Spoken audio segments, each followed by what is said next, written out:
Hi all, good morning. I welcome everyone to Kerala's largest entrepreneurship global e-summit 2020. This is MC Anjali here for you from 3G International Event Academy. This is happening for the first time in the history with several thousand registrants. Are you all excited for this global e-summit? Please comment on the chat box. So we are doing it now in Zoom. Also, we are live streaming in our YouTube channel, Dr. Shahid Cholil YouTube channel. So we'll be starting our session by 9:30 a.m. Until then, we'll be playing a couple of videos.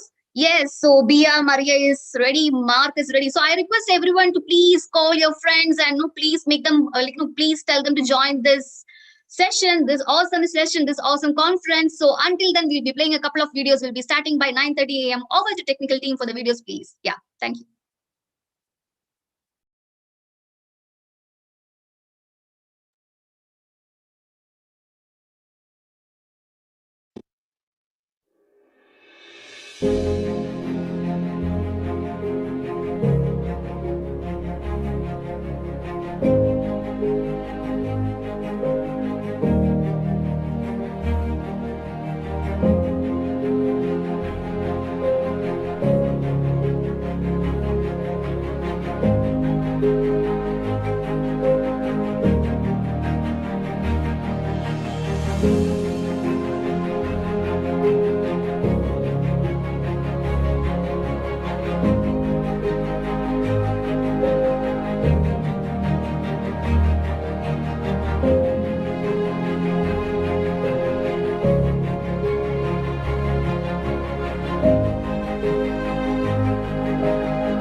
This is Kerala's largest entrepreneurship global e-summit 2020. So this is a World Book of Record event where at the end of the conference, you can apply for World Book of Record participation certificates. So by afternoon or evening, we'll be providing all the details related to the certificate. So don't worry. So please stay tuned and join our WhatsApp group. All the updates related to the conference and the certificates will be provided in the WhatsApp group. So I request everyone to please join the WhatsApp group, and we'll be starting the session shortly by 9:30. Until then, let's continue with the videos. Over to the technical team for the videos, please.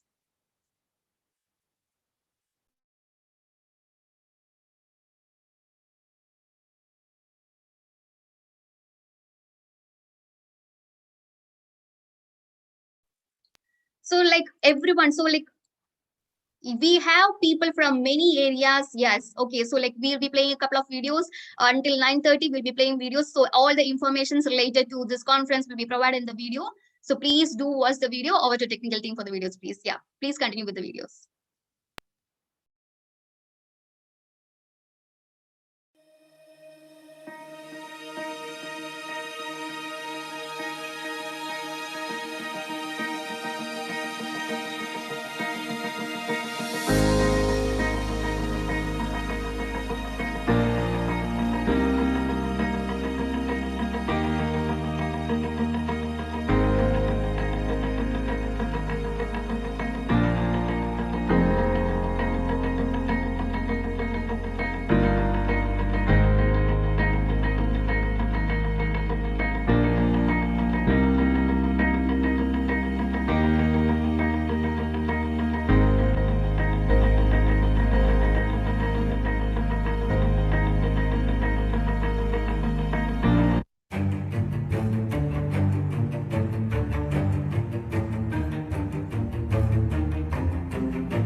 Once again, welcome back everyone to Kerala's largest entrepreneurship global e-summit 2020. This is a World Book of Record event. This is happening for 3 days. This conference is happening for 3 days. So this is also getting live streamed in our YouTube channel, Dr. Shahid Cholei. So entrepreneurship is a much needed thing. Like, no, everyone wanted to go school and they want to get a degree. That is the main aim for majority of the people. They just want to get a degree and get employed. But there are less number of institutions or less number of schools which teach us about entrepreneurship. So we are very proud to organize this conference which is related to entrepreneurship. So make use of it and invite all your friends and tell them to join in soon for this conference. This is going to be an exclusive conference with speakers from all over the globe, Malayali speakers from all over the globe, and they will be coming and sharing their insights and experience about their entrepreneurship life. So everyone, are you all excited? Just comment on the chat box. Okay, I wanted to know, like, എല്ലാവരും എവിടെ നിന്നാണുള്ളത് ഈ കേരളത്തിൽ നിന്ന് means ഏതൊക്കെ ഭാഗത്തു നിന്നാണുള്ളതെന്ന് അറിയാനുള്ള curiosity എനിക്കുണ്ട്. Just ഒന്ന് കമന്റ് ചെയ്യാവോ? ഇതെന്ന് വെച്ചാൽ നമുക്ക് മച്ച് നീഡഡ് ആയിട്ടുള്ള ഒരു ടോപ്പിക് ആണ്. ഇപ്പൊ ഈ ഒരു സിറ്റുവേഷനിൽ എന്ന് വെച്ചാൽ ഏറ്റവും കൂടുതൽ നമ്മൾ അൺഎംപ്ലോയ്മെന്റ് ഫേസ് ചെയ്തുകൊണ്ടിരിക്കുന്ന ഒരു ടൈമാണ്. ഈ കോവിഡ് കാലഘട്ടം കഴിഞ്ഞ് നമ്മൾ നോക്കുവാണെങ്കിൽ 12 കോടിയിലധികം ആൾക്കാർക്ക് ജോലി നഷ്ടപ്പെട്ടു. സോ മസ്റ്റ് ആയിട്ട് നമുക്ക് വേണ്ട ഒരു മീൻസ് എന്താ പറയാ ഒരു കോൺഫറൻസ് ആണ് നമ്മളിപ്പോ ഓർഗനൈസ് ചെയ്തിരിക്കുന്നത്. നമ്മൾ 3G IRPS വളരെയധികം സന്തോഷമുണ്ട്. നമുക്ക് ഇങ്ങനെ ഒരു നമ്മളൊരു പ്രൗഡ് മൂവ്മെന്റ് ആണ് നമുക്ക് ഇങ്ങനെ ഒന്ന് ഈ ഒരു കോൺഫറൻസ് ഇവിടെ ഓർഗനൈസ് ചെയ്യാൻ പറ്റിയല്ലോ. ഓക്കെ, എനിക്ക് ഒരുപാട് കമന്റ്സ് കിട്ടുന്നുണ്ട്. സോ കോട്ടയത്ത് നിന്നുണ്ട്, വയനാട്, ആലപ്പുഴ, മലപ്പുറം, തൃശൂർ, മലപ്പുറം, ഓക്കെ, ജുൽനാര ഫ്രം കോഴിക്കോട്, പൂരാജ് from good morning Kollam. Okay, കണ്ടോ, ലോകമെമ്പാടുമുള്ള ആൾക്കാരുണ്ട്. സോ നമുക്കെന്ന് വെച്ച് കഴിഞ്ഞിട്ടുണ്ടെങ്കിൽ മീൻസ് എന്താ പറയാ ദുബായ്, അതേപോലെ സൗദി, അവിടെ നിന്നൊക്കെ ആൾക്കാർ ജോയിൻ ചെയ്തിട്ടുണ്ട്. So very happy, thank you so much. ഒരു പവർഫുൾ ഓഡിയൻസ് ആണ് എനിക്കുള്ളത്. Keep this energy up. നിങ്ങളുടെ കമന്റ് ബോക്സ് നമുക്ക് അതാണ് നമ്മുടെ പ്രചോദനം. നിങ്ങളുടെ ഈ വരുന്ന കമന്റ്സ് ആണ് നമ്മുടെ പ്രചോദനം. So keep commenting. ഇപ്പൊ നമുക്കെന്ന് വെച്ചാൽ ഓൺടർപ്രണർഷിപ്പ് ഏറ്റവും കൂടുതൽ നിങ്ങൾ എന്താണ് എക്സ്പെക്ട് ചെയ്യുന്നത് ഈ ഒരു കോൺഫറൻസിൽ നിന്ന്? അതും കൂടെ ഒന്ന് കമന്റ് ചെയ്യാവോ? എന്താണ് നിങ്ങൾ എക്സ്പെക്ട് ചെയ്യുന്നത്? ലോകമെമ്പാടുള്ള മലയാളി സ്പീക്കേഴ്സ് നമുക്ക് ഇന്ന് വന്നു കഴിഞ്ഞിട്ട് ഈ കോൺഫറൻസിൽ നിങ്ങളോട് അവരുടെ എക്സ്പീരിയൻസ് ഷെയർ ചെയ്യുന്നതായിരിക്കും. Okay, so Neena, good morning. Very good morning Neena, thank you so much four commenting. So എല്ലാവരും കമന്റ് ചെയ്തു. ഓക്കെ, ഞാൻ ചോദിക്കട്ടെ, നമുക്കിപ്പോ ഈ ഒരു നമ്മളൊരു ഇവന്റ് സ്റ്റാർട്ട് ചെയ്യുവാണെങ്കിൽ എങ്ങനെയാണ് സ്റ്റാർട്ട് ചെയ്യുക? നോർമലി ഒരു ഇവന്റ് എങ്ങനെയായിരിക്കും സ്റ്റാർട്ട് ചെയ്യുക? എന്താണ് നിങ്ങളുടെ അഭിപ്രായം? നമ്മൾ സാധാരണ ഒരു ഇവന്റ് കണ്ടക്ട് ചെയ്യുമ്പോഴത്തേക്കും എന്തായിരിക്കും? Okay, we have Simran from Lucknow. Thank you so much for joining Simran. So everyone, can you comment like how will we start a event? Great effort, thank you so much. So yes, I am getting comments like we will be starting with lamp lighting. Of course, like everyone will be having a doubt. എങ്ങനെയാണ് നമ്മൾ ഈ ഒരു virtual ഇവന്റിൽ എങ്ങനെയാണ് നമ്മൾ ഒരു lamp lighting host ചെയ്യാന്നുള്ളത്? പക്ഷെ നമ്മളുടെ ടെക്നിക്കൽ ടീം ഒരു ചെറിയ വീഡിയോ മീൻസ് നിങ്ങൾക്ക് വേണ്ടി കൊണ്ടുവന്നിട്ടുണ്ട്. യെസ്, പ്രാർത്ഥന, അതെ, virtual lamp lights. Thank you so much Sarath, and thank you so much. I don't know what is the name. Thank you so much for commenting. So we have prepared a small video for you with lamp lighting. Over to technical team for our lamp lighting video.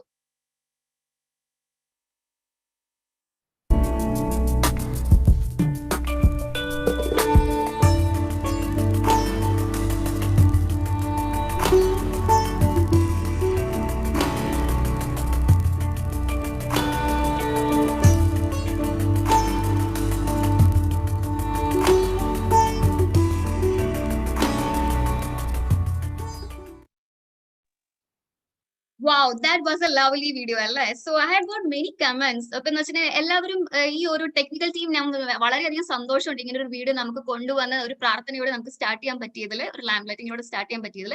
Next prayer ആണ്. നമ്മൾ okay അപ്പൊ എന്ന് വെച്ച് കഴിഞ്ഞിട്ടുണ്ടെങ്കിൽ നമ്മളൊരു event organise ചെയ്യുമ്പോൾ of course നമ്മൾ prayer വെച്ച് സ്റ്റാർട്ട് ചെയ്യണം അല്ലേ? സോ ഞങ്ങളുടെ ടീമിൽ ഒരു ഞങ്ങളുടെ ഏറ്റവും വലിയൊരു ഗായികയുണ്ട്, നമ്മുടെ നൈറ്റിംഗൽ മാം, ഒരു മാം ഉണ്ട്, തന്ത്രി മാം എന്നാണ് പേര്. നമ്മൾ റിക്വസ്റ്റ് ചെയ്തപ്പം പുള്ളിക്കാരി മീൻസ് പറഞ്ഞു ഓക്കെ വന്നിട്ട് നമുക്ക് പ്രെയർ സോങ് പാടാന്ന് പറഞ്ഞു. So So I invite our MC Nandini Aravindan from 3G International Event Academy for the prayer song. Ma'am, please. Thank you very much, Anjali, and a very, very warm welcome to everyone present over all the countries, across all the countries. I'm really very happy. And being, Kerala's largest entrepreneurship global e-summit, we're going to have a beautiful song, and that's none other than Vande Mataram. Jai Hind. Vande Mataram. Vande Mataram. Sujalam Subalam Malaya Shitalam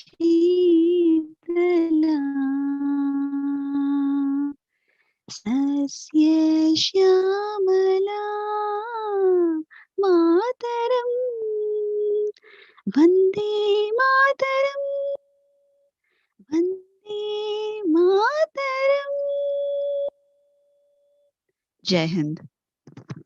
Wow, thank you so much, man. Thank you so much for starting our session with that lovely song. Okay, as soon as you have sung that song, we are getting so many comments. Okay, thank you so much. Thank you so much, man. Thank you so much for your prayer song. Yeah.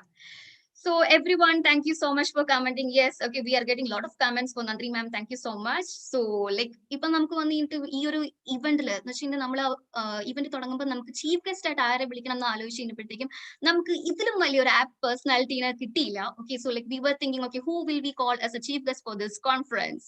So I would like to introduce an eminent personality, Professor H. Venkateswarlu, who has received the Best Teacher Award in the year 2010 from the government of Andhra Pradesh and has 30 years of experience in the university service, where along 20 years as a professor, and he has held various positions throughout his career as principal, dean, coordinator, and also as head of department with the Osmania University. He is still associated as chairman for this department with the Osmania University and of Board of Studies in Commerce. He also holds a position of Executive Vice President of Indian Commerce Association and Joint Director at National Academy of Development. Mr. Venkateswarlu has done his research in 14 PhDs, 5 MPhils, and 6 other PhDs as guide. He has given lectures in different universities of India, along with which he has also published books, organized seminars, and given training. So with this note, let me invite the chief guest for the day, Professor H. Venkateswarlu, over to the dais with a virtual round of applause. Welcome, sir.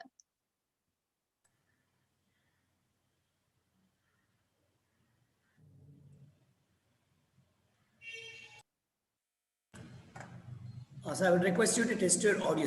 Yes, you can unmute yourself, sir. Yes, sir is here. Good morning, sir. Yeah, good morning. Am I seen now, visible? Yes, sir, you're visible and you're audible, sir. Okay.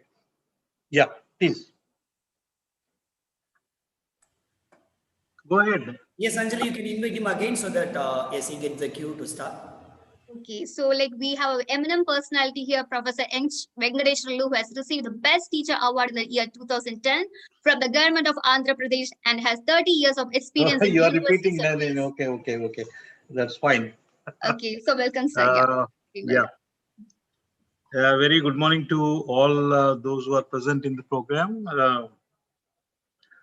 I thank the 3G school and also our placement cell of the Central University of Kerala for initiating a wonderful program, a program which is the need of the hour for the whole country, that we in the higher educational institutions, we evolve, design and implement so many courses, and all these courses are aimed at generating economic and research activity within the country and across the globe. Any activity should aim at the solutions to human problems. It's not just employment, but it is a solution to a perennial problem. And I'm really glad and I'm really delighted that this is one of the top entrepreneurial global meet organized by the Kerala people. I think it is there in IIT Madras, the school, And our people, I must congratulate Dr. Joseph and the team that we have initiated as a placement cell.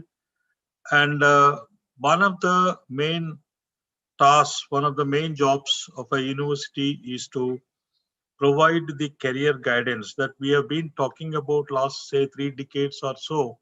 That, do you want to become a job seeker, or let us say, do you want to become a job giver? Now, this is the choice of a student during the course itself. But the innovation hub, the idea hub, the facilitation must begin during the course itself. What we are surprised, or what we have been dreaming in educational institutions, is how is that we don't have a Facebook entrepreneur, or let us say a Microsoft entrepreneur, or many other people, many other ideas that have come into the globe today, just last 10 years, which have exceeded the businesses that are there in the globe for the last 100 years. That is, within no time, maybe in about 10 years period, they are running into billions of dollars of businesses. And these are all the ideas which have taken shape, which have started in the startups, maybe in small garages, or maybe in the university corridors, maybe in the university canteens, where the young minds meet, young minds sparkle, young minds agitate, and young minds take upon the idea for freedom, the idea for entrepreneurial and business activity. I'm really happy that a program is initiated to meet the needs of hundreds of students or thousands of students across the country. And I see that many students are taking part in this particular program. And this program particularly has a very clear-cut theme, the theme of startup. Ever since 2014, Prime Minister Narendra Modi ji has been talking about this Startup India and many things that he has been talking about, providing the employment facilities and employment opportunities and employment generation within the country, though it has been a very challenging and sometimes daunting task, particularly in the light of the pandemic that we are facing for the last 1 year. That is, economy in different sectors, it is growing, but in some sectors, economy is coming down. I see. But globally, what is happening is the technology is giving birth to new and innovative ideas. There has been a consumer need in the market. Very broadly speaking, a citizen need, but the consumer need was not matched, was not met by the entrepreneurial product activity. That is, there is no match between the consumer need and the product. That's where exactly many of the people, many of the products that we see today exist. That is, say, you take food technology, you take food distribution, not even technology, food distribution, you take, let us say, transportation, you take hospitality, you take many areas where technology is driving home the idea generation. We talk about startup, we talk about business, entrepreneurship. Any business starts with the idea generation. Idea generation must be researched. So, but how does idea generate? What is the source of the idea? Probably source of the idea itself is the consumer complaint, a consumer feel. And this is where the entrepreneurship, and this is where a startup begins. And what I want to say is startup is today aided fully by the technological evolution and revolution. The technology, what we see today, was not available just 2 years back or 3 years back. It is payment mode, it is e-commerce mode, and what we see in the form of Ola, what we see in the form of Zomato, what we see in the form of Swiggy, these are all new brands which are making waves in the world, not just in India, but making that is what is that they are doing. They are just simply making a match between the consumer need gap analysis and consumer product. So product or service and consumer need are matched, and there exists a business opportunity. So a startup is essentially looking into the consumer need gap and analyzing the situation, identifying the various patterns in the consumer needs, and then doing a little minimum research. Research, when I say research, doesn't mean then going into very scientific research and spending, let's say, millions or crores of rupees. But let us say we go to different customers and we try to understand, like, what is the exact requirement, how do we start, where do we start, what exactly is required by the consumer. That is, different market segments exist. The segments, some of the segments in the same need are covered, some of the needs are not met. So the segment which is not met by the existing product should become an idea for the startup. That's where probably the students must think, and this requires a lot of cultivation in the university campuses. I'm very happy that Central University of Kerala is in the front. It is taking a lead, and in fact, I would like to start an idea hub, or I would like to call it as probably a CUK entrepreneurial innovation hub. I wish that every university should have entrepreneurial innovation hub. Innovation is mainly, we discuss about the ideas. There could be some small micro groups of the students coming from different disciplines, coming from science, coming from commerce management, coming from literature, coming from so many different international relations, political science. These are the young minds that can contribute really to the wonderful, bright ideas, and these ideas properly, if nurtured, could become great startup ideas. And a startup, when it is started, it's not just helping one person to become an entrepreneur, but it is aiding, it's causing a lot of spurt in economic activity, which goes to improve the nation's economic health. Nation's economic health depends on the economic activity. Economic activity is not just dependent on the large multinational corporations or global corporations, but the economic activity can be boosted, as we have been talking about, particularly in the case of Indian context. So many villages are there, more than 6 lakh villages are there, 130 crore people. And that's where most of the multinationals selling small things like soaps, selling small things like Coke, such kind of things, they are selling salt also. They are interested in the middle class population of Indian market, which can afford bigger products, which can afford better products, which can afford quality products, which can afford a price too. Now, this is what exactly is the opportunity I want to tell the youngsters who are present here. There is a great opportunity in India itself. We have about 50 crore population, which is equal to the size of many countries put together. And therefore, you can generate some of the ideas, in a very preliminary way, but try to understand it, try to master it, and try to slowly nurture it.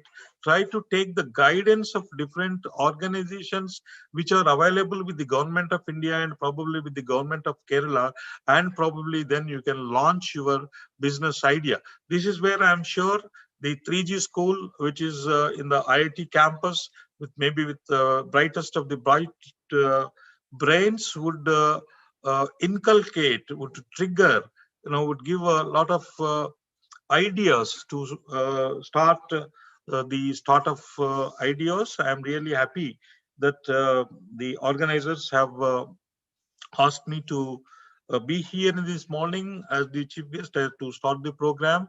And in fact, I would say that as a commerce professor, I've been doing this, but career guidance, I've been doing career guidance that is doing in terms of business in a conscious and in a planned way is the need of the hour of any higher educational institution, particularly a university like Central University. Like we have about 45 Central Universities, we have many IITs, we have many NITs.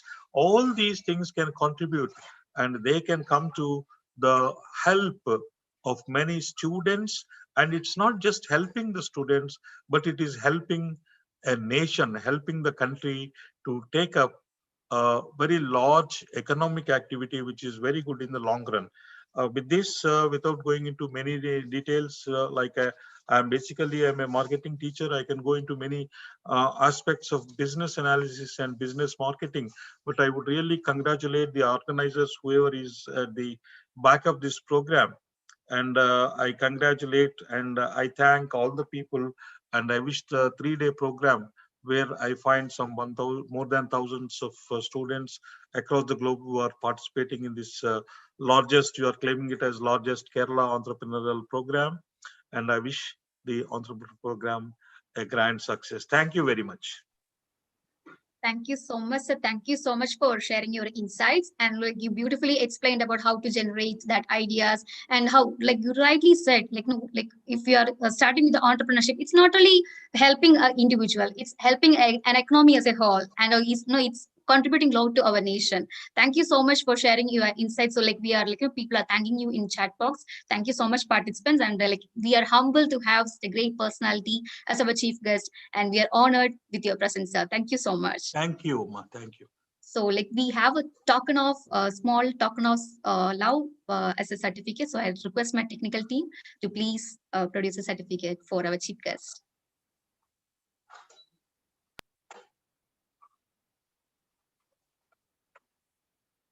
Okay, I got a certificate. Thank you. We are humbled with your presence, sir. This will be Thank mailed you, to Amma. us. Thank you. Get going, because I am into some other program. I'll be going. Thank you so much, sir. Thank you so much for your time. So lined up, we have many interesting speakers, and like to invite next eminent January personality. 1st. Yeah, please go ahead. Okay, so to invite our next eminent personality, I invite my co-host MC Nandini Aravindan, who is an actress, who is a co-founder of 3G International Event Academy, who's a singer and whatnot. So who is also my mentor, the reason why I'm here. So without much delay, let's move on to the next session. And I invite my co-host MC Nandini Aravindan to invite the next speaker. Over to you. Thank you very much, Anjali, and thank you very much for the great start. All right, with all the happiness and with all the privilege and honor, I would like to invite this amazing personality, and I really take the privilege in doing so. We have the keynote speaker, Srippy Vijayan IPS, Inspector General of Police, Kerala, founder and chief architect of nationally acclaimed student police cadet project. So I have a very, very beautiful introduction for him. Please lend your ears to that. Thank you. So Sri P. Vijayan, a 1999 batch IPS officer of Kerala cadre, is the present Inspector General of Police serving at the police headquarters of Kerala. He is also the chief architect of various projects such as Students Police Credits, which is shortly called as SPC, our Responsibility to Children, which is shortly called as ORC, Hope, Clean Campus, Safe Campus Initiative, etc. He is the team leader of Kerala State Anti-Narcotic Special Action Force and the state nodal officer of the project Children and Police, which is shortly called as CAP. He has conceived and implemented projects such as Shadow Police, Kerala Police Anti-Narcotic Squad, School Protection Group, the Nanma Foundation, the Punyam Punkavanam at Sabrimala, child-friendly police stations, road safety and traffic education center, special investigation support team, that is SIST, Pink Auto, that is women-friendly auto, and many more. So Shubha Yatra, a statewide campaign for road safety and road sense awareness, was also conceived and implemented with this initiative. In his 19 years of service, he has served with distinction as police chiefs of Kasaragod, Thiruvananthapuram, Malappuram, and Ernakulam districts, and as commissioner of police in Kochi, Kozhikode, Thrissur, and Thiruvananthapuram cities. the first and only person to do so. He also worked as DIG for Armed Police Battalion, DIG for Intelligence, DIG for Training, and IGP for Kochi Range. He has led a variety of crime investigation cases and has been applauded by government, the judiciary, and the media for the effective supervision. A slew of awards have come calling, including the CNN IBN Indian of the Year Popular Choice Award of 2014, the Indian President's Police Medal for Meritorious Service 2015, the prestigious Chief Minister's Award 2014 for Public Policy Innovation. He was selected for prestigious Edward Mason Fellowship, Harvard University, Boston, USA, and Fellowship from Johns Hopkins University, Washington, D.C., USA. The anniversary issue, that is on 2019 of India Today magazine, selected him as one among the 44 national level champions of change. Other awards includes the award for Best Smart Policing Initiative instituted by the Federation of Indian Chambers of Commerce and Industry, which is shortly called as FICCI, New Delhi. The Indian Icon Award by Friends of Bahrain, Social Leadership Award instituted by JS of Kerala, and Mata Puraskaram 2015, an award for his outstanding contribution to the society. Also, Srippy Vijayan received appreciation from the Honorable Prime Minister of India for implementing Punyam Punkavanam, which works for the promotion of responsible and conscious pilgrimage to Sabrimala and other places of worship. With that note, I feel immensely honored and privileged to be introducing such an eminent personality and sharing a virtual stage along with you, sir. Namaskaram and welcome you, sir. Sri P. Vijayan IPS, Inspector General of Police Kerala, founder and chief architect of nationally acclaimed student police cadet project. Welcome you, sir, once again.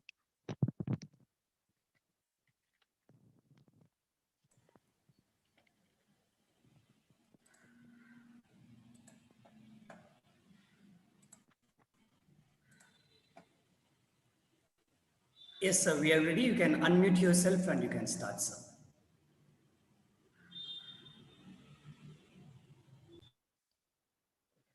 Yes, sir. So we are able to see you. Okay.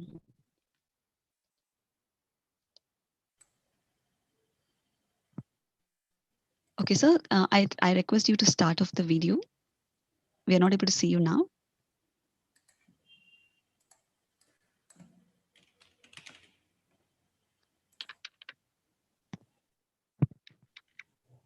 All right, probably let's have a couple of videos in the meantime. In the meantime, you would be ready with this video as well. I request the technical team to take it.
All right, ladies and gentlemen, so we finally have the keynote speaker, our guest here. So Srippy Vijayan, IPS, Inspector General of Police, Kerala, founder and chief architect of the nationally acclaimed student Police Cadet Project.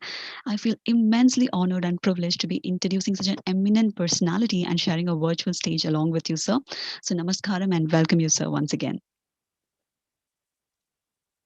Received a request to unmute yourself. You can just, yes, it's fine now. Thank you, sir, and welcome you once again.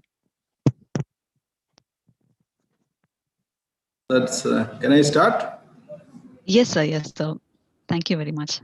Okay, thank you. Thank you so much for inviting me. It's really a great honor, but I have been a bit busy with my work and I had to get back to my job again very quickly. So it's a very hectic day. And it's a very good morning to all of you and it's distinguished dignitaries and other dear friends. Very good morning to once again. I think it's really a great initiative. Actually, you are aiming at creating million of entrepreneurs. That's something, that's really a vacuum which has to be filled up by someone. Unfortunately, our society, in a way, I don't know what is the reason. We have failed. Kerala has achieved many things in it's spectacular when we compare to the rest of the nation.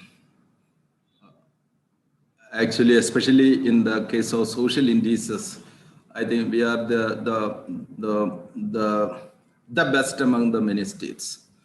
And sometimes it's more or less comparable with the achievements are more or less comparable with the some of the advanced nations of the world also. Let us take the case of the death rate per thousand. It's more or less comparable with this, I think, United States of America and Europe. Infant mortality rate, mother mortality rates, and then this sex ratio. Sex ratio is one of the best in the world. So ഇങ്ങനെയെല്ലാം social ഇൻഡീസസിനെല്ലാം നമ്മൾ എടുത്ത് നോക്കുമ്പോൾ കേരളം എന്ന് പറഞ്ഞത് ഒരു വളരെ വലിയ ഒരു മാതൃകയാണ്. ഞങ്ങളെ കേരള പോലീസിനെ തന്നെ എടുത്ത് നോക്കിയാൽ Kerala police is rated as the best among the in India. That's India today, the last 10 consecutive years, Kerala police has been adjusted as this best police in India. Common cause in the think tank. In many respects, Kerala police is considered as the best among in Indian police. പല രീതിയിലും നമ്മൾ best എന്ന് അവകാശപ്പെടാവുന്ന കുറേ കാര്യങ്ങൾ നമുക്കുണ്ട്. പക്ഷേ നമ്മൾ ഒരു ട്രൂ ചാലഞ്ച് എന്ന് പറയുന്നത് ഇതിനെ ഒരു കാലഘട്ടത്തിൽ കേരള മോഡൽ ഓഫ് ഡെവലപ്മെന്റ് എന്നൊക്കെ പറഞ്ഞ് നമ്മൾ ഏറെ ആവേശം കൊണ്ടിരുന്നതാണ് ഈ അച്ചീവ്മെന്റ് എന്ന് പറയുന്നത്. കേരള മോഡൽ ഓഫ് ഡെവലപ്മെന്റിന് some sort of a paradox ആയിട്ടാണ് അമർത്യ സെന്നിനെ പോലെയുള്ള പ്രൊഫസർ അമർത്യ സെന്നിനെ പോലെയുള്ള ലോകത്തിലുള്ള പലരും കണക്കാക്കിയിരുന്നു. കാരണം one side per capita income is relatively very low. On the other side, the social indices, the development indices are very, very good. അപ്പം അത് എങ്ങനെയാണ് ഈ പാരഡോക്സ് സാധ്യമാകും? സാധാരണ നമുക്ക് പറയുന്നത് GDP ഗ്രോത്ത് അല്ലെങ്കിൽ സ്റ്റേറ്റിനെ സംബന്ധിച്ചുള്ള സ്റ്റേറ്റ് ഡൊമസ്റ്റിക് പ്രോഡക്ട്സിന്റെ അളവ് വളരെ കൂടുതലായിരിക്കുമ്പോഴാണ് ഇത്തരത്തിലുള്ള വെൽബീയിങ് ഒക്കെ സാധ്യമാകുക എന്ന് പറയും. പക്ഷെ കേരളത്തിൽ ഇത് എക്കണോമിക് സ്റ്റേറ്റ് ഡൊമസ്റ്റിക് പ്രോഡക്റ്റിന്റെ തോത് വളരെ കുറവായിരുന്നിട്ടും കേരളത്തിൽ അച്ചീവ് ചെയ്യുന്നത് വലിയ രീതിയിലുള്ള നേട്ടങ്ങളാണ്.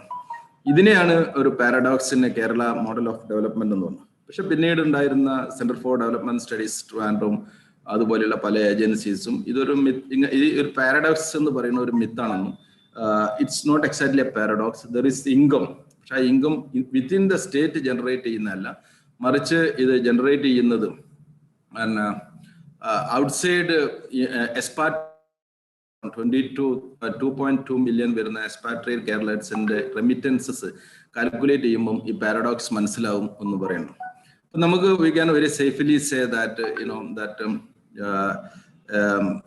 ഈ കേരള എന്ന് പറയുന്നത് കേരളത്തിന്റെ എക്സ്പാട്രിയേറ്റ്സ് ഇൻകം ഫോറിൻ റെമിറ്റൻസസ് ആണ് ഒരു പക്ഷേ കേരളത്തിന് ഈ പറയുന്ന ഒരു ഡെവലപ്മെന്റൽ പാരഡോക്സോ അല്ലെങ്കിൽ യുണീക്നെസ്സോ ക്രിയേറ്റ് ചെയ്യാൻ പറ്റും. പക്ഷേ അത് ഇന്ന് ഒരു സീരിയസ് ആയിരിക്കുന്ന ഒരു ത്രെട്ടിലേക്കാണ് നമ്മൾ പോയിരിക്കുന്നത്. കാരണം ഒന്ന്, indigenisation of employment and economic activities in the middle East. Most of our expatriate Keralites are working in Gulf countries. അപ്പൊ അവിടെ നമ്മളെ സംബന്ധിച്ചിടത്തോളം I think that is Saudi Arabia or Bahrain, even UAE, Qatar, and they are all mostly looking at empowering and educating their local people. That creates some sort of a threat to the Malayali communities working in Middle East.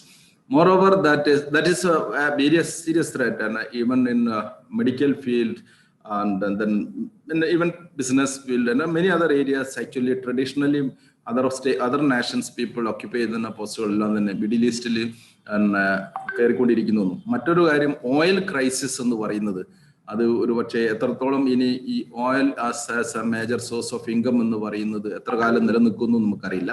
അപ്പൊ അമേരിക്കയുടെ ഷെയിൽ ഗ്യാസും ഒക്കെ shed ചെയ്യാൻ തുടങ്ങുകയാണെങ്കിൽ ഒരു പക്ഷേ ഈ oil gas കൊണ്ടുണ്ടായിരുന്ന ഒരു പ്രോമിനൻസ് മിഡിൽ ഈസ്റ്റിൽ കാര്യമായി മാറാൻ സാധ്യതയുണ്ട്. ഇപ്പോൾ അവിടുത്തെ സൗദി അറേബ്യയിലൊക്കെ ഉള്ള ക്രൗൺ പ്രിൻസ് ഒക്കെ തന്നെ ഇപ്പം തന്നെ ഡൈവേഴ്സിഫിക്കേഷന്റെ വേരിയസ് സ്ട്രാറ്റജീസ് ഫോളോ ചെയ്യാണ് സർവൈവലിന് വേണ്ടിയിട്ട് എന്ന് പറയുന്നത്.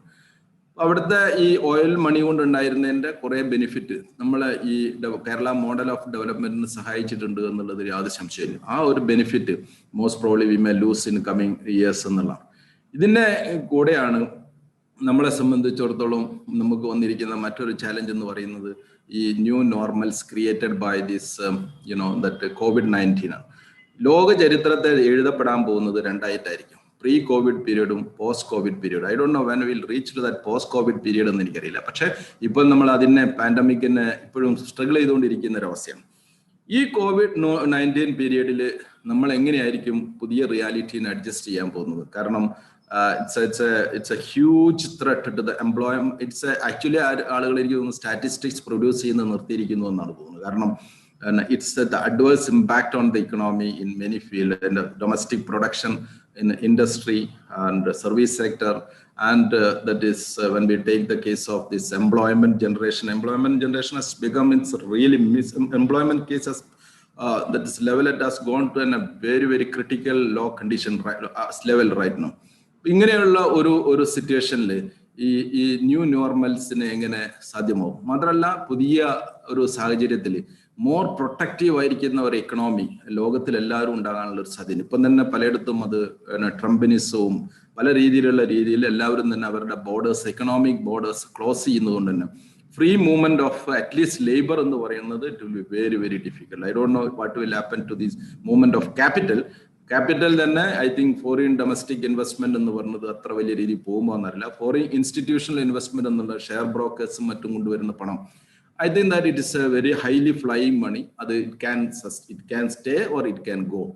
അതുകൊണ്ട് അതിനെ ഡിപ്പെൻഡ് ചെയ്തിട്ട് നമുക്ക് അതൊരു സ്പെക്കുലേറ്റീവ് മണിയാണ്. അതിനെ ഡിപ്പെൻഡ് ചെയ്യാൻ FDI എത്ര വരും എന്നുള്ളത് everyone has to see. മാത്രമല്ല, പണ്ടൊക്കെ ഓരോ കാലഘട്ടത്തിലും ഫോറിൻ എയ്ഡ് ആയിരുന്നു ഒരു പരിധി വരെയൊക്കെ പല രാജ്യങ്ങളെ തേർഡ് വേൾഡ് കൺട്രീസിനെ സഹായിച്ചിരുന്നെങ്കിൽ ഇന്ന് ഇത് ഓരോരോ രാജ്യവും, അത് അമേരിക്ക ആയിരുന്നാലും ഡൊണേറ്റിംഗ് കൺട്രീസ് എല്ലാം തന്നെ സീരിയസ് എക്കണോമിക് ത്രെട്ടിൽ ഫേസ് ചെയ്യുന്ന സമയത്ത് അവർക്ക് മറ്റുള്ളവരെ സഹായിക്കാൻ പറ്റുന്ന ഒരു സിറ്റുവേഷൻ ഉണ്ടായിരുന്നു. മാത്രമല്ല, ഒരു പക്ഷേ വേൾഡ് ഫുഡ് ഓർഗനൈസേഷന്റെ കണക്കനുസരിച്ചിട്ട് ഒരു അറ്റ്ലീസ്റ്റ് ഒരു 30 million people over next 3 years 3 months poverty കൊണ്ട് മരിക്കപ്പെടും എന്നൊക്കെ കണക്കാക്കപ്പെടുന്ന ഒരു സിറ്റുവേഷനാണ്.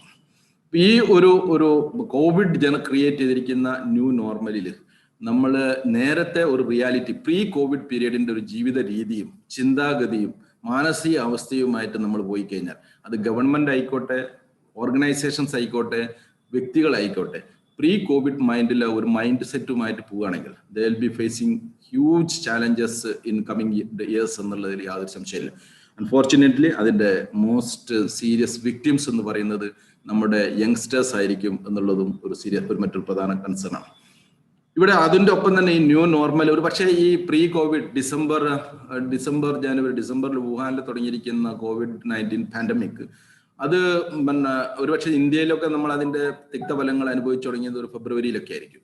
പക്ഷേ ഈ COVID-19 മുമ്പ് തന്നെ ഒരു ന്യൂ നോർമലിനെ കുറിച്ചിട്ട് ലോകം മുഴുവൻ ചർച്ച ചെയ്തുകൊണ്ടിരിക്കുകയാണ്. അതൊരു disruptive global structure technology create ചെയ്തിരിക്കുന്ന ഒരു ഡിസ്ട്രക്റ്റീവ് ആയിരിക്കുന്ന ഒരു ഹൈലി ഒരു ഡിസ്ട്രപ്റ്റീവ് നേച്ചർ. കാരണം ഇന്ന് കാണുന്ന ഒരു ടെക്നോളജി എന്ന് പറയുന്നത് ഇന്നത്തെ റിയാലിറ്റി നാളത്തെ റിയാലിറ്റി അല്ലാത്ത ഒരു പരമമായ സത്യം നിലനിൽക്കുന്നു. ഞാനൊക്കെ ഇവിടെയൊക്കെ ഒരു കാലഘട്ടത്തിൽ ടെലിഫോൺ എന്ന് പറയുന്നത് പോലെ ഇൻആക്സസിബിൾ ആയിരുന്നു. ടെലിഫോൺ കൂടിയപ്പം പിന്നീട് നമ്മൾ പേജർ ഒരു കാലത്ത് ഡെമോൺസ്ട്രേറ്റ് ചെയ്ത് കിടക്കുന്നത് പേജർ ഓൺ ചെയ്യുന്നു എന്ന് പറഞ്ഞത് ഒരു പ്രസ്റ്റീജ് സംഭവമായിട്ട് കണ്ടു, സിമ്പിൾ ഓഫ് പ്രസ്റ്റീജ് ഒക്കെ ആയിട്ട് കണ്ടിരുന്നു പലരും. പക്ഷെ ഇന്ന് അതിനെക്കുറിച്ച് നിങ്ങളാരും പലരും കേൾക്കുന്നുണ്ടായിരിക്കും. അപ്പൊ ഇവിടെ തന്നെ ഒരു ന്യൂ റിയാലിറ്റി എന്ന് പറയുന്നത് ഒരു പക്ഷേ ടെലിഫോൺ ബില്ല് എന്ന് പറഞ്ഞ ഒരു മേജർ കോസ് ആയിരുന്നു. ഇന്ന് ഒരു രൂപ പോലും ടെലിഫോൺ ബില്ലില്ലാതെ നമുക്ക് ലോകത്തിൽ എവിടെയും സംസാരിക്കാൻ പറ്റും. ലാംബ്രഡ സ്കൂട്ടറും അങ്ങനെയുള്ള കുറെ സ്കൂട്ടറുകളൊക്കെ ഒരു കാലഘട്ടത്തിന്റെ റിയാലിറ്റി ആയിരുന്നു. ഇന്ന് എവിടെയുണ്ട് എന്ന് നമുക്കറിയില്ല. അപ്പോൾ ഒരു ഇന്ന് കണ്ടവൻ പണ്ട് ഈ പൂന്താനമൊക്കെ പാടിയിരിക്കുന്നത് പോലെയുള്ള ഈ കണ്ടങ്ങ് ഇരിക്കുന്ന നേരത്ത് തന്നെ കണ്ണാതിയായി പോകുന്ന രീതിയിലേക്ക് ഈ ടെക്നോളജിയെ പോകുന്ന ഒരവസ്ഥ നമുക്ക് കാണാൻ പറ്റും. ആ ടെക്നോളജി എന്ന് പറയുന്നത് ഒരു കാലഘട്ടത്തിൽ നമ്മൾ ICTയുടെ ഫണ്ടമെന്റൽസ് ആയിരുന്ന കമ്പ്യൂട്ടർ ബേസ്ഡ് ടെക്നോളജിയിലെ പ്രോഗ്രാമിങ്ങും അതുപോലെ തന്നെ കോഡിങ്ങും ലാംഗ്വേജ് പഠിക്കലും ഒക്കെ ആയിരുന്നു അതിന്റെ ഒരു പ്രധാനപ്പെട്ടതെങ്കിൽ അതിലും കേരളം ഒരുപക്ഷെ നല്ല രീതിയിൽ നേരത്തെ നിങ്ങളുടെ ഈ പ്രോഗ്രാമിന്റെ ബ്രോഷറിലൊക്കെ അനൗൺസ് ചെയ്ത് കൊടുക്കുന്ന വലിയൊരു അഡ്വാൻറ്റേജ് ഉണ്ടായിരുന്നു നമ്മൾ. കാരണം നമ്മളൊരു so called somewhat means literacy rate താരതമ്യേന കൂടുതലുണ്ടായിരുന്നു. ഇത്തരത്തിലുള്ള IT സെക്ടറിലെ ഒരു some sort of dignified clerical പണി ചെയ്യാൻ നമുക്ക് പറ്റുന്നതുകൊണ്ട് പ്രോഗ്രാം ഡെവലപ്പേഴ്സ് ആയിട്ട് വരും. പക്ഷെ അവിടെ ഇന്ന് ഫേസ് ചെയ്യുന്ന ഏറ്റവും പ്രധാനപ്പെട്ട ഒരു കാര്യം മെഷീൻ ലേണിങ്ങും ഡീപ്പ് ലേണിങ്ങും ആർട്ടിഫിഷ്യൽ ഇന്റലിജൻസും എല്ലാം തന്നെ നിലവിലുള്ള എല്ലാ മെത്തഡോളജിയും മാറ്റിയിരിക്കുക. പ്രമോദ് പിഷാരടി എന്ന് പറയുന്ന ഒരു കക്ഷി കഴിഞ്ഞ ദിവസം ഞങ്ങളുടെ ഒരു പ്രോഗ്രാമിൽ ഇന്ററാക്ട് ചെയ്യാൻ വന്നു. He's doing this using computer technology. He's trying to image development in the sense that MRI image development further strengthen ചെയ്തിട്ട് ന്യൂറോ ഡീജനറേഷൻ അതിന്റെ ഏർലി ഏജിൽ തന്നെ കണ്ടുപിടിച്ചിട്ട് എങ്ങനെ പാർക്കിൻസൺസ് പോലെയുള്ള ബ്രെയിൻ റിലേറ്റഡ് ആയിരിക്കുന്ന അസുഖങ്ങൾ പ്രിവെന്റ് ചെയ്യാൻ പറ്റും എന്നുള്ള. അതായത് മെഡിക്കൽ ഫീൽഡ് ഇന്ന് ഒരു മെഡിക്കൽ ഫീൽഡ് എന്ന് പറഞ്ഞ പോലും ടെക്നോളജി കോൺകർ ചെയ്തിരിക്കുന്നു. ഒരുപക്ഷെ നമ്മൾ ഗൂഗിളിനെ കുറിച്ചിട്ടൊക്കെ ഒരുപാട് കേൾക്കാറുണ്ടെങ്കിലും ഗൂഗിളിന്റെ ഏറ്റവും കൂടുതൽ ഇൻവെസ്റ്റ്മെന്റ് നടത്തിക്കൊണ്ടിരിക്കുന്നത് മെഡിക്കൽ ഫീൽഡിലാണ് എന്നാണ് കണക്കാക്കപ്പെടുന്നത്. ഏറ്റവും കൂടുതൽ ഇൻവെസ്റ്റ്മെന്റ് നടത്തിക്കൊണ്ടിരിക്കുന്നത് മെഡിക്കൽ ഫീൽഡ്. കാരണം വരാൻ പോകുന്ന ഒരു കാലഘട്ടത്തിൽ കമ്പ്യൂട്ടർ എഞ്ചിനീയർ മെഡിക്കൽ ഫീൽഡ് ഏറ്റെടുക്കുന്ന ഒരു കാലവും നമ്മൾ പല പാരാമെഡിക്കൽ സ്റ്റാഫുകൾ എന്ന് പറയുന്നതെല്ലാം തന്നെ റോബോട്ടിക്സ് സബ്സ്റ്റിറ്റ്യൂട്ട് ചെയ്യുന്നതുമായിരിക്കുന്ന ഒരവസ്ഥയിലേക്ക് എത്തിയിരിക്കണം. അപ്പൊ അങ്ങനെ റോബോട്ടിക്സ് ഒക്കെ സബ്സ്റ്റിറ്റ്യൂട്ട് ചെയ്യുന്ന ഒരു കാലഘട്ടത്തിൽ ഈ എല്ലാ ഫീൽഡുകളും ആർട്ടിഫിഷ്യൽ ഇന്റലിജൻസ് എന്ന് പറയുന്ന ഇന്ന് ഇപ്പം അത്ര തന്നെ ഒരു ലക്ഷറി അല്ല, കുറച്ചുകൂടി കഴിയുമ്പം ഒരു അറിയാത്തവൻ എന്ന് പറയുന്നത് ഔട്ട്ഡേറ്റഡ് ആയി പോകുന്ന ഒരു അവസ്ഥ വരും. അങ്ങനെ ഡീപ്പ് ലേണിങ്ങിന്റെയും ഒക്കെ ഒരു അവസ്ഥയിലാണ് നമ്മൾ നിൽക്കുന്നത് എന്നുള്ളതാണ്. പക്ഷെ ഇവിടെ ഈ ഒരു ലോകത്തിൽ എല്ലാ കാലഘട്ടത്തിലും ചലഞ്ചസ് ഉണ്ടായിട്ടും ഓരോ സെഞ്ചുറിയിലും ഓരോ കാലഘട്ടത്തിലും ലോകം അവസാനിക്കാൻ പോകുന്നു എന്നുള്ളത് Y2K പ്രോബ്ലം ഒക്കെ വലിയ രീതിയിൽ ചർച്ച ചെയ്യപ്പെട്ട ലോകം അവസാനിക്കാൻ പോകുന്നു എന്നും ഈ പറയുന്ന കാര്യങ്ങളെല്ലാം തന്നെ പിന്നെ വലിയ പ്രശ്നത്തിലേക്കൊക്കെ പോകുന്നു നമ്മൾ ചർച്ച ചെയ്തിരുന്നു. പക്ഷെ അതൊന്നും സംഭവിച്ചിട്ടില്ല എന്ന് നമുക്കറിയാം. പക്ഷെ ഇവിടെ ഈ സിറ്റുവേഷനിൽ ഒരു സർവൈവൽ ഓഫ് ദ ഫിറ്റസ്റ്റ് എന്ന് പറയുന്നത് ഒരു വലിയ രീതിയിൽ നടക്കും. സർവൈവൽ ഓഫ് ദ ഫിറ്റസ്റ്റ് എന്ന് പറയുന്നത് ബേസിക്കലി ഒരു സോഷ്യൽ ഡാർവിനിസം നിലനിൽക്കും. ഇതിൽ ഏറ്റവും ഫിറ്റ് ആയിരിക്കുന്ന ആളുകൾ ഈ സെഞ്ചുറിയിൽ നല്ല രീതിയിൽ അതിജീവിക്കും. അല്ലാത്തവർ എന്ത് ചെയ്യും? ഈ ഡാർവിനിസത്തിന്റെ സിസ്റ്റത്തിൽ പറഞ്ഞതുപോലെ സൊസൈറ്റിയിൽ നിന്നും എക്സിറ്റ് ചെയ്യപ്പെടുന്ന ഒരു സിറ്റുവേഷൻ ഉണ്ടാവും.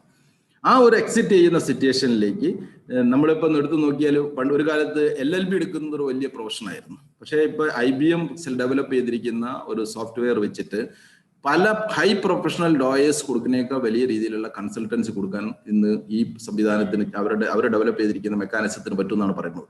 അപ്പൊ അങ്ങനെയൊക്കെ വരുന്ന സമയത്ത് ഏറ്റവും ബെസ്റ്റ് ആയിരിക്കുന്ന ഒരു വലിയ ടീമും വേഴ്സ്റ്റ് ആയിരിക്കുന്ന കുറെ ടീമും ആയിട്ടായിരിക്കും ലോകത്തിൽ നിൽക്കാൻ പോകുന്നത്.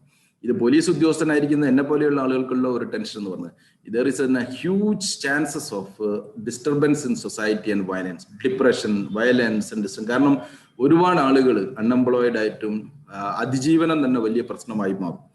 പക്ഷേ ഇതിനെല്ലാം ഹോപ്പ്ഫുള്ളി ഒരു പോസിറ്റീവ് ആൻഡ് പോസിറ്റിവിറ്റിയും ഒക്കെ എക്സ്പ്ലോർ ചെയ്യാൻ വേണ്ടി ശ്രമിക്കുന്ന ഒരു ലോകത്തിൽ ഇതിനെല്ലാം അനന്തമായ സാധ്യതകൾ ഉണ്ടായിരിക്കും. പക്ഷേ നമ്മളെ വിഷമത്തിലാക്കുന്ന ഏറ്റവും പ്രധാനപ്പെട്ട കുറച്ച് കാര്യങ്ങൾ ഒന്ന് പറയുന്നത് നമ്മുടെ ഒരു വെരി ഔട്ട്ഡേറ്റഡ് ആയിരിക്കുന്ന ഒരു വേ ഓഫ് ലേണിങ്ങും എഡ്യൂക്കേഷനുമാണ്.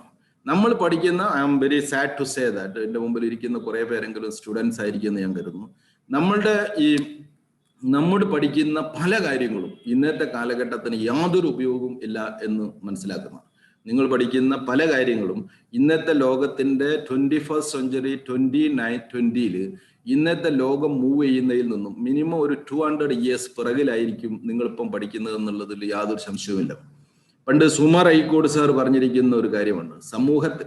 വിദേശ രാജ്യങ്ങളിലെല്ലാം തന്നെ സമൂഹത്തെക്കാൾ ഒരു 50 വർഷം മുമ്പിലാണ് യൂണിവേഴ്സിറ്റികൾ സഞ്ചരിക്കുന്നെങ്കിൽ നിർഭാഗ്യവശാൽ അദ്ദേഹം പറഞ്ഞു എൻ്റെ നാടായിരിക്കുന്ന ഇന്ത്യയിലോ കേരളത്തിലോ എന്ന 200 വർഷം പിറകിലാണ് സമൂഹത്തിനേക്കാൾ 200 വർഷം പിറകിലാണ് യൂണിവേഴ്സിറ്റി എന്നുള്ളത്.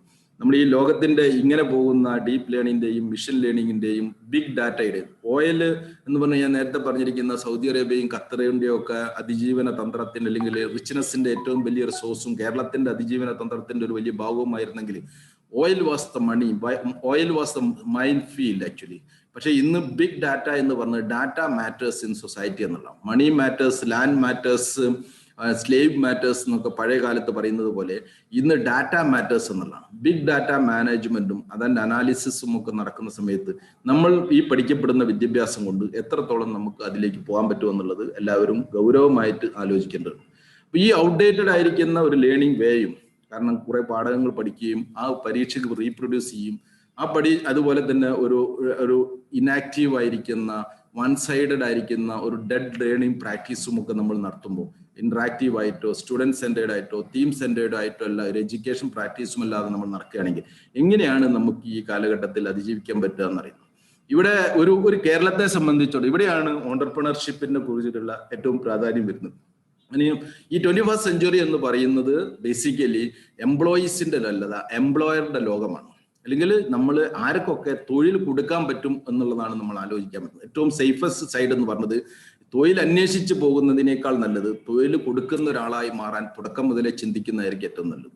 കാരണം ഒരു കാലഘട്ടത്തിൽ ഗവൺമെന്റ് ജോബ് എന്നൊക്കെ പറയുന്നത് ബേസിക്കലി ഒരു റിഡൻഡന്റ് ആയിരിക്കുന്ന ഒരു മെക്കാനിസമാണ്. ലോകത്തിലെ ഒരു അഡ്വാൻസ് നേഷൻസിലും ഗവൺമെന്റ് ജോബിനെ ഡിപ്പെൻഡ് ചെയ്തുകൊണ്ട് ആരും നിൽക്കുന്നില്ല എന്നുള്ള.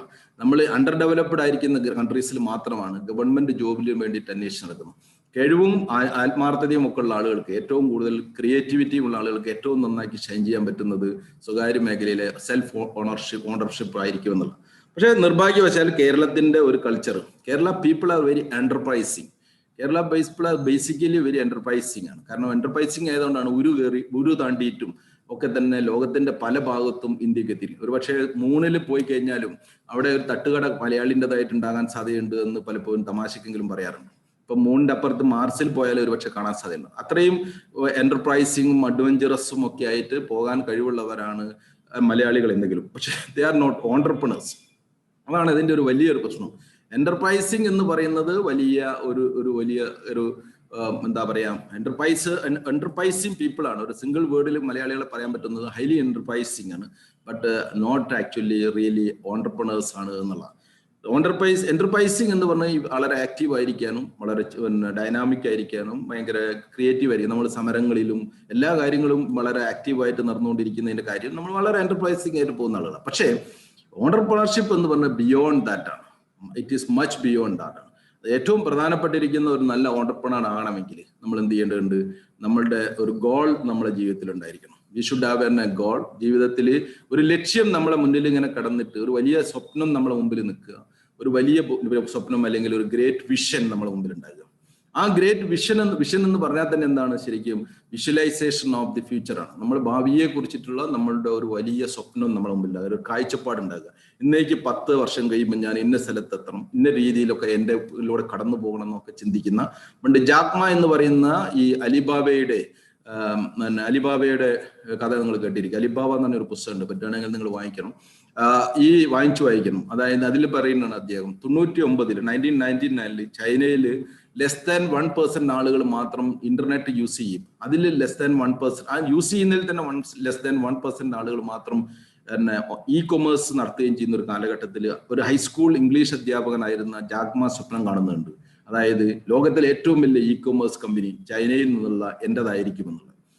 അത് അദ്ദേഹം ഇന്ന് 400 ബില്യൺ 500 ബില്യൺ അപ്പുറത്തേക്ക് വാല്യുവേഷനുള്ള വലിയൊരു എന്റർപ്രണർഷിപ്പ് ആക്കി മാറാൻ ഒരു ഹൈസ്കൂൾ ഇംഗ്ലീഷ് അധ്യാപകന് പറ്റിയിട്ടുണ്ട് എങ്കിൽ അതിനാണ് വിഷൻ എന്ന് പറയുന്നത്. ആ വിഷനിലേക്കുള്ളതും അതിനൊരു മിഷൻ സ്ട്രാറ്റജി നമുക്ക് ഉണ്ടാകുമ്പോഴാണ് സത്യത്തിൽ നമ്മൾ ഒരു ഓണ്ടർപ്രണറിന്റെ തുടക്കം കുറിക്കപ്പെടുന്നു. അതിനെ ഒരു പാഷനാക്കി മാറ്റുക. അടുത്തത് വേണ്ടത് നമുക്ക് വേണ്ട എന്താണ്? അതിനെ ഒരു പാഷനാക്കി മാറ്റുക. പാഷൻ എന്ന് പറയുന്നത് ഒരു ഗോളിനെ നമ്മളെ ട്രിഗർ ചെയ്ത് അതിനെ മുന്നോട്ട് കൊണ്ടുപോകേണ്ട ഏറ്റവും എസെൻഷ്യൽ ആയിരിക്കുന്ന ഒരു കാര്യമാണ്. ഏതൊരു ഓണ്ടർപ്രണറിന്റെ ഏറ്റവും വലിയൊരു പ്രത്യേകത they will be self motivated ആയിരിക്കും എന്നുള്ള. അവരാരും വന്നിട്ട് അവരെ മോട്ടിവേറ്റ് ചെയ്യുന്നില്ല, അവരാൽ മോട്ടിവേറ്റ് ചെയ്യപ്പെടുന്നതാണ് ശരിക്കും ഒരു ഓണ്ടർപ്രണർ. നമ്മൾ തന്നെ മറ്റുള്ളവരെ മോട്ടിവേറ്റ് ചെയ്യുന്നു. ആരെങ്കിലും വന്നിട്ട് നിങ്ങൾ സ്ഥാപനം തുടങ്ങുമെന്നോ, നിങ്ങൾ സ്വപ്നം കാണുമെന്നോ, സ്വപ്നത്തിന് ചേസ് ചെയ്യുമെന്നോ പറയുന്നതിൽ അങ്ങനെ ഒരു പ്രതീക്ഷ ഇന്ന് വരെയുള്ള ഒരാളുടെയും ജീവിതത്തിൽ നമ്മൾ സക്സസ്ഫുൾ ആയിരിക്കുന്നവർ കണ്ടിട്ടുണ്ടാവില്ല. മറ്റൊരു വളരെ പ്രധാനപ്പെട്ട ഒരു കാര്യം പെർസീവറൻസ് ആണ്. പെർസീവറൻസ് എന്ന് പറയുമ്പോൾ ബേസിക്കലി എനിക്ക് കണ്ടിരിക്കുന്ന ഒരു കാര്യത്തെ നമ്മൾ നിരന്തരമായിട്ട് ഫോളോ ചെയ്യാനുള്ള താല്പര്യം, നമ്മളുടെ ഏതെല്ലാം പ്രയാസങ്ങളിൽ നമ്മൾ പെടുമ്പോഴും ആ പ്രയാസങ്ങളെല്ലാം അതിജീവിച്ച് മുന്നോട്ട് കൊണ്ടുപോകാനുള്ള നിരന്തരമായിരിക്കുന്ന ഒരു ധരയാണ് പെർസീവറൻസ് ഉണ്ടായിരിക്കുന്നത്. ഏത് ജീവിതത്തിലെ നിങ്ങൾ പൊളിറ്റിക്കൽ അച്ചീവ്മെന്റ്സ് നടത്തിയിരിക്കുന്നു, സോഷ്യൽ മൂവ്മെന്റ് നടത്തിയിരിക്കുന്നു, ഓണ്ടർപ്രണറിയൽ സക്സസ് നടത്തിയിരിക്കുന്നവരൊക്കെ എടുത്ത് നോക്കിയാൽ ഈ പരാജയങ്ങളെയൊക്കെ നിരന്തരമായി ജീവിതത്തിൽ ഏറ്റവും ഉന്നതമായ വിജയം നേടിയവരെല്ലാം അതിമധുരമായിരിക്കുന്ന പരാജയങ്ങളും ഏറ്റുമാറ്റിയിട്ടുണ്ടാവും. പരാജയത്തെ വിജയങ്ങളാക്കി മാറ്റിക്കൊണ്ടുള്ള നിരന്തരമായ ലക്ഷ്യത്തിന് പിന്നാലെയുള്ള ജേണിയാണ് ഒരുപക്ഷെ ജീവിത വിജയം അല്ലെങ്കിൽ ഓണ്ടർപ്രണർഷിപ്പിന്റെ സക്സസ് എന്ന് നമുക്ക് പറയാൻ പറ്റിയത്. അത് നമ്മൾ ഹെൻറി ഫോർഡിന്റെയോ അല്ലെങ്കിൽ ഈ പറഞ്ഞിരിക്കുന്ന ബിൽ ഗേറ്റ്സിന്റെയോ, നിങ്ങൾക്ക് ഒരു പക്ഷേ നിങ്ങൾ Sanford commencement speech of Steve job ഒരു പക്ഷേ കേട്ടിട്ടുണ്ടായിരിക്കും തോന്നുന്നു. അതിനകത്ത് അദ്ദേഹം പറയുന്നുണ്ട് അദ്ദേഹത്തിന്റെ ജീവിതത്തിലുണ്ടായിരുന്ന പാങ്ക്രിയാസ് പിടിപെട്ടതും സ്വന്തം അദ്ദേഹം സ്ഥാപിക്കപ്പെട്ടിരിക്കുന്ന ആപ്പിളിൽ നിന്നും പുറത്താക്കപ്പെട്ടതും തന്നെ അങ്ങനെ ഉണ്ടായിരിക്കുന്ന ജീവിതത്തിലെ സെറ്റ് ബാക്കുകൾ. പക്ഷേ ലോകത്തിലെ ഏറ്റവും വലിയ ഒരു IT ഫേമായിട്ട് ആപ്പിളും ലോകത്തിലെ മോസ്റ്റ് ഇന്നോവേറ്റേഴ്സ് ആയിട്ട് മാറിയിരിക്കുന്നത് ഈ ജീവിത പരാജയങ്ങളും വിജയങ്ങളാക്കി മാറ്റിക്കൊണ്ടിരിക്കുന്നതാണ്. അതോടൊപ്പം തന്നെയാണ് നമ്മൾ ഒരു സ്വപ്നം കാണുന്നുണ്ടെങ്കിൽ ആ സ്വപ്നത്തിന്റെ പിന്നാലെ നമ്മളെ കൂടെ ഒരുപാട് ആളുകൾ വേണ്ടി വരും. ആ ഒരു കൂടെ ഒരു കൂട്ടം ആളുകൾ വേണമെങ്കിൽ അവരെ കൊണ്ട് നമ്മളെ സ്വപ്നം റിയലൈസ് ചെയ്യുന്നതിന് നിരന്തരമായ പെർസ്യൂ ചെയ്യാനുള്ള ഒരു കപ്പാസിറ്റി നമുക്കുണ്ടായിരിക്കണം. അവർ നിരന്തരമായിട്ട് മോട്ടിവേറ്റ് ചെയ്യാനും പ്രചോദിപ്പിക്കാനും കഴിയുന്ന സമയത്താണ് നമ്മൾ ചെയ്യുന്നത്. മറ്റൊരു പലപ്പോഴും എനിക്ക് തോന്നുന്നു മലയാളികളെ എന്റർപ്രൈസിംഗിൽ നിന്നും മാറി നിൽക്കുന്നത് റിസ്ക് ടേക്കിങ്ങിനുള്ള ഒരു എബിലിറ്റിയോ താല്പര്യമോ കുറവാണ്. റിസ്ക് എടുക്കുന്നവനാണ് ശരിക്കും ഒരു ലീഡറായി മാറുന്നത്. ഇക്കണോമിക്സിൽ പ്രോഫിറ്റ് എന്തിനാണ് കൊടുക്കുന്നതെന്ന് ചോദിക്കുമ്പോൾ പറയാറുണ്ട് profit is the reward four taking risk എന്നുള്ളത്, എസ്പെഷ്യലി ഫിനാൻഷ്യൽ റിസ്ക്.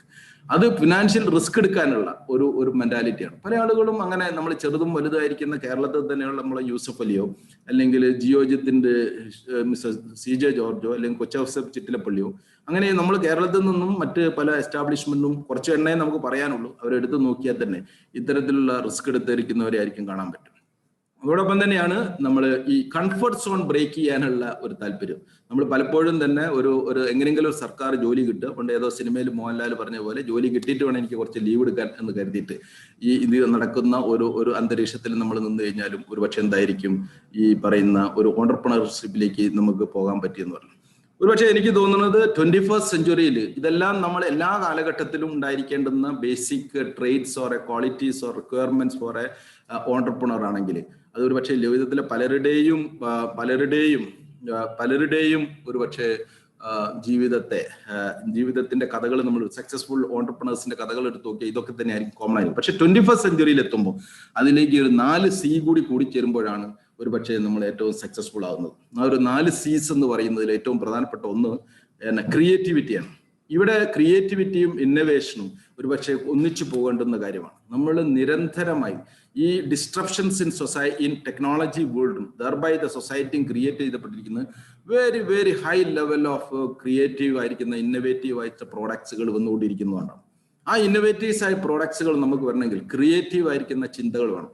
ക്രിയേറ്റിവിറ്റി എന്ന് പറയുന്നത് ആരുടെയും കുറച്ചു പേരുടെ മാത്രം കുത്തകയൊന്നും മാത്രമല്ല, നിരന്തരമായി ഒരു ആശയത്തോട് നിരന്തരമായി പ്രോബ്ലത്തോട് ഇടപഴകുകയും പ്രോബ്ലത്തിന്റെ മേലെ നമ്മൾ മനസ്സുകൾ അപ്ലൈ ചെയ്യും. ആ പ്രശ്നത്തെ എങ്ങനെ നിരന്തരമായി പരിഹരിക്കാൻ പുതുമയായിരിക്കുന്ന വഴികളുണ്ടെന്ന് അന്വേഷിക്കുകയൊക്കെ ചെയ്യുമ്പോൾ അതിനോടൊരു കമ്പാഷനേറ്റ് ആയിരിക്കുന്ന കുറേ കൂടി എംപതൈസ് ചെയ്ത് പോവുകയാണെങ്കിൽ നമ്മളിൽ തന്നെ ചില ഐഡിയകൾ ജനറേറ്റ് ചെയ്യും.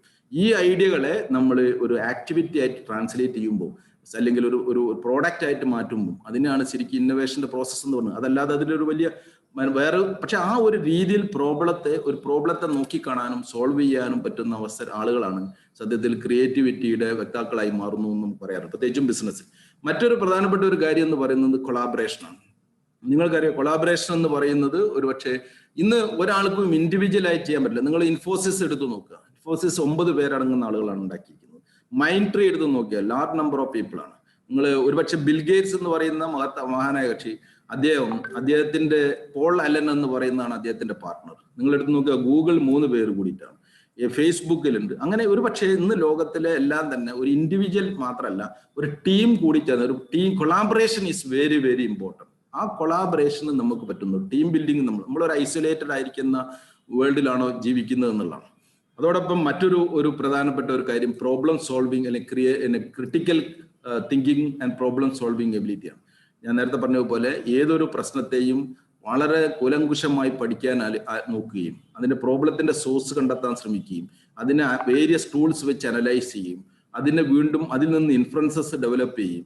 ആ ഇൻഫറൻസസ് വളരെ ക്രിട്ടിക്കലായിട്ട് ഒബ്ജക്റ്റീവായി നോക്കുകയും അതിന്റെ പ്രോബ്ലം സോൾവിങ്ങിലേക്ക് എത്തുകയും ചെയ്യുന്ന ഒരു സ്കില്ലുള്ളവർക്കാണ് ഈ അതിജീവന തന്ത്രത്തിൽ ലോകത്ത് ഒരുപക്ഷെ സർവൈവലിന്റെ ലോകത്ത് അതിജീവിക്കാൻ പറ്റുമെന്നുള്ളത്. സർവോപരി നമ്മൾ മലയാളികൾക്ക് വളരെയധികം മിസ് ചെയ്യുന്ന ഒരു സാധനമുണ്ട്, കമ്മ്യൂണിക്കേഷൻ. നമുക്കൊരു വലിയ സ്വപ്നങ്ങളൊക്കെ ഉണ്ടായിരിക്കാം, വലിയൊരു ഐഡിയ ഉണ്ടായിരിക്കാം. First of all we have to tell this team, this has to be communicate to our team. നമ്മളുടെ ടീമിനോട് ഇത് എക്സ്പ്രസ് ചെയ്യണം, എനിക്ക് ഇങ്ങനെ ഒരു ഐഡിയ ഉണ്ട്. ഒരുപക്ഷെ പുറം ലോകത്തോട് പറയേണ്ടി വരും, നിങ്ങൾക്ക് ഒരുപക്ഷെ ഫിനാൻസിയർ എടുത്ത് പോകേണ്ടി വരും, ഒരു ഗവൺമെന്റ് എടുത്ത് പോകേണ്ടി വരും. പലയിടത്തും നമ്മൾ പോകുമ്പോൾ ഒരുപക്ഷെ നമ്മളെ സംബന്ധിച്ചിടത്തോളം ഇവരോടെല്ലാം തന്നെ നമ്മളുടെ ഐഡിയ എക്സ്പ്രസ് ചെയ്യുന്നത് പലപ്പോഴും തന്നെ ഈ വെഞ്ചർ ക്യാപിറ്റൽ എന്നൊക്കെ പറയുന്ന ഐഡിയ ഫണ്ടിങ്ങിന്റെ കാര്യങ്ങളൊക്കെ എടുത്ത് നോക്കിയാൽ ഈ ഇത്തരത്തിലുള്ള ഐഡിയ എക്സ്പ്രസ് ചെയ്യുന്നതിനുള്ള നമ്മുടെ അതിന് ഡെക്കാൻ എയർലൈൻസിനെ കുറിച്ചിട്ട് ഒരു സിനിമയുണ്ട്, എന്തോ പോർട്രേ ഉണ്ടായിരുന്നു. ആ സിനിമയിലൊക്കെ എടുത്ത് നോക്കി ആ സിനിമയിൽ നിങ്ങൾ എടുത്ത് നോക്കിയാൽ അതിൽ ക്യാപ്റ്റൻ ഗോപിനാഥിന്റെ സ്വപ്നങ്ങളെ കുറിച്ചിട്ടാണ്. നമ്മൾ how you communicate to the people effectively your idea, your thoughts and your vision, that matters a lot. നിങ്ങളുടെ കയ്യിൽ പണം ഉണ്ടായിരിക്കുക എന്നുള്ളത് അനിവാര്യമായ ഒരു കാര്യമേ അല്ല. There is resources across the world and there are willing people also and willing organizations and entities also. ലോകത്തിലെ എല്ലാ ആളുകളും അത്തരത്തിലാണ് ഡെവലപ്പ് ചെയ്തത്. പക്ഷേ നമ്മളുടെ ഒരു പ്രശ്നം എന്ന് പറയുന്നത്, are you able to communicate this one to the people concern and convince them എന്നുള്ളത് വളരെ പ്രധാനപ്പെട്ട കാര്യം. അതും ഏതൊരു കാര്യവും നമ്മൾ എടുത്തു നോക്കിയാൽ നിരന്തരമായിരിക്കുന്ന പ്രാക്ടീസിലൂടെയാണ് നമ്മൾ ഇതെല്ലാം ഉണ്ടാക്കുന്നത്. ഞങ്ങളെ സംബന്ധിച്ചിടത്തോളം ഞങ്ങൾ ഒരു 2 million ചിൽഡ്രൻ അല്ലെങ്കിൽ youngsters across the world, across India we are supporting with and there we have another 15 projects actually. It's all mostly voluntarily people but very educated people working with us. Nearly 10,000 volunteers are with us now. ഇതിന്റെ ഒരു കാര്യം ഞാൻ കണ്ടിരിക്കുന്നത്, ഈ എല്ലാ ഇനീഷ്യേറ്റീവ്സിന്റെ കാര്യം നിർത്തി നോക്കിയാൽ നമ്മുടെ ജീവിതത്തിൽ നിങ്ങൾ ഒരു നീന്തൽ പഠിക്കുന്നത് എങ്ങനെയെന്ന് വെച്ചാൽ നമ്മൾ കുളത്തിൽ ഇറങ്ങിക്കഴിഞ്ഞിട്ട് അല്ലെങ്കിൽ പുഴയിൽ വെള്ളത്തിൽ ഇറങ്ങിക്കഴിഞ്ഞിട്ട്.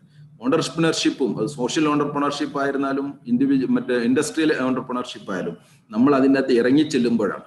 15ാമത്തെ വയസ്സിലാണ് ബിൽ ഗേറ്റ്സ് പോൾ അലൻ എന്ന് പറയുന്ന സുഹൃത്തുമായിട്ട് ആദ്യത്തെ ബിസിനസ് തുടങ്ങുന്നത്. 15ാമത്തെ വയസ്സിൽ ലോകത്തിലെ ഒരു 2 പതിറ്റാണ്ട് കാലം ലോകത്തിലെ ഏറ്റവും വലിയ റിച്ചസ്റ്റ് പേഴ്സൺ ആയിട്ട് ബിൽ ഗേറ്റ് നിന്നത് എന്തുകൊണ്ടാണെന്ന് നമുക്ക് ഒരുപക്ഷെ മനസ്സിലാക്കാൻ പറ്റും. $44 billion ആണ് അദ്ദേഹം ഒരു വർഷം ചാരിറ്റിക്ക് വേണ്ടി Melinda Bill Gate foundation spend ചെയ്യപ്പെടുന്നതാണ് കണക്കാക്കുന്നത്. അങ്ങനെ അദ്ദേഹത്തിന് ചെയ്യാൻ പറ്റുന്നതിന്റെ ബിസിനസ് സ്റ്റാർട്ട് ചെയ്തിരിക്കുന്നത് 15ാമത്തെ വയസ്സിലാണെന്ന്.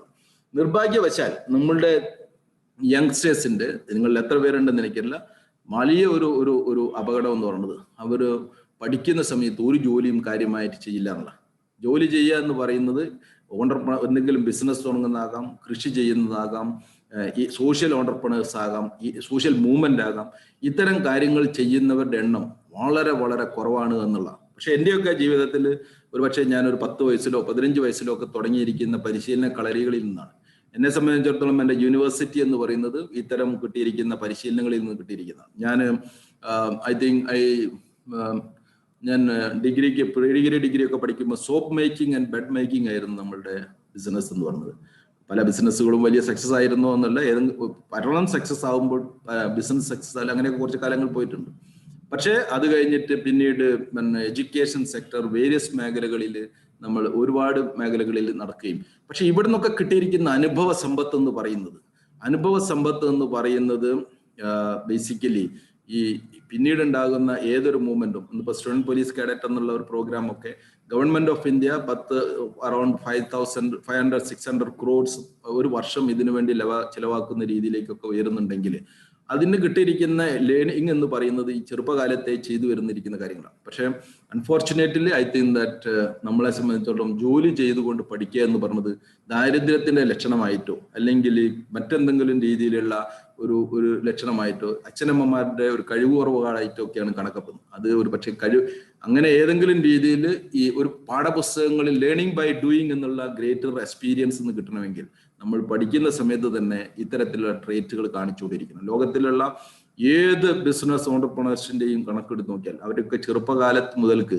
അവർ എന്തെങ്കിലുമൊക്കെ രീതിയിൽ ഇത്തരത്തിലുള്ള പ്രവർത്തനങ്ങൾ നടത്തി വന്നിരിക്കുന്നു എന്നുള്ള വളരെ ഒരു അനന്തമായിരിക്കുന്ന സാധ്യതകളും അതിനേക്കാൾ അനന്തമായിരിക്കുന്ന വെല്ലുവിളികളും നിറഞ്ഞിരിക്കുന്നതാണ് 21st സെഞ്ചുറി എന്നും പോസ്റ്റ് കോവിഡ് പീരീഡ് എന്നുള്ളത് നിങ്ങൾ മനസ്സിലാക്കി വെക്കുന്നതായിരിക്കും. അതിലെ ഒരു പ്രധാനപ്പെട്ട ഒരു കാര്യം ഇവിടെ ഏറ്റവും വലിയ സാധ്യതകൾ എന്ന് പറയുന്നത് ലോകത്തിന്റെ ഏത് ഭാഗത്തുള്ള ഒരു ആക്ടിവിറ്റി വേണമെങ്കിലും നിങ്ങൾക്ക് you can sit in Kerala, either it is in Attapadi or Manandawadi or Munnar or wherever it can be, പക്ഷേ you can control over from there. The virtual world has become so eminent and more useful during this pandemic period. എല്ലാവരും തന്നെ virtual വേൾഡിലേക്ക് forcefully മാറുകയും ഇപ്പോൾ അതൊരു കൾച്ചറായി മാറുകയും ചെയ്യുന്നു. ഗ്ലോബലിയുള്ള എല്ലാ ഇൻഫർമേഷനും നമുക്ക് ആക്സസിബിൾ ആണ്. ഗ്ലോബലിയുള്ള ആരുമായിട്ട് എന്തുമായിട്ടും കോസ്റ്റ് ഫ്രീ ആയിട്ട് യു ക്യാൻ ഇന്ററാക്ട്. അങ്ങനെ അനന്തമായിരിക്കുന്ന ഇൻഫർമേഷൻ ഷെയറിങ്ങും ഐഡിയ ഷെയറിങ്ങും ഒക്കെ ഉള്ള അനന്തമായിരിക്കുന്ന മാർക്കറ്റ് ഷെയറിങ്ങിനൊക്കെ അനന്തമായിരിക്കുന്ന സാധ്യതകൾ വൺ സൈഡിലുണ്ട്. അതിനെ എത്രത്തോളം ഒരാൾക്ക് ഉപയോഗിക്കാൻ പറ്റുന്നു എന്നുള്ളതാണ് ഏറ്റവും പ്രധാനപ്പെട്ട ഒരു കാര്യം. അത് ഏറ്റവും കൂടുതൽ ഉപയോഗിക്കുന്ന ആളുകൾ അവരായിരിക്കും ഞാൻ നേരത്തെ പറഞ്ഞിരിക്കുന്നത് ലോകത്തിൽ അറിയപ്പെടുന്നവരും സക്സസ്ഫുൾ ആയിരിക്കുന്നതാണ്. അതിന്റെ നേരേക്ക് മുഖം തിരിഞ്ഞിരിക്കുന്നത് നേരത്തെ പോലെ ഉള്ള ഒരു മടി കൊണ്ടോ ഒരു എനർഷ്യ കൊണ്ടോ ലതാർജി കൊണ്ടോ ആകുന്ന ആളുകൾ. ഞാൻ നേരത്തെ പറഞ്ഞ സോഷ്യൽ ഡാർവിനിസത്തിന്റെ ഏറ്റവും വേഴ്സ്റ്റ് ഫോമിലേക്ക് പോകാനുള്ള സാധ്യതയും വളരെ ആണ്. അതുകൊണ്ട് എവിടെ നമ്മൾ നിൽക്കണം എന്നുള്ളത് വളരെ ശ്രദ്ധിക്കണം. ഈ കോവിഡ് നമ്മളെ പഠിപ്പിച്ചിരിക്കുന്ന ഏറ്റവും പ്രധാനപ്പെട്ട ഒരു കാര്യം സെൽഫ് റിലയൻസ് ഈസ്. നമ്മളെ രാജ്യത്തിന്റെ അകത്ത് ജോലി ഉണ്ടെങ്കിൽ, നമ്മളെ സംസ്ഥാനത്തിന്റെ അകത്ത് ജോലി ഉണ്ടെങ്കിൽ, നമ്മളെ കയ്യിൽ ജോലി ഉണ്ടെങ്കിൽ, സേഫ് ജോലി ഉണ്ടെങ്കിൽ വിൽ ബി മോർ സേഫ്. ഏത് തരത്തിലുള്ള പാൻഡമിക്കും ഇഷ്യൂസും ഒക്കെ ഇനിയും ഈ കാലഘട്ടത്തിൽ വരാൻ സാധ്യതയുണ്ടാവുന്നു. ഏത് രീതിയിലുള്ള ഇഷ്യൂസും ഫേസ് ചെയ്യണമെങ്കിൽ self empowerment and self motivation and so call having a big vision and intense chasing of towards that dream ആണ് നമുക്ക് വേണ്ടത്. അതിന് നമ്മളെ നിരന്തരമായിട്ട് എനേബിൾ ചെയ്യണമെങ്കിൽ ലേൺ ചെയ്യുക, പുതുതായിട്ടുള്ള കാര്യങ്ങൾ നിരന്തരമായി പഠിച്ചുകൊണ്ടിരിക്കുക, നേരത്തെ പഠിച്ചിരിക്കുന്ന കാര്യങ്ങൾ അനാവശ്യമെന്ന് തോന്നുന്നതിനോട് മുറുകെ പിടിച്ചിരിക്കാതെ അതിനെ ഷെഡ് ചെയ്യുക, ഡീലേൺ ചെയ്യുക, ഇത് വീണ്ടും റീലേൺ ചെയ്യുക. അങ്ങനെ ഡീലേൺ ആൻഡ് റീലേണിലൂടെ മുന്നോട്ട് പോകുന്ന ഒരാളെ സംബന്ധിച്ചിടത്തോളം with very high positive mind set and very high level of passion അവരുടേതായിരിക്കും ഈ ലോകം. ഇത്രയും പറഞ്ഞുകൊണ്ട് ഞാൻ നിർത്തുകയാണ്. Thank you so much for inviting me for this your programme. Thank you so much. Yeah, thank you very much, sir. That was a very, very insightful session as you were stating things that were very relevant for this particular situation, even about the big data and everything that you talked about, the entrepreneurship and empowering the entrepreneurs. So thank you very much for the words of wisdom, sir. I personally feel immensely honored and privileged once again to have introduced you and to have read out your huge profile before you actually appeared on the video. So, and also for sharing a virtual stage along with you. I should say, like, I'm really, really honored and privileged, sir. Thank you very much. So we are extremely thankful and humbled by your presence amidst your busy and hectic schedule. And sir, we have an e-certificate for you from the 3G School of Applied Entrepreneurship to honor your presence and time, sir. So please accept it and we would be mailing the same to you. The technical team will display the certificate right now. Okay, thank you. Thank you very much, sir. We are honored and privileged once again. Namaskaram, sir. Okay, thank you, Dr. Shahid. Thank you so much for inviting me. Okay, thank you. Thank you very much, sir. Thank you, sir. All right, so ladies and gentlemen, like we would have got a lot of insight from the keynote speaker, and sir was really, really brilliant with all his, insightful knowledge that he was passing on to us. So it was full of wisdom. And with this note, I would like to hand over the session to my co-MC, Aisha Nacholi, to take over the next session. Over to you, Aisha. Thank you so much, Nandini ma'am. It's a great opportunity to introduce the next speaker for us. So, Janagodiകളുടെ വിശ്വസ്ത സ്ഥാപനം, the tagline which crosses our mind when we hear the word Atlas. And next speaker is none other than Mr. M. Ramachandran, better known as Atlas Ramachandran, an Indian jeweler, film producer, and actor.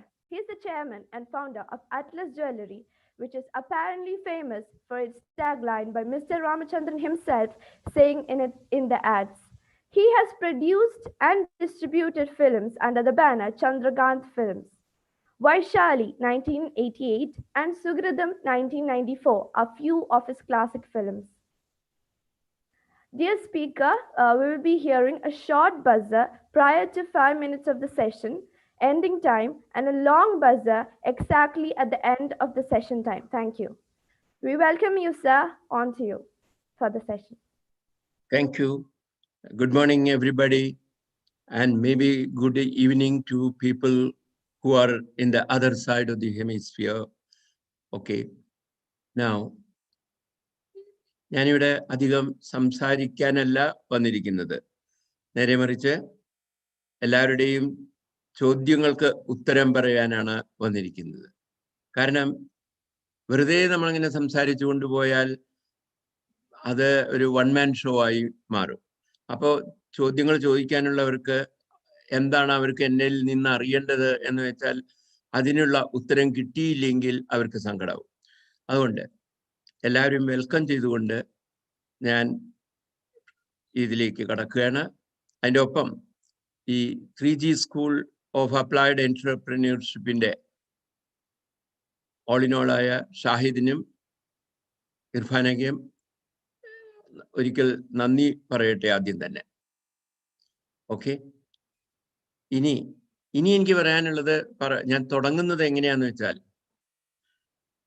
നമ്മളെല്ലാവരും ജോലി അന്വേഷിച്ച് കുറച്ചൊന്ന് പഠിച്ചു കഴിഞ്ഞാൽ, അത് ഒരു ഗ്രാജുവേഷനോ അല്ലെങ്കിൽ അതിനടുത്ത് എന്തെങ്കിലും ആയി കഴിഞ്ഞാൽ പിന്നെ നമ്മൾ അന്വേഷിക്കുന്നത് എവിടെ ഒരു ജോലി കിട്ടും, എന്ത് ചെയ്യാം, എങ്ങനെ ഒരു ലിവിങ് ഉണ്ടാക്കാം എന്നുള്ളതാണ്.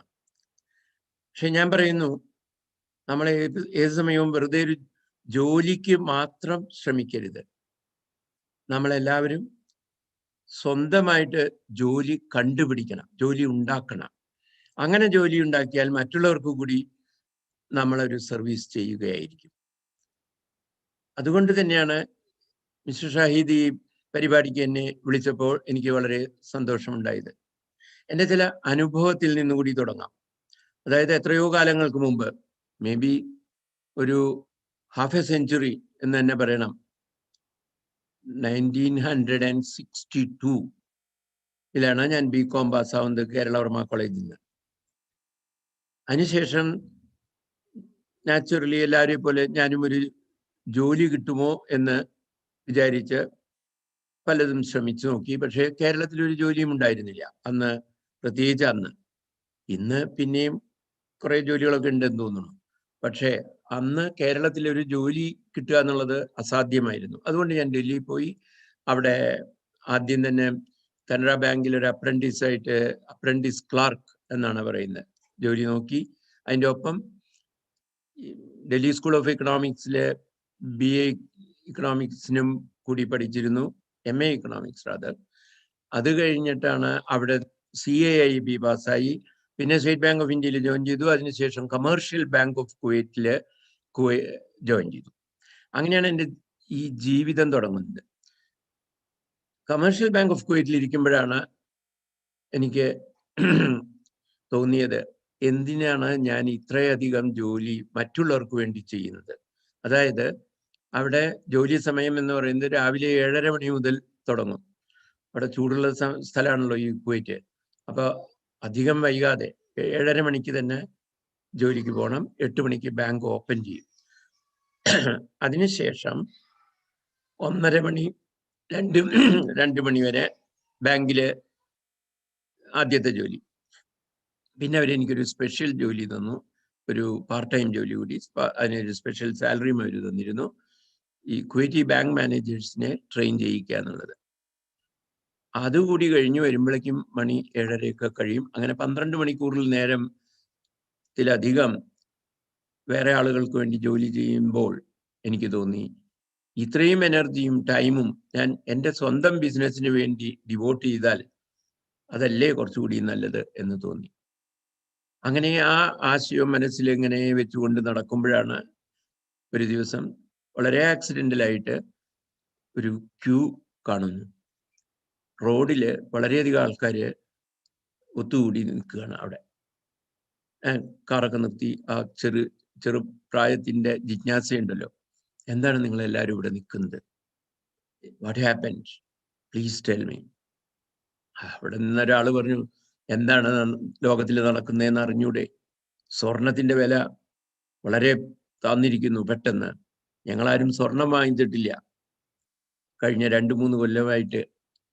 അപ്പൊ ഞങ്ങളൊക്കെ ഇവിടെ നിൽക്കുന്നത് സ്വർണം വാങ്ങിക്കാനാണ്, ആഭരണങ്ങൾ വാങ്ങിക്കാനാണ്. That was a triggering point. അപ്പൊ എനിക്ക് തോന്നി, ഓക്കെ, ഒരു പ്രോഡക്റ്റിന്, ഒരു കമോഡിറ്റിക്ക് ഇത്രയും അധികം ഡിമാൻഡ് ഉണ്ടെങ്കിൽ പിന്നെ നമുക്ക് ആ ബിസിനസ് തന്നെ അങ്ങനെ ചെയ്തുകൂടെ? അതായത് ഒരു ബിസിനസ്സിന് ആദ്യത്തെ പ്രീ റിക്വസിറ്റ് എന്താണ്? ഡിമാൻഡ് ഉണ്ടായിരിക്കണം.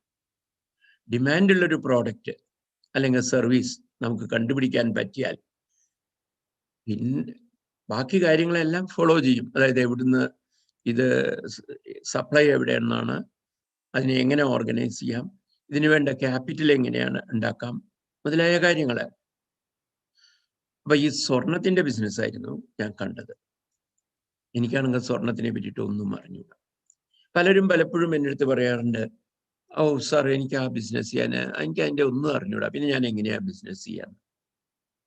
നമ്മളെല്ലാവരും എല്ലാം അറിഞ്ഞുകൊണ്ടല്ലോ ജനിക്കുന്നതും ജോലി ചെയ്യുന്നതും മറ്റും. അപ്പോ പലതും നമ്മൾ പഠിക്കുന്നത് ചെയ്തുകൊണ്ട് തന്നെയാണ് പഠിക്കുന്നത്. അങ്ങനെ അറിയില്ല എനിക്ക് ആ ബിസിനസ് എന്ന് പറഞ്ഞ് വെറുതെ ഇരുന്നാൽ പിന്നെ വെറുതെ ഇരിക്കുക മാത്രമേ ഉണ്ടാവുള്ളൂ. ഞാൻ തീർച്ചയാക്കി എന്തായാലും എൻ്റെ ബേസിക് നോളജ് കിട്ടിക്കഴിഞ്ഞാൽ നമുക്ക് തുടങ്ങാം.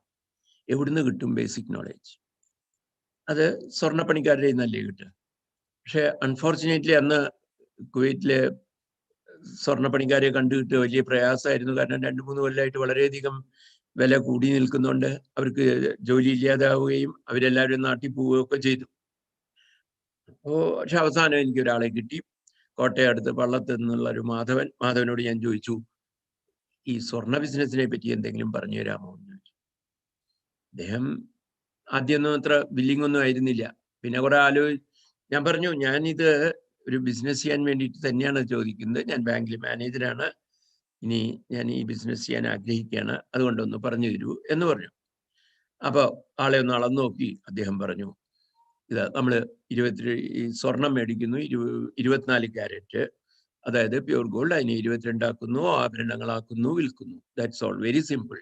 അപ്പൊ അതായത് ഈ 22 ക്യാരറ്റ് ആക്കുമ്പോൾ എന്തുണ്ടാവുന്നു? 2/24 വേറെ ബേസ് മെറ്റല് സിൽവറോ കോപ്പറോ ആഡ് ചെയ്യുന്നു. നമ്മുടെ ലാഭം സ്വർണത്തിന്റെ വിലയിൽ മാത്രം 8.3% കിട്ടുന്നു. അന്ന് കുവൈറ്റിലെ 22 ക്യാരറ്റിനും 24 ക്യാരറ്റിനും ഒരേ വിലയായിരുന്നു. ഇതൊക്കെ മാറ്റിയെടുത്തത് അറ്റ്ലസ് ആണ്, അത് വേറൊരു story.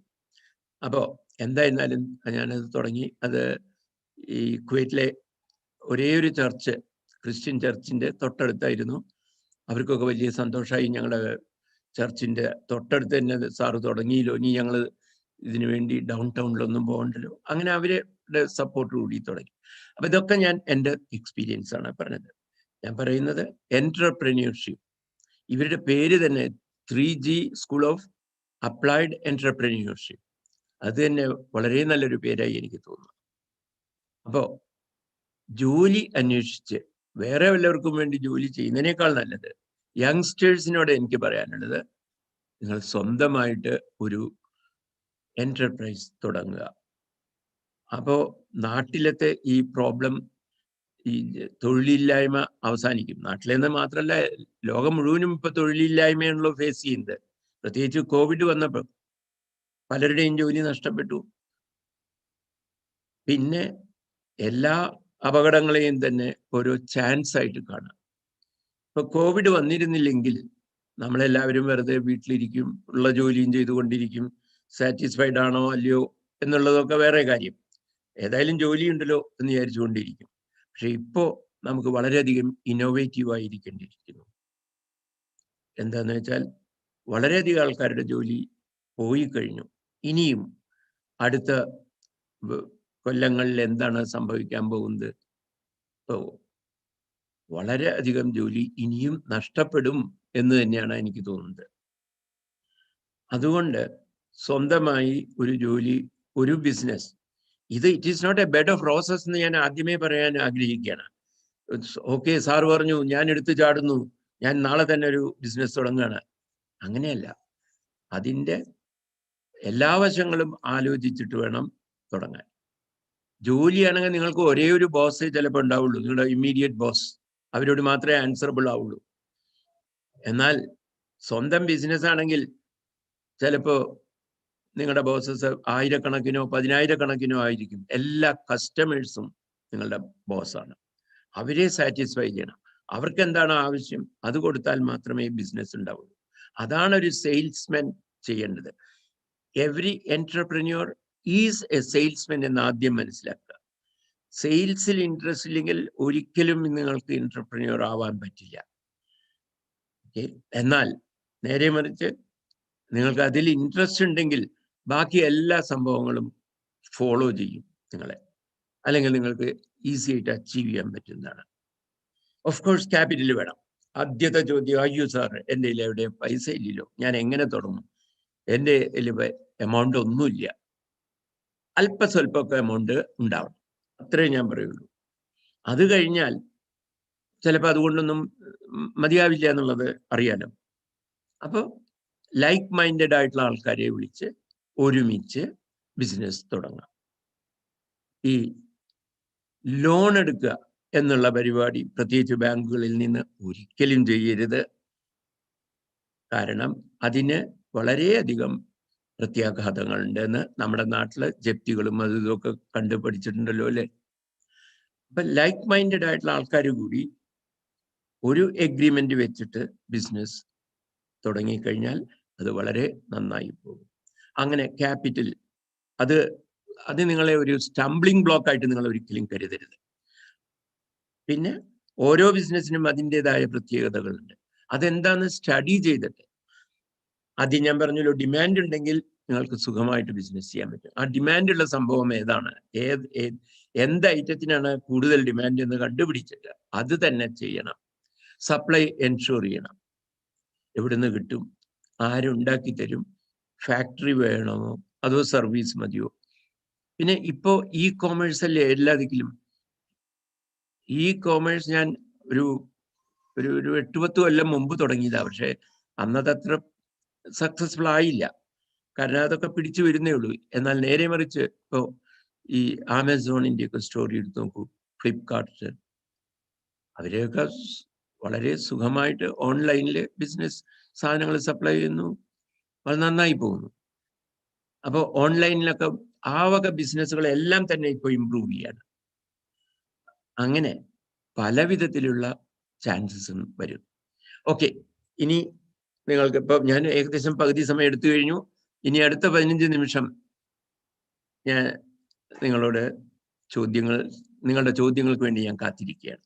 Okay, please start.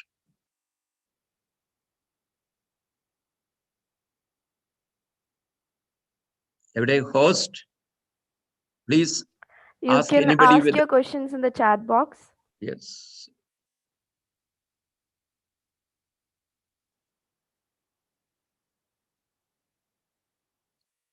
Maybe one more.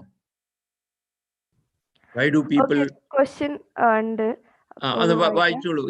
why do people from Kerala, including me, complain, compare, and criticize even we are educated, and why do we lack team spirit? This is the question. See, this is all people like you to improve. Now, നമ്മളിപ്പോൾ ഇതിനു മുമ്പ് ആളുകൾ അങ്ങനെയായിരുന്നു ഇങ്ങനെയായിരുന്നു കേരളത്തിൽ ഇങ്ങനെ തീരെ അത് traditionally Keralites were only looking for jobs. See ആ ട്രഡീഷനെയാണ് നമ്മൾ മാറ്റിയെടുക്കേണ്ടത്. So it is for people like you to improve upon it. Okay, team സ്പിരിറ്റും ഇതുമാതിരി തന്നെയല്ലേ. നമ്മുടെ വിശ്വാസമുള്ള നമ്മളോട് സ്നേഹമുള്ള ആളുകളെ ഇന്ന് അവരോട് ഡിസ്കസ് ചെയ്യുക, നമ്മൾ തന്നെ ഉണ്ടാക്കുക കുറച്ച് team spirit. Next question. Sir, do we need to have any backup plan while building our business? Yeah, definitely. എല്ലാത്തിനും ബാക്കപ്പ് പ്ലാൻ കൂടി വേണം. കാരണം ഓപ്ഷൻ 1 മാത്രം വിചാരിച്ചുകൊണ്ടിരുന്നാൽ supposing there is a setback, supposing it doesn't take off as we planned, we should have some backup. Options 2, 3, 4, how many as possible, as much as possible. Next question. Sir, can you say something about shares and sharehold?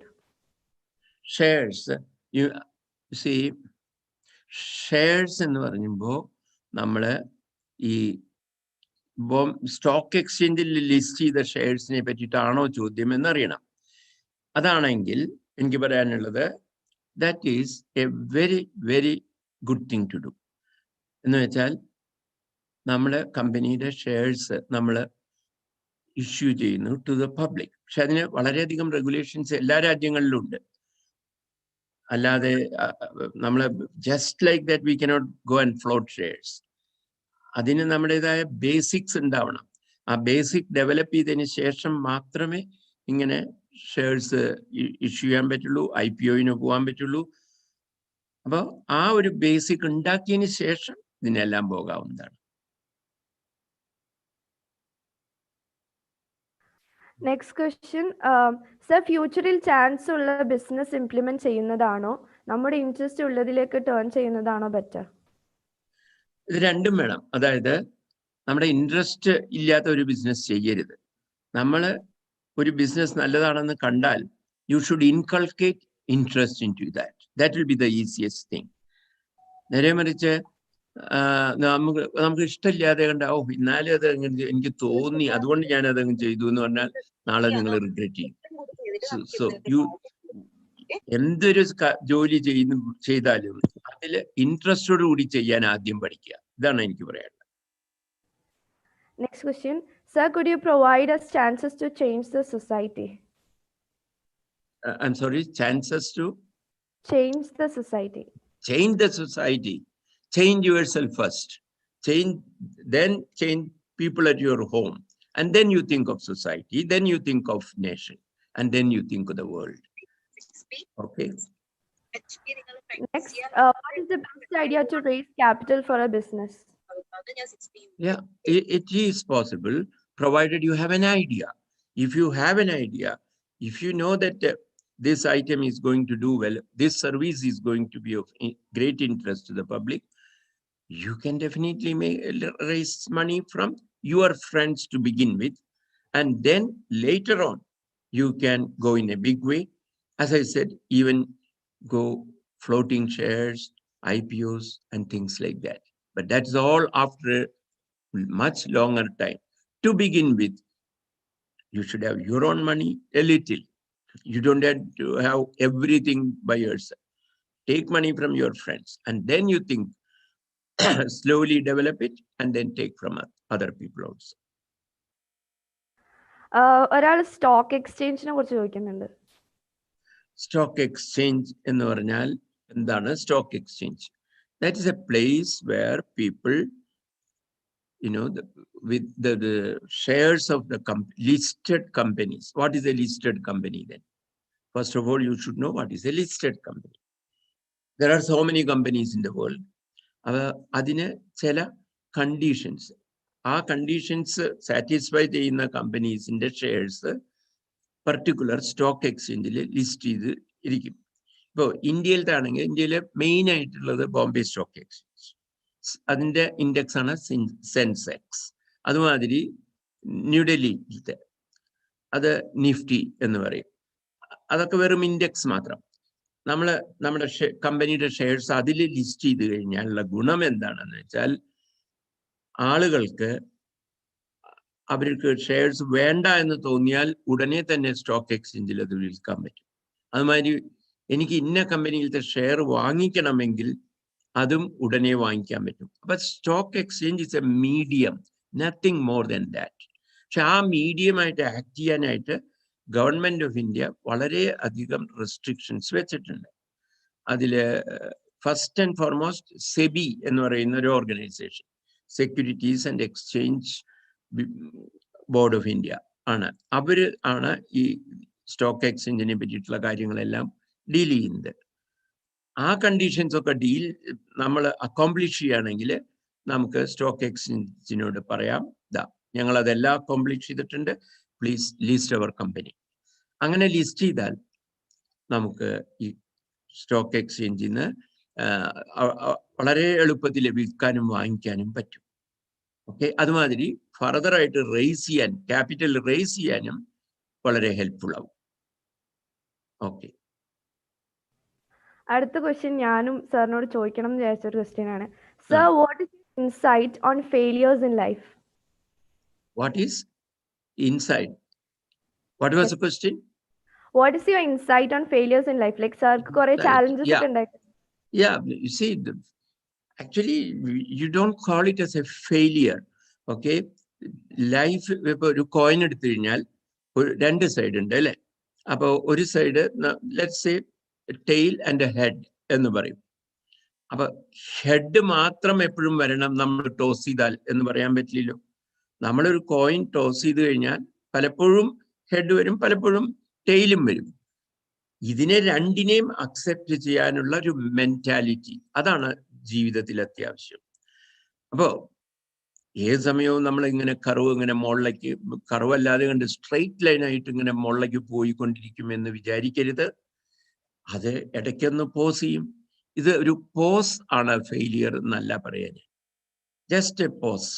കാരണം കുറെ അധികം work ചെയ്ത് ക്ഷീണിച്ച അവശനാവുന്ന സമയത്ത് ദൈവം തന്നെ പറയുന്നതാണ്, ഒന്ന് rest എടുക്കൂ, ഒരു ചെറിയൊരു പോസ് കൊടുക്കുന്നു. പിന്നെ വീണ്ടും നമുക്ക് പ്ലേ ചെയ്യാം, പാട്ടായിരുന്നാലും വീഡിയോ ആയിരുന്നാലും മ്യൂസിക് ആയിരുന്നാലും എന്തെങ്കിലും ആയിക്കോട്ടെ. അതിന് ദൈവം കൊടുക്കുന്ന ഒരു ഓപ്പർച്യൂണിറ്റിയാണ് ഈ പോസിങ് എന്ന്. അല്ലാണ്ട് ഇതിനെ നിങ്ങൾ ഒരു ഫെയിലിയർ എന്ന് വിശേഷിപ്പിക്കരുത്. ആ പോസിൽ നിന്ന് റീസർജൻസ് ഉണ്ടാവുന്നു.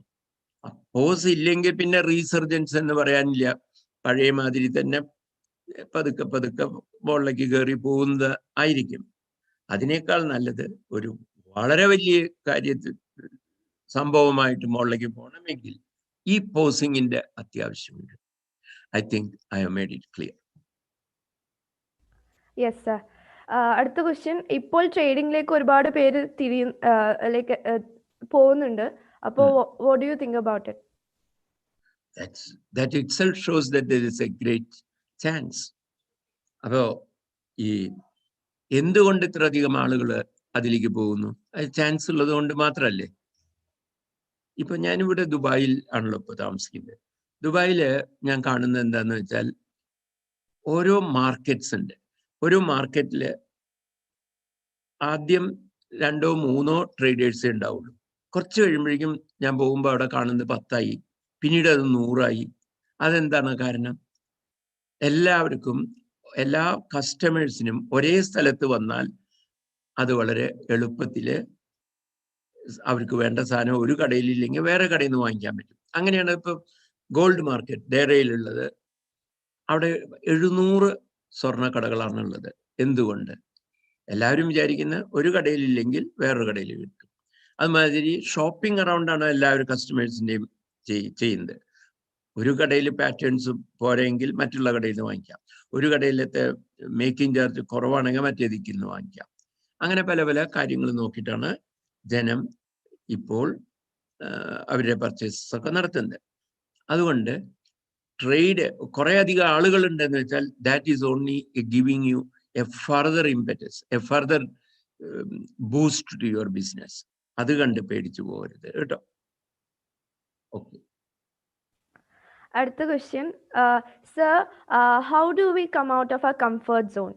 I want to do business, but don't know what to start and what to begin with. What Yeah. shall we do? We had to be, on the lookout. ഇപ്പൊ എല്ലാം എൻ്റെ കാര്യത്തിൽ സംഭവിച്ച മാതിരി ആക്സിഡന്റൽ ആയിക്കൊള്ളുന്നില്ല. In my life everything was accidental. എന്ന് വെച്ചാൽ ഞാൻ പറഞ്ഞല്ലോ, ഈ സ്വർണ്ണക്കടയുടെ മുമ്പിൽ ആളുകൾ വെയിറ്റ് ചെയ്യുന്നു. അപ്പൊ അത് കണ്ടപ്പോ എനിക്ക് തോന്നി ഇത് നല്ല ഒരു ബിസിനസ് ആണെന്ന് തോന്നി. That was accidental. നിങ്ങൾ ന്യൂസ് പേപ്പർ ഉണ്ടെങ്കിൽ ന്യൂസ് പേപ്പർ വായിക്കുക. ഇന്നത്തെ കാലത്ത് ന്യൂസ് പേപ്പറിന്റെ ഒന്നും ആവശ്യമില്ലല്ലോ. ഇന്ന് എല്ലാം തന്നെ കമ്പ്യൂട്ടറിലല്ലേ, ഗൂഗിളോ യൂട്യൂബോ whatever it is. You just be on the lookout. Open your eyes and ears and opportunities will come to you. നേരെ മറിച്ച് കണ്ണ് അടച്ച് ആരെങ്കിലും എന്തെങ്കിലും തരണേ, ഞാൻ നല്ലൊരു ഐഡിയ കൊണ്ടുവന്ന് തരണം, അതിന്റെ എങ്ങനെ ഞാനത് മാർക്കറ്റ് ചെയ്യണം, എന്ത് ചെയ്യണം എന്നൊക്കെ വിചാരിച്ചുകൊണ്ടിരുന്നാൽ ഒന്നും നടക്കില്ല. The only thing you have to do is open your eyes and ears, and success will come to you automatically. Okay. Yes. We Sir. still have few more minutes. Yeah. Okay. അടുത്ത രണ്ട് question ഒരുമിച്ച് ചോദിക്കുകയാണ്. Sir, is gold the most safe investment always? അടുത്ത question. If we give discounts on gold price, will we build our business and profits? First question was, is gold the best business? Yes, gold is number one business in the world. Why? This is a very, very special commodity. Unlike steel and cement, it doesn't, unlike steel, it doesn't rust. Unlike cement, അത് കട്ട പിടിച്ചു പോവില്ല. Unlike foodstuff, expiry date ഒന്നുമില്ല. Unlike medicines, expiry date ഇല്ല. പിന്നെ അതുമാതിരി unlike readymade textiles, അതിന് ഒരു ഔട്ട് ഓഫ് ഫാഷൻ പോകുന്ന ക്വസ്റ്റ്യൻ ഇല്ല. അഥവാ അങ്ങനെ ഔട്ട് ഓഫ് ഫാഷൻ പോയാൽ പോലും അത് ഒരുക്കി രണ്ടാമത് വിത്തൗട്ട് മച്ച് ലോസ് നമുക്ക് ഉണ്ടാക്കാൻ പറ്റും. അങ്ങനെയൊക്കെ നോക്കുമ്പോൾ ഇപ്പൊ real estate another good business to do. It's a very good commodity. But in a distress sale, it can attract perhaps only maximum 15% of the value. Gold in Anganela, 100% value we can get. So gold is the best commodity to do business. And what is the corollary to this question? You said there is something more which you wanted to ask. What was that? Yes. Sir, മറ്റേ question, if we give discounts on gold price, will we build our business and profits? Me to the discount.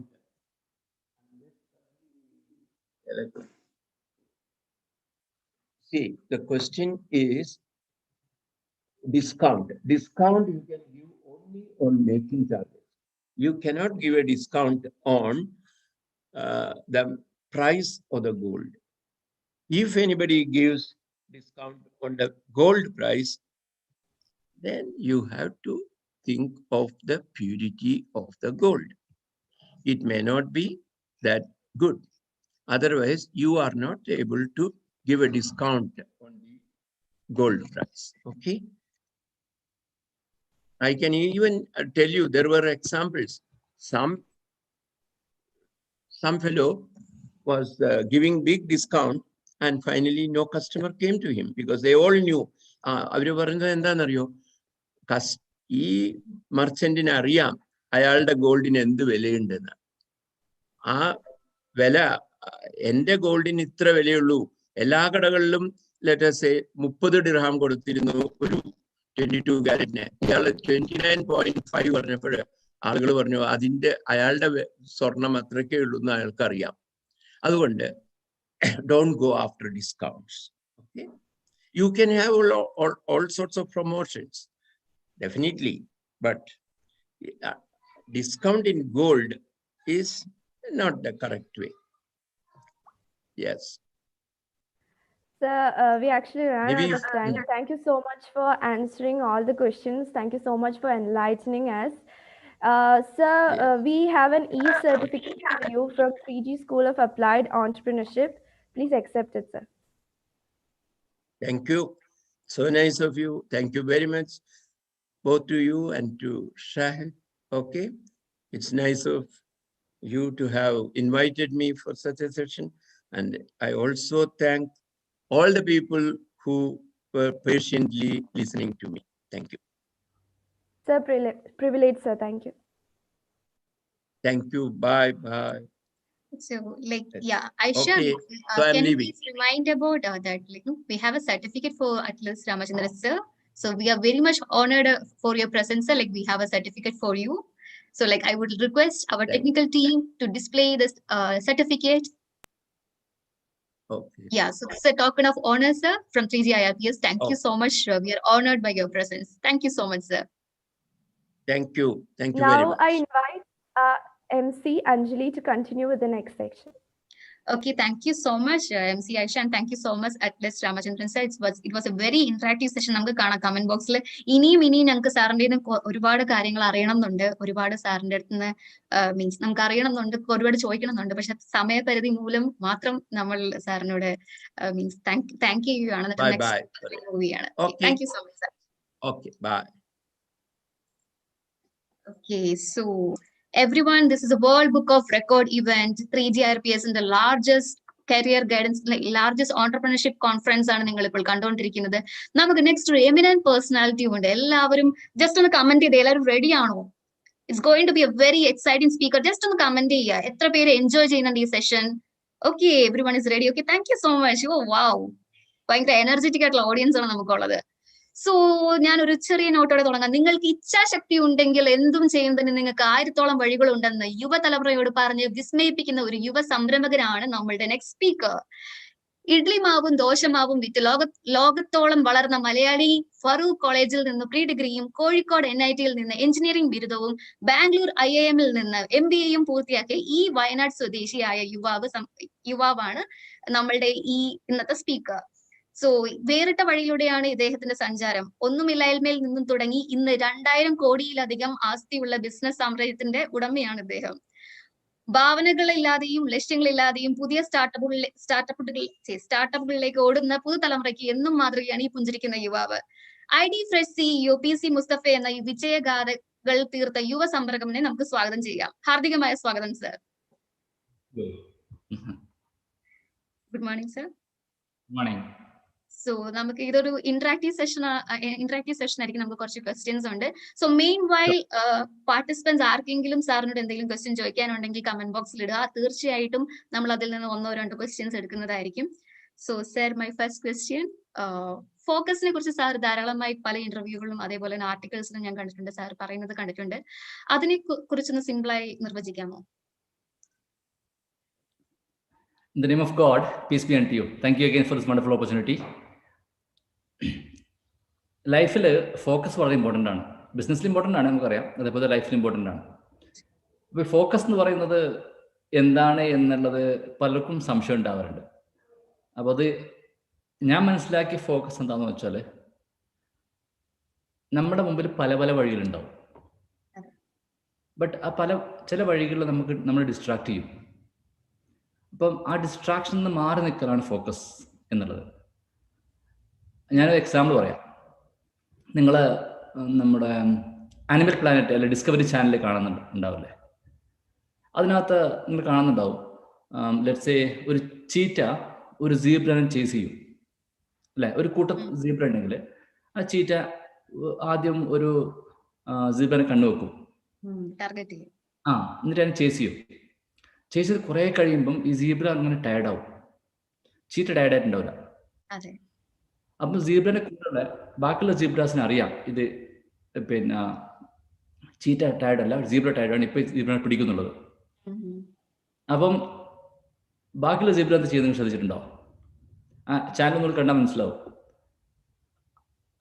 ഈ സീബ്രനെ protect ചെയ്യാൻ വേണ്ടിയിട്ട് ഈ സീബ്രന്റെ മറ്റേ സീബ്രന്റെ അടുക്ക് ഈ ചീറ്റന്റെ അടുത്ത് പോയി നിന്ന് കൊടുക്കും, അല്ല അടുത്തേക്ക് പോയി നിന്ന് കൊടുക്കും. റൈറ്റ്. അതിന് ഉദ്ദേശം എന്താ വെച്ചാൽ ഇതിന്റെ ഫോക്കസ് തെറ്റിക്കലാണ് ചീറ്റയുടെ. Right. But cheetah is very very focused. He knows it's a trap. ചീറ്റക്കാരി ഇതൊരു ട്രാപ്പാന്നുള്ളത്. അപ്പൊ ചീറ്റ എന്ത് ചെയ്യും? ചീറ്റ ഇവിടെ വൈഡ് ദ ഫസ്റ്റ് സീബ്ര. ആ ഫസ്റ്റ് സീബ്രനെ ഐ ചെയ്തിട്ട് It will chase that particular zebra to death. അതാണ് ഫോക്കസ്. ബിസിനസ്സിന് ഫോക്കസ് തന്നെയാണ്, ലൈഫിനും ഫോക്കസ് തന്നെയാണ്. So stay focused. ഫോക്കസ് ഇല്ലെങ്കിൽ നമ്മൾക്ക് ഒന്നും കിട്ടില്ല. ഈ ചീറ്റ ആ സിബ്രനെ വിട്ടിട്ട് മറ്റുള്ള സിബ്രന്റെ പുറകിൽ ഓടിയിട്ടുണ്ടെങ്കിൽ ഒന്നും കിട്ടില്ല അതിന്. തീർച്ചയായിട്ടും. റൈറ്റ്. അപ്പം ആ ഫസ്റ്റ് സീബ്രനെ ഐ ചെയ്തിട്ട് അത്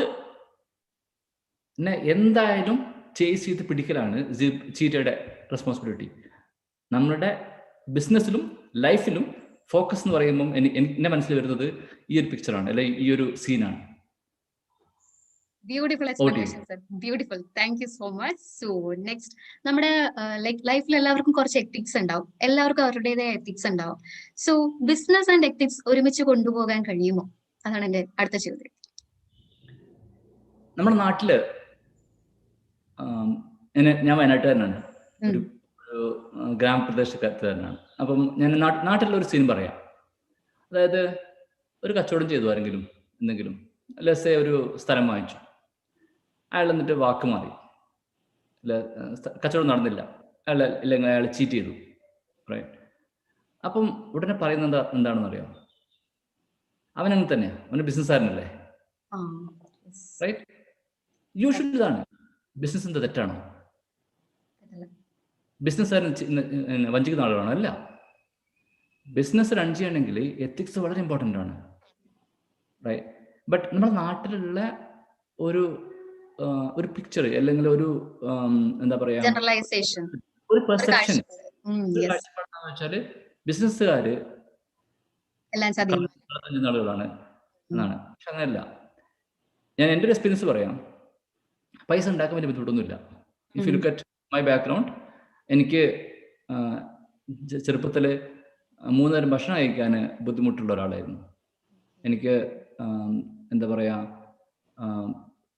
സ്കൂളിൽ പോകാനുള്ള ഒരു ഡിറ്റർമിനേഷൻ എന്താണെന്ന് വെച്ചാൽ, അല്ലെങ്കിൽ ഒരു മോട്ടിവേഷൻ എന്താണെന്ന് വെച്ചാൽ, സ്കൂളിൽ നിന്ന് കിട്ടുന്ന 3 ഡേ അല്ല മിഡ് ഡേ മീലായിരുന്നു. വെരി പൂർ ആയിരുന്നു സ്റ്റഡീസിലൊക്കെ. എൻ്റെ ലൈഫ് നോക്കുകയാണെങ്കിൽ ഒരു കുടിലുണ്ടായിരുന്നു വീട്ടിൽ, നമുക്ക് ചോർന്നൊലിക്കുന്ന ഒരു കുടിലുണ്ടായിരുന്നു. അപ്പോൾ അവിടെ നിന്നൊക്കെ നമ്മൾ കഷ്ടപ്പെട്ടിട്ട് പിന്നെ കുറേ പൈസ ഒക്കെ ഉണ്ടാക്കി. ഞാൻ പൈസ ഉണ്ടാക്കുന്ന പറ്റി പറയുന്നില്ല, പൈസ ഉണ്ടാക്കുന്ന വലിയ ബുദ്ധിമുട്ടൊന്നുമില്ല.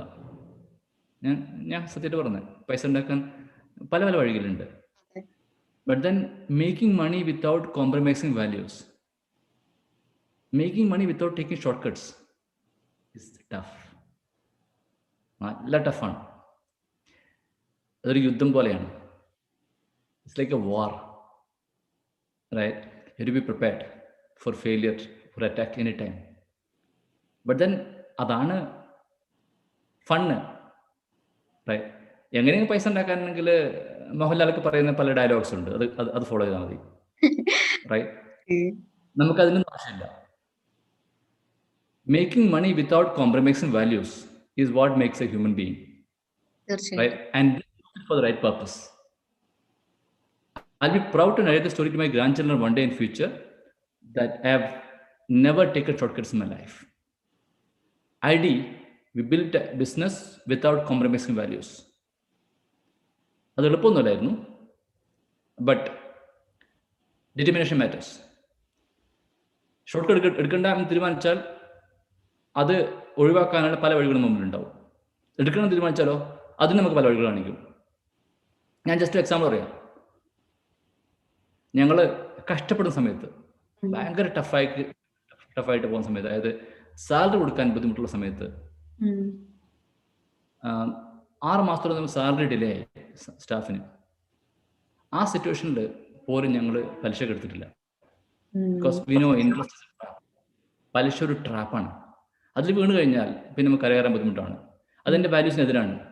So we didn't take it. Even today നമ്മളിപ്പോൾ 2000 crore ബ്രാൻഡായിട്ടും നമ്മൾ ഇന്നും 0 debt 0 liability കമ്പനിയാണ്. നമുക്ക് നോ ഡെറ്റ്. അത്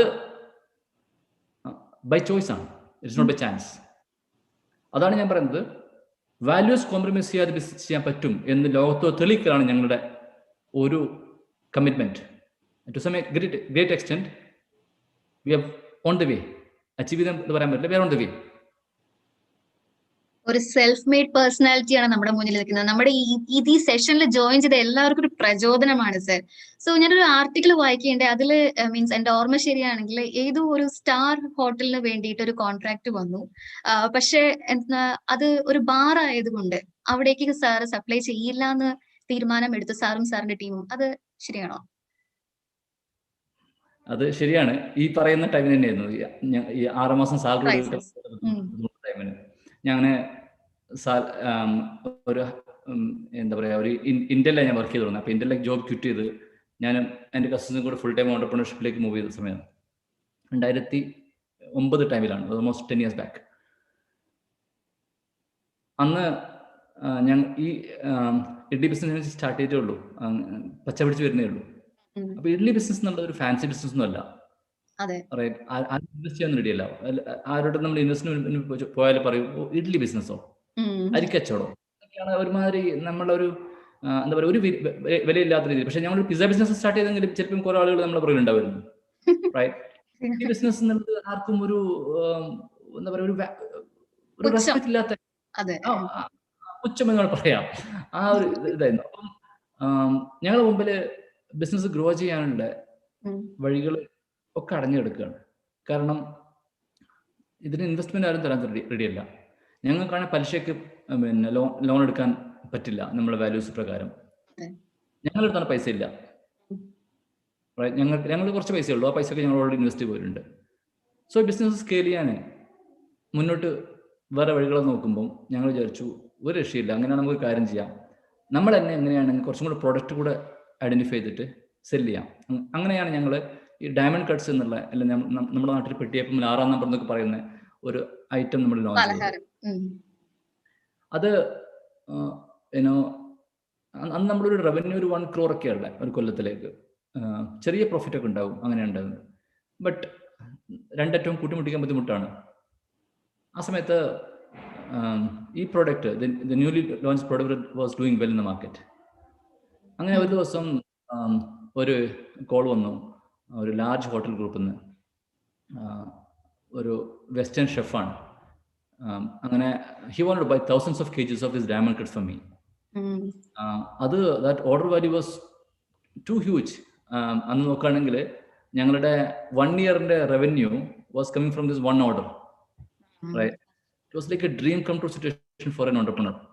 സ്റ്റാർട്ടപ്പ് സ്റ്റേജിൽ നോക്കുകയാണെങ്കിൽ ആ സിറ്റുവേഷൻ നോക്കുകയാണെങ്കിലാണ് ഞങ്ങളുടെ രണ്ടറ്റം കൂട്ടിമുട്ടിക്കാൻ ബുദ്ധിമുട്ടാണ്, ബിസിനസ് ഗ്രോ ചെയ്യാൻ പറ്റുന്നില്ല, ഇപ്പുറത്ത് സാലറി കൊടുക്കാൻ ബുദ്ധിമുട്ടാണ്. So we were seeing light at the end of the tunnel. നമ്മുടെ ടീം വാസ് കംപ്ലീറ്റ്ലി എനർജൈസ്ഡ്. എല്ലാവരും വെൽ പ്രിപ്പയർഡ് ആയി ഈ ഒരു പർച്ചേസ് ഓർഡർ ഡെലിവർ ചെയ്യാൻ വേണ്ടിയിട്ട്.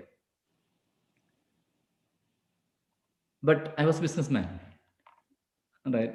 So from a businessman perspective, your role is to look around, identify customer problems and solve it using common sense. Right? അങ്ങനെ എന്താണ് ഈ കസ്റ്റമറിന്റെ പ്രോബ്ലം, എന്തിനാണ് ഈ കസ്റ്റമർ ഇത്രത്തോളം വലിയ ഓർഡർ നമുക്ക് തന്നത് എന്ന് പഠിക്കാൻ വേണ്ടിയിട്ട് ഐ ആസ്ക്ഡ് ഫോർ എൻ അപ്പോയിൻമെന്റ്. എൻ്റെ ഉദ്ദേശം എന്താണെന്ന് വെച്ചാൽ meet this customer, learn the purpose and then use the same pitch to sell more products to more customers. അങ്ങനെ കുറെ പൈസ ഉണ്ടാക്കാനുള്ള, അല്ല കുറെ ബിസിനസ് ചെയ്യാനുള്ള ഒരു ഉദ്ദേശത്തിലാണ് ഞാൻ മീറ്റ് ചെയ്യാൻ പോയത്. So quite natural, right? Any ബിസിനസ്മാന്റെ റോളാണ്. അങ്ങനെ മീറ്റ് ചെയ്തപ്പം he said we are unique. Western accent അല്ലേ, we are quite unique. We want our customers to experience different taste. We quite like your diamond cuts. we would like to serve it as a bar snack. No. Okay. Bar snack and the word I കേട്ടത്. I was confused. നമ്മുടെ product കൊണ്ട് ബാറിൽ snack ആയിട്ട് liquor promote ചെയ്യാൻ വേണ്ടി കൊടുക്കണോ? ഒരു സൈഡിൽ we had a huge order. The other side we had our values. Values was conflicting with our business interest. Was confused. On the way back, talked to my partners. We debated, and finally we decided to cancel this order, give up this order. It was not an easy decision. It was a very tough decision. I called up Taj chef താജിന് order വന്നത്. I called chef and I apologise to him. ഞാൻ പറഞ്ഞു, sir എൻ്റെ values ഒരു conflict ഉള്ളതുകൊണ്ട് I will not be in a position to accept this order എന്ന് പറഞ്ഞു. He shouted at me. പറഞ്ഞു, you from IIM Bangalore and you have this crazy logic blah blah, അങ്ങനെ കുറേ കാര്യം പറയുന്ന അടുത്ത്. അങ്ങനെ ഞാൻ ഫോൺ താഴ്ത്തു വെച്ചപ്പോൾ എനിക്ക് ശരി കരച്ചിൽ വന്നു. I felt crying not because I lost this order. I felt crying because the Almighty God gave me the courage to take the toughest decision in the most difficult time in my life. Wow. Courage to take such tough decisions helped us to create the strong brand that we are today. ഞാൻ പറയുന്നതെന്ന് വെച്ചാൽ, I'll be proud to narrate the story to my grandchildren one day in future that നമ്മുടെ business build ചെയ്തത് values compromise ചെയ്യാതെയാണ്. ബിസിനസ്സിൽ പൈസ ഉണ്ടാക്കാൻ എളുപ്പമാണ്, but making money without compromising values is tough. Take that path.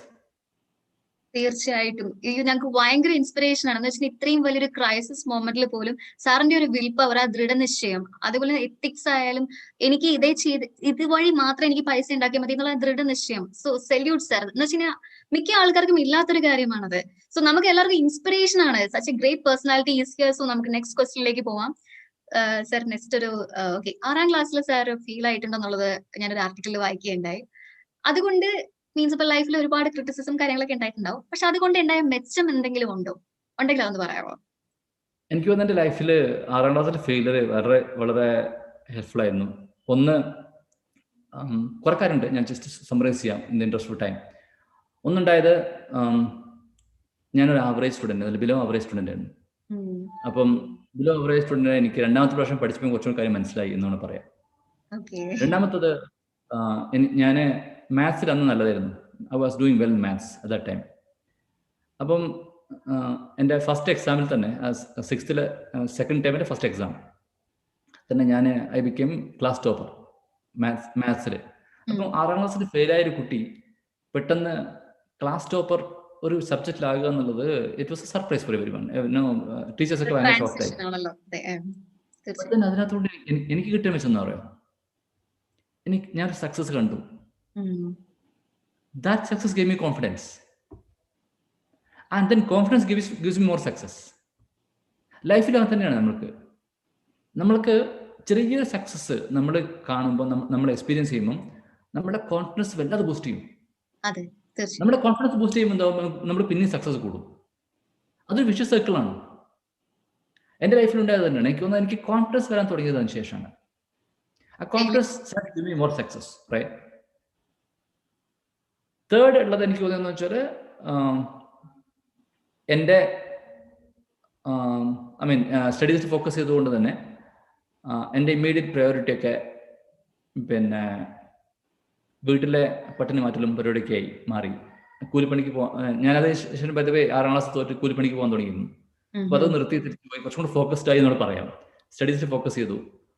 അങ്ങനെയാണ് എനിക്ക് തോന്നുന്നത് എൻ്റെ 6th ഗ്രേഡ് ഫെയിലിയർ എന്നെ ഹെൽപ്പ് ചെയ്തത്. ഞാൻ ഒരു അഡ്വൈസ് ആയിട്ട് പറയാം എൻ്റെ എക്സ്പീരിയൻസിൽ നിന്ന്. നമുക്ക് ഫെയിലിയർ, പലരും പറയും failure is A stepping stone എന്ന് പറയും, പക്ഷെ ആക്ച്വലി അത് റിയാലിറ്റിയാണ്. ഫെയിലിയറിൽ നമുക്ക് കുറേ കാര്യം പഠിക്കാനുണ്ട്. ഇൻഫാക്ട് എൻ്റെ ഒരു എക്സ്പീരിയൻസിൽ ലാസ്റ്റ് ഞാനിപ്പം ഐഡിയ ജോയിൻ ചെയ്ത് ഏതാണ്ട് 4000 days ആയി. ഈ 4000 daysൽ I would have failed at least 40,000 times. 40,000 പ്രാവശ്യം ഞാൻ ഫെയിൽ ആയിട്ടുണ്ടാവും. ബട്ട് ആ ഫെയിലിയേഴ്സ് നിന്നാണ് നമ്മൾ പഠിക്കുന്നത്, നമ്മൾ ഇമ്പ്രൂവ് ചെയ്യുന്നത്. Today we are able to take right decisions from experience, but we gained experience from our past failures. തീർച്ചയായിട്ടും. സീരിയസ്ലി, സർ പറഞ്ഞോളൂ. I am done. സോ നമുക്ക് എല്ലാവർക്കും ഭയങ്കര ഇൻസ്പിറേഷൻ ആണ്. എന്ന് വെച്ചിട്ടുണ്ടെങ്കിൽ മിക്കയിടത്തും എനിക്ക് തോന്നുന്നു ഇപ്പൊ നമ്മുടെ വീടുകളിൽ എങ്ങനെ ജയിക്കണം, വിജയത്തിനെ കുറിച്ച് മാത്രമാണ് പറയാറുള്ളത്. ഒരിക്കലും ആരും ഈ തോൽവികൾ അതിന്റെ ഇമ്പോർട്ടൻസ് പറയാറില്ല. എല്ലാവരും നമ്മൾ ഇതേപോലെ ഫെയിലിയേഴ്സ് എല്ലാം മീൻസ് ഫേസ് ചെയ്യണം. അതേപോലെ തന്നെ സാറ് പറഞ്ഞ പോലെ തന്നെ ഫെയിലിയർ നമ്മുടെ ജീവിതത്തിൽ ഒരു റിയാലിറ്റിയാണ്. അത് എന്ന് ആൾക്കാർ മനസ്സിലാക്കുന്നു, അന്ന് ജീവിതം കുറേ കൂടെ ഫ്രൂട്ട്ഫുൾ ആവും. So guys stay tune. Next rapid fire round ആണ്. നിങ്ങളൊക്കെ വിചാരിക്കുന്നത് ഞാനൊരു സക്സസ്ഫുൾ ആണ്, റൈറ്റ്? ബട്ട് ഐഡിയ സ്റ്റാർട്ട് ചെയ്യുന്നതിന് മുമ്പ് എനിക്ക് 3 ഫെയിലിയർ ഉണ്ടായിരുന്നു. അതാരും അറിയില്ല. ID സ്റ്റാർട്ട് ചെയ്തപ്പോഴും ഞങ്ങൾക്ക് we had to go through tough times. ഞങ്ങൾക്ക് 20 കസ്റ്റമർ കിട്ടാൻ വേണ്ടി ഞങ്ങൾക്ക് 9 മാസം എടുത്തു. 100 പാക്കറ്റ് ഞങ്ങൾക്ക് ഡെയിലി വിൽക്കാൻ വേണ്ടി ഞങ്ങൾക്ക് 9 months എടുത്തു. ഞങ്ങൾ but we didn't give up. ഞങ്ങൾക്ക് കുറെ അതേപോലെ കാര്യങ്ങൾ ഞങ്ങൾ പിന്നെ മിസ്റ്റേക്കിലൂടെ ഞങ്ങൾ പഠിച്ചത്, ഫെയിലിയേഴ്സ് ഞങ്ങൾ പഠിച്ചത്. ഒരു വർഷം ബോംബ് ബ്ലാസ്റ്റ് ഉണ്ടായ ഇഷ്യൂ ഉണ്ടായിട്ട് we didn't give up. We were not experienced in making breakfast. Forget about making breakfast. We were not even experienced in eating breakfast. അങ്ങനെയുള്ള ഞങ്ങൾക്ക് ID പോലെയുള്ള ഒരു ലാർജ് ബിസിനസ് ഓപ്പർച്യൂണിറ്റി കണ്ടുപിടിച്ചിട്ട് അത് ബിൽഡ് ചെയ്യാൻ പറ്റുകയാണെങ്കിൽ all of you can do wonders in the world. Be determined. Exactly, sir. Never give up. Yes, never give up. So guys, stay tuned next to a rapid fire round. ആണ് ആർക്കെങ്കിലും questions ഉണ്ടെങ്കിൽ പെട്ടെന്ന് comment ബോക്സിൽ ഇടുക. So സാറിന്റെ ജീവിതത്തിലെ ഏറ്റവും വലിയ പാഠം എന്താണ്? അതാണ് first question. Timing is extremely important for anything. നമ്മൾ ലൈഫിൽ സക്സസ്ഫുൾ ആകാൻ വേണ്ടിയിട്ട് ടൈമിംഗ് വളരെ ഇമ്പോർട്ടൻ്റ് ആണ്. അതാണ് ഞാൻ മനസ്സിലാക്കിയത് ഒരു പാഠം. Okay sir. നമ്മുടെ ബിസിനസ് ഐഡിയയും ബിസിനസ് പ്ലാനും അതേപോലെ ടീമും എല്ലാം ഇമ്പോർട്ടൻ്റ്, ഫണ്ടിങ് എല്ലാം ഇമ്പോർട്ടൻ്റ് ആണ്.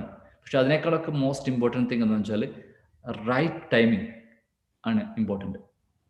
തീർച്ചയായിട്ടും. ഏത് ഐഡിയ ഞാൻ എക്സാം പറയുകയാണെന്ന് വെച്ചാൽ ഇഡ്ലി മാവ് ബിസിനസ് ബാംഗ്ലൂരിൽ ഞങ്ങൾ സ്റ്റാർട്ട് ചെയ്തത് റൈറ്റ് ടൈമിങ്ങിലാണ്.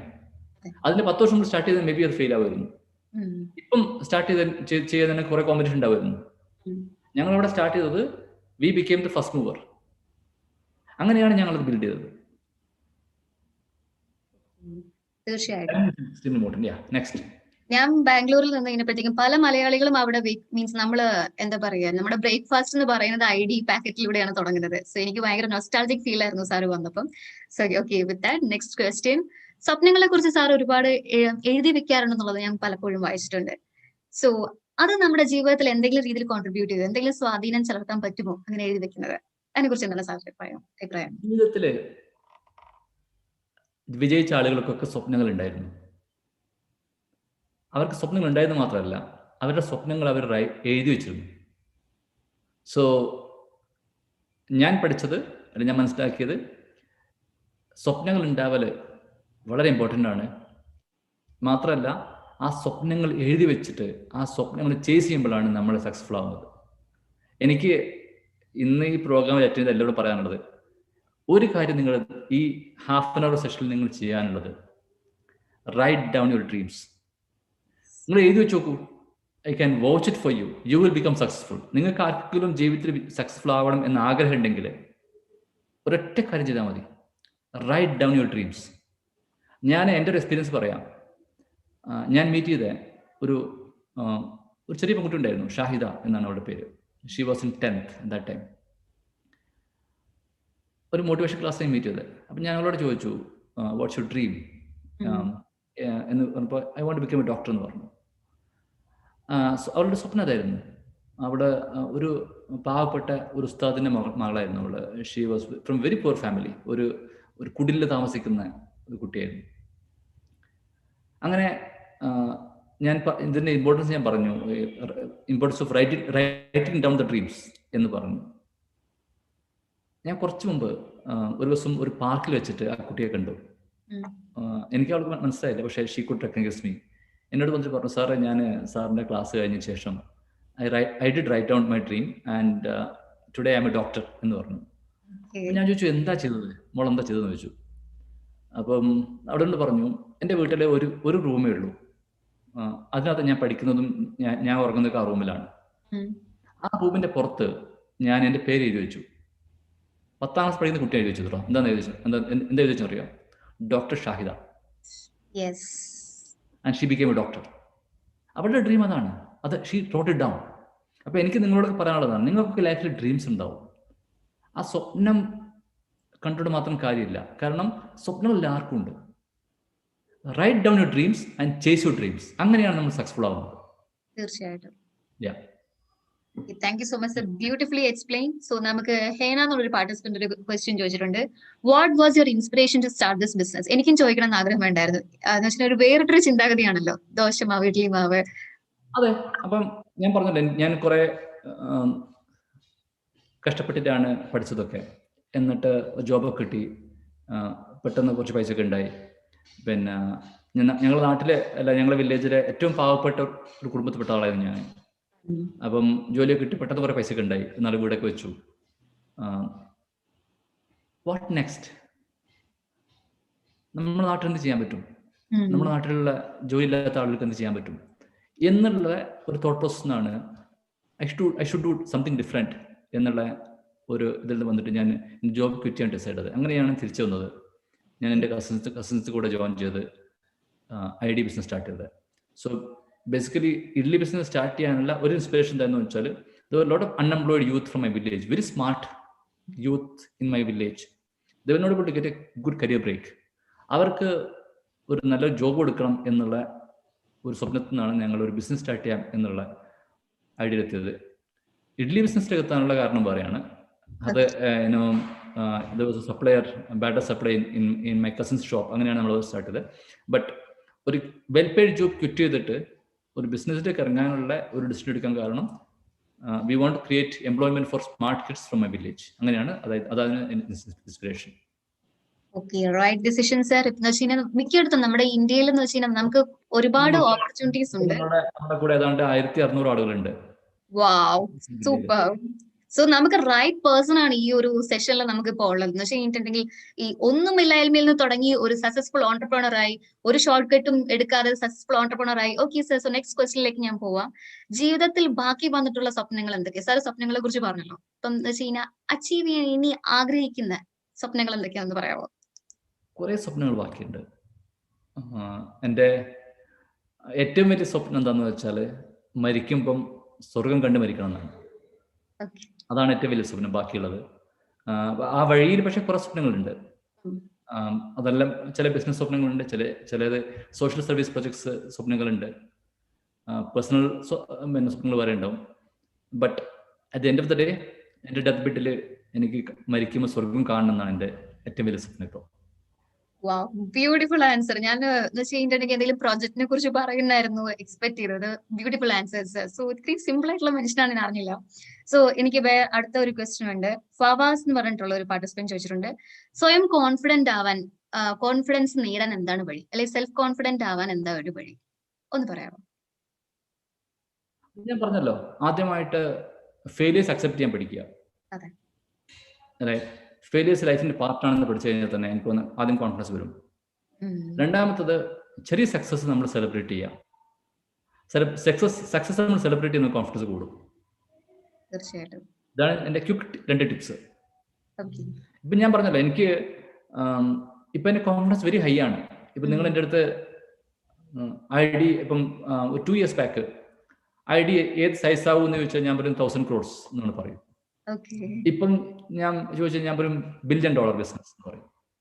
എന്തുകൊണ്ടാണ്? നമ്മൾക്ക് when we achieve more success, right, our confidence boosts and thereby you achieve more success. ഞാൻ നേരത്തെ പറഞ്ഞതുപോലെ it's a vicious circle.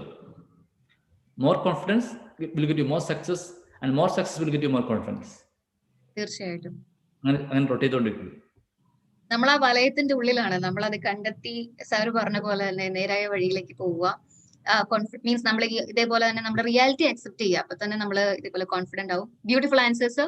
So എനിക്ക് വേറൊരു ക്വസ്റ്റ്യൻ കൂടെ ഉണ്ട് സാർ. പല ഇന്റർവ്യൂകൾ അല്ലെങ്കിൽ പല ആർട്ടിക്കിൾസിലും അച്ഛനെ കുറിച്ച് ഒരുപാട് പറയുന്നത് ഞാൻ കേട്ടിട്ടുണ്ട്, പക്ഷെ അമ്മയെ കുറിച്ച് അധികം പറഞ്ഞു കേട്ടിട്ടില്ല.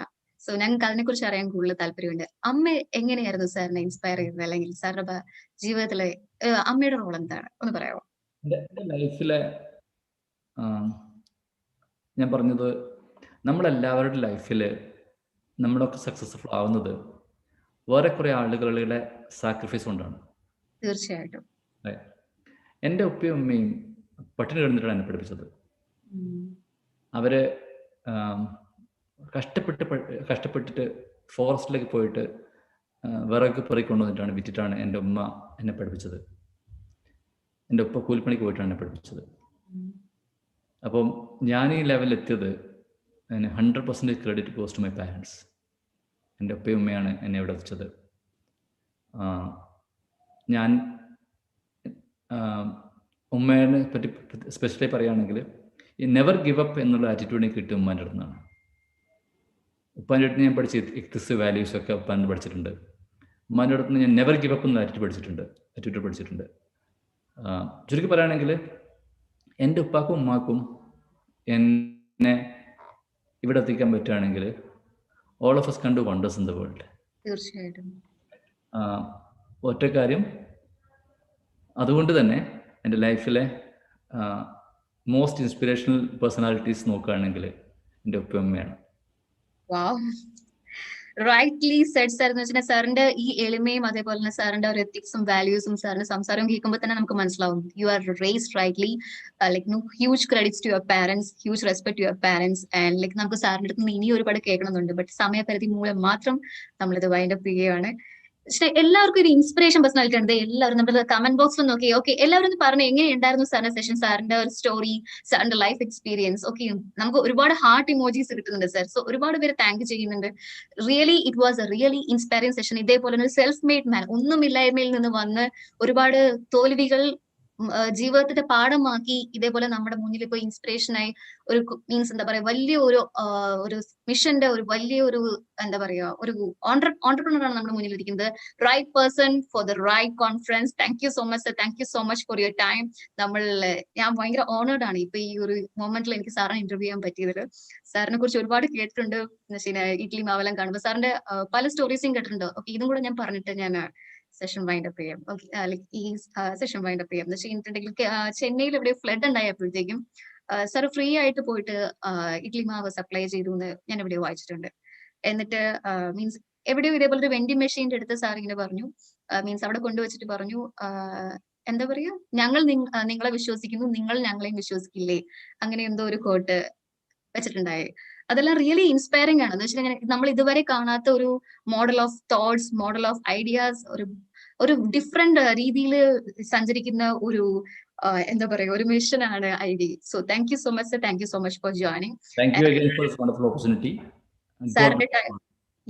സാറിന്റെ ഈ ടൈമിന് ഓണർ ചെയ്യാൻ വേണ്ടിയിട്ട് ഞങ്ങളുടെ അടുത്ത് ചെറിയൊരു സർട്ടിഫിക്കറ്റ് ഉണ്ട് sir, please receive it. I request my technical team to display the certificate from 3G IRPS. Thank you. Again, thank you so much for your time, sir. We are really honored to have you. Yeah, thank you so much. To write down your dreams today. തീർച്ചയായിട്ടും participants, please do that. Yeah. Thank you so much for your time, sir. Bye-bye. Bye. So moving on, we have many more interesting speakers here. So to invite our next speaker, I invite my co-host MC Jaffna. Over to you, Jaffna.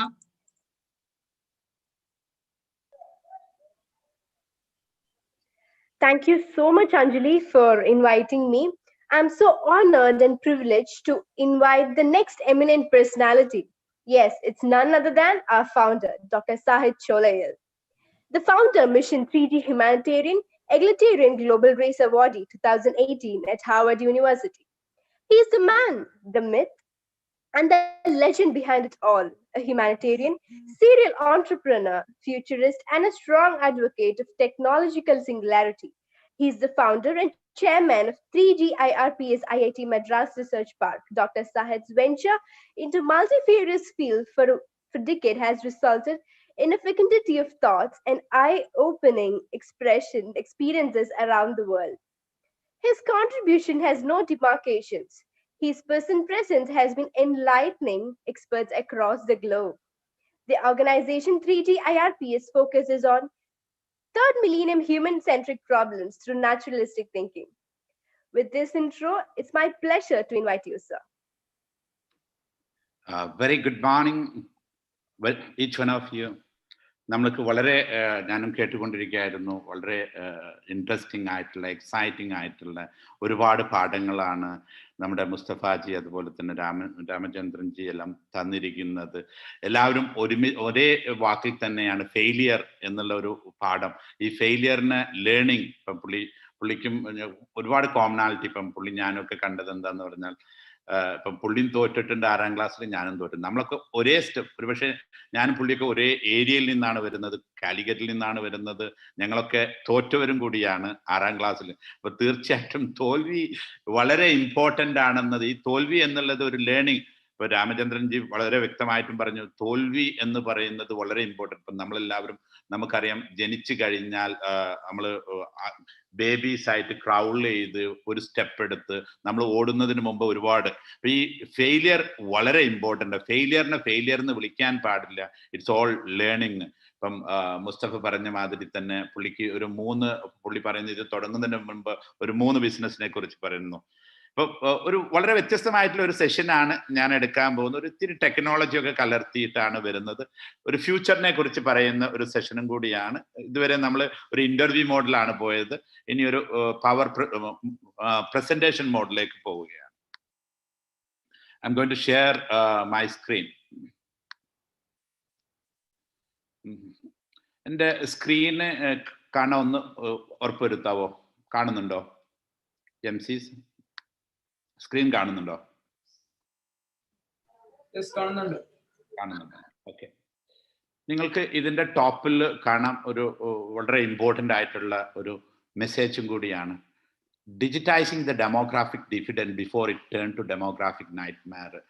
നമുക്ക് എല്ലാവർക്കും അറിയുന്നത് പോലെ നമ്മൾക്കറിയാം, ഇന്ത്യയിൽ നമുക്ക് 600 million youth, while rest of the world is ageing, India is getting younger and younger. ഏറ്റവും കൂടുതൽ ചരിത്രത്തിൽ യൂത്തുള്ള ഒരു സമയമാണ് ഇന്ത്യക്ക്.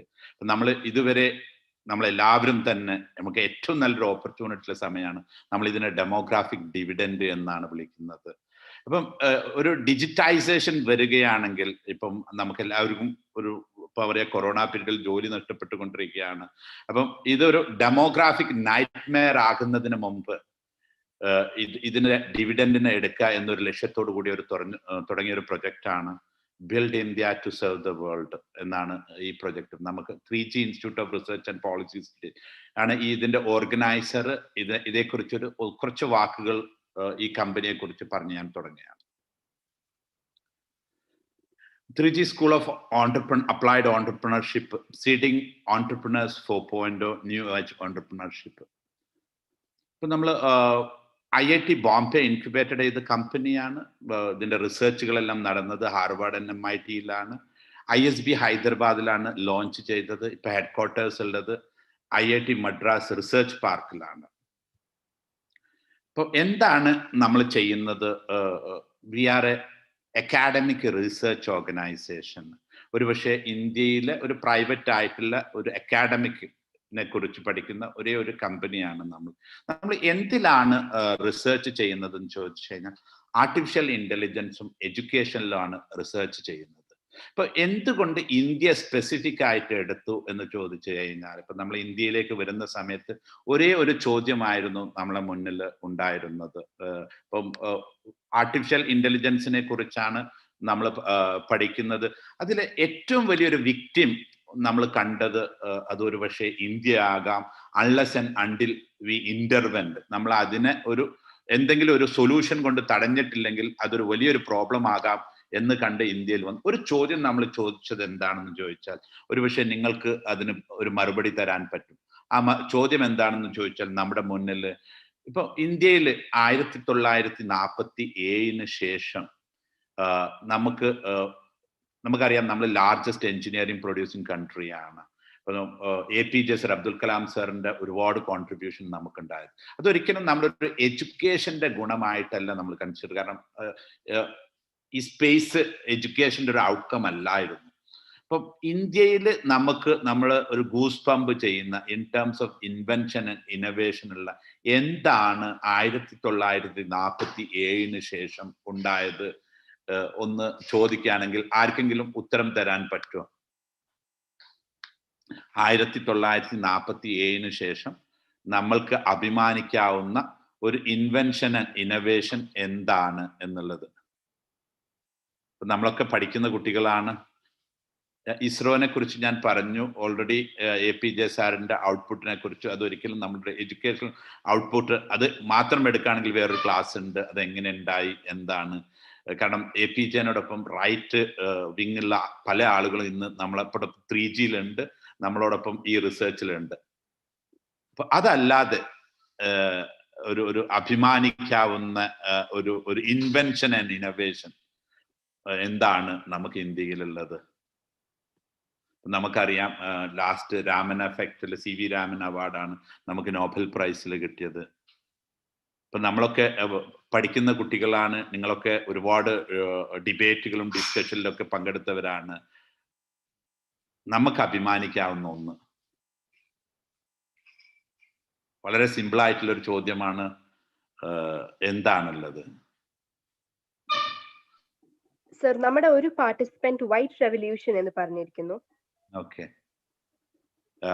സത്യത്തിൽ വൈറ്റ് റെവല്യൂഷൻ ഇൻ ഗുജറാത്ത് എന്ന് പറയുന്നത് നമുക്ക് ലോകത്ത് അഭിമാനിക്കാവുന്ന ഒന്ന്, ഇൻവെൻഷൻ ആൻഡ് ഇന്നോവേഷനെ കുറിച്ചാണ് നമ്മൾ പറയുന്നത്. ഒരു കണ്ടുപിടുത്തം. സ്കിൽ റെവല്യൂഷൻ എത്തിയിട്ടില്ല, നമ്മളായിട്ടില്ല. കാരണം നമ്മൾ ഫേസ് ചെയ്യാവുന്ന പ്രോബ്ലത്തെ കുറിച്ച് ഞാൻ അടുത്ത ഇതിലേക്ക് വരുന്നുണ്ട്. ഒരു ഇൻവെൻഷന്, നമുക്കൊരു ലോകത്തെ അഭിമാനിക്കുന്ന ഒരു ഇൻവെൻഷൻ. നമുക്കറിയാം, ഒരു ഗൂഗിൾ അല്ലെങ്കിൽ ഒരു വാട്സപ്പ് അല്ലെങ്കിൽ സംതിങ് വിച്ച് ഈസ് യൂണിവേഴ്സൽ, ഒന്നും തന്നെ ഇല്ല എന്നുള്ളതാണ് ഇതിന്റെ സത്യം. അപ്പൊ ഇവിടെ നിന്നാണ് നമ്മളുടെ റിസർച്ച് സ്റ്റാർട്ട് ചെയ്യുന്നത്. എന്തുകൊണ്ടില്ല 1.3 ബില്യൺ പീപ്പിൾ, നമുക്ക് IITs ഉണ്ട്, IIM ഉണ്ട്, ISBs ഉണ്ട്, എന്തുകൊണ്ട് ഇതില്ല? ഇവിടെ നിന്ന് തുടങ്ങുന്നു നമ്മുടെ അക്കാഡമിക് റിസർച്ച്. ഓക്കെ, നമ്മൾ അഡ്രസ് ചെയ്യുന്ന ഒരു പ്രധാനപ്പെട്ട പ്രോബ്ലം നമ്മൾ പറയുകയാണെങ്കിൽ, ഇവിടെ 2030 ഉള്ളിൽ, ഇത് എൻ്റെ സ്റ്റേറ്റ്മെന്റ് അല്ല, ഇത് വേൾഡ് ബാങ്ക് 2060 റിപ്പോർട്ടിന്റെ സ്റ്റേറ്റ്മെന്റ് ആണ്. 2030 ഉള്ളിൽ 80% ആളുകൾക്ക് ജോലി പോകും. ഇപ്പൊ നമ്മൾ 600 മില്യൺ യൂത്ത് ഒരു സ്ഥലത്ത് നിൽക്കുമ്പോഴാണ് നമ്മൾ പറയുന്നത്, ഈ കൊറോണനെക്കാളും ഭീകരമായ ഒരു സാഹചര്യങ്ങളിലേക്കാണ് നമ്മൾ നീങ്ങാൻ പോകുന്നത്. 80% ആളുകൾക്ക്, നിങ്ങളൊന്ന് ആലോചിച്ച് നോക്കൂ, 80% ആളുകളുടെ ജോലി പോവുക എന്ന് പറഞ്ഞാൽ എന്താണെന്ന്. ഇതിനെ അഡ്രസ്സ് ചെയ്യുന്ന ഒരു കമ്പനിയാണ്. ഇപ്പൊ നിങ്ങൾക്ക് ഒരു ഏകദേശം ഒരു ഐഡിയ കിട്ടിക്കാണും എന്താണ് ഈ കമ്പനി. ഇതൊരു റിസർച്ച് കമ്പനിയാണ്, എഡ്യൂക്കേഷൻ കമ്പനിയാണ്. എഡ്യൂക്കേഷന് മാത്രമേ ഈ പ്രോബ്ലത്തെ അഡ്രസ്സ് ചെയ്യാൻ പറ്റുകയുള്ളൂ. അപ്പൊ വ്യത്യസ്ത സൊല്യൂഷനുകളുമായിട്ടാണ് ഞങ്ങൾ വരുന്നത്. അതിൽ ഒരു സൊല്യൂഷനാണ് കേരളത്തിൽ ഈ നടക്കുന്ന ഒരു awareness campaigning, entrepreneurship awareness campaigning. എന്തുകൊണ്ട് കേരളത്തിൽ ഇത് നടത്തുന്നു എന്നത് നോക്കാം നമുക്ക്. എന്തായിരുന്നു കേരളത്തിൽ ഇങ്ങനെ ഒരു പ്രോഗ്രാം നമ്മൾ ആവിഷ്കരിച്ച് ഇപ്പം നമുക്കറിയാം, ഒരുപാട് രാജ്യത്ത് നിന്ന് സക്സസ്ഫുൾ ആയിട്ടുള്ള മലയാളികൾ വന്ന് സംസാരിക്കുന്ന ഒരു 3 ദിവസത്തെ പ്രോഗ്രാമാണ് ഇത്. എന്തുകൊണ്ട് കേരളത്തിൽ നിന്ന് ഇങ്ങനെ ഒരു പ്രോഗ്രാം? എന്താണ് നമ്മുടെ റിസർച്ചിലെ ഒരു പാർട്ട്? കേരളത്തെ കുറിച്ച് നമുക്ക് എന്താണ് പറയാനുള്ളത് നമുക്ക് നോക്കാം. നമുക്ക് എല്ലാവർക്കും കേരളത്തിന്റെ ചരിത്രത്തിലേക്ക് പോയി കഴിഞ്ഞാൽ നമുക്കറിയാം, നമ്മളെല്ലാം നെല്ലിന്റെ നാട്ടുകാരാണ്, നമ്മളൊരു പൂർവികതയിൽ. അപ്പം ഞാറ് പറിച്ചു നടുമ്പോഴാണ് യഥാർത്ഥത്തിൽ തഴച്ചു വളരുന്നത്. അതുപോലെ തന്നെ നമ്മൾ കണ്ടപ്പോൾ മുസ്തഫ വന്ന് സംസാരിച്ചു. ഓക്കെ, വളരെ സക്സസ്ഫുൾ ആയിട്ടുള്ള ഒരാളാണ്. അതുപോലെ നമുക്കറിയാം ബൈജു രവീന്ദ്രനെ കുറിച്ച് നമുക്കറിയാം. അപ്പം നമ്മളുടെ സക്സസ്ഫുൾ ആയിട്ടുള്ള ആളുകളെല്ലാം തന്നെ എന്തുകൊണ്ട് പുറത്തുനിന്ന് വരുന്നു? ഇപ്പൊ നമ്മൾ പറഞ്ഞു, ഞാറ് പറിച്ചു നടുമ്പോഴാണ് തഴച്ചു വളരുക. അതുമാതിരി തന്നെ നമ്മുടെ ഒരു നേച്ചർ നമ്മൾ കാണുന്നത് എന്താണെന്ന് വെച്ച് കഴിഞ്ഞാൽ, ടോട്ടൽ അനാലിറ്റിക്കൽ കാണുന്നത്, കേരളത്തിൽ നിന്ന് പറിച്ചു നട്ട എല്ലാവരും വളരെ ഉഷാറായിട്ട് വളരുന്നു. അതേ സമയത്ത് കേരളത്തിൽ നിന്ന് നാഷണൽ ലെവലിലേക്ക് വന്ന ബ്രാൻഡുകൾ നോക്കിക്കഴിഞ്ഞാൽ വിരലിൽ എണ്ണാവുന്ന, ഇപ്പൊ നമുക്ക് നമ്മുടെ IPS വിജയൻ സർ പറഞ്ഞു തന്നു, വിരലിൽ എണ്ണാവുന്ന ബ്രാൻഡുകൾ മാത്രമേ നമുക്കുള്ളൂ. ഇത് എന്തുകൊണ്ട് എന്നുള്ള ചോദ്യത്തിൽ നിന്ന് നമുക്ക് കേരളത്തിൽ നിന്ന് അതിന്റെ കാരണങ്ങളിലേക്ക് പോകുമ്പോൾ നമുക്ക് ഒരുപാട് ഇഷ്യൂസിനെ നമുക്ക് അനലൈസ് ചെയ്യേണ്ടിയിരിക്കും. എസ്പെഷ്യലി ഇങ്ങനത്തെ ഒരു കോണ്ടെക്സ്റ്റും കൂടി ആണ് വരാൻ പോകുന്നത്. അപ്പം ഇതിന് ഉള്ള ഒരു അവയർനെസ് ആണ് നമ്മൾ സ്റ്റാർട്ട് ചെയ്യുന്നത്. ഇപ്പം നമ്മൾ ഓൺട്രപ്രണർഷിപ്പിനെ കുറിച്ചാണ് പറയുന്നത്. ഇപ്പം കേരളത്തിൽ നിന്ന് നമുക്ക് ഏതെങ്കിലും 1-2 ബ്രാൻഡുകളെ പറയാവോ? കേരളത്തിൽ നിന്ന് നാഷണൽ ലെവലിലേക്ക് വളർന്ന 1-2 ബ്രാൻഡുകൾ. കേരളത്തിൽ നിന്ന് നാഷണൽ ലെവലിലേക്ക് വളർന്ന, യെസ്, വെരി ഗുഡ്. സമാൻ പറഞ്ഞു മലബാർ ക്രൗഡ് ഫണ്ടിൽ നിന്ന് വന്നൊരു, ഓക്കെ. ബൈജു കേരളത്തിൽ നിന്നല്ല വന്നത്, ബാംഗ്ലൂരിൽ നിന്നാണ്. ID ഫ്രഷ് ഒക്കെ വരുന്നത് കേരളത്തിൽ നിന്ന്. മലബാർ ആണ്, വീഗാർഡ് ആണ്. വേറെ ഏതെങ്കിലും ബ്രാൻഡ്? ഖാദി, ഇന്ത്യ ഖാദി എല്ലായിടത്തും ഉണ്ട്. വി സ്റ്റാർ വി ഗാർഡിൻ്റെതാണ്. മലയിൽ ഒരു ആ റേഞ്ചിലേക്ക് എത്തിയിട്ടില്ല എന്ന്. ഇപ്പം നമ്മൾ ഒരുപാട് ചരിത്രങ്ങളുണ്ട് നമ്മൾക്ക് നോക്കിക്കഴിഞ്ഞാൽ. പക്ഷെ ഏറ്റവും കൂടുതൽ എല്ലാം നമ്മൾ കണ്ടത് പുറത്ത് പോയിട്ട് വന്ന വളരെ വിരലിലെണ്ണാവുന്ന ഒരു കാരണം എന്ന് പറഞ്ഞാൽ ആ ഒരു കൾച്ചർ നമുക്ക് നമ്മുടെ നാട്ടിൽ ഇല്ല എന്ന് വേണമെങ്കിൽ നമുക്ക് പറയാം. ഒരു ഓൺട്രപ്രണർഷിപ്പ് കൾച്ചർ നമുക്ക് ഇല്ല എന്ന് വേണമെങ്കിൽ. അതേ സമയത്ത് നമ്മുടെ ബിൽഡിങ്ങിലുണ്ട്. ഓക്കെ, എന്തുകൊണ്ട് എന്നതിലേക്കൊക്കെ ചെറുതായിട്ട് നമുക്കൊന്ന് പോകാം. നമ്മൾ കേരളൈറ്റിനെ കുറിച്ച് പറയുകയാണെങ്കിൽ നമ്മൾ എന്നും ഒരു അഡ്വഞ്ചറേഴ്സ് ആണ്, നമ്മളൊരു എക്സ്പ്ലോറേഴ്സ് ആണ്, നമ്മൾ എക്കണോമിക്സ് മൈഗ്രേറ്റ് ചെയ്യുന്നവരാണ്. നമ്മുടെ ഒരു great grand parents Bombay, Persia, അതുപോലെ തന്നെ മദ്രാസ്, സിലോൺ ഒക്കെ പോയി അവിടുന്ന് അവിടെ സെറ്റിൽ ആവുകയും പിന്നീട് അവിടുന്ന് ഫണ്ട് ഉണ്ട്. അതിനുശേഷമുള്ള ഒരു ജനറേഷൻ, ഇപ്പൊ നമ്മളൊരു 5 ജനറേഷനെ കുറിച്ച് നമ്മൾ പറയുകയാണെങ്കിൽ, മലയാളികളുടെ ഒരു ഹിസ്റ്റോറിക്കൽ വേയിൽ പോവുകയാണെങ്കിൽ നമ്മുടെ 5 ജനറേഷൻ നോക്കാം നമുക്ക്.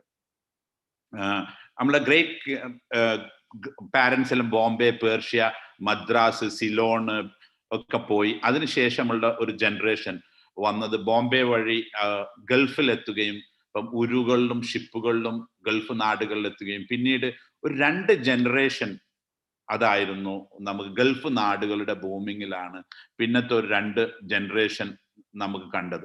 അതിന് ശേഷം വന്ന ഒരു ജനറേഷൻ നമ്മൾ നോക്കുകയാണെങ്കിൽ IT-യുടെയും BPO-യുടെയും ഫോർച്യൂൺ ബൂമിൽ നമ്മൾ ബാംഗ്ലൂര്, കൊച്ചി, ട്രിവാൻഡ്രം, ഹൈദരാബാദ്, നോയിഡ, പൂനെ ഭാഗങ്ങളിൽ പോയി നമ്മുടെ ഫോർച്യൂൺ കണ്ടെത്തിയവരാണ്.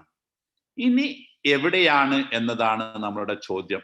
ഓക്കെ, ഇതൊക്കെയാണ് കേരളത്തിന്. കാരണം നമ്മൾ എന്നൊരു മൈഗ്രന്റ് ആണ്, നമ്മളൊരു എക്സ്പ്ലോറർ ആണ്, കാരണം കേരളത്തിൽ നിൽക്കാറില്ല ആളുകളൊന്നും, കേരളത്തിൽ നിന്ന് പുറത്തു പോകാറാണ്.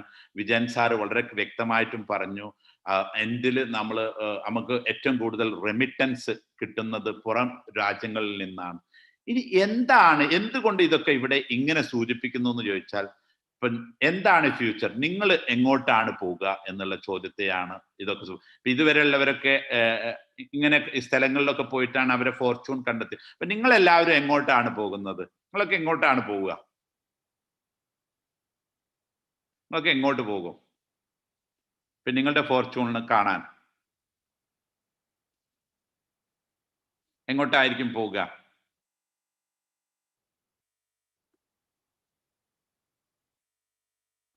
എവിടെയെങ്കിലും കണ്ടിട്ടുണ്ടോ? ഇപ്പൊ നിങ്ങൾ work from home is a new normal. ഇപ്പൊ നമുക്കറിയാം, ഇപ്പൊ ബാംഗ്ലൂരിന്റെ ഷൈനിങ് ഇവിടെ അവസാനിക്കുകയാണ്. ബാംഗ്ലൂരൊക്കെ, New York half of the way ഇല്ലാണ്ടാവും വർക്ക് ഫ്രം ഹോം. 40% പ്രഡിക്ഷൻ വരുന്നത്. അപ്പൊ ഈ സിറ്റികളെല്ലാം നശിക്കപ്പെടും. പ്രത്യേകിച്ച് നമ്മൾ പറയാറുണ്ട് വലിയ വലിയ ബിൽഡിങ്സ് എല്ലാം കാലിയാകും. കാരണം IT ആണ് ഇതിനെല്ലാം ബൂം ചെയ്തത്, ഈ ബിൽഡിങ്ങിനെ എല്ലാം ചെയ്തെങ്കിൽ IT-കാരെല്ലാം ഇനി വരില്ല. പ്രത്യേകിച്ച് IT-യിൽ ഇപ്പൊ നമുക്ക് കേരളത്തിന് ഏറ്റവും കൂടുതൽ പൈസ തരുന്ന ഒന്ന് നമുക്കറിയാം മിഡിൽ ഈസ്റ്റ് റെമിറ്റൻസ് ആണ് ഒന്ന്. അത് കഴിഞ്ഞു കഴിഞ്ഞാൽ നമുക്ക് ഏറ്റവും കൂടുതൽ ഫണ്ട് തരുന്നത് IT-യിലെ ബൂമിംഗ് ആയിരുന്നു. അപ്പൊ IT-യിൽ ഉണ്ടാകാൻ പോകുന്ന ഒരു പ്രോബ്ലം എന്താണെന്ന് ചോദിച്ചാൽ 60% ആളുകൾ ഇപ്പം കോഡിൽ നിന്ന് നമ്മൾ ആർട്ടിഫിഷ്യൽ ഇന്റലിജൻസിലേക്ക് കടക്കുന്ന സമയത്ത് 60% ആളുകളുടെ ജോലി പോകും. അപ്പം അത് ഒരു വലിയ പ്രോബ്ലമാണ്. അപ്പം നമ്മൾക്കൊരു ബാംഗ്ലൂർ, ഇപ്പൊ ഗൾഫ്, ഇപ്പൊ നിങ്ങൾക്ക് എല്ലാവർക്കും ഗൾഫിൽ ആളുകൾ ഉണ്ടാവും എന്ന് എനിക്കറിയാം. ഇപ്പൊ ഗൾഫിന്റെ സ്ഥിതിഗതികൾ നിങ്ങൾക്ക് നല്ല അറിയാമെന്ന് എനിക്കറിയാം. അതുപോലെ തന്നെ അപ്പൊ ഗൾഫ് നാട് ഇപ്പൊ നേരത്തെ സാറ് സൂചിപ്പിച്ചു, ഏകദേശം 3 മില്യൺ ആളുകളാണ് ഗൾഫിൽ ഉള്ളത്. നമുക്ക് കേരളക്കാര് അതിൽ 15 ലക്ഷം ആളുകൾ, 1.5 മില്യൺ ആളുകൾ ബെയർ ഹാൻഡോട് കൂടി തിരിച്ചു വരികയാണ്. അപ്പൊ അതുണ്ടാക്കാകുന്ന ഒരു വലിയൊരു ബാക്ക്ലാഷ് നിങ്ങളെല്ലാവരും ഫേസ് ചെയ്യാൻ പോവുകയാണ്. അതുപോലെ തന്നെ IT-യിൽ അടുത്ത 3 വർഷം കൊണ്ടുണ്ടാകുന്ന ഒരു ഇമ്പാക്ട് വേറെ ഉണ്ട്. കോഡേഴ്സിന്റെ ആവശ്യമില്ല. നമുക്ക് ആർട്ടിഫിഷ്യൽ ഇന്റലിജൻസിലേക്കാണ് കടക്കുന്നത്. അത് 60% ആളുകളുടെ പ്രോബ്ലം ചെലുത്തും എന്നുള്ളതാണ്. അപ്പൊ രണ്ടാമത്തെ ഏറ്റവും കൂടുതൽ പൈസ കിട്ടുന്നത് IT ലോകത്തു നിന്നാണ്. അതും ഒരു വലിയ പ്രോബ്ലം ആണ്. മൂന്നാമത് നമ്മൾ പറഞ്ഞു വർക്ക് ഫ്രം ഹോം എന്ന ന്യൂ നോർമൽ ഒരു ഇഷ്യൂ ആണ്. അപ്പൊ ഇതാണ് യഥാർത്ഥത്തിലെ കോണ്ടെക്സ്റ്റ്. ഇനി നമ്മുടെ കേരളത്തിലെ സ്പെസിഫിക് എക്കോണമിയെ നമ്മളൊന്ന് എടുത്തു നോക്കിക്കഴിഞ്ഞാൽ നമുക്ക് മനസ്സിലാകുന്ന ഒന്ന്, നമുക്ക് ഒന്നാം സ്ഥാനത്ത് നിൽക്കുന്നത്, നമുക്ക് റവന്യൂ തരുന്നത് ലിക്കറാണ്, രണ്ടാം സ്ഥാനത്ത് ടുബാക്കോ ആണ്, മൂന്നാമത്തെ സ്ഥാനത്ത് ലോട്ടറി, ടൂറിസം. അപ്പം നമ്മളുടെ മൊത്തം എക്കോണമിയിൽ നിന്ന് നമുക്ക് കിട്ടുന്ന വരുമാനം നമ്മളുടെ എക്സ്പെൻഡിച്ചറിന് കഴിഞ്ഞ് കുറച്ച് തന്നെ ബാക്കിയുള്ളൂ. അതിൽ നിന്ന് ഒരിക്കലും നമുക്ക് ജീവിക്കാൻ കഴിയില്ല. അപ്പോൾ ഇത് ഇനി എങ്ങനെയാണ് നമ്മൾ ജീവിക്കേണ്ടത്? നമുക്ക് ഓൺട്രപ്രണർഷിപ്പ് ആണ് നമ്മുടെ സൊല്യൂഷൻ. കേരളത്തിലെ ഓൺട്രപ്രണർഷിപ്പിന്റെ ഒരു അവസ്ഥ നോക്കിക്കഴിഞ്ഞാൽ നമുക്ക് എല്ലാവർക്കും അറിയുന്ന മാതിരി നമ്മുടെ റാങ്കിങ്ങിൽ ഏറ്റവും അവസാനത്തെ റാങ്കിങ് ആണ് കേരളത്തിനുള്ളത്. ഒരു കാരണവശാലും ബിസിനസ് ചെയ്യാൻ പറ്റാത്ത ഒരു സംസ്ഥാനം. നമുക്കതിനെതിരെ ക്രിറ്റിക്സിസം ഒരുപാട് കൊണ്ടിട്ട് അതിനെതിരെ കേസുകൾ കൊടുത്തിട്ടുണ്ട്. പക്ഷെ ജനറലി പറയുന്നത് ഒരു കാരണവശാലും ബിസിനസ് ചെയ്യാൻ പറ്റാത്ത ഒരു സ്റ്റേറ്റ്. അപ്പൊ ഈ ഒരു അവസ്ഥയുടെ മുന്നിലാണ് നിങ്ങൾ നിൽക്കുന്നത്. അപ്പോൾ ഈ ഒരു അവസ്ഥയിൽ നിന്ന് നിങ്ങളെ സേവ് ചെയ്യുക എന്ന ഒരു ലക്ഷ്യത്തോടു കൂടിയാണ് ഈ ഒരു പ്രൊജക്റ്റ്, ഈ ഒരു ഇവന്റ് ഇവിടെ ക്രിയേറ്റ് ചെയ്യുന്നത്. നിങ്ങൾക്ക് ഇതിനൊരു വഴികാട്ടി, ഈ ആളുകളെല്ലാം തന്നെ വളരെ സിൻസിയർ ആയിട്ട് ലോകത്തുനിന്ന് 100ഓളം സ്പീക്കേഴ്സ് വന്ന് സംസാരിക്കാൻ പോകുന്നുണ്ട് ഈ 3 ദിവസങ്ങളിലായിട്ട്. നിങ്ങളുടെ എല്ലാവരുടെയും സപ്പോർട്ട് എനിക്കറിയാം. നിങ്ങൾക്കൊക്കെ 2 GB ഉള്ളൂ, അതിന്റെ പ്രോബ്ലംസ് എല്ലാവർക്കും ഉണ്ട്. എന്നിരുന്നാലും റെക്കോർഡിൽ വന്ന് കാണുന്നുണ്ട് ഒരുപാട് ആൾ വ്യൂവേഴ്സ്. ഇന്ന് മോർണിംഗിൽ നമ്മൾ ചെക്ക് ചെയ്തപ്പോൾ കണ്ട് ഒരുപാട് യൂട്യൂബിൽ ആളുകൾ കാണുന്നുണ്ട്. തീർച്ചയായിട്ടും ഇതെല്ലാം കാണണം. എന്താണ് നിങ്ങളെ ഓപ്പർച്യൂണിറ്റി? അതിലേക്കാണ് നിങ്ങളെ കൊണ്ടുപോകുന്നത്. നിങ്ങൾക്ക് 3Gയുടെ ഒരുപാട് ആളുകളെ നിങ്ങൾക്ക് അറിയാം, ട്രാൻസ്ഫോം ചെയ്ത ആളുകൾ ഇതിലുണ്ട്. ഇപ്പൊ വർക്ക് ഫ്രം ഹോം നോർമൽ, നിങ്ങളെ ഏറ്റവും വലിയൊരു ഓപ്പർച്യൂണിറ്റി എന്ന് പറയുന്നത് വർക്ക് ഫ്രം ഹോം. നിങ്ങൾക്ക് എങ്ങനെ US സാലറി, ഇപ്പൊ ഈ ആളുകളെല്ലാം മൈഗ്രേറ്റ് ചെയ്ത് പോയിരിക്കുന്നത് നമുക്കറിയാം. Quality of life, standard of life തേടിയിട്ടാണ്. ഇപ്പം നമ്മളുടെ മുസ്തഫാജി പറഞ്ഞ മാതിരി, അല്ലെങ്കിൽ ബൈജു, അല്ലെങ്കിൽ രാമേന്ദ്രൻ, ഈ ആളുകളെല്ലാം ക്വാളിറ്റി ഓഫ് ലൈഫ് തേടിയിട്ടും സ്റ്റാൻഡേർഡ് ഓഫ് ലൈഫ് തേടിയിട്ടും മറ്റ് സംസ്ഥാനങ്ങളും മറ്റ് രാജ്യങ്ങളിലും പോയെങ്കിൽ നിങ്ങൾക്ക് അങ്ങോട്ടൊന്നും പോണ്ട. നിങ്ങൾക്ക് ഏറ്റവും വലിയൊരു ഫോർച്യൂണ് നിങ്ങളുടെ വീട്ടിലേക്ക് എത്തിയിരിക്കുന്ന ഒരു സമയമാണ്. ഇതിനെയാണ് വർക്ക് ഫ്രം ഹോം എന്ന് പറയുന്നത്. ആ ഒരു ഓപ്പർച്യൂണിറ്റി നമ്മൾ ഒരുമിച്ച് നിന്നുകൊണ്ട് എങ്ങനെ നേടാം, നമുക്ക് എങ്ങനെ ഒരു ഡോളർ സാലറി, അല്ലെങ്കിൽ ഒരു പൗണ്ട് സാലറി, അല്ലെങ്കിൽ ഒരു കനേഡിയൻ സാലറി, എങ്ങനെ ഒരു ന്യൂസിലൻഡ് സാലറി കിട്ടാം, ഇത് പഠിപ്പിക്കുന്ന ഒരു മോഡൽസിലാണ് ഈ 3G നിങ്ങളെ കൊണ്ടുവരും. ഇതാണ് നമ്മൾ റിസർച്ചിൽ കേരളത്തിന് കണ്ട ഏറ്റവും നല്ല സൊല്യൂഷൻ ആയിട്ട് നമ്മൾ കൊണ്ടുവരുന്ന ഒരു സൊല്യൂഷൻ. ഓരോ സ്റ്റേറ്റിനും നമ്മൾ വ്യത്യസ്ത സൊല്യൂഷനാണ് നമ്മൾ കാണുന്നത്. കേരളത്തിന് നമ്മൾ കണ്ട ഏറ്റവും നല്ല സൊല്യൂഷൻ, കാരണം നമ്മൾ ഏറ്റവും കൂടുതൽ പഠിച്ചവരാണ്, നമ്മുടെ എഡ്യൂക്കേഷൻ ഏറ്റവും കൂടുതൽ ഉള്ളവരാണ്. അപ്പോൾ ഈ ഒരു ഓപ്പർച്യൂണിറ്റി ലോകത്തിന് എല്ലാവർക്കും ഉള്ളതാണ്. അത് നമ്മൾ ഗ്രാബ് ചെയ്യാൻ, നമ്മളിപ്പോൾ ലീപ് ഫ്രോഗ് ആണ്, ആരും ഇതേക്കുറിച്ച് സംസാരിക്കുന്നില്ല. അപ്പൊ ഈ സമയത്ത് നമ്മൾ ഇതിനു വേണ്ടി, ഇപ്പൊ നമുക്കറിയാം ബാംഗ്ലൂർ ആക്കിയത്, IT ബൂം ചെയ്യുന്നത് വളരെ വിരലിൽ എണ്ണാവുന്ന കുറച്ച് ആളുകൾ അമേരിക്കയിൽ പോയിട്ട് ആ ഒരു ഓപ്പർച്യൂണിറ്റി അങ്ങോട്ട് കൊണ്ടുവന്നതാണ്. സിമിലർ മാതിരി നമ്മളൊരു മൂവ്മെന്റ് നടത്തുകയാണെങ്കിൽ നമുക്ക് അതിനെ കേരളത്തെ അതിന്റെ ഹബ്ബാക്കി മാറ്റാൻ കഴിയും. ആ ഒരു ഓപ്പർച്യൂണിറ്റിക്ക് വേണ്ടിയിട്ടാണ് നമ്മൾ ഈ പ്രൊജക്ട് ചെയ്യുന്നത്. അപ്പം നമ്മളുടെ ലൈഫിൽ ഇനി അങ്ങോട്ട് നമുക്ക് അറിയേണ്ട ഏറ്റവും വലിയൊരു കാര്യമാണ് ആർട്ടിഫിഷ്യൽ ഇന്റലിജൻസ്. ഇപ്പോൾ ആർട്ടിഫിഷ്യൽ ഇന്റലിജൻസിലാണ് നമ്മൾ റിസർച്ച് നടത്തുന്നത്.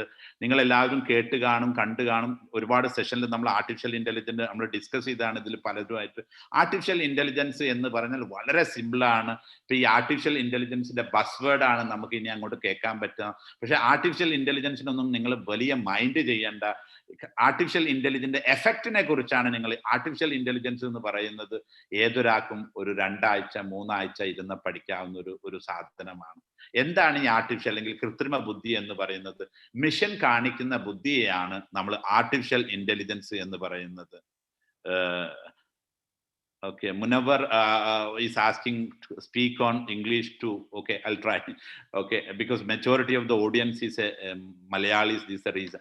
Okay, artificial intelligence is the intelligence demonstrated by the machines, unlike the natural intelligence and displayed by the human and animals. ഇത് ആർട്ടിഫിഷ്യൽ ഇന്റലിജൻസ് വളരെ സിമ്പിൾ ആണ്, ഒന്നും പറയാനില്ല.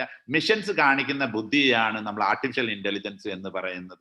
എങ്ങനെയാണ് ഈ how the artificial intelligence evolved? നമ്മൾ എന്നും മനുഷ്യർ productivity, we are after the productivity. ഇപ്പൊ ആദ്യകാലങ്ങളിൽ ഇപ്പൊ എപ്പോഴും നമ്മൾ പറയും നമ്മുടെ സോഴ്സ് ഓഫ് എനർജിയാണ് നമ്മുടെ ബേസ്. ഇപ്പോഴത്തെ ഒരു എനർജി എന്ന് പറയുന്നത് ഫോസിൽ ഫ്യൂൽ ഓയിലിന്റെ price change, any changes in the oil, it's very simple to understand. Bus fare will increase. നമുക്ക് ഓണിയന്റെ പ്രൈസ് പോലും ഇൻക്രീസ് ആവും. ഫോസിൽ ഫ്യൂവലിന് നമ്മൾ എന്നും 1 രൂപ കയറി 10 പൈസ കയറി എന്ന് പറയുന്ന ഒരു ഏരിയയാണ്. എന്തുകൊണ്ട് പറയുന്നു എന്ന് പറഞ്ഞാൽ that is the energy. So olden days to get നമ്മൾ എന്നും ഹ്യൂമൻ പ്രൊഡക്ടിവിറ്റിയുടെ ബാക്കിലാണ്. To get a more productive, to get 1x to 2x നമ്മൾ കൂടുതൽ ആളുകൾ ഇട്ടു. അതിനുശേഷം ഇനിയും കൂടുതൽ 2xൽ നിന്ന് 10xലേക്ക് ഇട്ടാൻ നമ്മൾ ആനിമൽസിനെ ഉപയോഗിക്കും. നമുക്കറിയാം കുതിരകൾ, നമ്മൾ കാളകൾ, നമ്മൾ ആനകളെ ഉപയോഗിച്ചു. Latest stage invention of A steam engine നമ്മൾ ഫസ്റ്റ് ഇൻഡസ്ട്രിയൽ റെവല്യൂഷനിൽ എത്തി. അവിടെ 1000x പ്രൊഡക്ടിവിറ്റി. ഇവിടെയാണ് നമ്മളുടെ ആദ്യത്തെ കോഗ്നിറ്റീവ് ഓട്ടോമേഷൻ നടക്കുന്നത്. അതായത് കോഗ്നിറ്റീവ് ഓട്ടോമേഷനിൽ നമുക്ക് എല്ലാവർക്കും അറിയാം നമ്മുടെ ബുദ്ധി ഈ ഇന്റലിജൻസിന് കൊടുക്കുകയാണ്. അങ്ങനെയാണ് ആർട്ടിഫിഷ്യൽ ഇന്റലിജൻസ് വന്നത്. ഇപ്പൊ ഈ സ്ലൈഡിൽ നിന്നുള്ള ഇപ്പൊ നിങ്ങൾ എല്ലാവരും അറിയേണ്ട ഒരു കാര്യം എന്താണ് ആർട്ടിഫിഷ്യൽ ഇന്റലിജൻസ്. ഇനി ആർട്ടിഫിഷ്യൽ ഇന്റലിജൻസ് എന്നത് ഗ്രേഡ് 1 മുതൽ തുടങ്ങാൻ പോവുകയാണ്.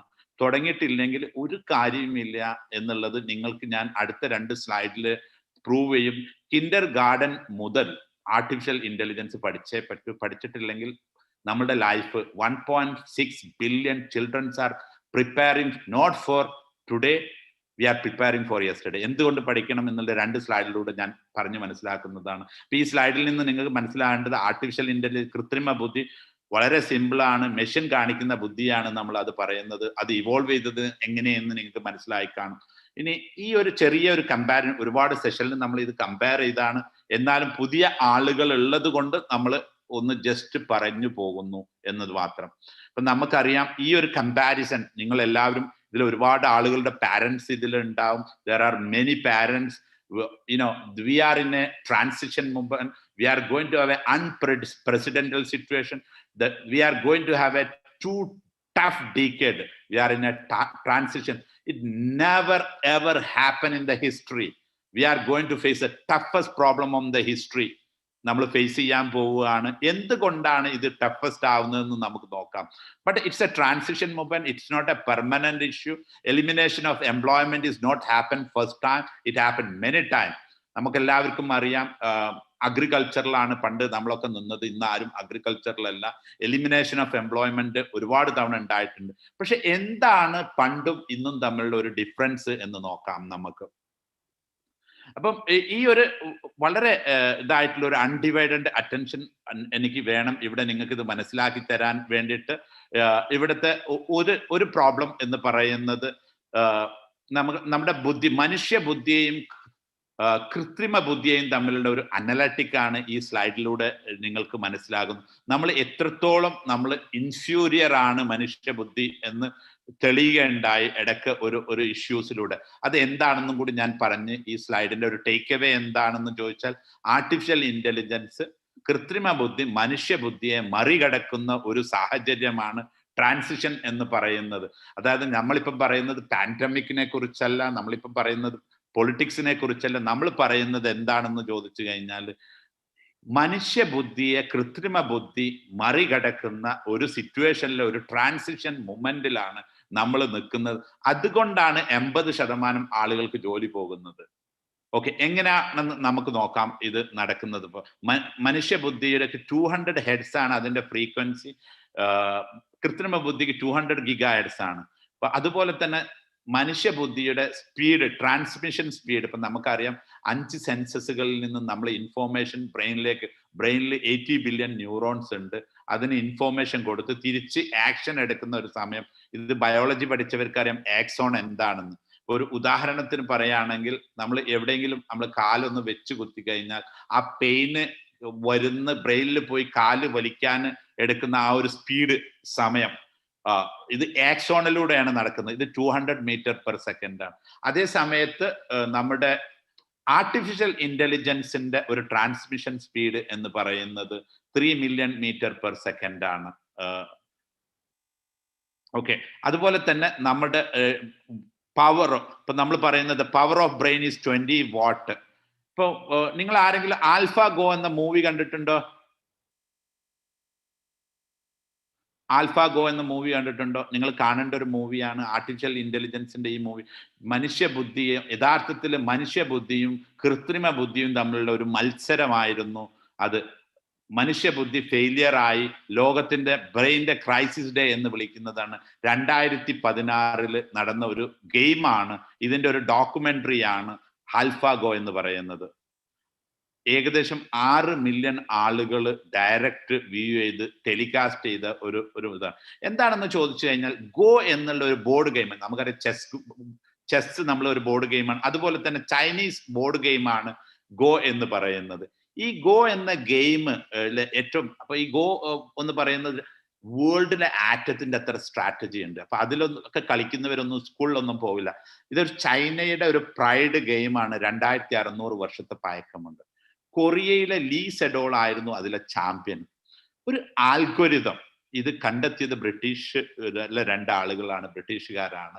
പിന്നീട് ഈ ഒരു ആൽഗോരിതത്തെ ഒരു പേജുള്ള ആൽഗോരിതാണ് 500 മില്യൺ കൊടുത്താണ് നമ്മൾ വാങ്ങിച്ചത്. ഗൂഗിൾ വാങ്ങിച്ചത്. ഈ 500 മില്യൺ കൊടുത്തു വന്ന ആൽഗോരിതം 40 ദിവസം കൊണ്ട് ലോകത്തെ ഏറ്റവും ബുദ്ധിയുടെ അവസാനത്തെ വാക്കെന്ന് പറയുന്ന ഗോയെ 40 ദിവസം കൊണ്ട് തോൽപ്പിച്ചു. ഇത് ലൈവായിട്ട് ടെലികാസ്റ്റ് ചെയ്തിട്ടുണ്ടായിരുന്നു. ഈ ദിവസം 2016 ഇത് നടക്കുന്നത്. അന്ന് ലോകത്തിന് മനസ്സിലായി Google is going to control the world. ഇപ്പൊ ചൈനയുടെ ഏറ്റവും വലിയൊരു ഡിസിഷൻ നടന്ന ഡേ ആണ് അത്. പിന്നീട് ഏറ്റവും കൂടുതൽ ഇൻവെസ്റ്റ്മെന്റ് ചൈന പിന്നെ കൊണ്ടിടുന്നത് ആർട്ടിഫിഷ്യൽ ഇന്റലിജൻസിനാണ്. അങ്ങനെയാണ് ചൈന ലോകത്തെ ആർട്ടിഫിഷ്യൽ ഇന്റലിജൻസിൽ ഏറ്റവും വലിയ പവറായി മാറുന്നത്. അപ്പൊ ഈ മൂവി പറ്റുമെങ്കിൽ ഈ ഒരു ഡോക്യുമെന്ററി നിങ്ങൾ എല്ലാവരും കാണണം. ആൽഫ ഗോ എന്നാണ്. അത് ഗൂഗിളിൽ, ഇതില് യൂട്യൂബിൽ ഫ്രീ ആയിട്ടുണ്ട്, നെറ്റ്ഫ്ലിക്സിലുണ്ട്. അല്ലെങ്കിൽ നമ്മുടെ ആരോടെങ്കിലും ചോദിച്ചാൽ അവർ അതിന്റെ വേർഷൻ നിങ്ങൾക്ക് തരുന്നതാണ്. ഓക്കെ, അത് ഓക്കെ. ഇനി അടുത്ത പോയിന്റ് ആണ് നമുക്ക് ഏറ്റവും നമ്മളെല്ലാവരും ഞെട്ടിപ്പിക്കുന്ന ഒരു പോയിന്റ് എന്ന് പറയുന്നത്. നിങ്ങളെല്ലാവരും ഏറ്റവും കൂടുതൽ കെയർ കൊടുക്കേണ്ട ഒരു അടുത്ത പോയിന്റ് ആണ്. അടുത്ത പോയിന്റ് എന്താണെന്ന് ചോദിച്ചു കഴിഞ്ഞാൽ, നമ്മളും പഠിക്കുന്നു, ആർട്ടിഫിഷ്യൽ ഇന്റലിജൻസും പഠിക്കുന്നു. നമ്മൾ 7.6 ബില്യൺ ആളുകളും ആർട്ടിഫിഷ്യൽ ഇന്റലിജൻസ് ഒന്നുമാണ് നമുക്കുള്ളത്. നമുക്കറിയാം, നമുക്ക് എല്ലാവർക്കും കൂടി ഗൂഗിൾ മാപ്പ് ഒന്നാണ്, വാട്സപ്പ് ഒന്നാണ്, യൂട്യൂബ് ഒന്നാണ്, ഗൂഗിൾ ഒന്നാണ്. നമ്മൾ എല്ലാവരും അതിനെ ഉപയോഗിക്കുന്നുണ്ട്. അപ്പൊ അതെല്ലാം ആർട്ടിഫിഷ്യൽ ഇന്റലിജൻസ് ആണ്. അപ്പം അത് പഠിക്കുന്നുണ്ട്, നമ്മളും പഠിക്കുന്നുണ്ട്. നമ്മളൊരു സ്പീഡ്, നമ്മൾ പഠിക്കുന്ന സ്പീഡും, ഇപ്പൊ നമ്മൾ പഠിക്കുന്നത് എഞ്ചിനീയറിംഗ് പഠിക്കുന്നുണ്ട്, ആർട്സ് പഠിക്കുന്നുണ്ട്, ബികോം പഠിക്കുന്നുണ്ട്, നമ്മൾ എല്ലാ സബ്ജക്റ്റുകളും പഠിക്കുന്നുണ്ട്. അതുപോലെ തന്നെ എല്ലാ ജോബും ചെയ്യുന്നുണ്ട്. അതുപോലെ തന്നെ എല്ലാം AI പഠിക്കുന്നുണ്ട്, ജോബും ചെയ്യുന്നുണ്ട്. ഇനി AI-യുടെയും നമ്മുടെയും ഒരു സ്പീഡ്, ഇപ്പൊ നമ്മളൊക്കെ എപ്പോഴും ആലോചിക്കുന്ന ഒന്ന് എന്താണെന്ന് പറഞ്ഞാൽ, മനുഷ്യരല്ലേ ഇതെല്ലാം ഉണ്ടാക്കിയത്, എങ്ങനെയാണ് മനുഷ്യരെ ഇത് മറികടക്കുന്നത് എന്നുള്ള ഒരു ചോദ്യത്തിലാണ് നമ്മളെ മുന്നിലൊക്കെ എല്ലാവരും. ഇപ്പൊ നമുക്കൊക്കെ അറിയാം, കമ്പ്യൂട്ടർ യുഗം വന്നു. നമ്മൾ പറഞ്ഞു കമ്പ്യൂട്ടർ ജോബ് കൊണ്ടുപോകുന്നു പറഞ്ഞു. കമ്പ്യൂട്ടറൊക്കെ ഒരുപാട് ജോബ് നമുക്ക് തന്നതല്ലേ, എവിടെയാണ് ഈ വ്യത്യാസം എന്നാണ്. അപ്പൊ ഈ ഒരു പോയിന്റ് നമ്മൾ നോക്കാം. നമ്മൾ ലേണിംഗ്, നമ്മൾ മനസ്സിലാക്കേണ്ട ആർട്ടിഫിഷ്യൽ ഇന്റലിജൻസ് പഠിക്കുകയാണ്. ഇപ്പൊ ഏത് സ്പീഡിലാണ് പഠിക്കുന്നത്? ഇപ്പൊ നമ്മൾ ഏതൊരു കുട്ടിയെയും നമ്മൾ ഏറ്റവും സ്മാർട്ടസ്റ്റ് എന്ന് പറയുന്നത് നമ്മൾ എങ്ങനെയാണെന്ന് നോക്കിക്കഴിഞ്ഞാൽ നമുക്കറിയാം.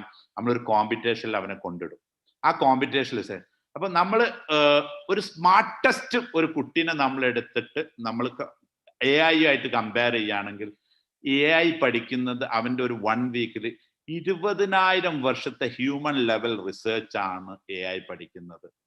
ഇതിനോട് കോമ്പീറ്റ് ചെയ്യാൻ ആർക്കെങ്കിലും കഴിയോ എന്നാണ് എന്റെ ചോദ്യം. നമ്മൾ ആർക്കെങ്കിലും കഴിയോ ഇതിനോട് കോമ്പീറ്റ് ചെയ്യാൻ? നിങ്ങൾ പറയൂ. 20,000 വർഷത്തെ ഒരു പഠനമാണ് ഒരാഴ്ച കൊണ്ട്, ഒരു മനുഷ്യന്റെ പഠനമാണ് ഒരാഴ്ച കൊണ്ട് ആർട്ടിഫിഷ്യൽ ഇന്റലിജൻസ് എന്ന ഒരു വ്യക്തി പഠിക്കുന്നത്. അപ്പൊ നമുക്ക് ആർക്കെങ്കിലും ഇത് പറ്റുമോ? ഇപ്പൊ നമ്മൾ നിങ്ങളുടെ ലൈഫിനെ കുറിച്ചാണ് പറയുന്നത്. എൻ്റെ ലൈഫിന്, എൻ്റെ ഫാമിലിയുടെ പ്രോബ്ലത്തെ കുറിച്ചാണ്, നിങ്ങളുടെ ഫാമിലി പ്രോബ്ലത്തെ. ഇപ്പൊ ഈ ലേണിങ്ങിനെ കുറിച്ചാണ്. നമ്മളൊക്കെ സ്കൂളിൽ പോകുന്നുണ്ട്, കോളേജിൽ പോകുന്നുണ്ട്, നമ്മളൊക്കെ പഠിക്കുന്നുണ്ട്. നമ്മൾ പഠിച്ച് ബ്രെയിനിൽ വെക്കും, ആർട്ടിഫിഷ്യൽ ഇന്റലിജൻസ് പഠിച്ച് ക്ലൗഡിൽ വെക്കുന്നു. അതെടുക്കുന്നത് ഒരാഴ്ച കൊണ്ട് പഠിക്കുന്നത്. നിങ്ങളൊന്ന് ആലോചിച്ച് നോക്കൂ, നിങ്ങൾ എത്ര പഠിക്കും ഒരാഴ്ച കൊണ്ട്? 20,000 വർഷത്തെ പഠനം അത് പഠിക്കുകയാണ്. അപ്പൊ നമുക്ക് ആർക്കെങ്കിലും അതിനെ കോമ്പീറ്റ് ചെയ്യാൻ പറ്റുമോ? നിങ്ങൾ പറയൂ, നിങ്ങൾ എല്ലാവരും കേൾക്കുന്നുണ്ടോ? ബങ്ക് ചെയ്യാണോ? ഇപ്പം പണ്ടൊക്കെ നമ്മൾ ബങ്ക് ചെയ്യുമ്പോൾ നമുക്ക് ഒരുപാട്, ഇപ്പം ബങ്ക് ചെയ്താൽ അറിയ പോലും ഇല്ല. എല്ലാരും ചാറ്റ് ചെയ്യും. ഓഡിയൻസ് പറയുന്നുണ്ട് നോ നോ എന്ന് പറയുന്നുണ്ട്, നോ എന്ന് പറയുന്നുണ്ട്. Okay, so it's going to be very difficult. ഇപ്പൊ നിങ്ങൾ മനസ്സിലാക്കേണ്ടത്, ഇത് കേട്ട് ഇത് മനസ്സിലായിട്ടില്ലെങ്കിൽ you will be out of the world. Okay, ഇപ്പൊ ഈ ഒരു പോയിന്റ് ആണ് ഇതിലെ ഏറ്റവും വലിയ പോയിന്റ്. ആർട്ടിഫിഷ്യൽ, ഇപ്പൊ നിങ്ങൾ എല്ലാവരും സ്റ്റുഡൻസ് ആണ്, പഠിക്കാൻ പോകുന്നവരാണ്. ഇപ്പൊ നിങ്ങൾക്ക് എതിരെ ഉള്ള AI-ന്റെ സ്പീഡ് നോക്കൂ. AI ഒരാഴ്ച കൊണ്ട് 20,000 വർഷമാണ്. ഇപ്പൊ നമ്മൾ മനുഷ്യർ എത്ര വർഷം ജീവിക്കുന്നത് നമുക്കറിയാം. ആവറേജ് ഏജ് ഇന്ത്യയിൽ 64 വർഷമാണ്. ഒരാഴ്ച കൊണ്ട് പഠിക്കുന്നത് 20,000 വർഷത്തെ ലേണിംഗ് ആണ്. ഇതിനൊന്നും നമ്മളൊന്ന് എക്സ്പീരിയൻസ് ചെയ്ത് നോക്കാം. ഇപ്പൊ കമ്പ്യൂട്ടർ ഉള്ളവരൊക്കെ ഈ ഒരു എക്സസൈസ് ചെയ്യണം എന്നാണ് എൻ്റെ റിക്വസ്റ്റ്. നിങ്ങളുടെ ലൈഫിനെ കുറിച്ചാണ്, നിങ്ങളുടെ പാരൻസിന്റെ ലൈഫിനെ കുറിച്ചാണ് നമ്മൾ പറയുന്നത്, നിങ്ങളുടെ ബ്രദറിന്റെ ലൈഫിനെ കുറിച്ചാണ്, സിസ്റ്ററിന്റെ. ഈ ഒരു ആർട്ടിഫിഷ്യലിനെ കുറിച്ചുള്ള ഈ ഒരു നോളജ് ഇല്ലെങ്കിൽ U will be out of the world. Artificial intelligence പഠിച്ച് നിങ്ങളുടെ ഓരോരുത്തെയും ഇനി കോമ്പീറ്റ് ചെയ്യും. നമ്മുടെ പാരൻസിനെ കോമ്പീറ്റ് ചെയ്യാൻ പോകുന്ന AI ആണ്. അവർക്കൊക്കെ ജോലി നഷ്ടപ്പെടും അല്ലെങ്കിൽ. അപ്പം ഈ ഒരു ചെറിയൊരു എക്സസൈസിലൂടെ നമുക്ക് ആർട്ടിഫിഷ്യൽ ഇന്റലിജൻസ് ഒന്ന് ഫീൽ ചെയ്ത് നോക്കാം. ഓക്കെ, ഒന്ന് നോക്കേണ്ടത് എന്താ, നമ്മളൊരു സ്റ്റുഡൻസ് എന്നുള്ള ഒരു വേർഡ് നിങ്ങൾ കമ്പ്യൂട്ടർ ഉള്ളവരൊന്ന് ടൈപ്പ് ചെയ്തിട്ട് ഒന്ന് എനിക്ക് പറഞ്ഞു തരൂ. നിങ്ങളുടെ സെർച്ച് ബാറിൽ, നിങ്ങൾ ഗൂഗിളിൽ പോയിട്ട് സെർച്ച് ബാറിൽ സ്റ്റുഡൻസ് എന്നൊന്ന് ടൈപ്പ് ചെയ്തിട്ട് എത്ര റിസൾട്ട് അത് തന്നു, എത്ര സമയമെടുത്തു എന്നുള്ളത്. ഈ ഒരു എക്സസൈസ് എൻ്റെ ഒരു റിക്വസ്റ്റ് കമ്പ്യൂട്ടർ ഉള്ളവർ എല്ലാവരും ചെയ്യണം. നിങ്ങളുടെ ഭാവി, ഇതിലുള്ള എല്ലാവരോടും ഞാൻ പറയുന്നത് ഇത് ചെയ്യണം. ഇത് ചെയ്താൽ മാത്രമേ നിങ്ങൾക്ക് എന്താണെന്ന്, ആർട്ടിഫിഷ്യൽ ഇന്റലിജൻസിനെ കുറിച്ച് നിങ്ങൾക്ക് അറിഞ്ഞിട്ടില്ലെങ്കിൽ നിങ്ങൾ ഈ ഫ്യൂച്ചറിനെ കുറിച്ച് നിങ്ങൾ ചിന്തിക്കേണ്ട. It is not yours. ഇപ്പൊ ഇതിൽ ഒരുപാട് ആള്, ഞാൻ വീണ്ടും എക്സ്പെക്ട് ചെയ്യുന്നു മോർ റിസൾട്ട് കമ്പ്യൂട്ടർ ഉള്ളവരൊക്കെ ചെയ്യണം എന്നാണ് പറയുന്നത്. നിങ്ങൾ ഫീൽ ചെയ്യൂ, ആർട്ടിഫിഷ്യൽ ഇന്റലിജൻസിനെ ഫീൽ ചെയ്യൂ. ഒരു സ്റ്റുഡൻസ് എന്നുള്ളത് ഒരു ടൂൾ ബാറിൽ ഗൂഗിൾ സെർച്ച് ബാറിൽ അടിച്ചിട്ട് എത്ര റിസൾട്ട് എത്ര സെക്കൻഡ് കൊണ്ട് കൊണ്ടുവന്നു. ഇപ്പൊ 1-2 ആളുകൾ അതിൽ റിസൾട്ട് ഇട്ടിട്ടുണ്ട്, നിങ്ങൾക്ക് വായിക്കാവുന്നതാണ്. ഓക്കെ, ഇപ്പൊ നിങ്ങൾ എല്ലാവരും കണ്ടു എത്ര സെക്കൻഡ് കൊണ്ടാണ് കൊണ്ടുവരുന്നത് നിങ്ങൾ കാണുന്നുണ്ട്. ഒന്ന് ആലോചിച്ച് നോക്കൂ. നിങ്ങൾക്ക് ഈ ഒരു സെക്കൻഡ് കൊണ്ട്, ഒരു സെക്കൻഡ് എടുത്തിട്ടില്ല, എല്ലാം 0.47 സെക്കൻഡ്, ഒരു സെക്കൻഡ് പോലും എടുത്തിട്ടില്ല. എത്ര റിസൾട്ടാണ് കൊണ്ടുവന്ന് നോക്കൂ. 1, 10, 100, 1000 കോടി, 10 കോടി, 100 കോടി, 400. ഇപ്പൊ ബിയ മറിയത്തിന്റെ റിസൾട്ട് നോക്കൂ, 0.47 സെക്കൻഡ്, ഒരു സെക്കൻഡ് പോലും എടുത്തിട്ടില്ല. 473 കോടി റിസൾട്ട് ആണ് കൊണ്ടുവന്നത്. ജമാന്റേത് നോക്കൂ, 0.48 സെക്കൻഡ്, 473 കോടി. ഇപ്പൊ ഒന്ന് ആലോചിച്ച് നോക്കൂ, ഇതിനെ കോമ്പീറ്റ് ചെയ്യാൻ ആർക്കാണ് പറ്റുക? ഈ ലോകത്ത് ആർക്കെങ്കിലും പറ്റുന്ന ഒരാളെ പറഞ്ഞു തരണം നിങ്ങൾ. അതായത് ഒരു സെക്കൻഡ് കൊണ്ട് പഠിച്ചെടുത്തിട്ട് 1 ട്രില്യൺ ഡാറ്റ കൊണ്ടുതരാൻ പറ്റുന്ന ഒരു മനുഷ്യനെ പറഞ്ഞു തരും നിങ്ങൾ. ആരെങ്കിലും ഉണ്ടോ?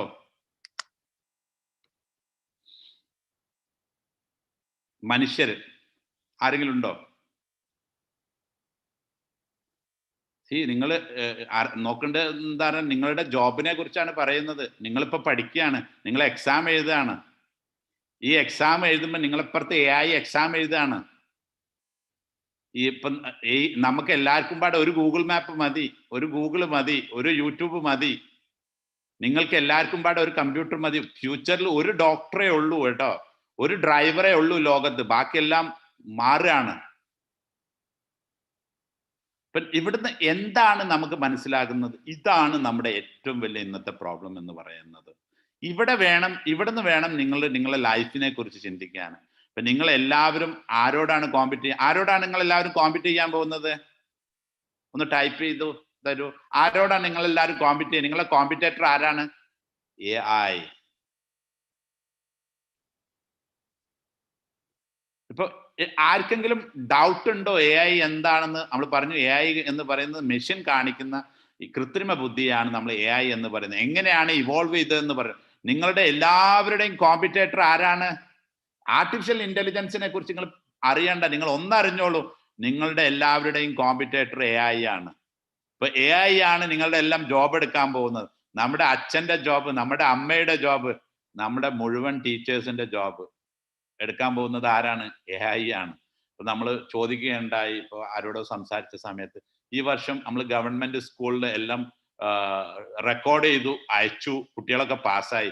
ഇനി അടുത്ത കൊല്ലം എന്താണ് ഈ ടീച്ചറൊക്കെ ചെയ്യുക? ഈ റെക്കോർഡ് ചെയ്തതൊക്കെ പോരെന്ന് ചോദിച്ചു. അപ്പൊ എല്ലാവരും ബ്ലാങ്കായി. ശരിയാണോ തെറ്റാണോ? ഈ റെക്കോർഡ് ചെയ്തത് തന്നെ പോരെ? എന്താണ് പറയുന്നത്? നിങ്ങൾ പഠിക്കാൻ വേണ്ടിയിട്ട്, ബാക്കിയുള്ള കാര്യത്തിനല്ല പറഞ്ഞത്. ഈ റെക്കോർഡ് ചെയ്തത് തന്നെ മതിയാവോ? അപ്പൊ അവരുടെ ജോലി എങ്ങോട്ട് പോവും? ആർട്ടിഫിഷ്യൽ ഇന്റലിജൻസ് വന്നിരിക്കുന്നത് നിങ്ങളുടെ ബ്രെയിനിൽ എന്താണ്, അതായത് ടീച്ചറൊക്കെ ഒരു സ്ഥലത്ത് നിങ്ങളുടെ ബ്രെയിനിൽ നടക്കുന്നത് അതുപോലെ അറിയുന്ന 97% ആക്യുറസിയിൽ ട്രാൻസ്ലേറ്റ് ചെയ്യുന്ന ഒരു സാധനത്തെ കുറിച്ചാണ് പറയുന്നത് നമ്മൾ. നിങ്ങളുടെ ബ്രെയിനിൽ ഇപ്പോഴെന്താണെന്ന് ഉള്ളത് 97% ആക്യുറസിയിൽ മനസ്സിലാകുന്ന ടീച്ചറാണ് നിങ്ങൾക്ക് വരാൻ പോകുന്നത്. അത് ഏതെങ്കിലും ടീച്ചർമാർക്ക് പറ്റുമോ? അപ്പൊ ഞാൻ ഈ പറയുന്നത് തെറ്റാണെങ്കിൽ നിങ്ങളൊന്ന് ടൈപ്പ് ചെയ്ത് നോക്കൂ. 97% ആക്യുറസിയിൽ ഒരു ആർട്ടിഫിഷ്യൽ ഇന്റലിജൻസ് നിങ്ങളെ മനസ്സിൽ എന്താണെന്ന് ട്രാൻസ്ലേറ്റ് ചെയ്യാൻ പറ്റുമോ ഇല്ലയോ എന്നൊന്ന് നോക്കൂ. ഇമോഷന് മനസ്സിലാകാൻ പറ്റുമോ ഇല്ലയോ എന്ന് നിങ്ങൾ ഇന്റർനെറ്റിൽ ടൈപ്പ് ചെയ്ത് നോക്കൂ. നിങ്ങളുടെ ഫേഷ്യൽ എക്സ്പ്രഷന്, ഇപ്പൊ നമ്മളെ മനുഷ്യരെക്കാട്ടിയും കൂടുതൽ ഫേഷ്യൽ എക്സ്പ്രഷൻ AI ഉണ്ട്. നമ്മൾ വിചാരിക്കും ഇമോഷൻ എന്ന് പറയുന്നത് ഒരു വലിയത്. ഇമോഷൻ എന്ന് പറയുന്നത് സിമ്പിളാണ്. നമ്മൾ എത്ര ഇമോഷൻസ് ഉണ്ട്, ബയോളജി പഠിക്കുന്നവരുണ്ടാവും. അപ്പോൾ ഈ 4 ഇമോഷൻസ്, ഈ ഇമോഷൻ ഇതെല്ലാം കെമിക്കൽസ് ആണ്. ഇതെല്ലാം നമുക്ക് എത്രയാണ് നമുക്ക് ഉള്ളതെന്ന് വളരെ ഈസി ആയിട്ട് കണ്ടെത്താൻ പറ്റും. ആ ഒരു കാലഘട്ടത്തിലേക്കാണ് നമ്മൾ കടക്കുന്നത്. അപ്പം നമ്മളെല്ലാവരും ഇതിനു വേണ്ടി പ്രിപ്പയർ ചെയ്തേ മതിയാവും. നിങ്ങൾ ഇഷ്ടപ്പെട്ടാലും എന്നെ ഇഷ്ടപ്പെട്ടില്ലെങ്കിലും ശരി, ഇത് പറഞ്ഞ് മനസ്സിലാക്കി തരൽ എൻ്റെ കടമയാണ്. നിങ്ങൾ വിശ്വസിച്ചാലും വിശ്വസിച്ചില്ലെങ്കിലും നിങ്ങൾ ഒന്ന് ചെയ്യാൻ ഗൂഗിളിനോട് ചോദിച്ചു നോക്കൂ. 97% ആക്യുറസി ഉണ്ടോ? ഇമോഷന് പറ്റുമോ? ഇമോഷൻ പറ്റുകയില്ലേ? ഫേഷ്യൽ എക്സ്പ്രഷൻ എത്രയുണ്ട് നിങ്ങൾ നോക്കൂ. അപ്പം നിങ്ങൾക്ക് ഇതിൽ നിന്ന് മനസ്സിലായി, ഇതിന്റെ ഇമ്പോർട്ടൻസ് നിങ്ങൾക്ക് എല്ലാവർക്കും മനസ്സിലായി എന്ന് വിശ്വസിക്കുന്നു. അപ്പൊ നിങ്ങളെല്ലാവരും പ്രിപ്പയർ ചെയ്യുന്നത്, നിങ്ങളെക്കുറിച്ച് നിങ്ങളെ എല്ലാവരും, നിങ്ങളുടെ ഓരോരുത്തരുടെയും competitor it's going to be AI. അപ്പൊ ഞാൻ അടുത്ത സ്ലൈഡിലേക്ക് പോവുകയാണ് AI കുറിച്ച്. ഇപ്പൊ നമ്മളെ മൈൻഡിലേക്ക് ഇങ്ങനെ വരുന്ന ഒരു ചോദ്യം എന്താണെന്ന് ചോദിച്ചു കഴിഞ്ഞാൽ, ഓക്കെ, ഇതൊക്കെ മനുഷ്യരുണ്ടാക്കിയതല്ലേ? ഇതുമാതിരി പല ഇതും നമ്മൾ കേട്ടിട്ടുണ്ട്. കമ്പ്യൂട്ടറിനെ കുറിച്ച് പണ്ട് പറഞ്ഞിരുന്നു, കമ്പ്യൂട്ടർ വന്നു കഴിഞ്ഞാൽ ജോലി എല്ലാം പോവും. ഇപ്പൊ എങ്ങനെ ഉണ്ടായി? നമുക്ക് ഏറ്റവും കൂടുതൽ കേരളത്തിന് പൈസ കിട്ടിയത് അതൊന്നല്ലേ എന്നാണ് നമ്മൾ ചോദിച്ചത്. ഓക്കെ, ആ ചോദ്യത്തിനുള്ള ഒരു ചെറിയ ഉത്തരം ഞാൻ ഇവിടെ പറഞ്ഞുതരാം. നമുക്ക് മനുഷ്യർക്ക് 2 കൈൻഡ് ഓഫ് സ്കില്ലാണുള്ളത്. ഇപ്പം ഒന്ന് ഫിസിക്കൽ സ്കില്ലാണ്, നമുക്ക് ഇവിടെ അറിയാം ഫിസിക്കൽ സ്കില്ലുണ്ട്. രണ്ടാമത്തത് നമുക്ക് കോഗ്നിറ്റീവ് സ്കില്ലുണ്ട്, ബുദ്ധി. നമുക്ക് കായിക ശക്തിയും നമുക്ക് ബുദ്ധി, ഈ 2 കാര്യങ്ങൾ. ഇത് രണ്ടും ഇന്ന് ആർട്ടിഫിഷ്യൽ ഇന്റലിജൻസ് എടുത്തു കഴിഞ്ഞു. ഇത് എടുക്കുമ്പോൾ ഉണ്ടാവുന്ന പ്രോബ്ലംസ് എന്താണ്? ഇത് രണ്ടും എടുത്തു കഴിഞ്ഞാൽ നമുക്ക് പ്രധാനമായിട്ട് നമ്മൾ പറയുന്ന അൺഎംപ്ലോയ്മെന്റ് ആണ്. ഇത് ഏറ്റവും കൂടുതൽ ബാധിക്കാൻ പോകുന്നത് ഇന്ത്യയെയാണ്. നമ്മൾ ഇവിടെ പൊളിറ്റിക്സ് അല്ല പറയുന്നത്, നമ്മൾ ടെക്നോളജിയാണ് പറയുന്നത്, നമ്മൾ വേറൊരു റിലീജിയൻ അല്ല പറയുന്നത്. ഞാൻ നിങ്ങൾക്ക് എന്താണ് അതിന്റെ ഇഷ്യൂ ആണ് കാണിച്ചു തരുന്നത്, ഭാവിയിൽ വരാൻ വരുന്ന ഇന്ത്യയുടെ ഇഷ്യൂ. ഓക്കെ, ഇനി നമ്മൾ നോക്കുകയാണ്, ഓക്കെ, നമുക്ക് എല്ലാവരും അപ്സ്കില്ല് ചെയ്യാം, റീസ്കില്ല് ചെയ്യാം. ഇപ്പൊ ഒരുപാട് ടെക്നോളജികൾ വന്നിട്ടുണ്ട്, നമ്മളെല്ലാം അപ്സ്കില്ല് ചെയ്തിട്ടുണ്ട്, റീസ്കില്ല് ചെയ്യുന്നുണ്ട്. ഈ ഒരു ടെക്നോളജിയുടെ സമയത്ത് എങ്ങനെയാണ് അപ്സ്കില്ലിങ്ങും റീസ്കില്ലും ഇത് എത്രത്തോളം സാധ്യമാണെന്നും, നമ്മുടെ അച്ഛനെയും അമ്മയെയും നമ്മുടെ ബ്രദേഴ്സിനെയും എത്രത്തോളം അപ്സ്കില്ല് ചെയ്യാൻ പറ്റും, റീസ്കില്ല് ചെയ്യാൻ പറ്റും എന്ന് നമുക്ക് നോക്കാൻ വയ്യ. ഇപ്പൊ നമുക്കറിയാം ഒരു കാലഘട്ടങ്ങളിൽ ഇവിടെ നമ്മളെല്ലാവരും ഇവിടെ നോക്കിക്കഴിഞ്ഞാൽ അഗ്രികൾച്ചറിലാണ് നമ്മളുണ്ടായത്. നമ്മളിവിടെ അപ്സ്കില്ലിങ്ങിനെയും റീസ്കില്ലിനെയും കുറിച്ചാണ് പറയുന്നത്. നമ്മൾ ആർട്ടിഫിഷ്യൽ ഇന്റലിജൻസിനെ കുറിച്ച് വ്യക്തമായിട്ട് നിങ്ങൾ എല്ലാവരും പഠിച്ചു. കൃത്രിമ ബുദ്ധിയാണ്, മിഷൻ കാണിക്കുന്ന ബുദ്ധിയാണ് ആർട്ടിഫിഷ്യൽ ഇന്റലിജൻസ് എന്ന് പറയുന്നത്. എങ്ങനെയാണ് അത് ഇവോൾവ് ചെയ്തതെന്ന് പഠിച്ചു. അത് മനുഷ്യബുദ്ധിയെ മറികടക്കുന്ന ഒരു എക്സ്പീരിയൻസ് നമുക്ക് ഉണ്ടാക്കി തന്നു, കാണിച്ചു തന്നു. ഇനി നമ്മൾ നോക്കുന്നത്, ഇനി നമുക്ക് അപ്സ്കില്ലും റീസ്കില്ലും ചെയ്താൽ പോരെ, അത് എത്രത്തോളം സാധ്യമാണ്. ഇപ്പൊ നമ്മളെല്ലാം ഒരു കാലഘട്ടത്തിൽ കൃഷിയിലായിരുന്നു നമ്മൾ പ്രധാനമായിട്ടും ജോലി കണ്ടെത്തത്. ആ കൃഷിയിലെ ജോബ് എന്ന് പറയുന്നത് നമ്മളൊരു ഫിസിക്കൽ, നമ്മളൊരു കായിക ബലമാണ് പ്രധാനമായിട്ടും. മെന്റൽ കോഗ്നിറ്റീവ് കുറവാണ്. ആദ്യത്തെ ഇൻഡസ്ട്രിയൽ റെവല്യൂഷൻ വന്നു, നമ്മൾ കണ്ടു steam engine to mechanise the production, ആദ്യത്തെ റെവല്യൂഷൻ. ഇതും നമുക്കറിയാം ഇവിടെ അസംബ്ലി ലൈനാണ്, ഇവിടെയും ഫിസിക്കൽ തന്നെയാണ്. ഒന്ന് മെക്കാനൈസ് ദ പ്രൊഡക്ഷൻ ആണ്.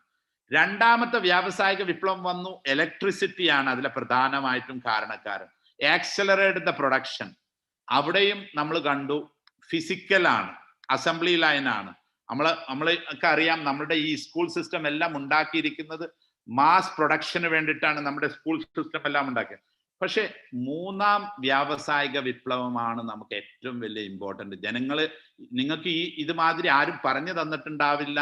നിങ്ങൾ ഇവിടെ ഒരു 5 മിനിറ്റ് എന്നോടൊപ്പം നല്ല പോലെ ശ്രദ്ധിച്ചാൽ നിങ്ങൾക്ക് മനസ്സിലാവും ഇതിന്റെ റിസ്ക് എന്താണ്. നമ്മളിപ്പം പറയുന്നത് ഈ കാലഘട്ടത്തിൽ ഇതിനെ അപ്സ്കില്ല് ചെയ്യാൻ പറ്റുമോ? ഇപ്പൊ ടെക്നോളജി വരുന്നുണ്ട്, ടെക്നോളജിക്ക് അനുസരിച്ച് നമ്മളെ ആളുകളെ എങ്ങനെയാണ് നമ്മൾ അപ്സ്കിൽ ചെയ്യുക അല്ലെങ്കിൽ റീസ്കിൽ ചെയ്യുക, അത് നമുക്ക് വളരെ ഈസി അല്ലേ? നമുക്കറിയാം നമ്മൾ സ്കിൽ ഇന്ത്യ, അപ്സ്കിൽ ഇന്ത്യ, നമ്മൾ പല ക്യാമ്പയിനുകളും സ്റ്റാർട്ടപ്പ് എന്നൊക്കെ പറഞ്ഞ് നമ്മൾ ക്യാമ്പയിനുകൾ ഒരുപാട് നടത്തുന്നുണ്ട്. എത്രത്തോളം ഇത് പോസിബിൾ ആണ് ലോജിക്കലി എന്ന് നോക്കുകയാണ് നമ്മളിവിടെ ചെയ്യുന്നത്. ഇപ്പം മൂന്നാം വ്യാവസായിക വിപ്ലവത്തെ കുറിച്ചാണ് നമ്മളിവിടെ പറയുന്നത്. ഇൻഫോർമേഷൻ ടെക്നോളജി ആയിരുന്നു മൂന്നാം വ്യാവസായിക വിപ്ലവം എന്ന് പറയുന്നത്. ഇപ്പൊ നമുക്കറിയാം ഇവിടെ TCS വന്നു, ഇവിടെ വിപ്രോ വന്നു, ഇവിടെ അതുപോലെ തന്നെ TCS, വിപ്രോ, ഇൻഫോസിസ്, ഇവരൊക്കെ എന്താണ് മൂന്നാം വ്യാവസായിക വിപ്ലവത്തിൽ ചെയ്തത്? ഇവരൊക്കെ കോളേജിൽ പോയിട്ട് നല്ല ഐക്യമുള്ള കുട്ടികളെ സെലക്ട് ചെയ്തു. അവരോട് പറഞ്ഞു, ഓക്കെ നിങ്ങൾ ഏതായാലും ഞങ്ങൾക്ക് വിഷയമില്ല, BCom ആണോ പോരൂ, നിങ്ങൾ BC ആണോ അല്ല BBA ആണോ അല്ല BA ആണോ അല്ല സിവിൽ എഞ്ചിനീയറിംഗ് ആണോ മെക്കാനിക്കൽ എഞ്ചിനീയറിംഗ് ആണോ അല്ല ഇനി കുറച്ച് എഡ്യൂക്കേഷൻ ഇല്ല എങ്കിലും പ്രശ്നമല്ല, നീ വാ. ഇവരെല്ലാവരും ട്രെയിൻ ചെയ്തു. അവരെ ഐക്യു മാത്രമായിരുന്നു അവരുടെ ലക്ഷ്യം. അതില് ട്രെയിൻ ചെയ്തു അവരെല്ലാം. ഈ ആളുകളുടെ ഒരു ആവറേജ് വയസ്സ് എന്ന് പറയുന്നത് ഇന്ന് 35 അല്ലെങ്കിൽ 40 വയസ്സായിരിക്കും. ഈ ട്രെയിൻ ചെയ്ത ഈ ആളുകളുടെ ഒക്കെ വയസ്സ്. ഓക്കെ, നിങ്ങൾ ആരെങ്കിലും നോഹ ഹരാരിയെ കുറിച്ച് കേട്ടിട്ടുണ്ടോ? നോഹ ഹരാരി കേട്ടിട്ടുണ്ടെങ്കിൽ യെസ് എന്ന് പറയും.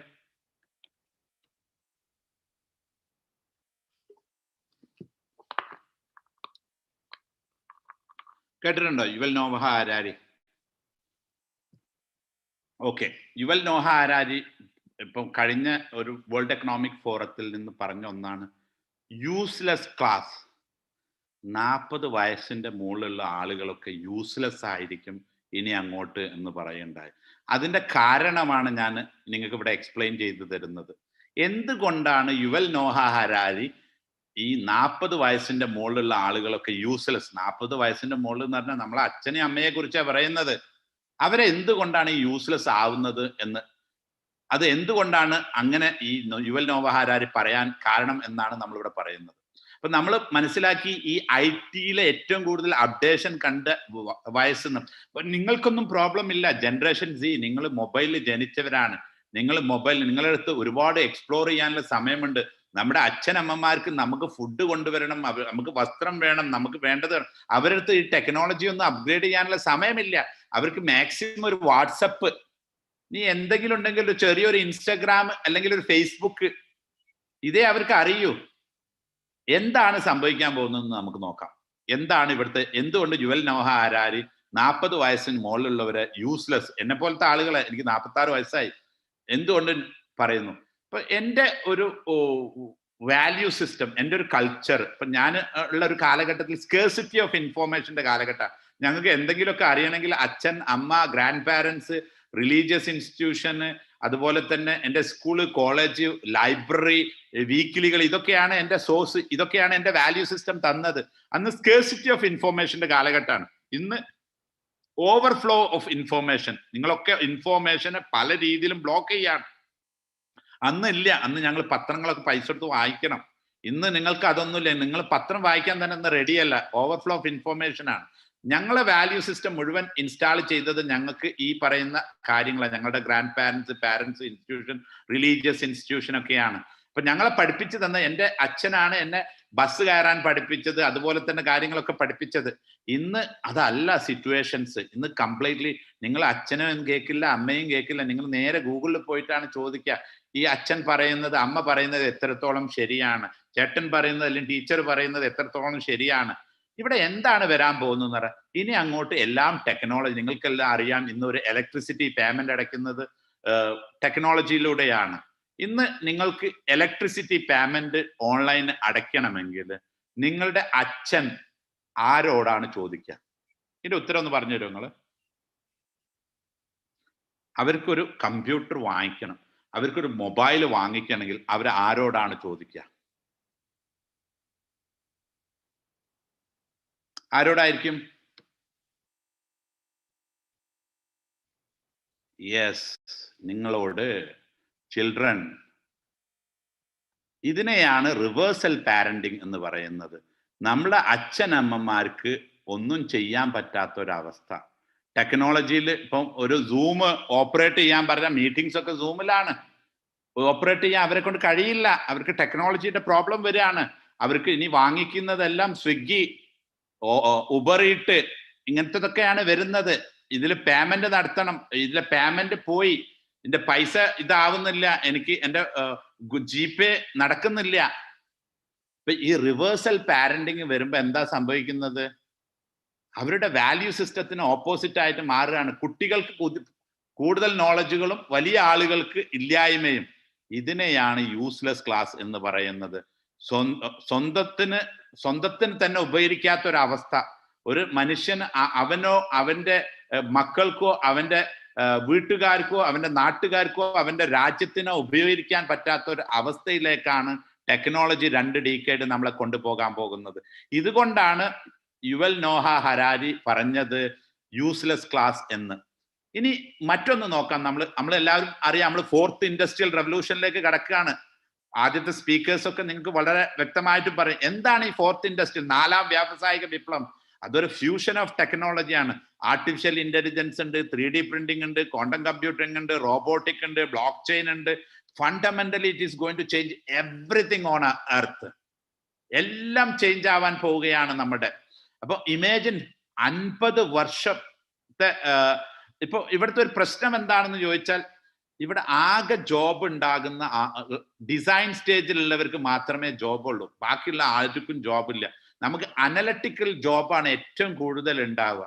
ഇപ്പോ നമുക്കൊരു കാഷ്യർക്ക് ജോലി നഷ്ടപ്പെട്ടാൽ, അല്ലെങ്കിൽ ഒരു ഡ്രൈവർക്ക് ഇപ്പൊ നമുക്കറിയാം 2030 കംപ്ലീറ്റ്ലി 100% നമുക്ക് ഡ്രൈവേഴ്സ് ഇല്ലാണ്ടാവുകയാണ്. അപ്പൊ നമ്മൾ ഏറ്റവും കൂടുതൽ ലോകത്ത് 2.5 ബില്യൺ വെഹിക്കിൾസ് ഉണ്ട്. 0.5 ബില്യൺ വെഹിക്കിൾസ് നമ്മളാണ്ട് മാറ്റി വെക്കുക. 2 ബില്യൺ കൊമേഴ്ഷ്യൽ വെഹിക്കിൾസ് ഉണ്ട്. 2 ബില്യൺ ജോലിയാണ്. അവിടെ ഡ്രൈവർലെസ് വെഹിക്കിൾസ് വരുമ്പോൾ 2 ബില്യൺ ആളുകൾക്ക് ജോലി നഷ്ടപ്പെടാൻ പോകുന്നു. ഈ 2030 ഉള്ളിൽ നടക്കുന്നതാണ്. 2 ബില്യൺ നമുക്കറിയാം.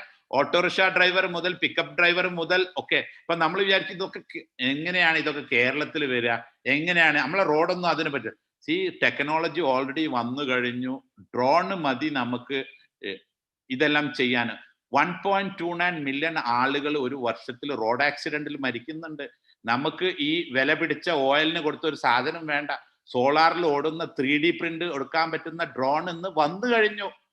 അതൊക്കെ കോസ്റ്റ് എഫക്റ്റീവായിട്ട് എല്ലാം കുറയ്ക്കും. നമ്മൾക്കൊരു കാറ് ഉണ്ടാവുക എന്ന് പറയുന്നത് ഒരു ഹോസ് ഉണ്ടാകുന്ന മാതിരിയാണ് ഇന്നത്തെ കാലഘട്ടത്തിൽ വരാൻ പോകുന്നത്. റോഡ് എന്ന് പറയുന്നത് മോണുമെന്റ് ആണ്. ഡ്രൈവിംഗ് ലൈസൻസിന്റെ ആവശ്യകത നമുക്ക് ഇല്ല ഇനി ഫ്യൂച്ചറിൽ. ഈ കാലഘട്ടത്തിലേക്കാണ് നമ്മൾ കടക്കുന്നത്. ഇപ്പൊ ഈ ഒരു ഡ്രൈവർക്ക് ജോലി നഷ്ടപ്പെട്ടാൽ അനലറ്റിക്കൽ ജോബ്, എന്ത് ജോബാണ് നമ്മൾ കൊടുക്കുക? ഒരു കാഷ്യർക്ക് ജോലി നഷ്ടപ്പെട്ടാൽ എന്ത് ജോബാണ് കൊടുക്കുക? അവരെ നമുക്ക് അപ്സ്കില്ലും റീസ്കില്ലും ചെയ്യാൻ പറ്റുമോ ഇല്ലയോ? അവർക്ക് നമ്മൾ ക്വാണ്ടം കമ്പ്യൂട്ടിങ്ങിൽ അനലിസ്റ്റിക് അല്ലെങ്കിൽ ഡിസൈനിങ്, ഇപ്പൊ ഈ പറഞ്ഞ ജോബ് നിങ്ങൾ പറഞ്ഞു തരൂ, കൊടുക്കാൻ പറ്റുമോ ഇല്ലയോ? അനലിറ്റിക്കൽ ജോബിൽ നമ്മൾ നോക്കാം. നമ്മൾ പ്രൊഡക്ഷൻ ലൈൻ എടുക്കുകയാണെങ്കിൽ നമുക്ക് നോക്കാം. മാനുഫാക്ചറിങ് എന്ന് പറയുന്നത് റോബോട്ടും 3D പ്രിന്റിങ്ങും ആണ്. ഡെലിവറി സ്റ്റേജിലുള്ളത് നമുക്ക് ഡ്രോൺ ആണ്. നമുക്ക് ആകെ ഡിസൈൻ സ്റ്റേജിലാണുള്ളത്. ഒരു ഡ്രൈവറെ നിങ്ങൾക്ക് ഒരു അനലറ്റിക്കൽ ജോബ് അപ്സ്കില്ലിംഗ് റീസ്കില്ലിംഗ് ചെയ്യാൻ കഴിയുമോ? ഒരു ഡ്രൈവർ ഇപ്പൊ ഒരു 40 വയസ്സുള്ള ഒരു ഡ്രൈവർക്ക് ജോബ് പോയി. അയാൾ അനലിറ്റിക്കൽ ജോബ് പഠിപ്പിക്കാൻ കഴിയും, അപ്സ്കില്ലും റീസ്കില്ലിങ്ങും. ഇതാണ് നമ്മുടെ പ്രോബ്ലം. ഇതൊരു 2 ഡീക്കേഡിന്റെ പ്രോബ്ലം ആണ്. ആ 2 ഡീക്കേഡ് കഴിഞ്ഞാൽ ഇത് മാറും. കാരണം പിന്നെ നിങ്ങളെപ്പോലത്തെ ആളുകൾ വരുമ്പോൾ നിങ്ങൾക്ക് അത് ചെയ്യാൻ പറ്റും. ഈ 2 ഡീക്കേഡ് എന്ന് പറയുന്നത് it is going to be very tough time. Okay, നമ്മൾ മുന്നോട്ട് പോകുന്നു. നിങ്ങൾക്ക് എല്ലാവർക്കും മനസ്സിലാവുന്നു വരുന്നു എന്താണ് ഈ ആർട്ടിഫിഷ്യലിന്റെ പ്രശ്നം എന്ന് പറയുന്നത്. ഇപ്പൊ ഈ കാണുന്ന ഈ പ്രൊഡക്റ്റുകളെല്ലാം നിങ്ങൾ ഉപയോഗിക്കുന്നവരാണല്ലോ. ഇപ്പൊ ഈ പ്രൊഡക്റ്റിന്റെ ഇതിൽ എന്താണ് ഇവരുടെ പ്രൊഡക്റ്റ് എന്താണ് എന്ത് പ്രൊഡക്റ്റ് ആണ്? ഇത് നിങ്ങൾ പൈസ കൊടുക്കുന്നുണ്ടോ? ഈ പ്രൊഡക്റ്റ് ഉപയോഗിക്കുമ്പോൾ നിങ്ങൾ ആരെങ്കിലും പൈസ കൊടുക്കുന്നുണ്ടോ? ഈ പ്രൊഡക്റ്റ് ഉപയോഗിക്കാൻ വേണ്ടി പൈസ കൊടുക്കുന്നുണ്ടോ? ഓക്കെ, എന്താണ് അവരുടെ പ്രൊഡക്റ്റ്? ഇവർക്ക് എവിടെ നിന്നാണ് പൈസ കിട്ടുന്നത്? ലോകത്തിലെ ബില്യണേഴ്സ് ആണ് ഈ കമ്പനി മുഴുവൻ ഓട്ടുന്നത്. ലോക ചരിത്രത്തിൽ ഏറ്റവും കൂടുതൽ പൈസ ഉണ്ടാക്കിയവരാണ്. എന്ത് ഡാറ്റയാണ് അവരെടുക്കുന്നത്? എന്ത് ഡാറ്റയാണ് അവരെടുക്കുന്നത്? നമ്മളെടുക്കുന്നത് എന്ത് ഡാറ്റയാണ്? ഇവിടെയാണ് നമ്മൾ എല്ലാവരും മനസ്സിലാക്കേണ്ടത്. ഇവരെടുക്കുന്ന ഡാറ്റ എന്ന് പറയുന്നത് ബിഹേവിയറൽ ഡാറ്റ. നിങ്ങളുടെ ഇമോഷൻ, നിങ്ങളുടെ ബിഹേവിയർ, നിങ്ങളുടെ ബിലീഫ് സിസ്റ്റം, നിങ്ങളുടെ പൊളിറ്റിക്കൽ ബിലീഫ് സിസ്റ്റം, നിങ്ങളുടെ റിലീജിയസ് ബിലീഫ് സിസ്റ്റം, നിങ്ങളുടെ സെക്ഷൽ ഇൻട്രസ്റ്റ്, നിങ്ങളെക്കാട്ടി നന്നായിട്ട് ഈ പ്രൊഡക്റ്റുകൾക്ക് അറിയാം. അപ്പം ഈ കമ്പനികളുടെ ഒക്കെ പ്രൊഡക്റ്റ് ആരാണ്? നിങ്ങളെയാണ്. അവരുടെ ജോലി എന്താണ്? നിങ്ങളുടെ ബിഹേവിയറിനെ മാറ്റുക. അവരുടെ ആകെ ഒരു ജോലിയുള്ളൂ, അവർക്ക് അനുസരിച്ച് നിങ്ങളെ ബിഹേവിയറിനെ മാറ്റുക. ഇന്നിപ്പോ AI-ക്ക് അറിയാം ഒരു പൊളിറ്റിക്കൽ ബിലീഫ് സിസ്റ്റത്തിന് ഇന്ത്യയിലെ ഓരോ വ്യക്തിയും എന്തിൽ വിശ്വസിക്കുന്നു. അത് ഡീപ്പ് ഫേക്ക് വീഡിയോ ഉപയോഗിച്ചിട്ട് നമുക്കറിയാം. അല്ലെങ്കിൽ ഒരു റിലീജിയസ് ബിലീഫ് സിസ്റ്റം. ഇന്ന് ആർട്ടിഫിഷ്യൽ ഇന്റലിജൻസിന് ഒരു രാജ്യത്തെ ഡീസ്റ്റെബിലൈസ് ചെയ്യാം, ഒരു എക്കോണമിയെ ഡീസ്റ്റെബിലൈസ് ചെയ്യാൻ പവർഫുൾ ആണ്. എന്തിനും വേണ്ടി ഉപയോഗിക്കാം. അത് ആര് അതിനെ ബിഡ് ചെയ്യുന്നു എന്നുള്ളതാണ്. നമ്മൾ വിചാരിക്കും ഇതൊക്കെ നമ്മുടെ ബിലീഫ് സിസ്റ്റം ആണ്. It's sold out already. അപ്പൊ നമ്മുടെ മനസ്സിലിരിക്കുന്ന ഓരോ കാര്യങ്ങളും ആർട്ടിഫിഷ്യൽ ഇന്റലിജൻസ് ലോകത്ത് നിന്ന് കണ്ടെത്താൻ പറ്റും. അപ്പൊ നമ്മൾ നോക്കുന്നത് if you are not paying for the product then you are the product. അപ്പോൾ ഇതിനെ നമ്മൾ വിളിക്കുന്ന ഫ്യൂച്ചറിൽ സർവെല്യൻ ക്യാപിറ്റലിസം എന്നാണ് വിളിക്കുന്നത്. അപ്പം ചൈന എന്തുകൊണ്ടാണ് ഏറ്റവും അധികം മുന്നേറുന്നത്? സർവെല്യൻ ക്യാപിറ്റലിസം കൊണ്ടാണ്. 100% അവർ വീഡിയോ വെച്ചിട്ട് ട്രാക്ക് ചെയ്യുന്നുണ്ട്. എന്താണ് ഈ പ്രൊഡക്റ്റുകളൊക്കെ ചെയ്യുന്നത്? നിങ്ങളെ സ്പൈ ചെയ്യുക. Capital and profiting of the infinite tracking. നിങ്ങളുടെ സ്ക്രീൻ ടൈമിനെ മാക്സിമം എൻഗേജ് ചെയ്യാൻ. നിങ്ങൾക്കറിയാം, നിങ്ങളുടെ ഇൻസ്റ്റാഗ്രാം എടുത്തു നോക്കിയാൽ നിങ്ങൾക്ക് അടുത്ത വീഡിയോ വരുന്ന ഒരു വീഡിയോ അടുത്ത വീഡിയോ അതുമായിട്ട് ഇന്റർകണക്ട്. നിങ്ങൾക്ക് ഇഷ്ടപ്പെട്ടത് അവിടെ വരൂ. നിങ്ങളുടെ ഓരോ ദിവസം തോറും നിങ്ങൾക്ക് ഇഷ്ടപ്പെട്ടത് അവിടെ ഇങ്ങനെ വന്ന് നിങ്ങളുടെ കൂടുതൽ സമയത്ത് അത് എടുക്കുന്നത് എന്താണ്? ഓരോ വീഡിയോക്കും ലക്ഷ്യമുണ്ട്. നിങ്ങളെ മനസ്സിലാക്കുക, നിങ്ങളെ സ്പൈ ചെയ്യുക എന്നുള്ള ഒരൊറ്റ ലക്ഷ്യം അതിനുള്ളൂ. ഫ്രീ ആയിട്ട് തന്നിട്ട് ഇപ്പൊ ഇവിടെ എന്താണ് ഈ കമ്പനികൾക്ക്? നിങ്ങളുടെ ബിഹേവിയർ ആണ് എടുക്കുന്നത്. ഇവരിന്ന് റിച്ചസ്റ്റ് കമ്പനിയാണ്, richest company in the world ആണ്. ഇപ്പൊ നമുക്കറിയാം 1998 വന്ന ഏറ്റവും വലിയ പൈസക്കാരനാണ് ഇന്നത്തെ. ആരാണ് ഇന്നത്തെ പൈസക്കാരൻ? ഏറ്റവും വലിയ പൈസക്കാരന്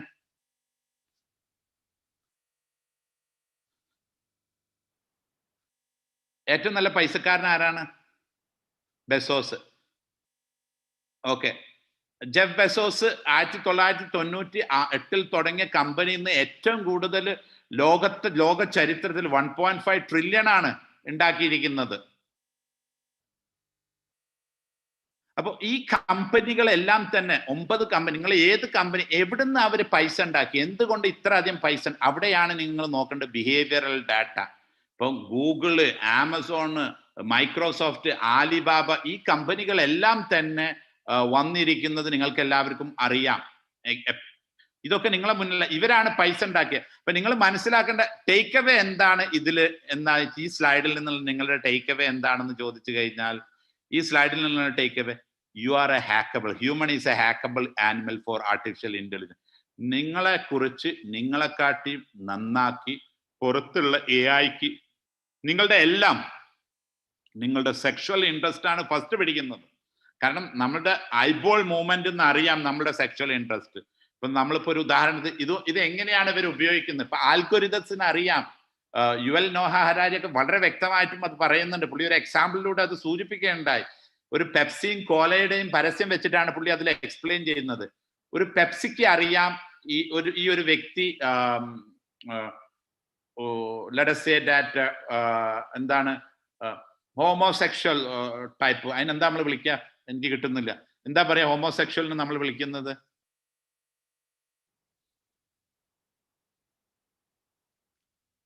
Not lesbian, right? Yeah, gay. Thank you, gay.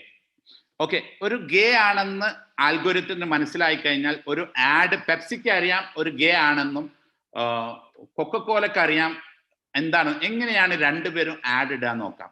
ഈ വ്യക്തി ഒരു ഗേ ആണെങ്കിൽ ഒരു നല്ല മസിൽ പവറും ഇതുള്ള ഒരു ആണിന്റെ ഒരു വീഡിയോ ആയിരിക്കും അവൻക്ക് പ്ലേ ചെയ്യുന്നത്, പെപ്സി കുടിക്കുന്ന.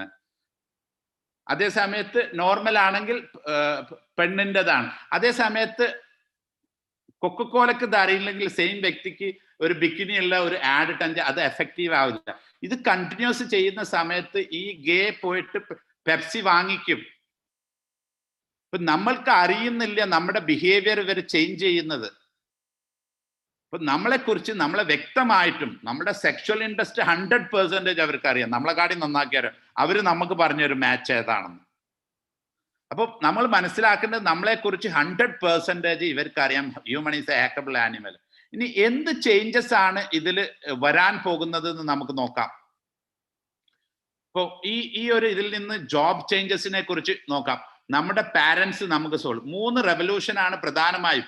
ആദ്യം ഇൻഡസ്ട്രിയൽ റെവല്യൂഷൻ നടന്നു, അത് കഴിഞ്ഞ് ഇൻഫോർമേഷൻ, ഇപ്പൊ സോഷ്യൽ റെവല്യൂഷൻ ആണ് ഇപ്പൊ നടക്കാൻ പോകുന്നത്. സോഷ്യൽ റെവല്യൂഷൻ ഇപ്പൊ ഇൻഡസ്ട്രി 1.0 എന്താണ് നമ്മുടെ പാരന്റ്സ്, ഗ്രാൻഡ് പാരന്റ്സ് ചെയ്തത്? നമ്മൾ മാസ്ലോ തിയറി എന്ന് പറഞ്ഞാൽ എന്താണ്? ആരെങ്കിലും ഒന്ന് ടൈപ്പ് ചെയ്ത് തരും. എന്താണ് ഈ മാസ്ലോ തിയറി എന്ന് പറയുന്നത്?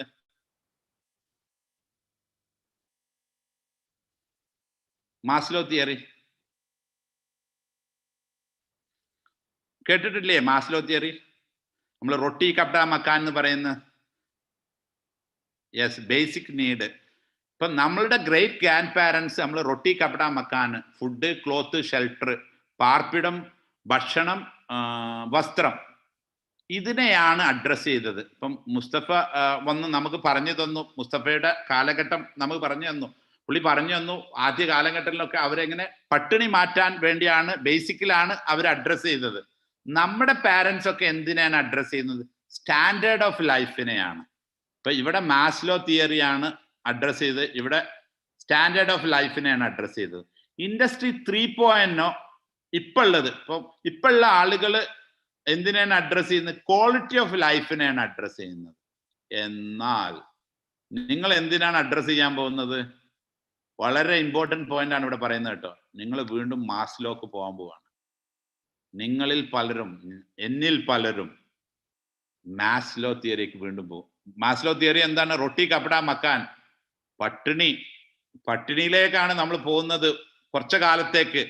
അതൊരു സൈക്കിളാണ്, എവറി 200 ഇയേഴ്സിൽ നടക്കുന്ന സൈക്കിളാണ്. പക്ഷെ അതിൽ തന്നെ സ്റ്റാൻഡേർഡ് ഓഫ് ലൈഫ് ഉണ്ട്, ക്വാളിറ്റി. എന്നാൽ അതൊരു 2 ഡീക്കേഡ് മാത്രം. അതിനുശേഷം വരുന്ന ഒരു കാലഘട്ടത്തിൽ നിങ്ങൾ നോക്കൂ, എനർജി നിങ്ങൾക്ക് ഫ്രീ ആണ്, വാട്ടർ, നല്ല വാട്ടർ ഫ്രീ ആണ്, ഹെൽത്ത്, ലേണിംഗ്, ടൈം, മണി, എക്സ്പെർട്ടൈസ്, റിസോഴ്സസ്, ഇത് മുഴുവൻ നിങ്ങൾക്ക് ഫ്രീ കിട്ടുന്ന ഒരു അവസ്ഥയാണ് ഇൻഡസ്ട്രി 5.0. അവിടെ എന്തില്ല? Job is a obsolete concept. നമ്മൾ ആർക്കും പണിയെടുക്കേണ്ട ആവശ്യമില്ല. ഇതാണ് ഇൻഡസ്ട്രി 5.0 വരാൻ പോകുന്നത്. പുതിയൊരു ലോകത്തേക്കാണ്. മനുഷ്യര് എന്തല്ല, ടാർഗറ്റ് ഓഡിയൻസ് അല്ല. ഇപ്പം അതിനൊരു ഉദാഹരണം നിങ്ങൾക്ക് ഞാൻ പറഞ്ഞുതരാം. ഇപ്പൊ നമ്മൾ ഒരു സെർച്ച് എഞ്ചിൻ ചെയ്യുന്നവര്, അവരുടെ ടാർഗറ്റ് ഓഡിയൻസ് ആരാണ്? ആൽഗോരിതംസ് ആണ്. ആൽഗോരിതത്തിനനുസരിച്ച് കണ്ടന്റ് ഉണ്ടാക്കുക ചെയ്യാം. ആൽഗോരിതംസ് ആണ് ടാർഗറ്റ് ഓഡിയൻസ് ആയിട്ട് മാറുന്ന ഒരു കാലഘട്ടമാണ്. അപ്പൊ ഈ ഒരു കാലം ഇപ്പൊ നമുക്ക് ഇവിടെയാണ് നിങ്ങൾ നിൽക്കുന്നത്. ഇതാണ് നിങ്ങളുടെ പ്രോബ്ലം. ഇതിനെ നിങ്ങൾ ലേശം കെയർ ചെയ്ത് കണ്ടിട്ടില്ലെങ്കിൽ പ്രോബ്ലമാണ്. അതേ സമയത്ത് 2 ഡീക്കേഡ് കഴിയുമ്പോൾ നമ്മൾ വീണ്ടും മാറുകയാണ്. മാറിയിട്ട് job is a obsolete concept. ജോബിന്റെ ഒരു ആവശ്യം ഇല്ല എന്നുള്ളതാണ്. എൻഡിങ് ഓഫ് കലിയുഗ സംഗീത പറയുന്നു. ഏറ്റവും നല്ല കാലഘട്ടമാണ് വരുന്നത്. Artificial intelligence is the last invention humanity need. ഏത് ലോകത്തെ കോംപ്ലക്സ് പ്രോബ്ലത്തെയും അത് ഇല്ലാണ്ടാക്കും. നമുക്ക് ഒരു ഉദാഹരണത്തിന് ഏജിങ് എന്ന് പറയുന്നത് ഡിസീസാണ്. നിങ്ങൾക്ക് വേണ്ടത്ര ജീവിക്കാം. ഇപ്പൊ നമ്മളിങ്ങനെ ചോദിക്കാറുണ്ട്, ഇത്രയും പ്രശ്നമുള്ള ആർട്ടിഫിഷ്യൽ ഇന്റലിജൻസിന് എന്തിനാണ് മനുഷ്യർ ഉണ്ടാക്കുന്നത്? നമ്മൾ മനസ്സിലാക്കേണ്ട ഈ ചോദ്യത്തിന്റെ ഒരു ഉത്തരം എന്താണെന്ന് ചോദിച്ചു കഴിഞ്ഞാൽ, നമ്മൾ മനുഷ്യർക്ക് എന്തറിയാം? നമ്മൾ പറയും ഈ ലോകത്ത് നിന്നിട്ട് നമുക്ക് എല്ലാം അറിയാം, നമുക്ക് ദൈവം അറിയാം, നമ്മുടെ വിശ്വാസമാണ് എല്ലാം ശരി എന്ന് പറഞ്ഞ് നമ്മൾ വീരവാദങ്ങൾ മുഴക്കുന്നവരാണ്. നമ്മൾ ആലോചിക്കാത്ത ഒന്ന് എന്താന്ന് ചോദിച്ചാൽ, നമ്മൾ ഈ പ്രപഞ്ചത്തെയും ഈ ഭൂമിയെയും ഒന്ന് കമ്പയർ ചെയ്യുമ്പം, ഈ പ്രപഞ്ചവും ഭൂമിയും കമ്പയർ ചെയ്യുമ്പോൾ എത്രത്തോളം ഉണ്ട് ഭൂമിയുടെ വലിപ്പം ഒന്ന് പറയോ? പ്രപഞ്ചവും ഭൂമിയും തമ്മിൽ കമ്പയർ ചെയ്യുമ്പോൾ ഭൂമിയുടെ വലിപ്പം എത്രയാണ്?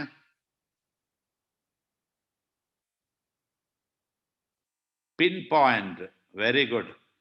ഈ പോയിന്റിൽ നിന്നാണ് നമ്മൾ ചിന്തിക്കുക. ഒരു പോയിന്റിൽ നിന്നിട്ട് നമ്മൾ 8 ബില്യൺ ആൾക്കാർ പറയാണ് ഞങ്ങൾക്ക് എല്ലാം അറിയാം, ഞങ്ങളാണ് വലുതെന്ന്. നമുക്കൊന്നും അറിയില്ല. സത്യത്തിൽ ഈ ലോകം എന്താണെന്ന് അറിയില്ല. നമ്മൾ എന്തിനു വേണ്ടി ജനിച്ചു എന്ന് പോലും നമുക്കറിയില്ല. നമ്മൾ ആരും നമ്മളുടെ ജീവിതത്തെ ചൂസ് ചെയ്തവരല്ല. നമ്മുടെ പാരൻസ് നമ്മുടെ ചോയ്സ് അല്ല, നമ്മുടെ സിബ്ലിങ്സ് നമ്മളെ ചോയ്സ് അല്ല, നമ്മളെ സർക്കംസ്റ്റാൻസസ് നമ്മളെ ചോയ്സ് അല്ല, നമ്മുടെ മരണം നമ്മുടെ ചോയ്സ് അല്ല, നമ്മളെ കൺട്രോൾ ചെയ്യുന്ന ജീന് നമ്മളെ ചോയ്സ് അല്ല. നമ്മൾ എന്തിനു വന്നോ, എന്തിനു വേണ്ടിയാണ്, നമ്മുടെ പർപ്പസ് എന്താണ്? ഓരോ കാലഘട്ടത്തിൽ വരുന്ന ആളുകൾ നമ്മളെ പർപ്പസ് നമ്മളെ പഠിപ്പിച്ചു തന്നു. എന്താണ്? ഇവിടെയാണ് ആർട്ടിഫിഷ്യൽ ഇന്റലിജൻസ് നിങ്ങൾക്ക് വരാൻ പോകുന്നത്. ആർട്ടിഫിഷ്യൽ ഇന്റലിജൻസ് നേരത്തെ നമ്മൾ പറഞ്ഞു കൃത്രിമ ബുദ്ധി, ഓഗ്മെന്റേഷൻ ഓഫ് എ ബ്രെയിൻ. നമ്മളെ ഡീപ് പ്രോബ്ലത്തെ ഇപ്പൊ നമുക്കറിയാം. നമ്മുടെ മരണം, ഇപ്പം ഒരുപാട് കമ്പനികൾ, കാലിക്കോ എന്ന് പറയുന്ന കമ്പനി മരണത്തെ ചാലഞ്ച് ചെയ്തിട്ടുണ്ട്. ഒരുപാട് കമ്പനികളെ എനിക്ക് പറഞ്ഞു തരാൻ, നമ്മളെ റിസർച്ചിലുള്ള കമ്പനികളെ ഞങ്ങൾക്ക് പറഞ്ഞു തരാം. മരണം ഇമ്മോർട്ടാലിറ്റി എന്ന് പറയുന്നവർ വരെ ഉണ്ട്. അതായത് നമ്മുടെ മൈൻഡിനെ ക്ലൗഡ് കമ്പ്യൂട്ടിങ്ങിലേക്ക് ഡൗൺലോഡ് ചെയ്യാം. ആരെങ്കിലും മെട്രിക്സ് മൂവി കണ്ടിട്ടുണ്ടോ? മെട്രിക്സ് മൂവി കണ്ടവരുണ്ടോ? ഓക്കെ, മെട്രിക്സ് മൂവി മാതിരിയാണ് വരാൻ പോകുന്ന ഒരു കാലഘട്ടം. ഇപ്പൊ നിങ്ങൾ ഒരു മൂവിയും കൂടി കാണേണ്ടതുണ്ട്. ആരെങ്കിലും സോഷ്യൽ ഡിലമ കണ്ടിട്ടുണ്ടോ? സോഷ്യൽ ഡിലമ എന്ന് പറഞ്ഞൊരു ഇന്ന് ഏറ്റവും കൂടുതൽ വാച്ച് ചെയ്യപ്പെട്ട ഒരു ഡോക്യുമെന്ററിയാണ് സോഷ്യൽ ഡിലമ. നിങ്ങൾ എല്ലാവരും കാണണം. എൻ്റെ ഒരു റിക്വസ്റ്റ് എന്താണെന്ന് പറഞ്ഞാൽ, സോഷ്യൽ ഡിലമ കണ്ടേ പറ്റൂ ജീവിതത്തിൽ. നിങ്ങൾക്ക് ഫ്യൂച്ചർ ആണെങ്കിൽ സോഷ്യൽ ഡിലമ കാണണം. ഇപ്പൊ ഒരു മെട്രിക്സ് മൂവി മാതിരിയാണ് വരാൻ പോകുന്നത് എന്ന് പറയാറുണ്ട്. ഇപ്പൊ 2 ബിലീഫ് സിസ്റ്റം ആണ് പോകുന്നത്. ഒന്ന് ഹെൽത്ത് സ്പാനേഴ്സ് അല്ലെങ്കിൽ ഇമ്മോർട്ടലിസ്റ്റ് എന്ന് പറയുന്ന ആളുകൾ ചെയ്യാൻ പോകുന്നത് എല്ലാ ഇപ്പൊ നമുക്ക് ഏജിങ് വരുന്ന സമയത്ത് ഉണ്ടാകുന്ന എല്ലാ അവയവങ്ങളെയും കൃത്രിമമായിട്ടുള്ള അവയവങ്ങൾ വെക്കാം. ഇന്ന് നമുക്കറിയാം ഫങ്ഷണൽ ഹാർട്ടിനെ 3D പ്രിന്റിങ്ങിൽ അടിച്ചെടുക്കാവുന്ന ഒരു അവസ്ഥയിലാണ് നമ്മൾ ഉള്ളത്. ഇപ്പൊ വെച്ചുകൊണ്ട് ലൈഫ് മാക്സിമം കൊണ്ടുപോകുന്ന ഒരു വിഭാഗം ഹെൽത്ത് സ്പാനേഴ്സ് എന്ന് പറയുന്ന ടെക്നോളജി കൊണ്ട് മാക്സിമം ജീവിക്കുന്ന ആളുകൾ. ഈ 2 ആളുകളെ കുറിച്ച് ഇതൊക്കെ നിങ്ങൾക്ക് ഇന്റർനെറ്റിലുണ്ട്. ഇതൊക്കെ ഇൻഫോർമേഷൻ ആണ്. ഞാൻ തരുന്നതൊക്കെ ഇൻഫോർമേഷൻ ആണ്. നിങ്ങൾക്ക് ഇന്റർനെറ്റ് പോയി ചെക്ക് ചെയ്യാം. ഇതിന് റെക്കോർഡിംഗ് എടുത്തിട്ട് ഓരോ പോയിന്റും ചെക്ക് ചെയ്യാം നിങ്ങൾക്ക്. ഞാൻ മുന്നോട്ട് പോകുന്നു. ഇവിടെ ഹാപ്പി ന്യൂസ് എന്താണ്?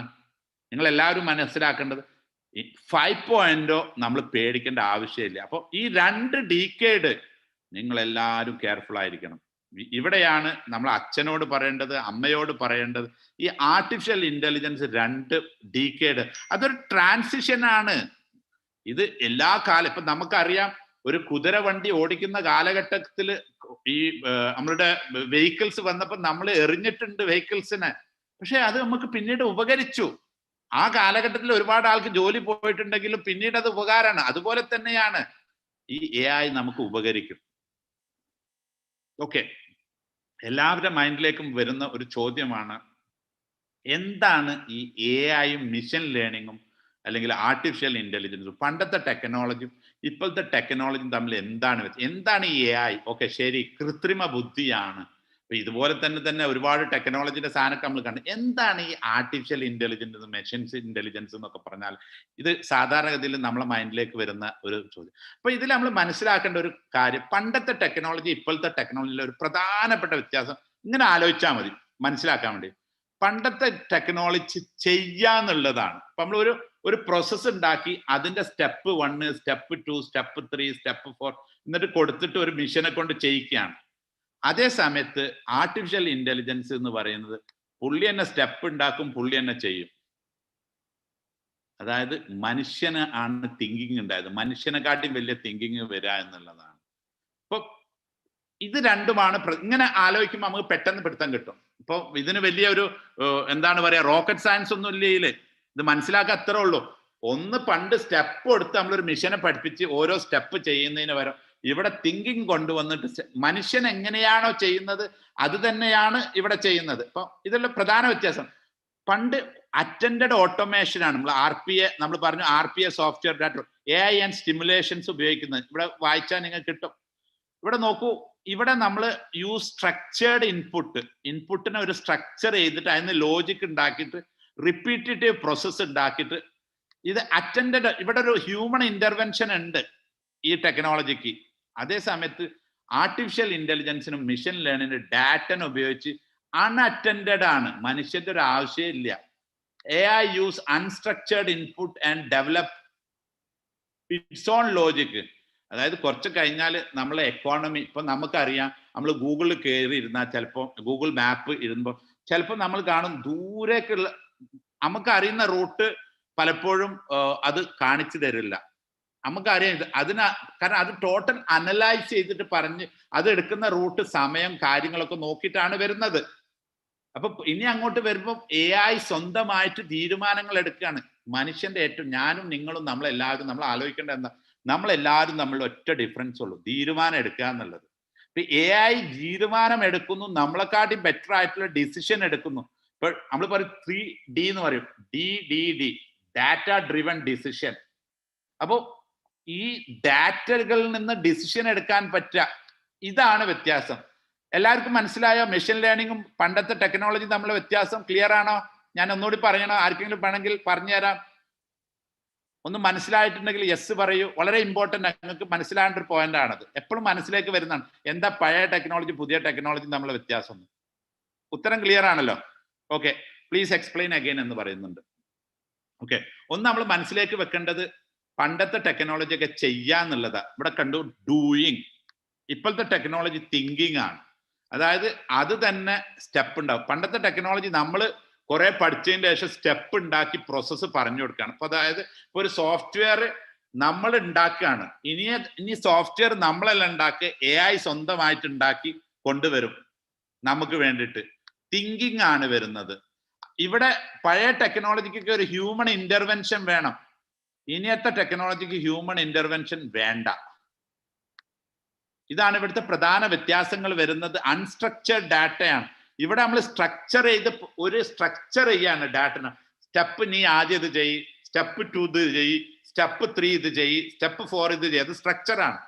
നമ്മൾ ജസ്റ്റ് അൺസ്ട്രക്ചർഡ് ഡാറ്റ അങ്ങ് ഇട്ട് കൊടുത്തു കഴിഞ്ഞാൽ പുള്ളി തന്നെ സ്റ്റെപ്പ്, അതായത് പുള്ളി തന്നെ എല്ലാം മനസ്സിലാക്കി. മനുഷ്യർ എങ്ങനെയാണോ ആളുകളെ മനസ്സിലാക്കുന്നത് അതിനെക്കാട്ടി ബെറ്റർ ആയിട്ട് അത് മനസ്സിലാക്കി അത് ഡിസിഷൻ എടുക്കാനുള്ള കഴിവും അതിനനുസരിച്ച് പ്രോസസ്സ് ഉണ്ടാക്കാനുള്ള കഴിവ്, അതായത് മനുഷ്യ ബുദ്ധിയെ മറികടന്നിട്ടുള്ള ഒരു കാലഘട്ടത്തിലേക്കാണ് നമ്മൾ കടക്കുന്നത്. അപ്പൊ ഞാൻ മുന്നോട്ട് പോകുന്നു, ഒന്നും കൂടി വ്യക്തമാക്കി മനസ്സിലായി. റൂൾ ബേസ്ഡ് ആയിരുന്നു. ഒന്നും കൂടി പറഞ്ഞു തരാം. ഇപ്പൊ നമ്മൾക്ക് ഒരു വാഷിംഗ് മെഷീനെ കുറിച്ച് നമ്മൾ മനസ്സിലേക്ക് തന്നെ വരികയാണെങ്കിൽ നമുക്കറിയാം, അതിന്റെ ഒരു ടെക്നോളജി എന്ന് പറയാൻ ഇത്ര കിലോ ഒന്നാണ് അതിന്റെ ഒരു, ഇത്ര കിലോ, ഇത്ര പൗഡർ, ഇത്ര വാട്ടർ, ഇതാണ് അതിന്റെ റൂള്. അത് ഔട്ട്കം തരും. അതിൽ ഡാറ്റ ഇല്ല. ഇതാണ് പണ്ടത്തെ ടെക്നോളജി, റൂൾ ബേസ്ഡ് ആണ്. മിഷൻ ലേണിംഗ് എന്ന് പറയുന്നത് രണ്ടാമത്തെ സൈഡാണ്, പാറ്റേൺ. ഓക്കെ, ഇപ്പൊ നമ്മൾ ഡോക്ടർ അടുത്ത് പോവാണ്. ഡോക്ടർ എന്താണ് നമ്മളോട് ചോദിക്കുക? ഓക്കെ, എന്താണ് നിങ്ങൾക്ക് സിംറ്റംസ്? ആ സിംറ്റംസിലൂടെയാണ് ആ പുള്ളി ചോദിക്കും, ഓക്കെ എപ്പം മുതലാണ് പനി ഉണ്ടായത്, എന്തൊക്കെയാണ് ഇപ്പൊ ഫീൽ ചെയ്യുന്നത്, പുള്ളി ടച്ച് ചെയ്ത് സിംറ്റം നോക്കി മെഡിസിൻ തരും. അതുപോലെയാണ് മിഷൻ ലേണിംഗ്. ഈ പാറ്റേൺ കാണുകയാണെങ്കിൽ ഈ ഒരു സൊല്യൂഷൻ കൊടുക്കണം. അതേസമയത്ത് ഡീപ്പ് ലേണിംഗ് എന്ന് പറയുന്നതിന്റെ വ്യത്യാസം എന്താന്ന് പറഞ്ഞാൽ പുള്ളി തന്നെ എല്ലാ സിറ്റുവേഷനും മനസ്സിലാക്കി പുള്ളി തന്നെ മിസ്റ്റേക്ക് ഒക്കെ ചെയ്ത് പുള്ളി തന്നെ പഠിച്ചുകൊണ്ട് പോകുന്ന ഒരു കാലഘട്ടത്തെയാണ് വരുന്നത്. ഇവിടെയാണ് കോഡിങ്ങും ആൽഗോരിതവും തമ്മിലോട്ട്. ഇതുവരെ നമ്മൾ കോഡിംഗ് ആണ് ഉണ്ടാക്കിയത്, ഇനി ആൽഗോരിതംസ് ആണ് ഉണ്ടാക്കുന്നത്. അതുകൊണ്ടാണ് ഈ 60% ആളുകൾക്ക് ജോലി പോകാൻ സാധ്യത ഉണ്ട് എന്ന് പറയുന്നത്. ആൽഗോരിതംസ് എന്ന് പറയുന്നത് ഡീപ്പ് മാത്തമാറ്റിക്സ് ആണ്. ഒരു ഈസി അല്ല, അത്ര ഈസി അല്ല നമ്മൾ വിചാരിച്ച മാതിരി അതിലേക്ക് കടക്കാം. അപ്പോൾ നിങ്ങൾക്ക് അത് മനസ്സിലായി എന്ന് വിചാരിക്കുന്നു. എന്താണ് ഇവ തമ്മിൽ മെഷീൻ ലേണിങ്ങും ഡീപ്പ് ലേണിങ്ങും പഴയ കാലഘട്ടങ്ങളിലെ ടെക്നോളജി തമ്മിലുള്ള വ്യത്യാസം മനസ്സിലായി. ഇനി ഒന്നുകൂടി ഇവിടെ മനസ്സിലാക്കി തരാം നമുക്ക് പ്രൊഡക്റ്റിലൂടെ. അപ്പൊ നമുക്ക് പറഞ്ഞാൽ ഈ പ്രൊഡക്റ്റുകളൊന്നും തമ്മിൽ സംസാരിക്കുന്നില്ല. ഇപ്പൊ T V, fridge, washing machine, car. ഇപ്പോൾ ഇതായിരുന്നു പ്രൊഡക്റ്റ് 1.0 നമ്മളൊക്കെ ഉണ്ടാക്കിയത്. പ്രൊഡക്റ്റ് 2.0 എത്തിയത് ക്രൗഡ് ബേസ്ഡ് ആയിട്ടുള്ള ഇതാണ്. വെർച്വൽ ആണ്, സ്കെയിൽ ബേസ്ഡ് ആണ്, ക്രൗഡ് ഇന്റലിജൻസ് ആണ്. നമ്മൾ എല്ലാവരും ഇതിന് ഇന്റലിജൻസ് കൊടുക്കുകയാണ്. ഇപ്പൊ ഗൂഗിള്, യൂട്യൂബ്, ആമസോണ്, ഇതൊക്കെ. മൂന്നാമത്തെ പ്രൊഡക്റ്റ് 3.0 വരുന്ന ഈക്കോ സിസ്റ്റം ആണ്. എല്ലാം അങ്ങോട്ടും ഇങ്ങോട്ടും സംസാരിക്കും. നമ്മൾ മനുഷ്യൻ നാവ് കൊണ്ട് സംസാരിക്കാത്ത ഒരു അവസ്ഥ വരുന്നു എന്നാണ് പറയുന്നത്. നമുക്ക് ഇമേജ് കൊണ്ട് സംസാരിക്കാം. Language is a obsolete. ഞാൻ പറഞ്ഞതല്ല, ഒന്ന് എഴുതി ഒന്ന് ഇട്ട് നോക്കൂ. ഗൂഗിളിൽ നിങ്ങൾ ഇട്ട് നോക്കൂ. എലോൺ മസ്ക് പറഞ്ഞത് ലാംഗ്വേജ് ഈസ് എ ഒബ്സലേറ്റ്. നമുക്ക് ഇമേജ് കൊണ്ട് സംസാരിക്കാം. ലോകത്തെ മൃഗങ്ങൾ സംസാരിക്കുന്ന അവസ്ഥ എല്ലാം നമ്മൾ ഈ പറയുന്ന വായ കൊണ്ട് സംസാരിക്കേണ്ട, നമുക്ക് അങ്ങോട്ടും ഇങ്ങോട്ടും മനസ്സിലാക്കാൻ പറ്റും. ഇമോജീസ്. Very good. സംഗീത പറയുന്നു. ഓക്കെ. അപ്പൊ അങ്ങനത്തെ ഒരു എല്ലാം ഇന്റർ കണക്ട് ആയിട്ട് ഒരു ഈക്കോ സിസ്റ്റം ആണ് ക്രിയേറ്റ് ചെയ്യുന്നത്. നിങ്ങൾക്ക് ഇവിടെ കാണാം പ്രൊഡക്റ്റ് 3.0 എന്ന് പറയുന്നത്. നിങ്ങൾ ചിന്തിക്കേണ്ട ബിസിനസ് എന്നൊക്കെ പറഞ്ഞാൽ ഇതാണ്. ഓക്കെ. ആർട്ടിഫിഷ്യൽ 3 സ്റ്റേജുകളാണ് ആർട്ടിഫിഷ്യൽ ഇന്റലിജൻസിൽ ഉണ്ടാവുന്നത്. ഞാനൊരു 10 മിനിറ്റ് കൊണ്ട് ഞാൻ നിർത്തും. അത് കുറച്ച് ചോദ്യങ്ങൾ നമുക്ക് എടുക്കാം. ആർട്ടിഫിഷ്യൽ നാരോ ഇന്റലിജൻസ് എന്ന് പറയുന്നത് നമ്മൾ ബ്രെയിനിനെ കോപ്പി ചെയ്യുന്നതാണ്. ഇപ്പം ബ്രെയിനിൽ 2 ഫങ്ഷൻസ് ഉണ്ട്. നമ്മൾ ഏകദേശം 100 ബില്യൺ ന്യൂറോൺസ് ഉണ്ട്. ഓരോ ന്യൂറോൺസിനും ഓരോ ഫങ്ഷൻ ഉണ്ട്. അതുപോലെ തന്നെ അത് ഒരുമിച്ചിരുന്ന് തീരുമാനങ്ങൾ എടുക്കുന്നത്. ഓരോ ന്യൂറോണും എടുക്കുന്ന ഒരു ഫങ്ഷൻ സ്റ്റേജ് മാതിരിയാണ് ഇപ്പോഴത്തെ ഇന്റലിജൻസ് എല്ലാം വർക്ക് ചെയ്യുന്നത്. ഇപ്പൊ ഡ്രൈവർലെസ് കാർ എന്ന് പറയുന്നത് അതിന് ഒന്നേ അറിയുള്ളൂ, വണ്ടി ഓട്ടാനേ അറിയുള്ളൂ. ഇപ്പൊ ഒരു സ്പീച്ച് റെക്കഗ്നിഷൻ ചെയ്യാം. ഇപ്പൊ നമുക്ക് എല്ലാവർക്കും അറിയാം, നമ്മുടെ എല്ലാ ലാംഗ്വേജിനും മലയാളത്തിൽ പറഞ്ഞാലും അതിനെ ട്രാൻസ്ലേറ്റ് ചെയ്ത് ഇംഗ്ലീഷിലേക്ക് ആക്കാം. ഇന്ന് ഏത് ലാംഗ്വേജ് ഒരു വിഷയമല്ല, ട്രാൻസ്ലേറ്റ് ചെയ്യും അത്. അപ്പൊ ഇത് മാത്രം മനസ്സിലാക്കും. അതേസമയത്ത് മനുഷ്യൻ നമ്മൾ വാക്ക് ചെയ്യും, കുക്ക് ചെയ്യും, ഡ്രൈവ് ചെയ്യും, എല്ലാം ചെയ്യും. ആദ്യത്തെ സ്റ്റേജിൽ ഇപ്പൊ നമ്മൾ ഉണ്ടാക്കിയ ഒരു AI എന്ന് പറയുന്നത് ഒറ്റ പ്രോബ്ലത്തെ അഡ്രസ് ചെയ്യുന്നതിനാണ്. ഇതിനെ വിളിക്കുന്ന പേരാണ് ആർട്ടിഫിഷ്യൽ നാരോ ഇന്റലിജൻസ്, അല്ലെങ്കിൽ ANI എന്ന് വിളിക്കുന്നത്. ഒന്നുമില്ല, നമ്മളെ ന്യൂറോൺ ഒരു പണി എടുക്കുള്ളൂ. മൂപ്പർക്ക് മൊത്തം എടുക്കാൻ അറിയില്ല. അതേ സമയത്ത് AGI എന്ന് പറയുന്ന രണ്ടാമത്തെ സ്റ്റേജ്, ഇതാണ് നമ്മൾ പേടിക്കേണ്ട സ്റ്റേജ്. ഇതാണ് നിങ്ങളെ മുന്നിലേക്ക് വരാൻ പോകുന്ന സ്റ്റേജ്. മനുഷ്യന്റെ ഇന്റലിജൻസിനെ മറികടക്കുന്ന ഒരു കാലഘട്ടമാണ് ആർട്ടിഫിഷ്യൽ ജനറൽ ഇന്റലിജൻസ്. ഇത് ഡോക്ടർ റേ കേഴ്സ്വെൽ, ഞാൻ സ്പെല്ലിംഗ് പറയാം, RAYKURZWIL. ഞാൻ എന്തുകൊണ്ട് പറഞ്ഞു എന്ന് വെച്ചാൽ ഈ സ്പെല്ലിംഗ്, പുള്ളിയാണ് ഗൂഗിളിന്റെ ഡയറക്ടർ, AI-ന്റെ ഡയറക്ടർ. പുള്ളി അതിനെ നമ്മളെ അൾട്ടിമേറ്റ് തിങ്കിങ് മെഷീൻ എന്നാണ് ലോകം വിളിക്കുന്നത്. എല്ലാ അമേരിക്കക്കാരും അവാർഡ് കൊടുത്ത ഒരു മനുഷ്യനാണ് അൾട്ടിമേറ്റ് തിങ്കിങ് മെഷീൻ. ഗൂഗിളിന്റെ മെയിൻ ഹെഡാണ് ഡോക്ടർ റേ കേഴ്സ്വെൽ. പുള്ളിയുടെ ഒരു പ്രഡിക്ഷൻ ഉണ്ട്. പുള്ളിയുടെ പ്രഡിക്ഷനിലെ ആക്യുറസി ലെവൽ 86 സംതിങ് ആണ്. പുള്ളി ആകെ 150 പ്രഡിക്ഷൻ നടത്തിയിട്ടുണ്ട് കഴിഞ്ഞ 10-15 വർഷമായിട്ട്. 87% ആക്യുറസിയാണ്. പുള്ളി പറയുന്നത് 2023 25 ഉള്ളിൽ മിഷൻ ഇന്റലിജൻസ് ഹ്യൂമൻ ഇന്റലിജൻസിനെ സർപ്പാസ് ചെയ്യുന്നു. നിങ്ങളൊന്ന് വേണമെങ്കിൽ പോയിട്ട് കണ്ടു നോക്കൂ. Doctor Ray Kurzweil, RAYKURZWEIL. ഇപ്പൊ പുള്ളി പറയുന്ന, ഇപ്പൊ നിങ്ങൾക്കറിയാം, ഞാനിവിടെ സയന്റിഫിക് ആയിട്ട് പറഞ്ഞു തരാണ് എങ്ങനെയാണ് ഈ 80% ആളുകൾക്ക് ജോലി പോകുന്നത്. നമ്മൾ ഗവൺമെന്റിന്റെ കാര്യമല്ല പറയുന്നത്, എന്തുകൊണ്ട് പോകുന്നു എന്നുള്ളത് നിങ്ങൾക്കൊക്കെ ലോജിക്ക് മനസ്സിലാവണം. ഇത് എന്തുകൊണ്ടാണ് ഈ ജോലി പോകുന്നുള്ള സയന്റിഫിക് ലോജിക്കാണ് ഞാൻ പറഞ്ഞു തരുന്നത്. അപ്പൊ സയന്റിഫിക് ലോജിക്ക് എന്താണെന്ന് ചോദിച്ചാൽ, ആർട്ടിഫിഷ്യൽ ഇന്റലിജൻസ് മനുഷ്യബുദ്ധിയെ മറികടക്കുമ്പോൾ എന്താണ് സംഭവിക്കുന്നത്? ജോലി പോവും. ഇപ്പൊ എങ്ങനെയാണ് ഇപ്പൊ ഈ റോബോട്ടിന് പറന്ന് പണിയെടുക്കാം, എനിക്കും നിങ്ങൾക്കും നടക്കുവോ? ഇല്ല. ഭൂകമ്പം ഉണ്ടാകുമ്പോൾ പണിയെടുക്കാം, സ്റ്റോൺ എടുത്ത് എറിഞ്ഞാൽ അതിനൊരു വിഷയമല്ല. ഇനി മൂന്നാമത്തെ ഒരു സ്റ്റേജിനെ നമ്മൾ വിളിക്കുന്നത് ASI, ആർട്ടിഫിഷ്യൽ സൂപ്പർ ഇന്റലിജൻസ്. അതായത് $100,000 കൊടുത്താൽ കമ്പ്യൂട്ടറിന് 1 ട്രില്യൺ. ഓക്കെ. ഡോക്ടർ റേ കേഴ്സ്വെൽ, ഞാൻ ടൈപ്പ് ചെയ്ത് തരാം ഇവിടെ, ഒന്നുകൂടി ചെക്ക് ചെയ്താണ്ട്. ഗൂഗിളിന്റെ ഇതാണ്, ഐ തിങ്ക് ZWEIL. നിങ്ങൾ എല്ലാവരും 1-2 പുള്ളിയുടെ വീഡിയോ ഒക്കെ ഒന്ന് വാച്ച് ചെയ്ത് നോക്കൂ. കേഴ്സ്വെൽ നല്ലതാണ്. പുള്ളി പ്രഡിക്ഷൻ പറയുന്നുണ്ട്. ഇതെല്ലാം നമ്മുടെ ബുക്കിലുണ്ട്. നമ്മൾ 3G ഇറക്കാൻ പോകുന്ന ബുക്കിൽ വളരെ വ്യക്തമായിട്ട് 100 കൊല്ലത്തെ കുറിച്ച് പ്രഡിക്റ്റ് ചെയ്യുന്നുണ്ട്. അതൊക്കെ കുറിച്ച് 3Gയെ കുറിച്ച് ആർക്കെങ്കിലും അറിയാൻ കൂടുതൽ പഠിക്കുക. 10 വർഷം ഏകദേശം ഞങ്ങൾ 500 കോടി ഇൻവെസ്റ്റ് ചെയ്തിട്ടാണ് വരുന്നത്. ഇന്ത്യയെ കുറിച്ച് വളരെ വ്യക്തമായിട്ട് പഠിച്ചിട്ടാണ് വരുന്നത്. മൂന്നാമത്തെ സ്റ്റേജാണ് ആർട്ടിഫിഷ്യൽ സൂപ്പർ ഇന്റലിജൻസ്. ഇവിടെയാണ് നമ്മൾ നേരത്തെ പറഞ്ഞ ടെക്നോളജിക്കൽ സിംഗുലാരിറ്റി. $1000 കൊടുത്ത ഒരു കമ്പ്യൂട്ടർ 1 ട്രില്യൺ ആളുകളുടെ ബ്രെയിന് ഉണ്ടാവുക. അതായത് ഇവിടെ ഒരു ഗോഡ്ലി പവറാണ്. ഇത് അച്ചീവ് ചെയ്യുകയാണെങ്കിൽ എന്ത് സംഭവിക്കും? ഇവിടെയാണ് നമ്മൾ എല്ലാവരും പേടിക്കുന്ന ഒരു അവസ്ഥ. ഒന്ന് ആലോചിച്ച് നോക്കിയാണ്, ഒരു $1000 ഒരു കമ്പ്യൂട്ടറിന് നമ്മളെ 1 ട്രില്യൺ ഹ്യൂമന്റെ ബ്രെയിൻ പവർ ഉണ്ടാകുമ്പോൾ നമുക്ക് എന്താ സംഭവിക്കുക? ഇത് പുള്ളി പ്രഡിക്റ്റ് ചെയ്യുന്നത്, ഡോക്ടർ റേ കഴ്സൽ പ്രഡിക്റ്റ് ചെയ്യുന്നത് 2050 ആണ്. ഒന്ന് നോക്കിക്കോളൂ, പുള്ളി പ്രഡിക്റ്റ് ചെയ്യുന്നത്. ഇത് അച്ചീവ് ചെയ്യോ? പലരും അച്ചീവ് ചെയ്യുന്ന പറയുന്നുണ്ട്, ഇല്ല എന്ന് പറയുന്നവരുണ്ട്. ഇനി ഇത് അച്ചീവ് ചെയ്യുകയാണെങ്കിൽ എങ്ങനെയാണ് അച്ചീവ് ചെയ്യുക എന്ന് നോക്കാം. ഇതിൽ ആരെങ്കിലും B.Ed പഠിച്ചവരുണ്ടോ? B.Ed എടുത്തവരുണ്ടോ ആരെങ്കിലും? B.Ed ബ്ലൂം ടാക്സോണമി അറിയുന്നവരുണ്ടോ ഇതിൽ ആരെങ്കിലും? ബ്ലൂം ടാക്സോണമി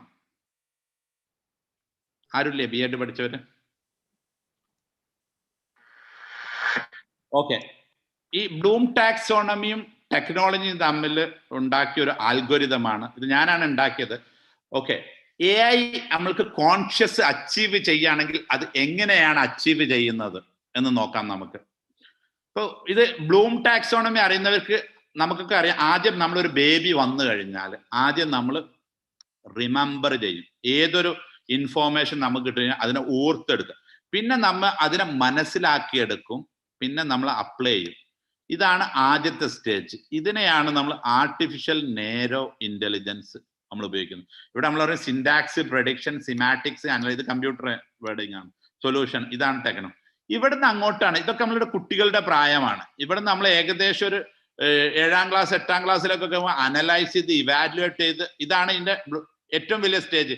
നമുക്കറിയാം, നമ്മൾ ചെറുപ്രായത്തിലൊന്നും നമുക്ക് കോൺഷ്യസ്നെസ് ഉണ്ടാവില്ല. നമ്മളിങ്ങനെ ആരെങ്കിലും ഒക്കെ പറയുന്നത് കേട്ടിങ്ങനെ പോകും. എന്തുകൊണ്ട് എന്നുള്ള ചോദ്യം നമുക്ക് അറിയില്ല. നമ്മൾ ഏകദേശം ഒരു പീരീഡിൽ എത്തുമ്പോൾ നമ്മൾ ചോദിച്ചു തുടങ്ങും, നമ്മൾ ആരാണ്, എന്താണ് നമ്മളെന്ന ഒരു കോൺഷ്യസ്നെസ് നമുക്ക് എടുക്കണമെങ്കിൽ കുറച്ച് സമയം എടുക്കും.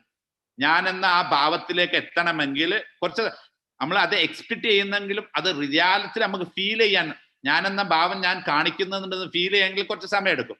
അപ്പൊ ഇത് അനലൈസിങ്, ഇവാലുവേറ്റിംഗ്, ക്രിയേറ്റിംഗ്, ഇതിനെയാണ് ആർട്ടിഫിഷ്യൽ ജനറൽ ഇന്റലിജൻസ് എന്ന് പറയുന്നത്. ഇത് കഴിഞ്ഞാൽ കോൺഷ്യസ്നെസ് വരിക, അതായത് അവയർനെസ് ആൻഡ് ഇമോഷൻ. ഒരു AIക്ക് ഞാൻ എന്ന ഭാവം കിട്ടുകയാണെങ്കിൽ ഒരുപാട് പ്രോബ്ലംസ് ക്രിയേറ്റ് ചെയ്യും ലോകത്ത്.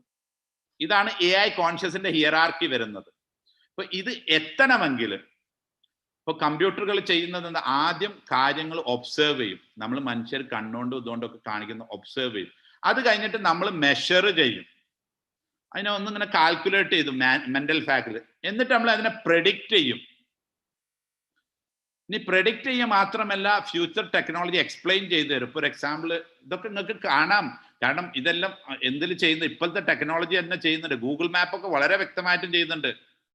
ഒബ്സർവ് ചെയ്ത് മെഷർ ചെയ്തിട്ട് ആദ്യം നമ്മൾ ഒരു ലൊക്കേഷനിലേക്ക് കൊടുത്തു കഴിഞ്ഞാൽ എന്ത് ചെയ്യും, അതിനെ മെഷർ ചെയ്ത് പ്രെഡിക്റ്റ് ചെയ്ത് അതിന് നമുക്ക് ഈ റൂട്ട് എടുത്തോളൂ, ഇവിടെ 5 മിനിറ്റ് 3 മിനിറ്റ് ഉണ്ട് അത്, എന്നിട്ട് ഒപ്റ്റിമൈസ് ചെയ്ത് തരും.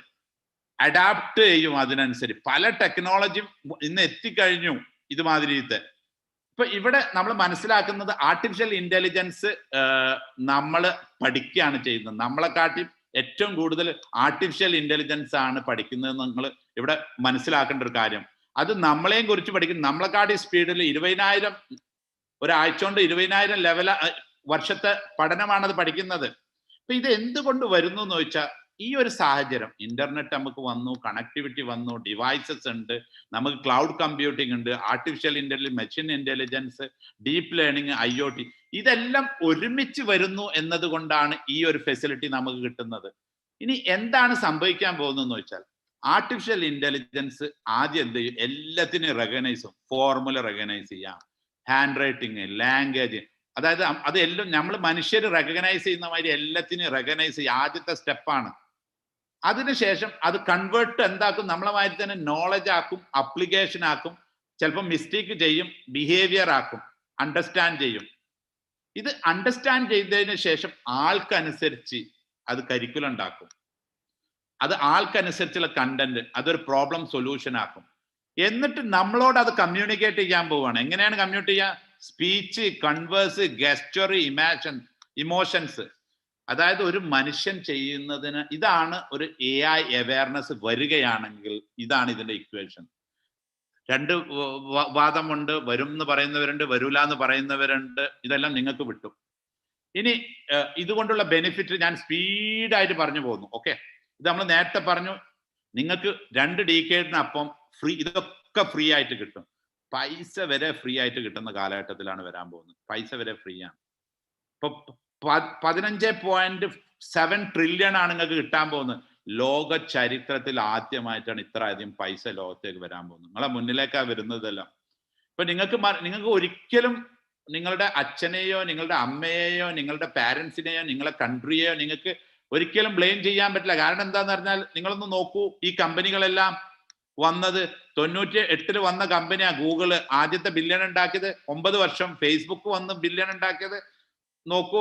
ടെസ്ല വന്ന്, ഉബർ വന്ന്, ഇതെല്ലാം വന്നിട്ട് കുറഞ്ഞ സമയം കൊണ്ടാണ് പൈസ ഉണ്ടാക്കിയത്.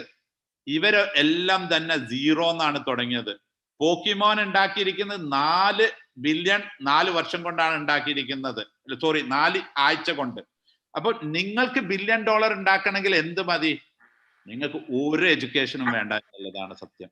നിങ്ങൾക്ക് വെറും നിങ്ങളെ കയ്യിലിരിക്കുന്ന മൊബൈലും നിങ്ങളെ കയ്യിലിരിക്കുന്ന ഇന്റർനെറ്റും മാത്രം മതി ഈ $1 ബില്യൺ ഐഡിയ മാത്രം. ഇപ്പൊ ജെഫ് ബെസോസ് പറഞ്ഞത് എന്താണ്?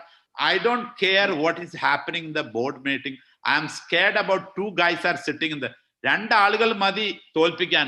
നിങ്ങൾ നോക്കൂ, ടാറ്റേനെ നമ്മൾ ജീവിതത്തിൽ ഒരുപാട് അഭിമാനിക്കേണ്ടതുണ്ട്. 1868 തുടങ്ങി ഒരുപാട് വെർട്ടിക്കൽ ഉണ്ട്. 7 ലക്ഷം എംപ്ലോയീസ് ഉണ്ട്. 100 രാജ്യങ്ങളുണ്ട്. 110.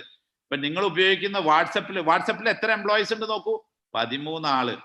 ഒറ്റ വെർട്ടിക്കൽ 2010 തുടങ്ങി. All countries 110. ഇത് മാറ്റി. ഇനി നിങ്ങൾക്ക് കമ്പനി $1 ബില്യൺ ഉണ്ടാക്കാൻ ചിലപ്പോൾ ഒരാഴ്ച മതി. നിങ്ങളുടെ തിങ്കിങ് ആണ് മാറ്റേണ്ടത്. അപ്പൊ ഇതിൽ നിന്നെല്ലാം നിങ്ങൾ ഇപ്പൊ ഓല, ഉബർ ഇപ്പൊ നോക്കൂ, ഇവിടെ ബിസിനസ് മോഡലാണ് മാറുന്നത്. ബിസിനസ് ഓല, ഉബർ നിങ്ങൾ നോക്കൂ, ലാർജസ്റ്റ് ടാക്സി കമ്പനി, ഇതിന്റെ ബിസിനസ് മോഡൽ മാറി. ഇവര് ഓൺ ചെയ്യുന്നില്ല. ഇതൊക്കെ സോഫ്റ്റ്വെയർ ആയിട്ട് മാറി. കണ്ടന്റ് കമ്പനി, മീഡിയ കമ്പനി ഇന്ന് ഇവരാണ്. ആലിബാബ റീറ്റെയിൽ കമ്പനി അല്ല. നെറ്റ്ഫ്ലിക്സ് ലോകത്തെ ഏറ്റവും വലിയ, ഇവരൊരിക്കലും മൂവിയെ ഓൺ ചെയ്യുന്നില്ല. അതായത് ഇവിടെയാണ് നമ്മൾ മനസ്സിലാക്കുന്നത്, ലോകത്തെ 80% ജോലി പോവുക എന്നതർത്ഥം ലോകത്തെ 80% ബിസിനസ് ഇല്ലാണ്ടാവുക എന്നുള്ളതാണ്. ഓക്കെ, പ്ലാറ്റ്ഫോമൈസേഷൻ ഓഫ് എക്കോണമി, എല്ലാം പ്ലാറ്റ്ഫോമുകൾ. ഇതൊക്കെ നോക്കിക്കഴിഞ്ഞാൽ ഇവരൊക്കെ പ്ലാറ്റ്ഫോമുകളാണ്. ഗൂഗിളിന്റെ കണ്ടന്റ് നമ്മളാ കൊടുക്കുന്നത്, ഫേസ്ബുക്കിന്റെ കണ്ടന്റ് നമ്മളാ, വാട്സപ്പിന്റെ കണ്ടന്റ് നമ്മളാണ്. ഇതിലൊക്കെ കണ്ടന്റ് കൊടുക്കും. ഇവരൊക്കെ പ്ലാറ്റ്ഫോമാണ്. ഫ്യൂച്ചറിലെ ബിസിനസ് എന്ന് പറയുന്നത് പ്ലാറ്റ്ഫോമാണ്. നിങ്ങൾ ബിസിനസ് തുടങ്ങുമ്പോൾ പ്ലാറ്റ്ഫോമുകളാണ് തുടങ്ങേണ്ടത്. ഇനി എക്സിസ്റ്റിംഗ് ബിസിനസ് എടുക്കുകയാണെങ്കിൽ, എന്റെ കമ്പനി 100 കൊല്ലമായി, എന്റെ സെയിൽസ് ലോകത്തെ ഏറ്റവും വലിയ സെയിൽസ് ആണ്, ബ്രാൻഡ് ഇക്വിറ്റി, ഇതൊന്നും ഒരു കാര്യമില്ല ഫ്യൂച്ചർ ബിസിനസ്സിന്. ചിലർ പറയും എന്റെ ബ്രാൻഡ് അമേസിങ് സംഭവമാണ്, ഞങ്ങളുടെ intellectual property, none of them this guarantee today's. ഇവിടെയാണ് നിങ്ങൾ പഠിക്കേണ്ടത്. എക്സിസ്റ്റിംഗ് MBS ഒന്നും നിങ്ങൾക്ക് വർക്ക്ഔട്ട് ആവില്ല ഇനി. ഓക്കെ, ഇവിടെ ഇപ്പൊ റോജേഴ്സ് ഡിഫ്യൂഷൻ കേർവ് നമ്മൾ ബിസിനസ്സിൽ പറയും. ഇങ്ങനെയാണ് ഒരു ബിസിനസ് തുടങ്ങി ഇങ്ങനെ പോയിട്ട് ഇങ്ങനെ വന്ന് ഇങ്ങനെ നിൽക്കുകയാണ് ചെയ്യാം ഈ ബിസിനസ്. ഇപ്പൊ ഏർലി അഡാപ്റ്റേഴ്സിലാണ് പൈസ ഉണ്ടാക്കുക. ലോകത്തെ എല്ലാ ബിസിനസ് 80% ബിസിനസ് അതിന്റെ ഡെത്ത് ബെഡിലാണ്. ഇതിന്റെ ഓപ്പർച്യൂണിറ്റി നിങ്ങൾക്ക് ഇതിലുണ്ട്. ഇതുകൊണ്ട് ഇവിടെ ഇതിന്റെ ഓപ്പർ ഇപ്പൊ നിങ്ങൾ ഈ ഒരു ഇതിലെടുത്ത് നോക്കിക്കഴിഞ്ഞാൽ, നിങ്ങളെ പോലത്തെ ആളുകൾ നോക്കൂ, $1 ബില്യൺ ഒരു ലാപ്ടോപ്പും വെച്ചിട്ടാണ് $1 ബില്യൺ ആവുന്നത്. ഒരു ലാപ്ടോപ്പ് മതി ഇന്ന് $1 ബില്യൺ. ഇപ്പൊ ഇങ്ങോട്ട് നോക്ക്, $1 ബില്യൺ ആൾക്കാർ, കമ്പനീസ് ഈ ഇയറിൽ ഇവിടുത്തെ ഇങ്ങോട്ട് നോക്കിയാണ് എത്ര ഇന്ത്യൻ കമ്പനികൾ ഉണ്ട് ഇതിൽ $1 ബില്യൺ ആവുന്നത്. നിങ്ങൾക്ക് $1 ബില്യൺ ആവാൻ ഒരു പണിയും ഇല്ല. കാരണം ഇവിടുത്തെ തോട്ട് പ്രോസസ്സിലുള്ള ചേഞ്ച് ആണ് ചെയ്യുന്നത്. Massive increase of computational power. ഇപ്പൊ മൂർസ് ലോ, ഇതിൽ ആരെങ്കിലും മൂർസ് ലോ കേട്ടിട്ടുണ്ടോ? ഞാൻ മൂർസ് ലോയുടെ കൂടി നിർത്തുന്നു. അനദർ സെഷനിൽ ബാക്കി പറഞ്ഞു തരാം. ഓക്കെ, മൂർസ് ലോ കേട്ടിട്ടുണ്ടോ ആരെങ്കിലും? ഇതിന്റെ എല്ലാം ബേസിൽ നമുക്ക് മൂർസ് ലോനെ കുറിച്ച് പറയാനുണ്ട്. Law of diffusion of okay, Moore's law എന്ന് പറയുന്നത് Number of transistors doubled in every year from between 1958 until 65. ഇതാണ് ഇതിന്റെ ബേസ്. ഇപ്പൊ നമുക്കറിയാം ഒരു ട്രാൻസിസ്റ്ററിനെ കുറിച്ച്. ഇപ്പം ഇവിടെ ട്രാൻസിസ്റ്റർ നോക്കൂ, 1958 2 ട്രാൻസിസ്റ്റർ ആണ് ഒരു ബോർഡിൽ ഉണ്ടായത്. 1900 ഇന്റൽ 4 വന്നപ്പോൾ 2300 10,000 നാനോമീറ്റർ. ഇപ്പോൾ 2006 എത്തിയപ്പോൾ അതേ സ്ഥലത്ത് നോക്കുക എന്താണ് സംഭവിച്ചതെന്ന്. 14.4 ബില്യൺ ട്രാൻസിസ്റ്റർ 14 ഇതിങ്ങനെ കൂടിക്കൂടി. ഇപ്പൊ നിങ്ങൾക്ക് അറിയാം, നിങ്ങളുടെ ഇപ്പോഴത്തെ മൊബൈൽ പണ്ടത്തെ കമ്പ്യൂട്ടറിനെക്കാട്ടി പവർഫുൾ ആണ്. ഇപ്പൊ എന്തൊക്കെ ടെക്നോളജിയാണ് യഥാർത്ഥത്തിൽ വന്നതെന്ന് നോക്കിയാൽ 1940 വരെ 900 ഇവിടെ ഇലക്ട്രോ മെക്കാനിക്കൽ ആയിരുന്നു ബേസ്. പിന്നെ കുറച്ചു കാലം റിലേ വന്നു. പിന്നെ വന്നത് വാക്യൂം ട്യൂബ് ടെക്നോളജിയാണ്. പിന്നെ ട്രാൻസിസ്റ്റർ ആണ്. ഇവിടുന്ന് അങ്ങോട്ടാണ് നമ്മൾ പറയുന്നത് ഇന്റഗ്രേറ്റഡ് സർക്യൂട്ട്, മാസ്ലോ തിയറി. ഇവിടെ എന്താണ് ഇപ്പൊ സത്യത്തിൽ ഇതാണ് വന്നത്. ഇപ്പൊ നിങ്ങൾ ഇതിന്റെ ഒരു മറു ചോദ്യം നോക്കിയാൽ നിങ്ങൾ നോക്കൂ, ഹ്യൂമൻ ബ്രെയിനിനെ നമ്മൾ പറയുന്നത് ഇവിടെ വളരെ കൃത്യമായി 2023 പറയുന്നുണ്ട്. നമ്മുടെ മനുഷ്യന്റെ ബ്രെയിനിന്റെ പവർ 10x16 സൈക്കിൾസ് ആണ്. ഇത് ഈ ടെക്നോളജി കൊണ്ട്, ഇതേ ടെക്നോളജിന്റെ ഗ്രാഫ് നോക്കൂ, ഡിസിഷൻ മേക്കിംഗ് ആണിത്. ഇത് ഇവിടെ അച്ചീവ് ചെയ്യുന്നത് നോക്കൂ, ഈ ഡിസിഷൻ മേക്കിംഗ് അച്ചീവ് ചെയ്യുന്ന 10x26. ഇപ്പൊ ടോട്ടൽ നമ്മളിപ്പോ എടുക്കുകയാണെങ്കിൽ ആളുകളുടെ പറയുന്നത് 10x26 സൈക്കിൾ ആണ് പറയുന്നത് സെക്കൻഡിൽ. ഇപ്പൊ $1000 കൊടുത്ത കമ്പ്യൂട്ടറിന് ടോട്ടൽ മനുഷ്യന്റെ പവർ 2050 കിട്ടുമെന്നാണ് പറയുന്നത്. Massive increase of computational power. ഇപ്പൊ നമുക്കറിയാം, നോക്കൂ, ഇവിടെ ഒരു 1956 5 മെഗാബൈറ്റുള്ള 5 മെഗാബൈറ്റുള്ള ഒരു സാധനം നമുക്ക് ചാർട്ടേഡ് ഫ്ലൈറ്റ് വേണം. 2005 എത്തിയപ്പോ 120 TB. ഇന്ന് TB ഒക്കെ എത്രലാണെന്ന് നിങ്ങൾക്ക് അറിയാം. ഇപ്പൊ ഫാസ്റ്റർ ചീപ്പർ കമ്പ്യൂട്ടിംഗ് ആണ് കിട്ടുന്നത് നമുക്ക്. ഈ ടെക്നോളജി ഒക്കെ ആണ് വരുന്നത്, കൺവേർജൻസ്. ഓക്കെ, ഇവിടെ എന്താണ് സംഭവിക്കുന്നത്? ഈ ലാസ്റ്റ് സൈഡോടുകൂടി 1 മിനിറ്റോടുകൂടി നിർത്തും. Sorry for the delay if anybody. I think next speaker is on the വേ. ഇത് ബിസിനസ്സിൽ നടക്കുന്ന ഏറ്റവും വലിയൊരു പ്രധാനപ്പെട്ട ഇത് നമ്മൾ പറയും 6D എക്സ്പോണൻഷ്യൽ ഫ്രെയിംവർക്ക് എന്നാണ് പറയാം. എല്ലാം എന്താണ് സംഭവം? ആദ്യം ഇതിനെ ഡിജിറ്റൈസ് ചെയ്യും, എന്നിട്ട് ഇത് മിണ്ടാണ്ടിരിക്കും ഇങ്ങനെ ഒരു ഡിസെപ്റ്റീവ് സ്റ്റേജിൽ. അപ്പോൾ 3D പ്രിന്റിംഗ് ഒക്കെ എല്ലാവരും വിചാരം ഇപ്പം വരുന്നതാണ്. അല്ലെങ്കിൽ AI 1956 ആദ്യത്തെ AI കോൺഫറൻസ് നടക്കുന്നത് ഡാർട്ട്മൗത്തിൽ. ഇപ്പോഴാണ് AI ഡെസിപ്റ്റീവ് സ്റ്റേജിലായിരുന്നു. പിന്നെ ആരെങ്കിലും പൈസ ഇറക്കിയിട്ട് അത് ഡിസ്റപ്റ്റീവ് സ്റ്റേജിൽ വരും. പിന്നെ ഡീമോണിറ്റൈസ് ചെയ്യും, പിന്നെ അതിനെ ഡെമോക്രറ്റൈസ് ചെയ്യും, ഡീമോണിറ്റൈസ് ചെയ്യും, ഡീമെറ്റീരിയലൈസ് ചെയ്യും. ഇതാണ് ഒരു ബിസിനസിന്റെ. ഇതിന് നമ്മൾ പറയും 6D ഗ്രോത്ത് എന്നാണ് പറയാം. ഇതിലൊരു ഉദാഹരണം ഞാൻ നിങ്ങൾക്ക് പറഞ്ഞു തരാം. ഒരു ഉദാഹരണത്തിന്, ഓക്കെ, എല്ലാ ബിസിനസ്സും ഇനി അങ്ങോട്ട് ഈ 6D തിയറിയിലൂടെ കടന്നു പോകണം. ഇത് വളരെ ഇമ്പോർട്ടൻറ്റ് തിയറിയാണ് ഇപ്പം വന്നിരിക്കുന്നത്.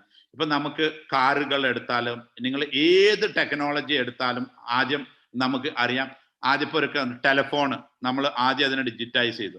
പിന്നെ കുറച്ച് പൈസ ഒക്കെ വന്നു, പിന്നെ അതിനെ ഡിസ്റപ്റ്റ് ചെയ്തു. ഇപ്പൊ വന്ന് എന്ത് ചെയ്തു? ഇപ്പോഴത്തെ ഒരു അവസ്ഥ എന്താണ്? വാട്സപ്പ് ഒക്കെ വന്നു, ഡീമോണിറ്റൈസ് ചെയ്തു, ഡീമെറ്റീരിയലൈസ് ചെയ്തു, ഡെമോക്രറ്റൈസ് ചെയ്തു. ഇപ്പൊ നിങ്ങൾ ഏതിപ്പം വരുന്ന ഡിജിറ്റൽ ടെക്നോളജി, ഇപ്പം 3D പ്രിന്റിംഗ് എടുത്ത് AI എടുത്തോളൂ, ഈ 6D തിയറിയിലൂടെ പാസ് ചെയ്യും. ഇത് 6D ഫ്രെയിംവർക്ക് ആണ് ബിസിനസിന്റെ. ഇപ്പൊ ഡീമെറ്റീരിയലൈസ് ചെയ്യുന്നത് നോക്കൂ, ടെക്നോളജി എല്ലാത്തിനും ഇല്ലാണ്ടാക്കും, പൈസ ഇല്ല, എല്ലാം ഫ്രീ, ആബ്സല്യൂട്ട്. അതാ നിങ്ങളോട് പറഞ്ഞത്, പണമടക്കം ഫ്രീ കിട്ടുന്ന ഒരു കാലഘട്ടത്തിലേക്കാണ് നിങ്ങൾ കടക്കുന്നത്. ഡീമെറ്റീരിയൽ, ഈ സാധനങ്ങളൊക്കെ ഒരു കാലഘട്ടത്തിന്റെ ലൈഫ് സ്റ്റൈൽ ആയിരുന്നു. ഇതിനു വേണ്ടിയായിരുന്നു ജനങ്ങൾ ജീവിച്ചിരുന്നത്.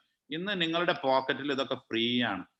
ഡയമണ്ട് ഓൾമോസ്റ്റ് 5 കാരറ്റ് ഫ്രീ ആണ്, $5 വരാൻ. ഗോൾഡ് ഫ്രീ കിട്ടുന്ന ഒരു കാലഘട്ടത്തിലേക്കാണ് നിങ്ങൾ കടക്കാൻ പോകുന്നത്. ഇവിടെ ഞാൻ നിർത്തുകയാണ്. Thank you very much for giving me opportunity. Sorry for the 8 minutes I have taken extra.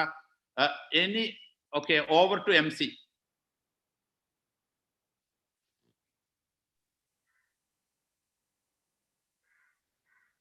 Thank you so much, sir. Thank you so much for this amazing session where you enlightened us about the various aspects of artificial intelligence, its types, and its significance in today's world. Thank you so much.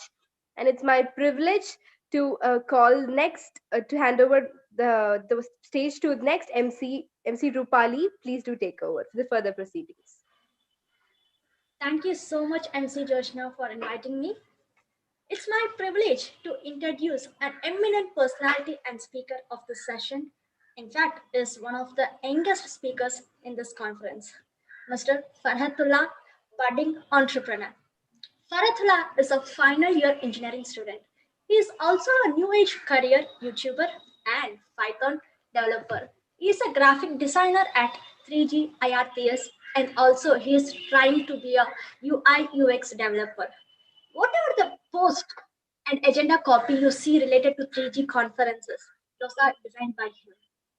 He is fondly called as Farouk by all of his friends, and yes, he is going to talk on topic the importance of YouTube platform.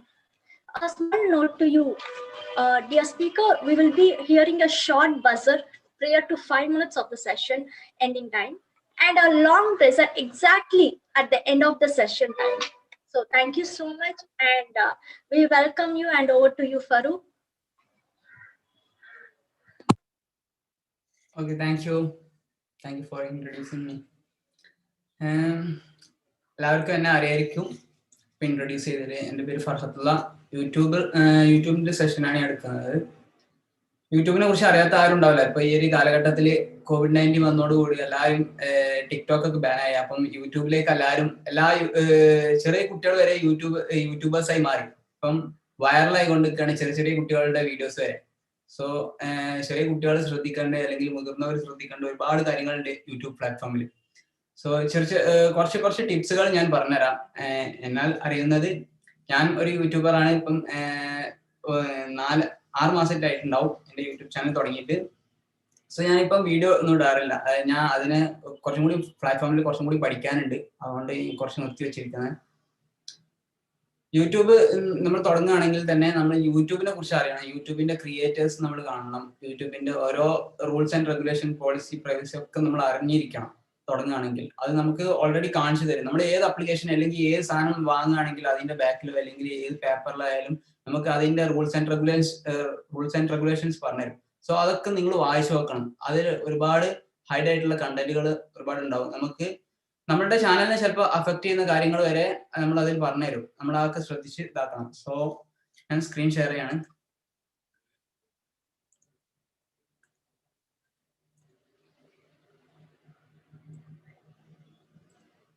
ഇതാണ് എൻ്റെ YouTube channel 50 minutes travel. ഇത് യൂട്യൂബിന്റെ പുതിയ interface ആണ്. ഇങ്ങനെ ഒന്നല്ലായിരുന്നു. പഴയ interface കുറച്ചും കൂടി നല്ല ഭംഗിയുണ്ടായിരുന്നു. ഇപ്പം ഒരുപാട് മാറ്റങ്ങൾ വന്നിട്ടുണ്ട്. ഈ കസ്റ്റമൈസ് ചാനലിൽ നോക്കി കഴിഞ്ഞാൽ നമുക്ക് ഇങ്ങനെ ഒരു ഡാഷ്ബോർഡ് കിട്ടും. നമ്മളുടെ യൂട്യൂബ് സ്റ്റുഡിയോ ആണ് ഇത്. മൊബൈലിൽ ഉണ്ട് യൂട്യൂബ് സ്റ്റുഡിയോ. അതിൽ ഇത്ര ഇന്റർഫേസ് ഒന്നും കിട്ടില്ല. അതിൽ കുറച്ചും കൂടി കുറഞ്ഞിട്ടാണ്. ഇതിൽ കുറച്ചും കൂടി അഡ്വാൻസ് ആണ്. സോ നമ്മുടെ ഡാഷ്ബോർഡിൽ സൈഡിൽ ഉണ്ടാവും ക്രിയേറ്റേഴ്സ് എന്നുള്ള എല്ലാ ഓപ്ഷൻസും. എന്റെ സ്ക്രീൻ കാണുന്നില്ലേ? ഹലോ. യെസ് കാണുന്നുണ്ട്. ഇവിടെ യൂട്യൂബ് ക്രിയേറ്റർ ഇൻസൈഡ് എന്ന് പറയുന്ന ഓപ്ഷൻസ് ഒക്കെ ഉണ്ട്. നമ്മളുടെ അന്നാന്നുള്ള അപ്ഡേറ്റ്സും കാര്യങ്ങളൊക്കെ യൂട്യൂബിന്റെ നമുക്ക് നമ്മളുടെ തന്നെ അറിയിക്കും. പിന്നെ ഒരു യൂട്യൂബർ ആയി കഴിഞ്ഞാൽ അല്ലെങ്കിൽ യൂട്യൂബ് തുടങ്ങി കഴിഞ്ഞാൽ നിങ്ങൾ എന്തായാലും നിങ്ങളുടെ മെയിൽ എന്നും ചെക്ക് ചെയ്യണം. സോ അതിലും നിങ്ങൾക്ക് ഒരുപാട് ടിപ്സുകളൊക്കെ യൂട്യൂബിന്റെ പരിധിന്റെ ഉള്ളിൽ എത്തിച്ചു തരും. സോ നിങ്ങൾ ഏറ്റവും മാക്സിമം ശ്രദ്ധിക്കേണ്ട കാര്യങ്ങൾ, നമ്മൾ ഒരു വീഡിയോ അപ്ലോഡ് ആക്കി കഴിഞ്ഞാൽ ആദ്യം നമ്മൾ യൂട്യൂബ് തുടങ്ങുന്നതിന് മുന്നേ കുറച്ച് വീഡിയോസ് നമ്മൾ ചെയ്ത് ഉണ്ടാക്കി വെക്കുക. അല്ലെങ്കിൽ നമ്മൾ എഡിറ്റിംഗ് അറിയണം, അല്ലെങ്കിൽ കുറച്ച് തംബ്നെയിൽ ഉണ്ടാക്കണം, അങ്ങനെയൊക്കെ കുറച്ച് പരിപാടികളുണ്ട്. സോ അതൊക്കെ നമ്മൾ ആദ്യം പഠിച്ചിരിക്കണം. നേരെ കയറി യൂട്യൂബിലേക്ക് കയറരുത്. അപ്പോൾ ഒന്നും മനസ്സിലാവില്ല. നമുക്ക് തംബ്നെയിലാണ് ഏറ്റവും ഇൻട്രസ്റ്റിംഗ് ആയിട്ടുള്ള കാണിക്കുന്നുണ്ടെങ്കിൽ നമ്മളത് ഓട്ടോമാറ്റിക്കലി ഓഡിയൻസ് ആയി ക്ലിക്ക് ചെയ്യും. സോ അത് നമ്മൾ ചെയ്യണം. പിന്നെ ഒരു വീഡിയോ അപ്ലോഡ് ചെയ്ത് കഴിഞ്ഞാൽ അതിന്റെ ടൈറ്റിൽ നിർബന്ധമായിട്ട് കൊടുക്കണം. കാരണം ആ ഒരു ഓഡിയൻസിന് കറക്റ്റ് തോന്നണം. ഇത് അല്ലെങ്കിൽ സെർച്ച് ചെയ്യുന്ന നമ്മൾ ഒരു സാധനം, നമുക്ക് ഒരു ഇൻഫോർമേറ്റീവ് ആയിട്ടുള്ള കാര്യങ്ങൾ സെർച്ച് ചെയ്യുമ്പോൾ കിട്ടുന്ന കാര്യങ്ങളായിരിക്കണം ടൈറ്റിൽ കൊടുക്കേണ്ടത്. പിന്നെ ഡിസ്ക്രിപ്ഷൻ കൊടുക്കണം. ഡിസ്ക്രിപ്ഷനിൽ ഹാഷ്ടാഗ് ഇടാൻ മറക്കരുത്. നിങ്ങളുടെ ഹാഷ്ടാഗും ഇടണം. സോ നിങ്ങളുടെ എന്ത് ചാനലാണ്? എന്റെ ചാനലിൽ 50 മിനിറ്റ്സ് ട്രാവൽ ആണ്. സോ ഞാൻ 50 മിനിറ്റ്സ് ട്രാവലിന്റെ ഒരു ഹാഷ്ടാഗ് നിർമ്മിച്ചു കൊടുക്കുകയാണ്. സോ 50 മിനിറ്റ്സ് ട്രാവലിന്റെ ഹാഷ്ടാഗ് അവിടെ തന്നെ എപ്പോഴും ഉണ്ടാവും. പിന്നെ നമ്മൾ എന്ത് കണ്ടന്റ് ആണോ ആ കണ്ടന്റിന്റെ കുറച്ച് ഹാഷ്ടാഗുകൾ കൊടുക്കുക. പിന്നെ തമ്മിൽ ഒന്ന് ഒരു എടുത്ത് കാണിക്കുന്ന രൂപത്തിലുള്ള അല്ലെങ്കിൽ എന്താ പറയുക എക്സൈറ്റ് ചെയ്യുന്ന ഒരു തമ്മിൽ ഇട്ട് കൊടുക്കുക. പിന്നെ ചിൽഡ്രൻസിനല്ല എന്നുള്ള ഒരു ഓപ്ഷൻസ് ഇവിടെ ഉണ്ട്, അത് ക്ലിക്ക് ചെയ്ത് കൊടുക്കുക. പിന്നെ ഷോ മോറിൽ ഇതേമാതിരി ടാഗ് ഉണ്ടാവും. ഈ ടാഗ് നമ്മൾ ചെയ്ത് കൊടുക്കണം. നമ്മൾ എന്ത് വീഡിയോ ആണോ ചെയ്യുന്നത് അല്ലെങ്കിൽ വൈറലായി കൊണ്ടിരിക്കുന്ന വീഡിയോ അല്ലെങ്കിൽ ആരൊക്കെ സെർച്ച് ചെയ്യുന്നത് നമ്മൾ അത് അറിഞ്ഞിരിക്കണം. അങ്ങനത്തെ ടാഗുകൾ കൊടുക്കുക. നമ്മളുടെ ടാഗുകളും കൊടുക്കുക അല്ലെങ്കിൽ പിന്നെ വേറെ ടാഗുകളും കൊടുക്കുക. ഞാൻ നമ്മളെ അർജുൻ സുദർശനൊക്കെ കൂടുതൽ ആൾക്കാർ സെർച്ച് ചെയ്യുന്നതാണ്. സോ അങ്ങനെ സെർച്ച് ചെയ്യുമ്പോൾ നമുക്ക് നമ്മുടെ വീഡിയോ ഒരു സജഷൻ ലിസ്റ്റിൽ വരും. ട്രിക്സ്, ട്രഷർ, മോണിറ്റൈസേഷൻ എങ്ങനെ.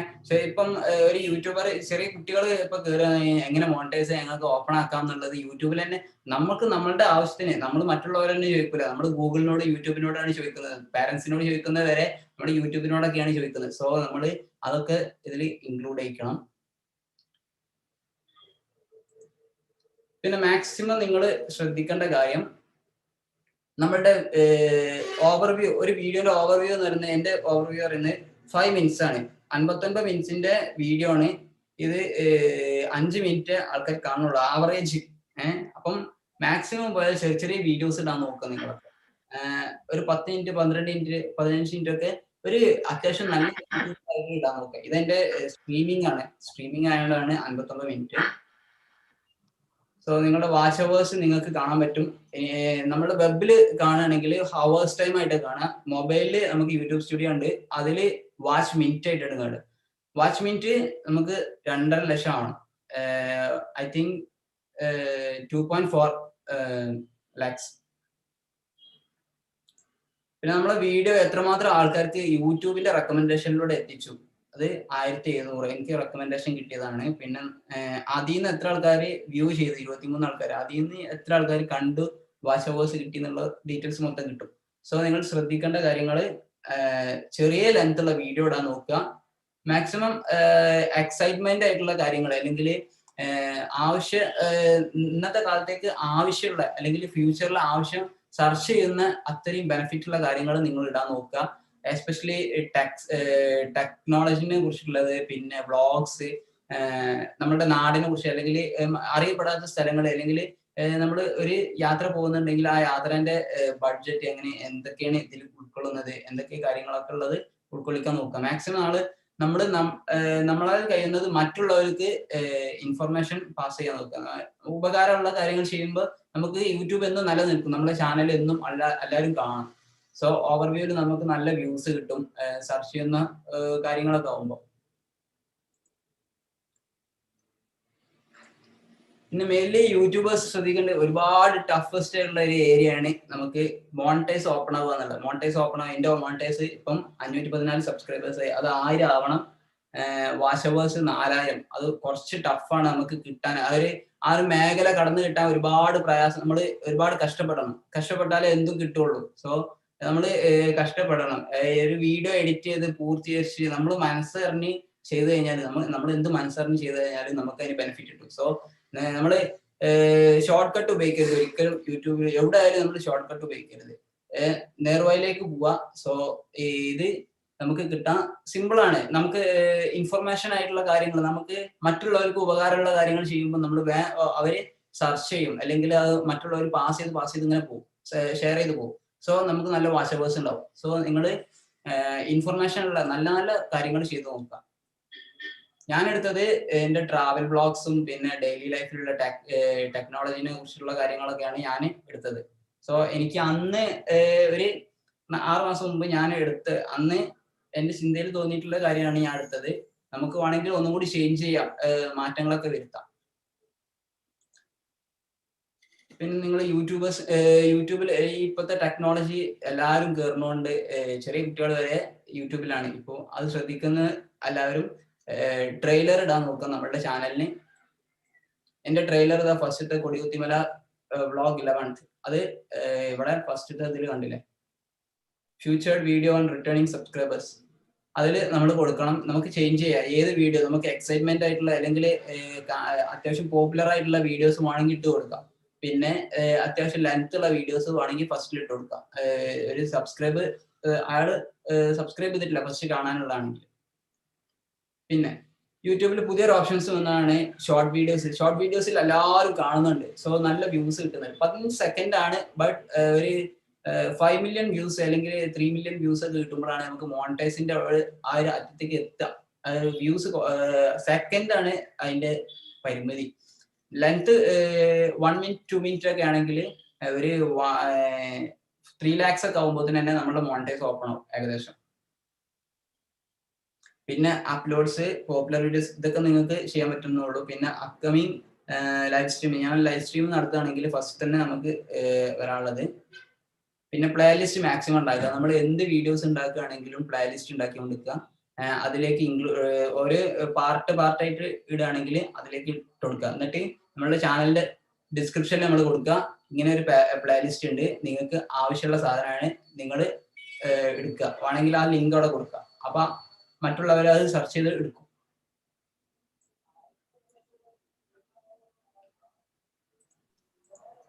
ഇത് കണ്ടില്ല എന്റെ ഓവർവ്യൂ. ഒരു 7 ദിവസം കൊണ്ട് എന്റെ വീഡിയോസ് ഇപ്പോഴും കാണുന്നുണ്ട് കേട്ടോ ആൾക്കാർ.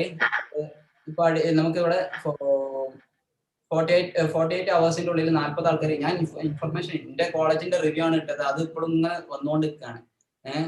നമ്മുടെ കോളേജിന്റെ റിവ്യൂ അല്ലെങ്കിൽ പുതിയ ആൾക്കാർ പുതിയ കോളേജിലേക്ക് കയറുമ്പോൾ അവിടുത്തെ ഒരു പരിധി എന്തൊക്കെയാണ് അവിടെ നടക്കുന്നതെന്നുള്ള കാര്യങ്ങൾ എല്ലാവരും സെർച്ച് ചെയ്യും. മാക്സിമം ഒരു അത്യാവശ്യം അറിയുന്നവനാണെങ്കിൽ സെർച്ച് ചെയ്യും. ആ കോളേജിനെ കുറിച്ച് പഠിച്ചിട്ട് നമുക്ക് കയറിയാൽ മതി.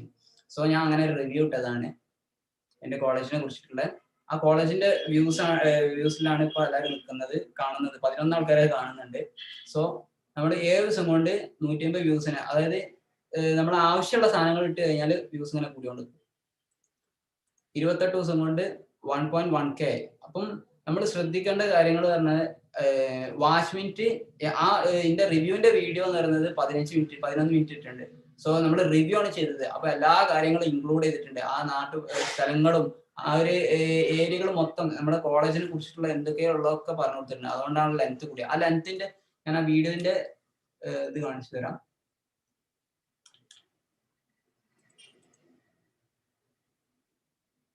ഇതാണ് എന്റെ വീഡിയോ, അതിന്റെ ഓവർവ്യൂ. 75 മണിക്കൂർ എനിക്ക് വാച്ച് അവേഴ്സ് കിട്ടിയിട്ടുണ്ട്. 22,000 ആൾക്കാർക്ക് ആ ഒരു വീഡിയോന്റെ ഇംപ്രഷൻ യൂട്യൂബ് റെക്കമെൻഡ് ചെയ്തിട്ടുണ്ട്. അതിൽ നിന്ന് 1300 ആൾക്കാർ കണ്ടിട്ടുണ്ട് എന്റെ വീഡിയോസ്. സോ അതാണ് നമ്മൾ പറഞ്ഞത്, ആ തമ്മിൽ ഉഷാറാക്കും വേണം. പിന്നെ അതിൻ്റെ ഉള്ളിലുള്ള കണ്ടന്റ് ടൈറ്റിൽ എന്താണ്, നമുക്ക് ഇൻഫർമേഷൻ ഉള്ള കാര്യങ്ങളാണെങ്കിൽ മറ്റുള്ളവർക്ക് ഉപകാരമുള്ള കാര്യങ്ങളാണെങ്കിൽ നമ്മളത് അവർ നോക്കും എങ്ങനെയായാലും. പിന്നെ എൻഗേജ്മെന്റ് 2 മിനിറ്റ് ആണ് ഇതിന്റെ നിൽക്കുന്നത്. 2 മിനിറ്റ് എനിക്ക് ഒരു ചെറിയൊരു വീഡിയോ ഇപ്പൊ 5 മിനിറ്റിന്റെ വീഡിയോ ഇടാണെങ്കിലും 2 മിനിറ്റ് 1 മിനിറ്റ് ഒക്കെ ആൾക്കാർ ശ്രദ്ധിക്കുള്ളൂ. അത് കഴിഞ്ഞാൽ ബോറടിക്കും, ചിലവർ എക്സിറ്റ് അടിച്ചു പോകും. സോ എന്റെ വാച്ച് മിനിറ്റ് 2 മിനിറ്റ് നിൽക്കുന്നുണ്ട്. ആ 2 മിനിറ്റ് ഇപ്പൊ ഒരു 1,00,000 ആൾക്കാർ കണ്ടിട്ടുണ്ടെങ്കിൽ എനിക്ക് വാച്ച് അവേഴ്സ് മോണിറ്റൈസ് ഓപ്പൺ ആവും. സോ മോണിറ്റൈസ് ഓപ്പൺ ആവാനുള്ള മാക്സിമം നമ്മൾ ശ്രദ്ധിക്കുക ഫസ്റ്റ്, എന്നാലേ നമുക്ക് റവന്യൂ കിട്ടുള്ളൂ. അല്ലെങ്കിൽ ആ റവന്യൂ കൊണ്ട് നമുക്ക് മറ്റുള്ള കാര്യങ്ങൾ അല്ലെങ്കിൽ ഉപകാരമുള്ള കാര്യങ്ങൾ ചെയ്യാൻ പറ്റുള്ളൂ. നമുക്ക് യൂട്യൂബിനെ തന്നെ മെയിൻ്റെനൻസ് ചെയ്ത് കൊണ്ടാണെങ്കിൽ നമുക്ക് റവന്യൂ കിട്ടണം.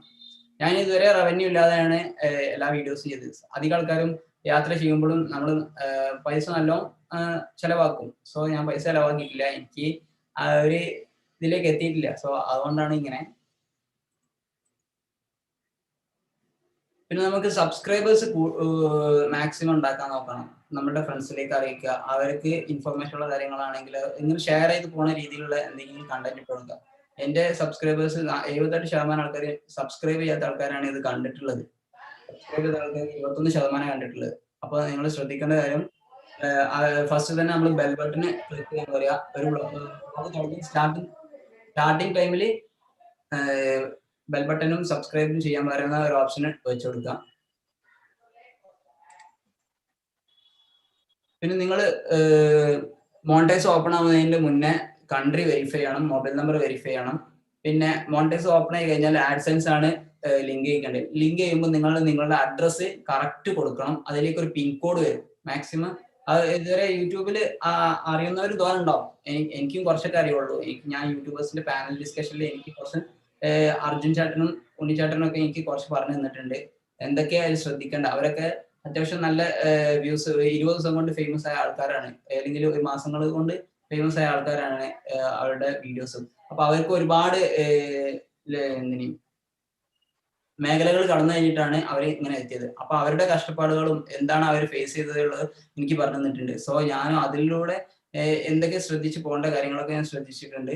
എനിക്കും തെറ്റുകൾ പറ്റിയിട്ടുണ്ട്. ഫസ്റ്റ് തന്നെ ഞാൻ ആദ്യം നല്ല ബാക്ക്ഗ്രൗണ്ട് മ്യൂസിക് ഒന്നും ഇട്ട് കൊടുത്തിട്ടില്ല. അധികം ആൾക്കാരും നമ്മൾ കമന്റിൽ തന്നെ പറഞ്ഞിട്ടുണ്ട് ബാക്ക്ഗ്രൗണ്ട് മ്യൂസിക് ഇല്ല, ഇങ്ങനെ ചെറിയ ചെറിയ പോരായ്മകളുണ്ട്. ആ പോരായ്മകളൊക്കെ നമ്മൾ അടുത്ത ബ്ലോഗിൽ തിരുത്തി കൊടുക്കണം. സോ അങ്ങനെ ഓഡിയൻസ് തന്നെ നമുക്ക് പറഞ്ഞു തരും എന്തൊക്കെ കാര്യങ്ങൾ ചെയ്യേണ്ടത് എന്നുള്ളത്.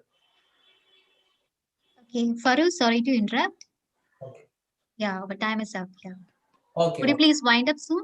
Yeah, thank you. ഓക്കെ. നിങ്ങൾക്ക് കൂടുതൽ യൂട്യൂബിനെ കുറിച്ച് ഇൻഫർമേഷൻ കിട്ടണമെങ്കിൽ എൻ്റെ ചാനലിൽ വീഡിയോ ഇട്ട് കൊടുത്തിട്ടുണ്ട്.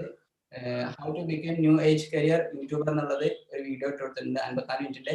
അതിൽ നിന്നൊരു 5 മിനിറ്റ്സ് കട്ട് ചെയ്താണ്ട് ബാക്കിയുള്ള കണ്ടു കഴിഞ്ഞാൽ 5 മിനിറ്റ്സ് ഒരു ഇൻട്രോ ആണ്. അത് കഴിഞ്ഞ് കഴിഞ്ഞാൽ നിങ്ങൾക്ക് യൂട്യൂബിന്റെ എല്ലാവിധ കാര്യങ്ങളും പറഞ്ഞു. പിന്നെ ഫേസ്ബുക്കിന്റെ സെഷനും ഉണ്ട്. നിങ്ങൾക്ക് ഫേസ്ബുക്കിനെ കുറിച്ച് അറിയാത്തവരെ ഫേസ്ബുക്കിന്റെ ഉള്ളിൽ ഒരുപാട് ഹിഡൻ ട്രഷേഴ്സ് ഉണ്ട്. അതൊക്കെ നിങ്ങൾക്ക് അറിയണമെങ്കിൽ ഇതിലുണ്ടാവും, ചെക്ക് ചെയ്യാം. ഓക്കെ, ഇങ്ങനത്തെ ഒരു സെഷൻ എടുക്കാൻ തന്നതിൽ 3Gനോട് വളരെ നന്ദി, ഇങ്ങനത്തെ ഒരു ഓപ്പർച്യൂണിറ്റി കിട്ടിയത്. Thank you so much for this informative session, Faru. And yes, we have an e-certificate for you from 3G School of Applied Entrepreneurship. Please accept it, Faru. And I request technical team to display the e-certificate. Thank you so much. Yeah, thank you so much for this informative session. And yes, now I would like to invite our next speaker of the session, Dr. Nizam Rahman. Yes, Professor Dr. Nizam Rahman is the director of ICCS College of Engineering and Management, Chief Innovative Officer at 3G IRPS. He is a born innovator, social entrepreneur, industrialist, and moreover a proven academician. He started several organizations to support several startups. He has received various awards for his services like Kerala State Energy Conservation Award winner 2017, National Service Scheme Punarjani Award, SAGY AICTE National Award, and NSC Social Service Award. He is also holds position of chairman, consultant, and also an executive member of various officers, councils, societies like IAG, Collectorate, Ernakulam District, Indian Council of Social Work, ICSW, Caltex, Government of Kerala Undertaking, Institute of Electronics and Telecommunication Engineers, and much more. And we welcome you, sir. And he is going to talk on topic social entrepreneurship. And a small note to you, sir. We will be hearing a short buzzer prior to 5 minutes of the session ending time, and a long buzzer exactly at the end of the session, sir. Thank you so much, and we welcome you, sir. Thank you for your nice introduction. ഇന്നത്തെ ഈ പ്രോഗ്രാമിൽ പങ്കെടുക്കുന്ന എല്ലാ പാർട്ടിസിപ്പൻസിനും എൻ്റെ നമസ്കാരം. ഇന്നത്തെ വളരെ relevant ആയിട്ടുള്ള ഒരു ടോപ്പിക്കിലൂടെയാണ് നമ്മൾ പോയിക്കൊണ്ടിരിക്കുന്നത്. അപ്പം ഇത്തരത്തിലുള്ള ഒരു മെഗാ ഇവന്റ് സംഘടിപ്പിക്കുന്ന അല്ലെങ്കിൽ ഇതിന് നേതൃത്വം നൽകുന്ന 3G ഗ്രൂപ്പ്സിൻ്റെ IRPS ആൻഡ് എന്റർപ്രണർഷിപ്പ് സ്കൂളിൻ്റെ എല്ലാ സംഘാടകരോടും ഈ അവസരത്തിൽ നന്ദി രേഖപ്പെടുത്തുക, അഭിനന്ദിക്കുകയാണ് അവരെ. കാരണം എന്റർപ്രണർഷിപ്പ് എന്ന് പറയുന്ന ഒരു കൺസെപ്റ്റ് ഇല്ലായിരുന്നു എങ്കിൽ ഇന്ന് നാം ഈ കാണുന്ന ലോകം വളരെ ഡാർക്ക്ഫുൾ ആയിരിക്കും. എന്റർപ്രൈസിങ് എന്ന് പറയുന്നത് പുതിയ പുതിയ കാര്യങ്ങളിലേക്ക് വരികയും അതിലൂടെ നമ്മളുടെ ജീവിതത്തിൻ്റെ സമസ്ത മേഖലകളിലും ഡെവലപ്മെന്റ് ഉണ്ടാക്കുന്നത് എന്നും ചെയ്യുന്ന ഒരു പ്രക്രിയയാണ് എന്റർപ്രൈസിങ് എന്ന് പറയുന്നത്. എനിക്ക് തോന്നുന്നത് മറ്റുള്ള ഇവരിൽ നിന്നും വ്യത്യസ്തമായ ആയിരിക്കും ഞാൻ എന്റർപ്രണർഷിപ്പിനെ ഡിഫൈൻ ചെയ്യാൻ ആഗ്രഹിക്കുന്നത്. Because I M wish to introduce an innovative method of an innovative approach of entrepreneurship. That is social entrepreneurship. പൊതുവെ ഒരു വ്യവസായ സംരംഭം എന്ന് പറയുമ്പോൾ, എന്റർപ്രണർഷിപ്പ് എന്ന് പറയുമ്പോൾ, അല്ലെങ്കിൽ എന്റർപ്രൈസ് എന്ന് പറയുമ്പോൾ എല്ലാവരുടെയും മനസ്സിലേക്ക് വരുന്നത് ഒരു വ്യവസായ സ്ഥാപനത്തെക്കുറിച്ചാണ്. അത് ചിലപ്പോൾ ഒരു ചെറിയ ഷോപ്പാകാം, ഒരു തട്ടുകടയാകാം, അല്ലെങ്കിൽ ഒരു ബിസിനസ് എൻറ്റിറ്റിയാണ് നമ്മളെല്ലാവരും മനസ്സിലാക്കി വെച്ചിരിക്കുന്നത്. ബിസിനസ്സിനെ ഡിഫൈൻ ചെയ്യുമ്പോഴും MBA വിദ്യാർത്ഥികളും മാനേജ്മെന്റ് പ്രിൻസിപ്പളിലും ഒക്കെ പറയുന്നത് ഗുഡ്സ് ആൻഡ് സർവീസ് എന്നാണ് പറയുന്നത്. അതിൽ പലപ്പോഴും നമ്മൾ ഗുഡ്സിനെ മാത്രമാണ് നമ്മളൊരു എന്റർപ്രൈസിങ് ആയിട്ട് ഒരു മെറ്റീരിയലൈസ്ഡ് കൺസെപ്റ്റിനെയാണ് നമ്മൾ കൂടുതലും ഒരു ബിസിനസ് ആയിട്ട് നമ്മൾ കണ്ടിട്ടുള്ളൂ. നമ്മൾക്ക് അറിയപ്പെടുന്ന വ്യവസായ വ്യവസായികളെല്ലാം പേരറിയുന്ന, അപ്പോൾ നമ്മൾ ചോദിച്ചു കഴിഞ്ഞാൽ നമുക്കറിയുന്ന ഒരുപാട് വ്യവസായികളെ കുറിച്ച് നിങ്ങളോട് ചോദിച്ചു കഴിഞ്ഞാൽ നിങ്ങൾ പറയുന്നത് ടാറ്റ, ബിർള, അതുപോലെയുള്ള വലിയ വലിയ കമ്പനികളെ കുറിച്ചായിരിക്കും പെട്ടെന്ന് നമ്മുടെ മനസ്സിലേക്ക് ഓർമ്മ വരുന്നത്. പക്ഷേ നമ്മളുടെ നാട്ടുമ്പുറത്ത് ഒരു സാധാരണ 100 സ്ക്വയർ ഫീറ്റിലെ ഒരു ചെറിയ ഫോട്ടോസ്റ്റാറ്റ് ഓപ്പറേഷൻ, നിങ്ങൾ ഫോട്ടോ കോപ്പി എടുത്ത് കൊടുക്കുന്ന അക്ഷയ കേന്ദ്രങ്ങൾ വരെ എന്റർപ്രൈസിങ്ങിന്റെ അല്ലെങ്കിൽ എന്റർപ്രണർഷിപ്പിന്റെ ഭാഗമാണ്.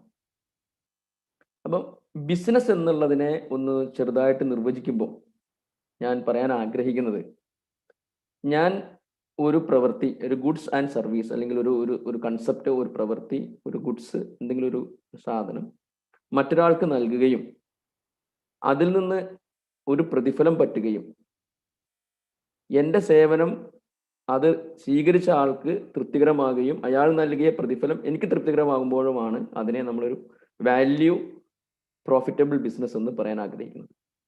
വളരെ ക്ലിയർ ആണത്. ഞാനൊരു പെന്ന്, 5 രൂപയുടെ ഒരു പെന്ന്, ഒരു പെൻ ഒരാൾക്ക് ഒരു അത്യാവശ്യം വന്നപ്പോൾ, ഉദാഹരണത്തിന് നമ്മൾ ഒരു എയർപോർട്ടിൽ നിന്ന് ഇറങ്ങി വരികയാണ്. എയർപോർട്ടിൽ നിന്ന് ഇറങ്ങി വരുന്ന സമയത്ത് അവിടെ പൂരിപ്പിച്ച് കൊടുക്കേണ്ട സമയത്ത് എൻ്റെ കൂടെ വന്ന ട്രാവലറുടെ അടുത്ത് പെന്നില്ല. ഉടനെ ഞാൻ ഒരു ബിസിനസ് മൈൻഡിൽ എൻ്റെ അടുത്തുള്ള പെന്ന് ഞാൻ അയാൾക്ക് വിൽക്കുകയാണ്. 5 രൂപയുടെ പെന്ന് ചിലപ്പോൾ ഞാനൊരു 50 രൂപ പറഞ്ഞാലും ആ വ്യക്തി ആ സമയത്ത് അത് വാങ്ങും. പക്ഷേ അയാളുടെ ഉപയോഗം കഴിഞ്ഞു കഴിയുമ്പോൾ അയാൾ ചിന്തിക്കും, ഞാനിത് ഇത്ര രൂപയ്ക്ക് വാങ്ങിയത് നഷ്ടമായില്ല എന്ന്. So it is not an ethics business. പക്ഷേ ഞാനത് 5 രൂപയ്ക്ക് നൽകിയാൽ കുറച്ച് കഴിയുമ്പോൾ എനിക്ക് തോന്നും, ഞാനൊരു ആവശ്യം വന്നപ്പോൾ എനിക്കൊരു 6 രൂപയ്ക്ക് നൽകാമായിരുന്നു. It is also not a good business. കാരണം എനിക്ക് അവിടെ തൃപ്തി വരുന്നില്ല. വിറ്റ് കഴിഞ്ഞപ്പോൾ സ്വീകരിച്ച ആൾക്കാർക്ക് സന്തോഷം ഉണ്ടായിരിക്കാം. പകരം ഞാൻ ആ പെന്ന് അദ്ദേഹത്തിന് സന്തോഷത്തോടു കൂടി നൽകുകയും അദ്ദേഹത്തിൻ്റെ പ്രവൃത്തി കഴിഞ്ഞതിന് ശേഷം അത് തിരിച്ചു നൽകുമ്പോൾ അദ്ദേഹം മനസ്സറിഞ്ഞുകൊണ്ട് എനിക്ക് തരുന്ന ഒരു നന്ദി വാചകം 2 കൂട്ടർക്കും സന്തോഷം ഉണ്ടാക്കുന്നു. This is known as value ethics based profitable business. അവിടെ ഒരു മണി ട്രാൻസാക്ഷൻ അല്ല നടന്നതെങ്കിൽ പോലും എ ബിസിനസ് ഈസ് ഹാപ്പൻഡ്. ഞാനൊരു സേവനം കൊടുത്തു, അതിലൊരു മെറ്റീരിയൽ ഉണ്ടായിരുന്നു, അദ്ദേഹത്തിന് ഉപയോഗം കഴിഞ്ഞു, അദ്ദേഹം മനസ്സറിഞ്ഞ ഒരു താങ്ക്സ് എനിക്ക് തരുന്നതും ഒരു ബിസിനസ്സാണ്. ഈ രീതിയിൽ നമ്മൾ ബിസിനസ്സിനെ കാണുകയും നമ്മൾ എന്റർപ്രണർഷിപ്പിന്റെ മേഖലയിലേക്ക് കടന്നു വരികയും ചെയ്തു കഴിഞ്ഞാൽ ബിസിനസ് എന്ന് പറയുന്നത് വളരെ സന്തോഷമുണ്ടാക്കുന്ന ഒരു പ്രക്രിയയായിട്ട് മാറും. ഇനി ഞാൻ പറയാൻ പോകുന്നത് കുറച്ചുകൂടി വ്യത്യസ്തമായ ഒരു കാര്യമാണ്. ബിസിനസ് എന്ന് പറയുന്നത്, ഞാനൊരു അധ്യാപകനാണെങ്കിൽ ഞാനൊരു ക്ലാസ് എടുക്കാൻ പോവാണ്. എനിക്ക് ആ ക്ലാസ് റൂമിൽ ഒരു സോഷ്യൽ എന്റർപ്രണർ ആകാൻ കഴിയും ആസ് എ ടീച്ചർ. അതിന് ആ ക്ലാസ് റൂം എന്ന് പറയുന്നത് ഒരു സ്പേസ് ഉണ്ട്. എൻ്റെ കസ്റ്റമേഴ്സ് എൻ്റെ വിദ്യാർത്ഥികളായിട്ട് കാണുകയും ഞാൻ നൽകുന്ന അറിവ് ഒരു പ്രൊഡക്റ്റോ സർവീസോ ആയിട്ട് ഞാൻ ഉൾക്കൊള്ളുകയും ചെയ്തു കഴിഞ്ഞാൽ വളരെ നന്നായി എൻ്റെ ആ പ്രൊഡക്റ്റിനെ കുട്ടികൾക്ക് ഇഷ്ടമാകുന്ന രീതിയിൽ മനസ്സിലാക്കി കൊടുത്ത് ആ വിദ്യാർത്ഥികൾക്ക് അത് പിൽക്കാലത്തോ അവരുടെ കരിയർ ഡെവലപ്മെന്റിനും ഉപയോഗിക്കാൻ കഴിഞ്ഞാൽ, ആ അറിവ് ഉപയോഗിക്കാൻ കഴിഞ്ഞാൽ അതിനെയും ഒരു വാല്യൂ ബേസ്ഡ് എത്തിക്സ് ബിസിനസ് എന്ന് പറയാം. എൻ്റെ പ്രവൃത്തിയെ ഒരു സോഷ്യൽ എന്റർപ്രണർഷിപ്പ് എന്ന് വേണമെങ്കിൽ പറയാം. ഇങ്ങനെ ജോലി ചെയ്യുന്നതിന് പകരം, that is my concept, instead of job, ജോലി ചെയ്യുന്നതിന് പകരം ഞാനൊരു എന്റർപ്രണർ ആകാൻ കഴിഞ്ഞാൽ, അപ്പോൾ എന്റർപ്രണർഷിപ്പിന് എൻ്റെ കൺസെപ്റ്റിൽ ഇൻവെസ്റ്റ്മെന്റ് വേണ്ട. കാരണം എൻ്റെ ഇൻവെസ്റ്റ്മെന്റ് ഞാൻ ഓൾറെഡി ചെയ്തു കഴിഞ്ഞു. എൻ്റെ പഠനത്തിന് വേണ്ടി, എൻ്റെ ബുക്സ് വാങ്ങുന്നതിന് വേണ്ടി, അങ്ങനെ ഞാൻ ഒരുപാട് ഇൻവെസ്റ്റ് ചെയ്ത് കഴിഞ്ഞു. ആ ഇൻവെസ്റ്റ് ചെയ്ത് കഴിഞ്ഞപ്പോൾ എനിക്ക് കിട്ടിയ എൻ്റെ എൻ്റർപ്രൈസ് ആണ് എൻ്റെ ക്വാളിഫിക്കേഷൻ. ആ ക്വാളിഫിക്കേഷൻ വെച്ചുകൊണ്ട് എനിക്ക് കിട്ടിയ ജോബ് റോൾ ആണ് എൻ്റെ പ്രൊഫസർഷിപ്പ് അല്ലെങ്കിൽ എൻ്റെ ടീച്ചർ എന്ന് പറയുന്ന ജോലി. അപ്പൊ ഞാൻ അതിനെ ഒരു എൻ്റർപ്രൈസ് ആയിട്ട് കാണുകയും ഒരു ജോലിയായി കാണാതിരിക്കുകയും എൻ്റെ ടീച്ചിങ് പ്രൊഫഷൻ ഞാനൊരു എൻ്റർപ്രൈസിംഗ് ആയിട്ട് കാണുകയും ഒരു സോഷ്യൽ എൻ്റർപ്രനർ ആണെന്ന് സ്വയം ഉൾക്കൊള്ളുകയും ആ ക്ലാസ് റൂമിൽ ഞാൻ ചെയ്യുന്ന പ്രവൃത്തി എൻ്റെ വിദ്യാർത്ഥികൾക്ക് പിൽക്കാലത്ത് ഗുണകരമാകണമെന്ന് വിശ്വസിക്കുകയും അതിലൂടെ അവരുടെ ജീവിതം മെച്ചപ്പെടണമെന്ന് ആഗ്രഹിക്കുകയും ചെയ്യുമ്പോൾ അതിന് പറയുന്ന പേരാണ് സോഷ്യൽ എൻ്റർപ്രനർഷിപ്പ്. അപ്പം ഒരു കൊമഡിറ്റി നമ്മൾ ഹോൾസെയിലായിട്ട് എടുത്ത് അതിന് ഇത്തിരി ലാഭമിട്ട് വിൽക്കുന്നത് മാത്രമല്ല, ഞാൻ ചെയ്യുന്ന ഓരോ പ്രവൃത്തിയും ഒരു ഡിഫറെൻറ്റ് ലെവൽ തിങ്കിങ് ആണ് ഞാൻ എൻ്റർപ്രനർഷിപ്പിനെ കുറിച്ച് ഈ സമയത്ത് പറയാൻ ആഗ്രഹിക്കുന്നത്. ഞാൻ ചെയ്യുന്ന പ്രവൃത്തി പോലും അതൊരു എൻ്റർപ്രൈസിംഗ് ആയിട്ട് മനസ്സിൽ ഉൾക്കൊണ്ടുകൊണ്ട് ഒരു എൻ്റർപ്രനർ ആണ് ഞാനെന്ന് വിശ്വസിച്ചുകൊണ്ട് ആ പ്രവൃത്തിയെ ഞാൻ അഭിമുഖീകരിക്കുമ്പോൾ ആ പ്രവൃത്തിയിൽ വളരെ അധികം ജോലിയേക്കാൾ ഉപരി അതൊരു സമസ്യയായിട്ട് മാറുകയും അത് ആ സ്ഥാപനത്തിന്, ഞാൻ വർക്ക് ചെയ്യുന്ന സ്ഥാപനത്തിനും എന്നെ ശ്രമിക്കുന്ന വിദ്യാർത്ഥികൾക്കും ആ സൊസൈറ്റിക്കും അത് കൂടുതൽ ഉപകാരപ്രദമാകും. അല്ലെങ്കിൽ എനിക്ക് തോന്നും, എനിക്ക് കിട്ടുന്ന ഈ ശമ്പളത്തിന് ഞാൻ ഇത്രയൊക്കെ പണിയെടുത്താൽ പോരെ, ഞാൻ ഇത്ര മണിക്കൂർ ക്ലാസ് എടുത്താൽ പോരെ, ഞാൻ സിലബസ് കംപ്ലീറ്റ് ചെയ്താൽ മതിയല്ലോ. എൻ്റെ സിലബസ് ഞാൻ കംപ്ലീറ്റ് ചെയ്തു, അപ്പം യൂണിവേഴ്സിറ്റി പറഞ്ഞ സിലബസ് ഞാൻ കംപ്ലീറ്റ് ചെയ്തു, അല്ലെങ്കിൽ അത് പറഞ്ഞ എക്സാമിനേഷൻസ് ഞാൻ നടത്തി, പേപ്പർ നോക്കി കൊടുത്തു, എനിക്ക് കിട്ടുന്ന ശമ്പളത്തിന് ഇത്രയും കാര്യം ഞാൻ ചെയ്താൽ പോരെ എന്ന് ചിന്തിക്കുന്നതിനപ്പുറത്തേക്ക് എൻ്റെ പ്രൊഫഷൻ ഒരു എൻ്റർപ്രനർഷിപ്പ് ആണെന്നും ഇതൊരു സംരംഭമാണെന്നും ഉൾക്കൊണ്ടുകൊണ്ട് ഞാൻ പ്രവർത്തിച്ചാൽ ഞാനും വളരും, എൻ്റെ ക്ലാസ്സുകൾക്ക് കുട്ടികൾ കൂടുതൽ അംഗീകാരം തരും, എനിക്ക് കൂടുതൽ ശ്രോതാക്കൾ ഉണ്ടാകും, എൻ്റെ വിദ്യാർത്ഥികൾ സന്തോഷത്തോടു കൂടിയായിരിക്കും അത് സ്വീകരിക്കുന്നത്, ഞാൻ വർക്ക് ചെയ്യുന്ന സ്ഥാപനത്തിന് അതൊരു മുതൽക്കൂട്ടാവും. ഇതിന് പറയുന്ന പേരാണ് എൻ്റർപ്രനർഷിപ്പ്. ഇപ്പം ഞാൻ ഇന്ന് പറയാൻ ആഗ്രഹിച്ച ഒരു കൺസെപ്റ്റാണ് ഞാൻ ഇന്ന് പറഞ്ഞത്. അപ്പം സോഷ്യൽ എൻ്റർപ്രനർഷിപ്പ് എന്നുകൊണ്ട് ഞാൻ ഉദ്ദേശിക്കുന്നത് നമ്മൾ ചെയ്യുന്ന ഓരോ പ്രവൃത്തിയും ഒരു സോഷ്യൽ കമ്മിറ്റ്മെൻ്റ് ഉള്ള പ്രവൃത്തിയായി ഉൾക്കൊള്ളുകയും അതിലെ പൂർണ്ണ ആത്മാർത്ഥതയോടുകൂടി, അത് ഒരു അഡ്വക്കേറ്റ് ആണെങ്കിലും ഒരു ഡോക്ടർ ആണെങ്കിലും ഒരു ഡ്രൈവർ ആണെങ്കിലും ഒരു അധ്യാപകനാണെങ്കിലും ഒരു കടയിൽ ഒരു ഷോപ്പിൽ സാധനങ്ങൾ എടുത്തു കൊടുക്കുന്ന ഒരു സെയിൽസ്മാൻ ആണെങ്കിലും അവർക്ക് ഉൾക്കൊള്ളാൻ പറ്റുന്ന ഒരു കൺസെപ്റ്റാണ് ഞാൻ പറയുന്നത് സോഷ്യൽ എൻ്റർപ്രനർഷിപ്പ്. നമ്മൾ ചെയ്യുന്ന പ്രവൃത്തി സാമൂഹ്യ നന്മയ്ക്കാക്കി മാറ്റി അതിനെ ഒരു എൻ്റർപ്രൈസിംഗ് ആയി ഉൾക്കൊണ്ടുകൊണ്ട് നമ്മളുടെ പ്രവൃത്തിയെ മുന്നോട്ട് കൊണ്ടുപോകുന്ന കൺസെപ്റ്റിനെയാണ് ഞാൻ സോഷ്യൽ എൻ്റർപ്രനർഷിപ്പ് എന്ന് പറയാൻ ആഗ്രഹിക്കുന്നത്. ഇതൊരു ആശയം മാത്രമാണ്, നിങ്ങൾക്കും ഇതിനെ ഡിഫൈൻ ചെയ്യാം. നിങ്ങളുടെ ഓരോരുത്തരുടെയും ബുദ്ധിക്കും കഴിവുകൾക്കും ഉൾക്കൊണ്ടുകൊണ്ട് പല രീതിയിൽ നമുക്ക് സോഷ്യൽ എൻ്റർപ്രനർഷിപ്പിനെ നമുക്ക് ഡിഫൈൻ ചെയ്യുന്നതിന് ഒരു തെറ്റുമില്ല. ഒറ്റ കാര്യമേ ഉള്ളൂ, ഞാൻ ചെയ്യുന്ന പ്രവൃത്തി അത് ലഭിക്കുന്ന ആൾക്ക് സന്തോഷകരമാകണം, അതിലയാൾക്ക് തൃപ്തിയോടുകൂടി ഉൾക്കൊള്ളാൻ കഴിയണം, അവർ നൽകിയ പ്രതിഫലത്തിന് വെർത്തുള്ളതാണ് അവർക്ക് ഫീൽ ചെയ്യണം, അവർ തന്ന പ്രതിഫലം എനിക്കും സന്തോഷമുണ്ടാകണം. ഇത്തരത്തിൽ നമ്മൾ നമ്മുടെ സമസ്ത മേഖലയിലും നമ്മുടെ പ്രവർത്തനത്തിൽ നമുക്ക് ചെയ്യാൻ കഴിഞ്ഞാൽ ഇറ്റ്സ് എ സംതിങ് ഡിഫറെൻറ്റ്. അത്തരത്തിലുള്ള ചിന്തയോടുകൂടിയുള്ള ഓരോ വ്യക്തിയും നയിക്കുന്ന സ്ഥാപനങ്ങൾ വളരെ സക്സസ്ഫുൾ ആയിട്ട് മാറ്റാൻ കഴിയും. സ്വാർത്ഥതയും അതുപോലെയുള്ള ഇത്തരത്തിലുള്ള തെറ്റായ ചിന്താഗതികൾ വരുമ്പോഴാണ് ആ പ്രസ്ഥാനം തന്നെ ഒരാളുടെ ഗുണം കൊണ്ട് അത് നന്നാകുകയും ചെയ്യും, അത് മോശമാകുകയും ചെയ്യും. എൻ്റർപ്രനർഷിപ്പ് എന്ന് പറയുന്ന ഈ കൺസെപ്റ്റിൽ നമുക്ക് ഏത് മേഖലയിൽ, വീട്ടിലാണെങ്കിലും മകനായിട്ടാണെങ്കിലും പിതാവായിട്ടാണെങ്കിലും ഒക്കെ നമുക്ക് നമ്മൾ ചെയ്യുന്നത് ഈ ഒരു മാനസികാവസ്ഥയിലാണെന്നുണ്ടെങ്കിൽ നമുക്ക് ചെയ്യുന്ന പ്രവർത്തിക്ക് നമുക്ക് ഒരിക്കലും ഒരു ദുഃഖം തോന്നില്ല. നമ്മൾ ഇടപെടുന്ന എല്ലാ മേഖലകളിലും നമുക്ക് ഗുണകരമാവും. സാമൂഹ്യ പ്രവർത്തനം ചെയ്യുന്ന സമയത്ത് എല്ലാ ബിസിനസ്സും എൻറ്റിറ്റി ഒരു പ്രോഫിറ്റ് ആണ് എന്ന് ചിന്തിക്കുന്നിടത്താണ് തെറ്റ് വരുന്നത്. ഒരു പക്ഷേ നമ്മളൊരു വർഷം നമ്മൾ ഒരു ബിസിനസ് ചെയ്തു, ആ വർഷത്തെ ബാലൻസ് ഷീറ്റ് എടുത്ത് നോക്കുമ്പോൾ ചിലപ്പോൾ സാമ്പത്തികമായി നമ്മൾക്ക് അതിൽ ബാലൻസ് ഇല്ലെങ്കിലും നീക്കിയിരിപ്പ് ഇല്ലെങ്കിലും കഴിഞ്ഞ ഒരു വർഷത്തെ നമ്മുടെ പ്രവർത്തനം കൊണ്ട് നമ്മൾ ഉണ്ടാക്കിയെടുത്ത ഒരു ക്രെഡിബിലിറ്റി ഉണ്ട് സൊസൈറ്റിയിൽ, അതും പ്രോഫിറ്റാണ്. നമ്മൾ ചെയ്ത നല്ല സർവീസിൽ നിന്നും മൗത്ത് ടു മൗത്ത് പബ്ലിസിറ്റിയോടുകൂടി നമ്മൾക്ക് കിട്ടുന്ന കാര്യങ്ങൾ. ഇപ്പം എൻ്റെ തൊട്ട് മുമ്പേ ക്ലാസ് എടുത്ത യൂട്യൂബ് ബിസിനസ് ചെയ്യുന്ന അല്ലെങ്കിൽ യൂട്യൂബിലൂടെ കാര്യങ്ങൾ നടത്തുന്ന കാര്യങ്ങൾ അതുപോലെയാണ്. 1-2 വർഷം നമ്മൾ കൃത്യമായി ചെയ്തു, ആൾക്കാർ അത് ഇഷ്ടപ്പെട്ടു, പിന്നീട് നമുക്ക് അതിൻ്റെ വരുമാനം വന്നു തുടങ്ങും. Anyway I hope time is over. Social എൻ്റർപ്രണർഷിപ്പിനെ കുറിച്ച് കൂടുതൽ പറയാനുണ്ട്. തീർച്ചയായിട്ടും തുടർന്നും ഇത്തരത്തിലുള്ള കാര്യങ്ങൾ മനസ്സിലാക്കുന്നതിന് വേണ്ടി നിങ്ങൾക്ക് ഇത്തരത്തിലുള്ള പ്രോഗ്രാമുകൾ ചെയ്യാൻ സന്തോഷമുണ്ട്. സാമൂഹ്യ പ്രവർത്തനത്തിൻ്റെയും എല്ലാം കൃത്യമായ ചിന്തയോടുകൂടി സോഷ്യൽ എൻ്റർപ്രണേഴ്സ് ആവാൻ എല്ലാവർക്കും കഴിയട്ടെ എന്ന് ഓർമ്മപ്പെടുത്തിക്കൊണ്ട് എല്ലാവർക്കും വേണ്ടി പ്രാർത്ഥിച്ചുകൊണ്ട് നിർത്തുന്നു. നന്ദി, നമസ്കാരം. Thank you so much, sir, for this informative session and lots of detail you gave us. And yes, we have an e-certificate for you, sir, from 3G School of Applied Entrepreneurship. So please accept it, sir. Thank you. So I request technical team to display the e-certificate. Thank you. Thank you for your support and opportunity. Give us for the wonderful session to address the potential gathering. Thank you. So thank you so much, sir. And yes, now I would like to invite our next MC, Aisha Nicholi. Over to you.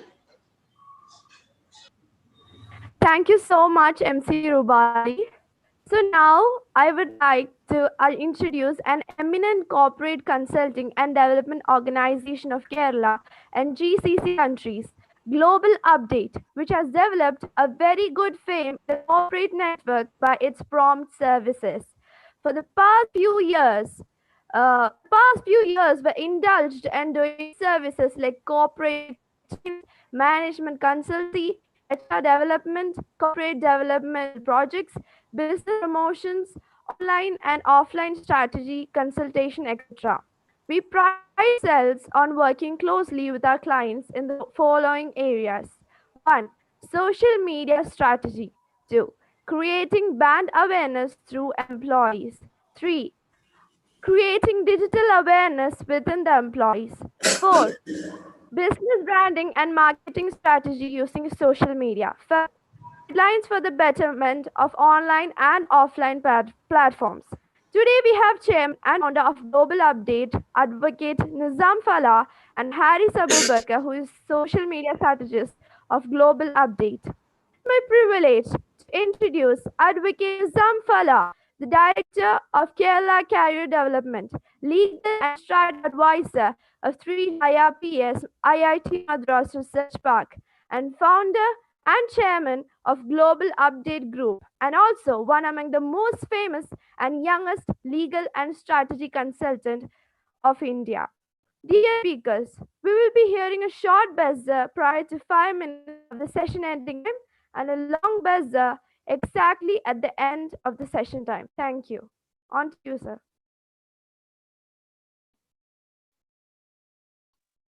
Okay, thank you. Shall I start?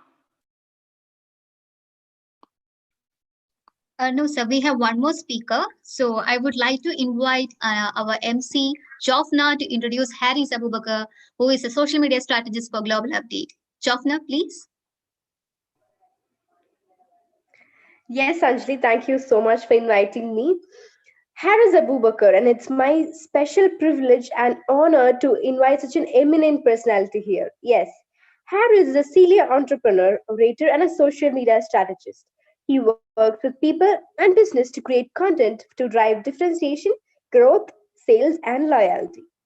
Ever since his teenage, like literally when he was just 15 years old, he began doing marketing. Back in the days when he used to make his market friends products, worked as a door-to-door sales guy for a web designing company doing.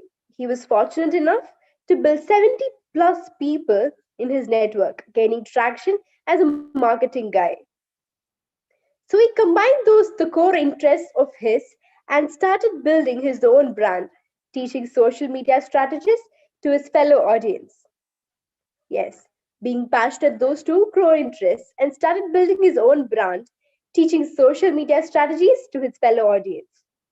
He has also found the IG Mastermind course, which has helped 75 plus small businesses to grow their Instagram influence and build their personal brand.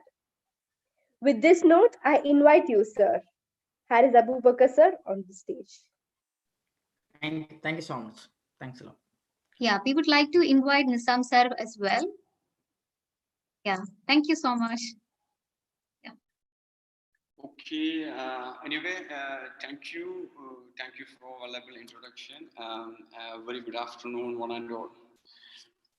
നമ്മൾ ഇന്ന് രാവിലെ മുതൽ നല്ല രീതിയിൽ ഓൺട്രപ്രണർഷിപ്പിനെ കുറിച്ച് സംസാരിക്കുകയാണ്. Different ആയിട്ടുള്ള കോൺസെപ്റ്റുകളും point of വ്യൂകളാണ് നമ്മൾ ഡിസ്കസ് ചെയ്തുകൊണ്ടിരിക്കുന്നത്. സോഷ്യൽ ഓൺട്രപ്രണർഷിപ്പ് നമ്മൾ കേട്ടു, അതുപോലെ ഒരുപാട് എമിനന്റ് പേഴ്സണാലിറ്റീസിന്റെ അവരുടെ എക്സ്പീരിയൻസ് നമ്മൾ കേട്ടു. ഇനിയും ഒരുപാട് ഡിഫറെൻ്റ് ആയിട്ടുള്ള ടോക്സ് വരാനുണ്ട്, ഡിഫറെൻ്റ് കൺട്രി ബേസ് ചെയ്തിട്ടുള്ള ടോക്കുകളൊക്കെ വരാനുണ്ട്. അപ്പോൾ എനിവേ ഇപ്പോഴ് നമ്മൾ ഈ ഒരു ഹാഫ് ആൻ അവറിൽ നമ്മൾ സംസാരിക്കാൻ ഉദ്ദേശിക്കുന്നത്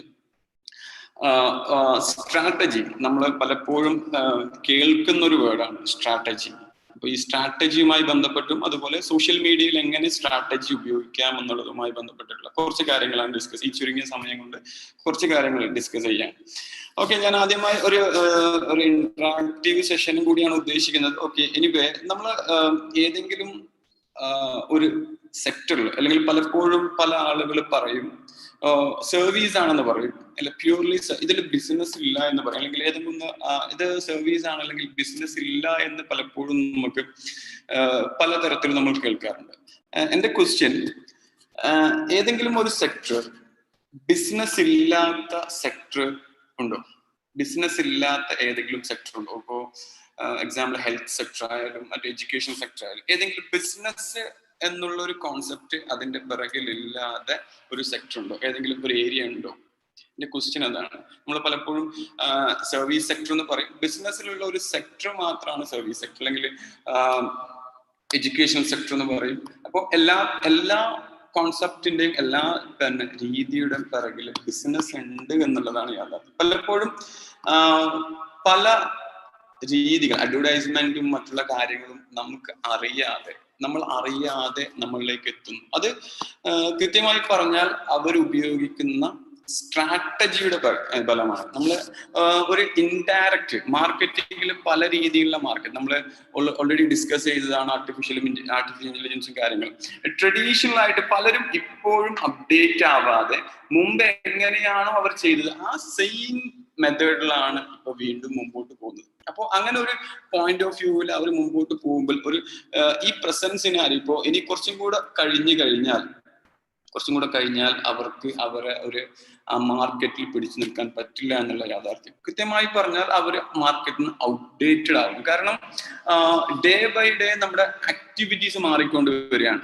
ഓക്കെ, കൃത്യമായി പറഞ്ഞാൽ ഓരോ ദിവസങ്ങൾ അല്ലെങ്കിൽ നിമിഷങ്ങൾ കഴിയുന്നോറും നമ്മുടെ ആക്ടിവിറ്റി അല്ലെങ്കിൽ ടെക്നോളജി ഇന്നോവേഷൻസും കാര്യങ്ങളും മാറി വരികയാണ്. അപ്പോൾ എവിടെയാണോ കൃത്യമായി സ്ട്രാറ്റജി ഉപയോഗിക്കുന്നത്, ഒരുപോലുള്ള ബിസിനസ് പല ആളുകൾ ചെയ്യുന്നുണ്ടാവും, പക്ഷെ എവിടെയാണോ കൃത്യമായി മാർക്കറ്റിങ്ങിലും അവർ ബിസിനസ്സിലും സ്ട്രാറ്റജി ഉപയോഗിക്കുന്നത് അവിടെയാണ് അവർക്ക് കൃത്യമായി സക്സസിലേക്ക് എത്താൻ പറ്റുന്നത്. പലപ്പോഴും നമ്മൾ ഒരു എക്സാമ്പിൾ പറയണം, നമുക്ക് ഒരുപാട് സോഷ്യൽ മീഡിയയിലായാലും അല്ലെങ്കിൽ ഓഫ്ലൈനിലായാലും പലതരത്തിലുള്ള സ്ട്രാറ്റജീസ് ആളുകളിലേക്ക് എത്താൻ വേണ്ടിയിട്ട് ആളുകൾ ഉപയോഗിക്കും.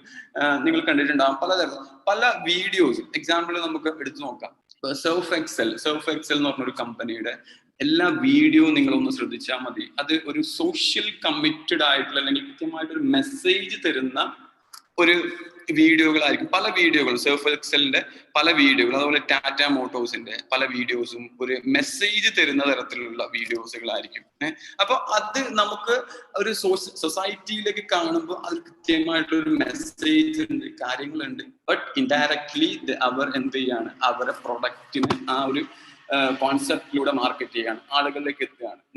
അങ്ങനെ ഒരു കോൺസെപ്റ്റ് പ്രകാരമുള്ള ഒരു വീഡിയോ മറ്റുള്ള സംഭവം കാണുമ്പോൾ ഓട്ടോമാറ്റിക്കലി നിങ്ങൾ അത് ഷെയർ ചെയ്യാണ്, നിങ്ങൾ ആ ഒരു കമ്പനിക്ക് വേണ്ടി ഓട്ടോമാറ്റിക്കലി വർക്ക് ചെയ്യാണ്. അതാണ് അത് സ്ട്രാറ്റജി ആയിട്ടാണ് അവർ അവിടെ വർക്ക് ചെയ്യുന്നത്. ഇപ്പോൾ നമുക്ക് പറയാം പല തരത്തിലുള്ള ആളുകൾ നമുക്കിടയിലുണ്ട്, പല രീതിയിൽ സ്ട്രാറ്റജി ഉപയോഗിക്കുന്നുണ്ട്. അപ്പോൾ ഈ ടെക്നോളജി ഉപയോഗിച്ച് ഇന്നോവേറ്റീവ് ആയിട്ട് സ്ട്രാറ്റജികൾ കൊണ്ടുവരുന്നുണ്ട്. അല്ലെങ്കിൽ അവര് ഇപ്പൊ ഉപയോഗിക്കുന്ന ഓഫ്ലൈൻ മാർക്കറ്റുകളിൽ സ്ട്രാറ്റജി ഉപയോഗിക്കുന്ന ആളുകളുണ്ട്. ഓരോ കമ്പനി ഇപ്പൊ നേരത്തെ അറ്റ്ലസ് സാറിന്റെ സെഷനിൽ പല ആളുകളും ചോദിച്ചു, നമുക്ക് ഒരു ബിസിനസ് തുടങ്ങിക്കഴിഞ്ഞാൽ എത്ര സമയം നമുക്ക് വേണ്ടി വരും ഒന്ന് ടേക്ക് ആവാൻ, അല്ലെങ്കിൽ അത് കൃത്യമായിട്ടൊന്ന് ഒരു ട്രാക്കിലേക്ക് വരാൻ. നിങ്ങൾ എങ്ങനെയാണോ നിങ്ങളുടെ സ്ട്രാറ്റജി അല്ലെങ്കിൽ നിങ്ങളുടെ പ്ലാനിങ് കൃത്യമായി ചെയ്യുന്നു, അതിനനുസരിച്ചായിരിക്കും ബിസിനസിന്റെ മുമ്പോട്ടുള്ള ഗതി. ഇപ്പൊ കോമൺലി പറഞ്ഞാൽ മുമ്പ് ഒരുപാട് ആപ്ലിക്കേഷനുകളും സോഫ്റ്റ്വെയർസും ഡിഫറെന്റ് ആയിട്ടുള്ള ആംഗിളിലുള്ള സംഭവങ്ങൾ ഉണ്ടായിരുന്നു. പക്ഷെ ഇന്ന് ഓയോ അല്ലെങ്കിൽ ഊബർ ഇങ്ങനെയുള്ള സംഭവങ്ങൾ, ശരിക്കും പറഞ്ഞാൽ ഓയോ അല്ലെങ്കിൽ ഊബർ, ഓയോ എന്നുള്ള ഒരു പ്ലാറ്റ്ഫോമിൽ സ്വന്തമായിട്ട് ഒരു ഹോട്ടൽ പോലും ഇല്ല, നമുക്കറിയുന്നതാണ്. അത് ജസ്റ്റ് എ പ്ലാറ്റ്ഫോം. ഇത് നമുക്ക് പച്ച മലയാളത്തിൽ പറഞ്ഞാൽ ഒരു ബ്രോക്കറാണ് ഓയോ എന്ന് പറയുന്ന സോഫ്റ്റ്വെയർ, അല്ലെങ്കിൽ ഊബർ എന്ന് പറയുന്ന സോഫ്റ്റ്വെയർ. രണ്ട് പേര് പരസ്പരം കണക്ട് ചെയ്യാൻ ഉപയോഗിക്കുന്ന ജസ്റ്റ് സോഫ്റ്റ്വെയർ. ആ സോഫ്റ്റ്വെയർ ക്രിയേറ്റ് ചെയ്ത ആൾ, അതിന്റെ ഓണർ, അതൊരു ക്രിയേറ്റീവ് ആയിട്ട് അവർ സ്ട്രാറ്റജി പ്രകാരം അത് ഡെവലപ്പ് ചെയ്തത് കൊണ്ടാണ് അതിന് സക്സസ് ഉണ്ടാവുന്നത്. അല്ലെങ്കിൽ അതിനു മുമ്പും ഒരുപാട് സോഫ്റ്റ്വെയർസ് ഉണ്ട്, അല്ലെങ്കിൽ ഒരുപാട് കമ്പനീസ് ഉണ്ട്, ടാക്സി കമ്പനീസ് ഉണ്ട്. അവര് ആ ടെക്നോളജി എങ്ങനെയാണ് മറ്റുള്ളവരിലേക്ക് കൃത്യമായി കമ്മ്യൂണിക്കേറ്റ് ചെയ്യുക, അല്ലെങ്കിൽ സ്ട്രാറ്റജി ഡെവലപ്പ് ഉപയോഗിക്കുക എന്നുള്ളതാണ് അവരെ തന്ത്രം. അതാണ് അവർ സക്സസ് ആയത്. അങ്ങനെ ഏത് പോയിന്റിൽ നോക്കിക്കഴിഞ്ഞാലും സ്ട്രാറ്റജി ഉപയോഗിച്ച് ഇനി വരുന്ന കോമ്പറ്റേറ്റീവ് മാർക്കറ്റിൽ നമ്മൾ സ്ട്രാറ്റജി ഉപയോഗിച്ചാൽ മാത്രമേ നമുക്ക് സക്സസ് ഉണ്ടാകാൻ പറ്റുള്ളൂ. ഇപ്പോ നമുക്ക് ഇനിയിപ്പോ നമ്മളെ ട്രോളിനെ കുറിച്ച് പറയുമ്പോൾ, ഇപ്പൊ മലയാളികൾക്ക് വളരെ ഫേമസ് ആയിട്ടുള്ള സംഭവമാണ്, വളരെ ഇഷ്ടമുള്ള സംഭവമാണ് ട്രോള്. പല ട്രോളുകളും ഇൻഡയറക്ട്ലി മാർക്കറ്റിംഗ് ആണ്. നമ്മൾ അറിയാതെ നമ്മൾ ആ ട്രോളിലൂടെ പല മാർക്കറ്റിംഗിലേക്ക് എത്താണ്. ഇന്നിപ്പോ അതുപോലെ തന്നെ നമ്മൾ ഇനി സംസാരിക്കാൻ വരുന്ന ചെമ്മണ്ണൂർ സാറ് മുമ്പ് പല സെഷനിലും പറഞ്ഞിട്ടുണ്ടായിരുന്നു, എന്നെ ട്രോൾ ചെയ്തോളൂ, അല്ലെങ്കിൽ ട്രോളിക്കോളൂ, അല്ലെങ്കിൽ ഇന്നലെ അടക്കം പുള്ളി സോഷ്യൽ മീഡിയയിൽ പറഞ്ഞു ട്രോൾ ചെയ്തോ. ഒരാളെ ട്രോൾ ചെയ്യുമ്പോൾ, അല്ലെങ്കിൽ അയാളെ ട്രോൾ ചെയ്യുമ്പോൾ അയാൾ സെൽഫ് ബ്രാൻഡ് വാല്യൂ കൂടുകയാണ്. ബ്രാൻഡ് വാല്യൂ കൂടുകയാണ്, വീണ്ടും അവർക്ക് പബ്ലിസിറ്റി കൂടുകയാണ്, അവർ പ്രതിദാനം അല്ലെങ്കിൽ അവർ റെപ്രസെന്റ് ചെയ്യുന്ന കമ്പനി ഓട്ടോമാറ്റിക്കലി ഡെവലപ്പ് ആവുകയാണ്. അല്ലെങ്കിൽ അതിന് ഒരു പൈസ, ശരിക്കും പറഞ്ഞാൽ ഒരു കാശും മുടക്കാതെ അവർക്ക് പബ്ലിസിറ്റി കിട്ടുകയാണ്. അതും ഒരു തരത്തിൽ നമുക്ക് ട്രോളുകൾ സ്ട്രാറ്റജി ഉപയോഗിക്കാം. ഇപ്പൊ ബോബി ചെമ്മണ്ണൂർ പല സെഷനിലും കാര്യങ്ങളും പറഞ്ഞു, നിങ്ങൾ എന്നെ ട്രോളണം. അപ്പൊ ട്രോളുമ്പോഴാണ് ആളുകളിലേക്ക് എത്തുക. അതുപോലെ നമ്മൾ പല ആളുകളെയും ട്രോളുന്ന സമയത്ത് ഓട്ടോമാറ്റിക്കലി അവർക്കൊരു വിസിബിലിറ്റി കിട്ടുകയാണ്. അത് പല രീതിയിൽ ഇങ്ങനെ ബിസിനസ്സിൽ നമ്മൾ തുടങ്ങുന്ന ബിസിനസ്സിൽ, അല്ലെങ്കിൽ നമ്മൾ എക്സിസ്റ്റിംഗ് ആയിട്ടുള്ള ബിസിനസ്സിൽ ട്രഡീഷണൽ ആയിട്ടുള്ള മാർക്കറ്റിംഗ് തന്ത്രങ്ങൾ, സ്ട്രാറ്റജി ഉപയോഗിക്കുന്നതിന് പകരം മോഡേൺ ആയിട്ട് നമുക്ക് എങ്ങനെ ആളുകളിലേക്ക് എത്തിക്കാൻ പറ്റും, അല്ലെങ്കിൽ കൃത്യമായിട്ട് എഡ്യൂക്കേറ്റ് ചെയ്യാം. ഈ സ്ട്രാറ്റജിയിൽ പല തരത്തിലുള്ള മേഖലകൾ അല്ലെങ്കിൽ സെക്ടേഴ്സിൽ നമുക്ക് തിരിക്കാം. ആളുകൾക്ക് ആവശ്യമുള്ള സംഭവങ്ങൾ എഡ്യൂക്കേറ്റ് ചെയ്യാം. നിങ്ങളെ പ്രൊഡക്റ്റിനെ കുറിച്ച് എഡ്യൂക്കേറ്റ് ചെയ്യുന്നതിന് പകരം ആ ഒരു സെക്ടറിനെ കുറിച്ച് എഡ്യൂക്കേറ്റ് ചെയ്യാം. അവർക്ക് നിങ്ങൾ ഒരു പെർട്ടിക്കുലർ പ്രൊഡക്റ്റ് വിൽക്കുന്ന ആളാണെങ്കിൽ നിങ്ങളെ പ്രൊഡക്റ്റ് വാങ്ങണം എന്ന് പറയുന്നതിന് പകരം അതിലുള്ള മറ്റുള്ള പ്രൊഡക്റ്റിനെ കുറിച്ച് റിസർച്ച് നടത്തി മൊത്തമായിട്ട് അത് എന്തൊക്കെയാണ് ഒരു പ്രൊഡക്റ്റ് യൂസ് ചെയ്യുമ്പോൾ ശ്രദ്ധിക്കേണ്ടത്, അല്ലെങ്കിൽ സർവീസ് യൂസ് ചെയ്യുമ്പോൾ ശ്രദ്ധിക്കേണ്ടത് എന്ന് നിങ്ങൾ കൃത്യമായി പ്ലാൻ ചെയ്ത് സ്ട്രാറ്റജി ഉണ്ടാക്കി അതിനുശേഷം നിങ്ങൾ പ്രൊഡക്റ്റിന്റെ ആഡ് കൊടുക്കുകയാണെങ്കിൽ, അത് നിങ്ങൾ വിസിബിലിറ്റി കൊടുക്കുകയാണെങ്കിൽ നിങ്ങൾക്ക് അതിന് കൃത്യമായ റീച്ച് ഉണ്ടാകും. അതേപോലെ ട്രസ്റ്റ് ഉണ്ടാകണം.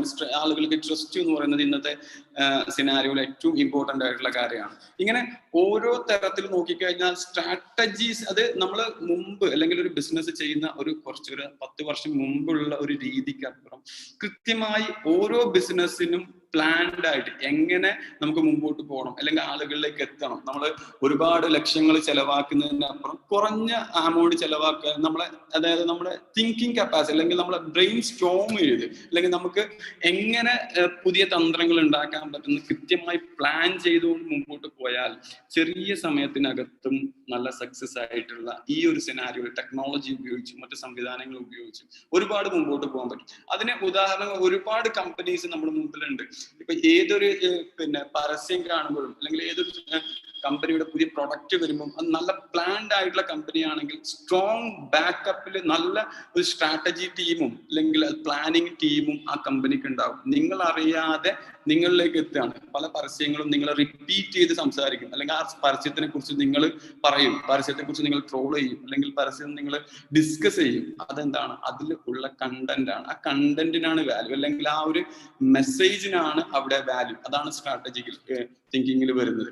ഇങ്ങനെ ഏത് ലെവൽ നോക്കിക്കഴിഞ്ഞാലും നമുക്ക് ഒരു നല്ലൊരു ബിസിനസ് പെട്ടെന്ന് ഡെവലപ്പ് ചെയ്യണമെങ്കിൽ, പെട്ടെന്ന് നമുക്ക് കൃത്യമായി പ്ലാൻ ചെയ്യണമെങ്കിൽ സ്ട്രാറ്റജി ആയിട്ട്, അതിപ്പോ സോഷ്യൽ മീഡിയ, ഇപ്പൊ എന്റെ കൊളീഗ് ഹാരിസ് സംസാരിക്കും, സോഷ്യൽ മീഡിയ ആയിട്ട് ബന്ധപ്പെട്ട് നമുക്ക് എങ്ങനെയൊക്കെയാണ് ഉപയോഗിക്കാൻ പറ്റുക സ്ട്രാറ്റജി. അതുപോലെ ഇതില് സ്ട്രാറ്റജി ഉപയോഗിച്ച് ആളുകളെ അവയർനെസ് കൊടുക്കാം, അതുപോലെ നമുക്ക് എഡ്യൂക്കേറ്റ് ചെയ്യാം, പിന്നെ മോർ വിസിബിലിറ്റി ഉണ്ടാക്കാം.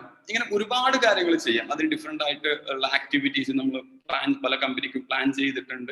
ഓക്കെ, എനിവേ ഈ സ്ട്രാറ്റജി ലെവലിൽ പറയാനുണ്ടെങ്കിൽ നിങ്ങൾക്ക് ഒരു ബിസിനസ് തുടങ്ങുന്നത് കൃത്യമായി നിങ്ങൾക്ക് ആ ബിസിനസിനെ കുറിച്ച് അനലൈസ് ചെയ്യണം. നേരത്തെ പലരും സംസാരിച്ച പ്ലാനിങ്ങും അങ്ങനെയുള്ള കാര്യങ്ങൾ വരണം. അപ്പോൾ അതിൽ മാർക്കറ്റിംഗ് സൈഡിലേക്ക് വരുമ്പോൾ ട്രഡീഷണൽ മാർക്കറ്റിംഗ് ചെയ്യുന്നതിന് പകരം നിങ്ങൾ ആ റിസർച്ചിലുമായി ബന്ധപ്പെട്ടുള്ള സ്ട്രാറ്റജിക്കൽ മാർക്കറ്റിംഗ് ചെയ്യാം. അത് സോഷ്യൽ മീഡിയയിലായാലും ഓഫ്ലൈനായാലും ഓൺലൈനായാലും ഏതെടുത്ത് നോക്കിയാലും ആ ഒരു തരത്തിലേക്ക് നമ്മുടെ പ്രൊഡക്റ്റുകളും സർവീസുകളും മാറുകയാണെങ്കിൽ കൃത്യമായി നമുക്ക് ചെറിയൊരു സമയം കൊണ്ട് തന്നെ നമുക്ക് നല്ലൊരു സക്സസിലേക്ക് എത്താൻ പറ്റും. അപ്പൊ അതുമായി ബന്ധപ്പെട്ടുള്ള ഒരു ചെറിയൊരു ഇനി സോഷ്യൽ മീഡിയയിൽ എങ്ങനെ സ്ട്രാറ്റജികൾ ഉപയോഗിക്കാം എന്നുള്ളത് ചെറിയൊരു ഔട്ട്ലൈൻ ഹാരിസ് നൽകും. അതിനുശേഷം നമുക്ക് ഒന്നൊരു ഡിസ്കസ് ചെയ്ത് വൈൻഡ് അപ്പ് ചെയ്യാം. Okay, Haris please. So thank you so much. Am I audible to everyone? Yes. Yeah, please. Thanks so much. So yeah, ഞാൻ നിങ്ങളൊരു 10 മിനിറ്റ് എടുക്കും. 10 മിനിറ്റ് എടുക്കുന്നുള്ളൂ, 10 മിനിറ്റ് സംസാരിക്കുന്നുള്ളൂ. ആ 10 മിനിറ്റിൽ ഞാൻ 4 ബോംബ് അങ്ങോട്ട് ഇട്ട് തരും. ഓക്കെ, ഓൺലൈനിൽ നിന്നിട്ട് നിങ്ങൾ ഓരോ ആളെ തലയിലേക്ക് ഒരു 4 ബോംബ് ഇട്ട് തരും.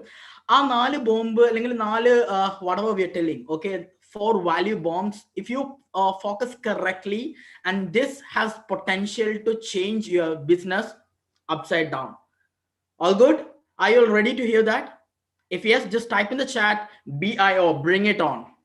Harris, fast, we don't have time. Great, perfect. We have 130 people. I really want that chat box to explode. Great. Perfect. So I'm just gonna give you 4 things that will tell you what strategy marketing is and how you can do it. Okay, so how many people have business? How many people have ideas in your mind? How many people want to scale your business to like 1 lakh, 2 lakh, 3 lakh in a month? Or how many of you want to scale, like get a lot of clients for your business, or you want to do it big? How many of you want that? Just type in the yes. Yes, everyone wants, right? We all want to grab that $1 million rupee, or million rupee or $1 million, or whatever they told. So it's not easy, but there are some kind of system which these people follow. Okay, ഒരു system ഉണ്ട്, ഇവരൊക്കെ follow ചെയ്യുന്ന system ഉണ്ട്. ആ system മാത്രമാണ് ഞാൻ ഇന്ന് ഇവിടെ പറയുന്നത്. ഒന്നാമത്തത്, I'm not going to waste a lot of your time. I know you people have been hearing about business, entrepreneurship, how to grow your business, a lot of things from morning, and you have a lot of amazing sessions to come. So I'm not going to waste a lot of your time, just giving you 4 things, simple, clear to your mind, direct to your mind, and we're going to wind up this. Okay, perfect. One sec. So strategy marketing is not forward thinking. Okay, strategy marketing എന്ന് പറയുമ്പോൾ it's a new word, right? Strategy, new word ആവുമ്പോഴേക്കും നമ്മൾ എപ്പോഴും പറയും, നമ്മൾ വിചാരിക്കും it's like using a lot of tools, using a lot of new things, using the new kind of like tools, AI and all of this stuff, and bringing our business to the top. No, strategy marketing is backward thinking. Now, what do you mean by backward thinking? Now you might be thinking like, okay, what is this guy is telling actually? Like strategy marketing and backward thinking doesn't make sense, right? So I'll tell you, okay, strategy, why people are doing strategy in their business, why people are going near to the strategist. Okay, അതായത് social media strategist ആണെങ്കിലും any kind of marketing strategist ന്റെ അടുത്ത് എന്തിനാണ് ആൾക്കാർ പോകുന്നത്? Because this is their business, this is their goal, and this is the time taken from their business to reach the goal. And when a strategist come, he shortened that road. That's what they do. This is the business, and this is his goal, and this is the time taken to reach that goal. And when a strategist comes in picture, he shortened that goal. So how do you shorten the goal to reach out to your audience? So how do you shorten the goal to grab that whatever you are thinking of? How? By doing research. So research is as one point in strategy marketing. All of you, research is very important. Now, how do you make research? How do you do the research? Researching what your business actually is. It starts from your goal. Okay, it starts from your goal. The first thing which you need to do if you really want to speed up your growth, understand what is your goal perfectly. Clarity. You need a clarity. Second thing, what do you need? Understand your business. Then understand your nature of business. ഏത് type of ബിസിനസ്സിലാണ് ഞാൻ ഉള്ളത്? Great. അത് കഴിഞ്ഞിട്ട് what your competitors have already done in this business. നിങ്ങളുടെ competitors അല്ലെങ്കിൽ നിങ്ങൾ ഒന്നിച്ച് work ചെയ്യുന്ന ആൾക്കാർ, ഈ ബിസിനസ് ചെയ്യുന്ന ആൾക്കാർ, അവരെന്തൊക്കെ ചെയ്തിരുന്നു, അവരെന്തൊക്കെ ചെയ്തിട്ട് എന്തൊക്കെ ഫെയിൽ ആയി, എന്തൊക്കെ സക്സസ് ആയി. And when you see something which has already succeeded for them, just model that.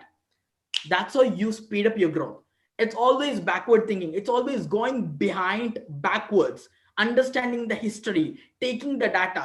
So that is what strategy marketing is all about. Strategy marketing is you understanding what other people who are doing exactly the same kind of business, who are doing exactly the same thing which you are doing, already done, and what have they got by doing that, and where they have failed, where they have succeeded.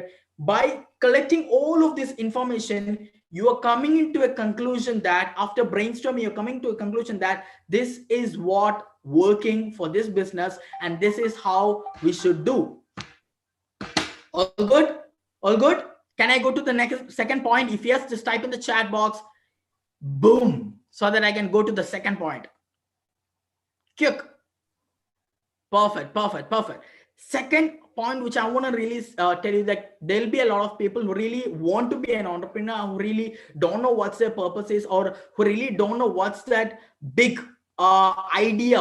Okay, I don't have idea. People tell this. Okay, I don't have idea. So this is what happened. See, ഞാൻ ഒരു പ്രാവശ്യം എൻ്റെ കോളേജിൽ നിന്നിട്ട് ഒരു കോളേജിൽ ഒരു event ഉണ്ടായിരുന്നു. Okay, it's a small event. Okay, where a person, a guest from Australia, was giving us a talk. Okay, on business and blah blah blah. Okay, so all the talks, everything was collapsed, like poor network connection, Skype work ചെയ്യുന്നില്ല, കുറെ പ്രശ്നങ്ങൾ ഉണ്ടായിരുന്നു. But in that one talk, one sentence actually changed my whole thought process. One sentence. Do you really want to understand that sentence? Like Nizam sir പറഞ്ഞു, ഓയോനെ കുറിച്ച് പറഞ്ഞു, കുറെ ആൾക്കാർ ഓരോ ബിസിനസിനെ കുറിച്ച് പറഞ്ഞു. ആ ബിസിനസ് ഒക്കെ എവിടെ നിന്നാണ് ഒറിജിനേറ്റ് ചെയ്തതെന്ന് do you really want to hear that? Do you really want to understand that? Yes, exactly. It all started from a problem. So if I tell Aisha naturally, okay, if I tell Aisha to give me 10 ideas, you might be thinking, I really don't have idea. Now, where will I take idea? I don't have ideas, man. I really don't have ideas to change to business. You have, if I tell you, Adira or Aisha, to give me 10 of your problems. Okay, what is your problem? What are the problems you're facing right now?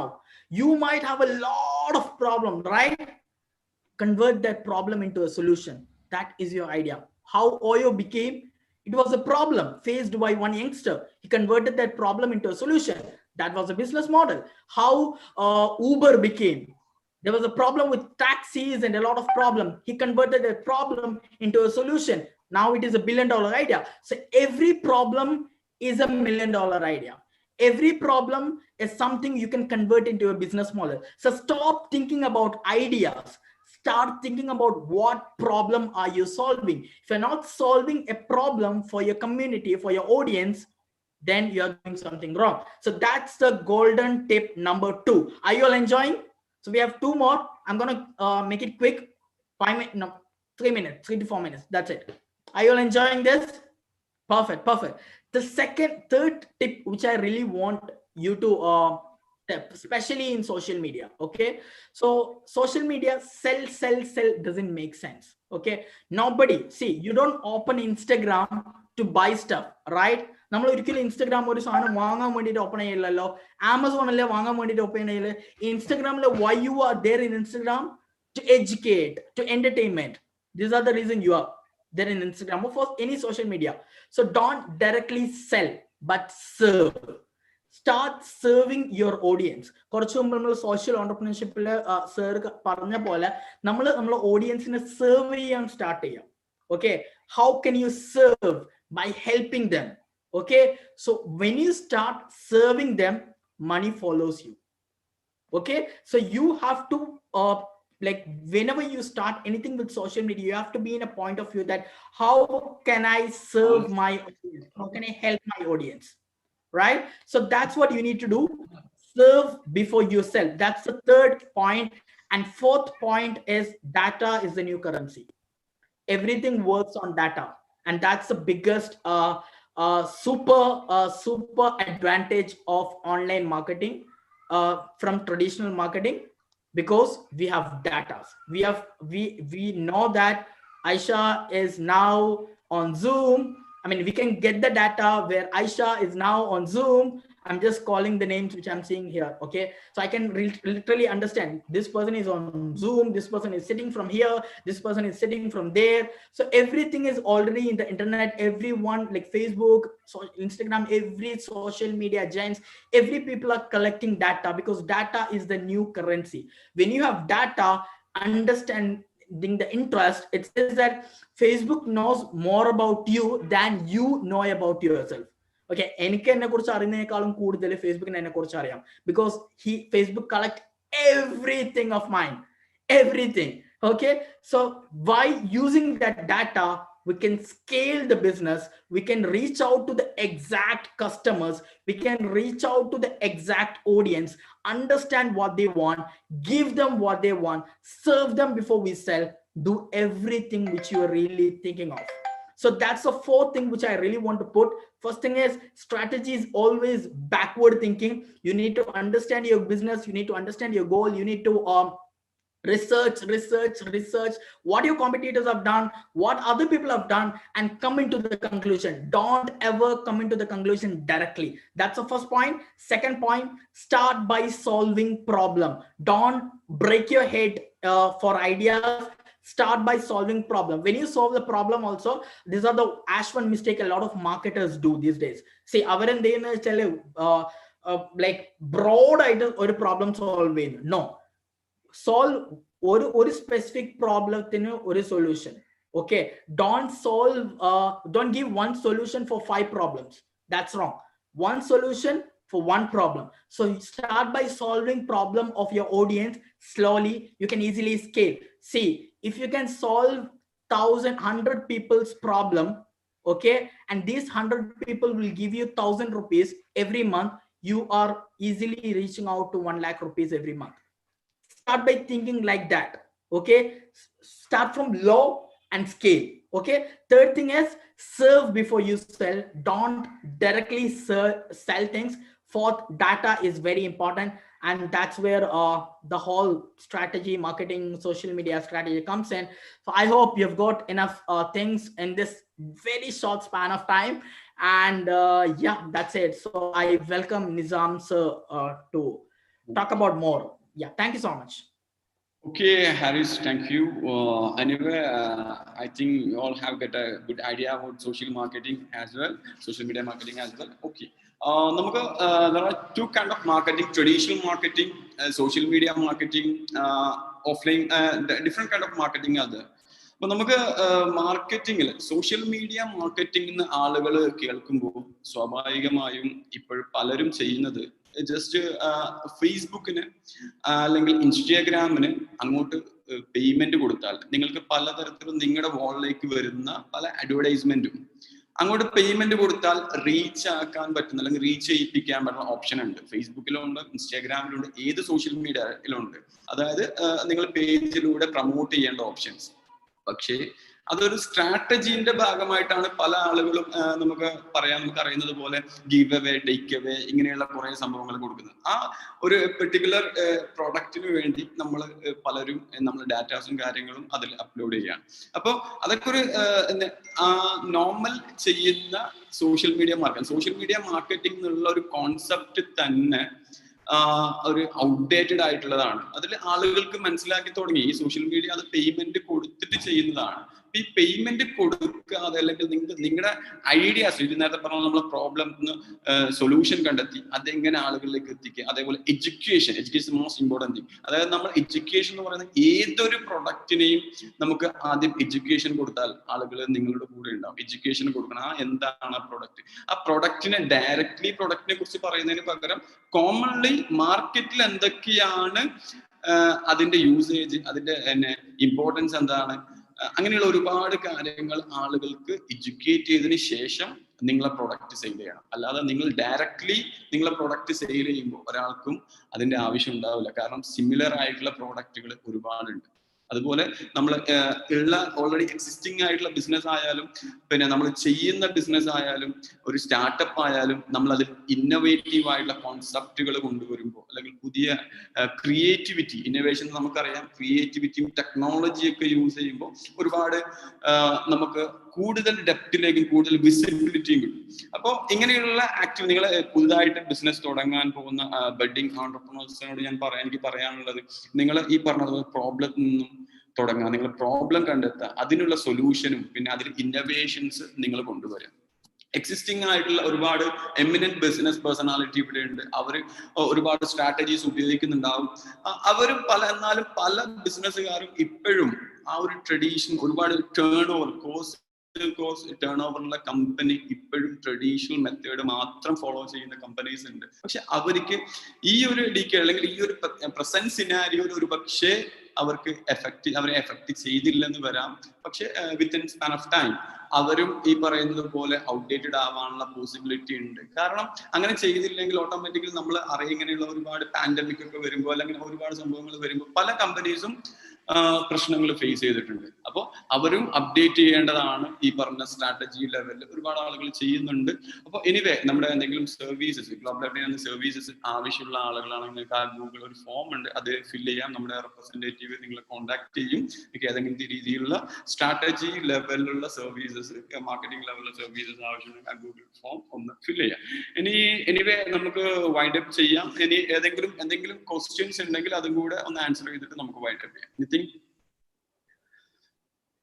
MC, please. Thank you, sir. Thank you so much for such a wonderful session, Advocate Nizam Rahman sir and Haris Abubakar sir, for such a wonderful session. Is there any question? Sir, so as the next speaker is waiting, we will be mailing you all the questions and we will be addressing the questions, sir. Okay, fine. Thank you. Yeah, thank you. Thank you, sir. Thank you. So next, I request our technical team to, as a token of gratitude and thanks, I request the technical team to present the e-certificates for our speakers.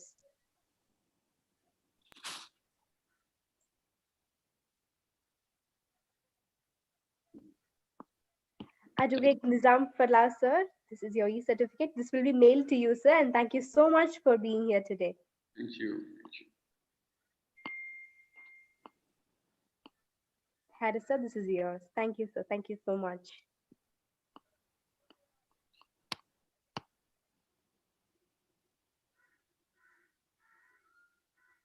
Now it's my pleasure to hand over the virtual stage to MC Anjali for the further proceedings. Okay, thank you so much, MC Jofna. So that was a power-packed session by Haris sir and Nizam sir. So everyone, did you enjoy this session? Please comment in the chat box. എങ്ങനെയുണ്ടായിരുന്നു ഈ ഒരു ഇത്രയും നല്ലൊരു interactive session? നിങ്ങൾക്ക് എങ്ങനെ feel ചെയ്തു? ഒന്ന് comment ചെയ്ത് നിങ്ങളുടെ എൻജോയ് ചെയ്തു. അനസ് മുഹമ്മദ് എൻജോയ് ചെയ്തു, പൊളി, അടിപൊളി. ഷാഹദ് റെഡ്മി മുഹമ്മദ് സുഹൈലൊക്കെ സൂപ്പർ പവർഫുൾ ഓഡിയൻസ്, എനിക്ക് ഭയങ്കരമായിട്ട് ഇഷ്ടപ്പെട്ടു. എല്ലാവരും എൻജോയ് ചെയ്യുന്നില്ലേ? So please go and fill our feedback forms. നമ്മൾ ഫീഡ്ബാക്ക് ഫോം ഇവിടെ എപ്പോഴും എല്ലാ സെഷൻ കഴിയുമ്പോഴും പോസ്റ്റ് ചെയ്യുന്നുണ്ട്. സോ നിങ്ങളുടെ ഫീഡ്ബാക്ക് ആണ് നമുക്ക് ഇനിയും ഇതേപോലത്തെ കോൺഫറൻസ് ഓർഗനൈസ് ചെയ്യാനും അതേപോലെ തന്നെ ഇതേപോലത്തെ സ്പീക്കേഴ്സിനെ കൊണ്ടുവരാനുള്ള പ്രചോദനം തരുന്നത്. സോ എല്ലാവരും പ്ലീസ് പോയിട്ട് ആ ഫീഡ്ബാക്ക് ഫോം ഫിൽ ചെയ്യുക. നിങ്ങൾക്ക് ഡൗട്ട്സ് ഉണ്ടെങ്കിൽ അത് രേഖപ്പെടുത്തുക. നിങ്ങൾക്ക് ഇനി വേറെ എന്ത് സെഷൻ വേണം, നിങ്ങളുടെ സജഷൻസ് അവിടെ കൊടുക്കാം. അതേപോലെ ഈ സെഷൻ എങ്ങനെ ഉണ്ടായിരുന്നു അതും റേറ്റ് ചെയ്യാം. So Jasmine Sultana, definitely we will be using bilingual language. Okay, so like I request you and all the participants to please fill the feedback forms. If you enjoy the session, just come and just go and fill that feedback form, and whether you can put your suggestions. If you can if you want any other topic, you can put that suggestion as well. So please do fill the feedback forms. And this is a World Book of Record event. So നമ്മൾ എല്ലാവർക്കും നമ്മൾ ഈ world book of record ഇവന്റിന്റെ participation certificate വേണമെന്നുണ്ടെങ്കിൽ അതിന്റെ procedure ഞങ്ങൾ ഓരോ വീഡിയോസിൽ പ്ലേ ചെയ്യുന്നതായിരിക്കും. So please wait for that as well. So please go and apply for that. If you haven't registered for this conference, please go and register soon in our website. Our technical team will be posting the link as well in the chat box. So please go and register as yourself as a participant, and you can also be a volunteer. There are many benefits which we'll be explaining in the videos. So without much delay, ellaru enjoy cheyidirikkan enakku manasilai. So without much delay, let's move on to the next speaker. And this is my privilege to invite an eminent personality, the chairman of a huge business, and at the same time world famous philotherapist too. It's his great business acumen that led Chemanur International to grow into an international jewelry chain catering to 19 crore people. The contribution of Bobby Chemanur to the social services sector assumes immense values in today's not so broad-minded world, and his efforts are much acclaimed by international communities. Ms. Chemanur is the founder of Life Vision Charitable Trust. The vision of this renowned Indian entrepreneur philotherapist is idealistic to the world, as he shares the profit of his trade with the poor by starting poor homes wherever there are outlets of Chemanur International Jewelers. He has run a marathon and had created a ripple of awareness across the state and the country, and an estimate of 14 lakh donated blood for this noble cause. Some of the records set by the event led by Bobby Chemanur are the Kerala Book of Records, the Indian Book of Records, Asian Book of Records, and World Record Breaker. As an entrepreneur, he knew very well that the changing trends through this frame is the mantra of success. To fortify this belief, he started a manufacturing unit at Thrissur with the finest infrastructure. The result was that he could bring down the cost of manufacture to a minimum, and that gained a huge trust in his system.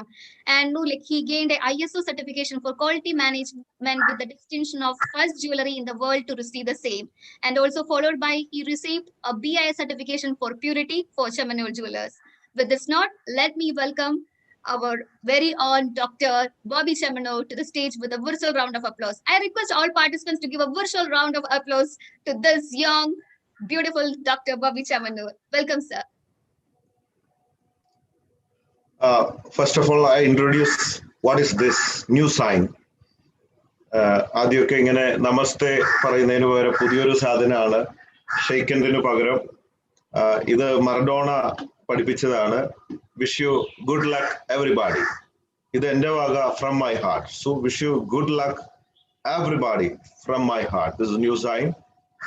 Well, first of all, I really appreciate and salute 3G School of Applied Entrepreneurship.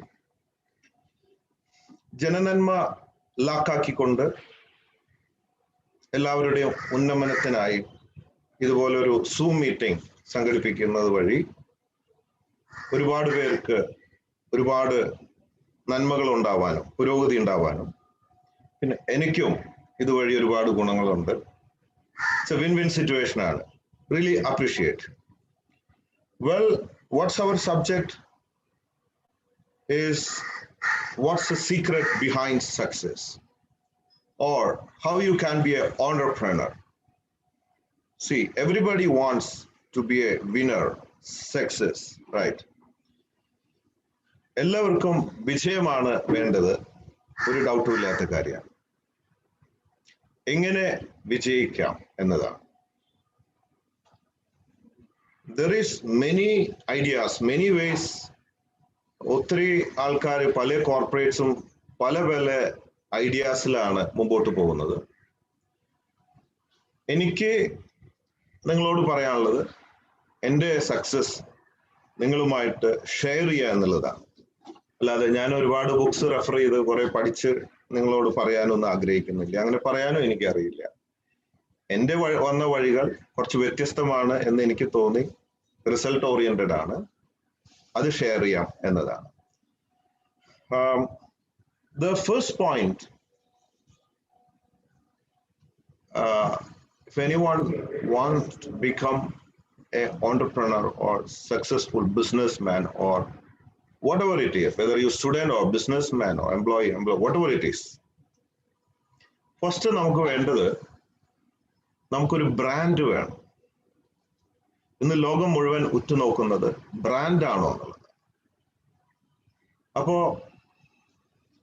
നമ്മൾ തന്നെ നമ്മുടെ brand ambassador, നമ്മൾ തന്നെ ഒരു ബ്രാൻഡായി മാറും.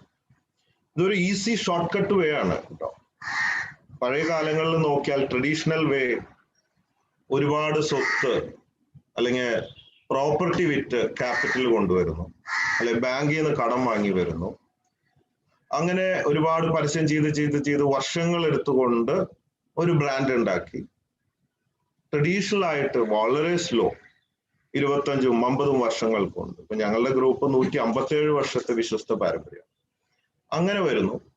എന്റെ സമയത്ത് ഞാനൊരു ഷോർട്ട് കട്ട് നടത്തി കാലത്തിനനുസരിച്ച്. അപ്പോ എങ്ങനെ ഷോർട്ട് കട്ടിൽ കൂടെ വലിയ ചെലവില്ലാതെ പെട്ടെന്ന് എങ്ങനെ ബിസിനസ്സിലേക്ക് എൻറ്റർ ചെയ്യാം, അല്ലെ, how you can be A successful businessman എന്നതാണ്. അപ്പോ പറഞ്ഞു, നമ്പർ 1, നിങ്ങൾ ഒരു ബ്രാൻഡായി മാറണം സ്വയം. അപ്പൊ എനിക്കറിയാം നിങ്ങളുടെ മനസ്സിൽ how possible it is, how is it easy or what? It's easy. അതിന് ഫസ്റ്റ് പോയിന്റ് വേണ്ടത് ക്രെഡിബിലിറ്റി ആണ് വേണ്ടത്. Credibility, honesty. ഓരോ വ്യക്തിയും നമ്മുടെ ചുറ്റുപാടുകളിലുള്ള ഫസ്റ്റ് നമ്മുടെ കുടുംബക്കാരും, ഫ്രണ്ട്സ്, പിന്നെ സമൂഹം, ഇവരിലൊക്കെ സ്റ്റെപ്പ് ബൈ സ്റ്റെപ്പായിട്ട് നമ്മളിൽ ഒരു വിശ്വാസ്യത ഉണ്ടാക്കിയെടുക്കുക, അല്ലെ ഒരു ക്രെഡിബിലിറ്റി ഉണ്ടാവുക എന്നതാണ് ഫസ്റ്റ് പോയിന്റ്. നമ്മളുടെ വാക്ക് പറഞ്ഞാൽ പ്രവർത്തിക്കണം. അല്ലെങ്കിൽ എന്താ പറയാ, നമ്മൾ ഒരാളുടെ ₹1 വാങ്ങിയാൽ സമയത്ത് തിരിച്ചു കൊടുക്കണം, പറ്റിക്കരുത്. അങ്ങനെ ഉണ്ടല്ലോ, നിങ്ങൾക്കറിയാം. അങ്ങനെ നമ്മുടെ വാക്കും പ്രവൃത്തിയും ജീവിതവുമായിട്ടൊക്കെ ഒരു ബന്ധം വേണം. അങ്ങനെ നമ്മളിൽ ഒരു വിശ്വാസ്യത വളർത്തിയെടുക്കണം മറ്റുള്ളവർ. അതാ ഇത് ഒരു പോയിന്റാണ്. അപ്പൊ എന്തുണ്ടാവും?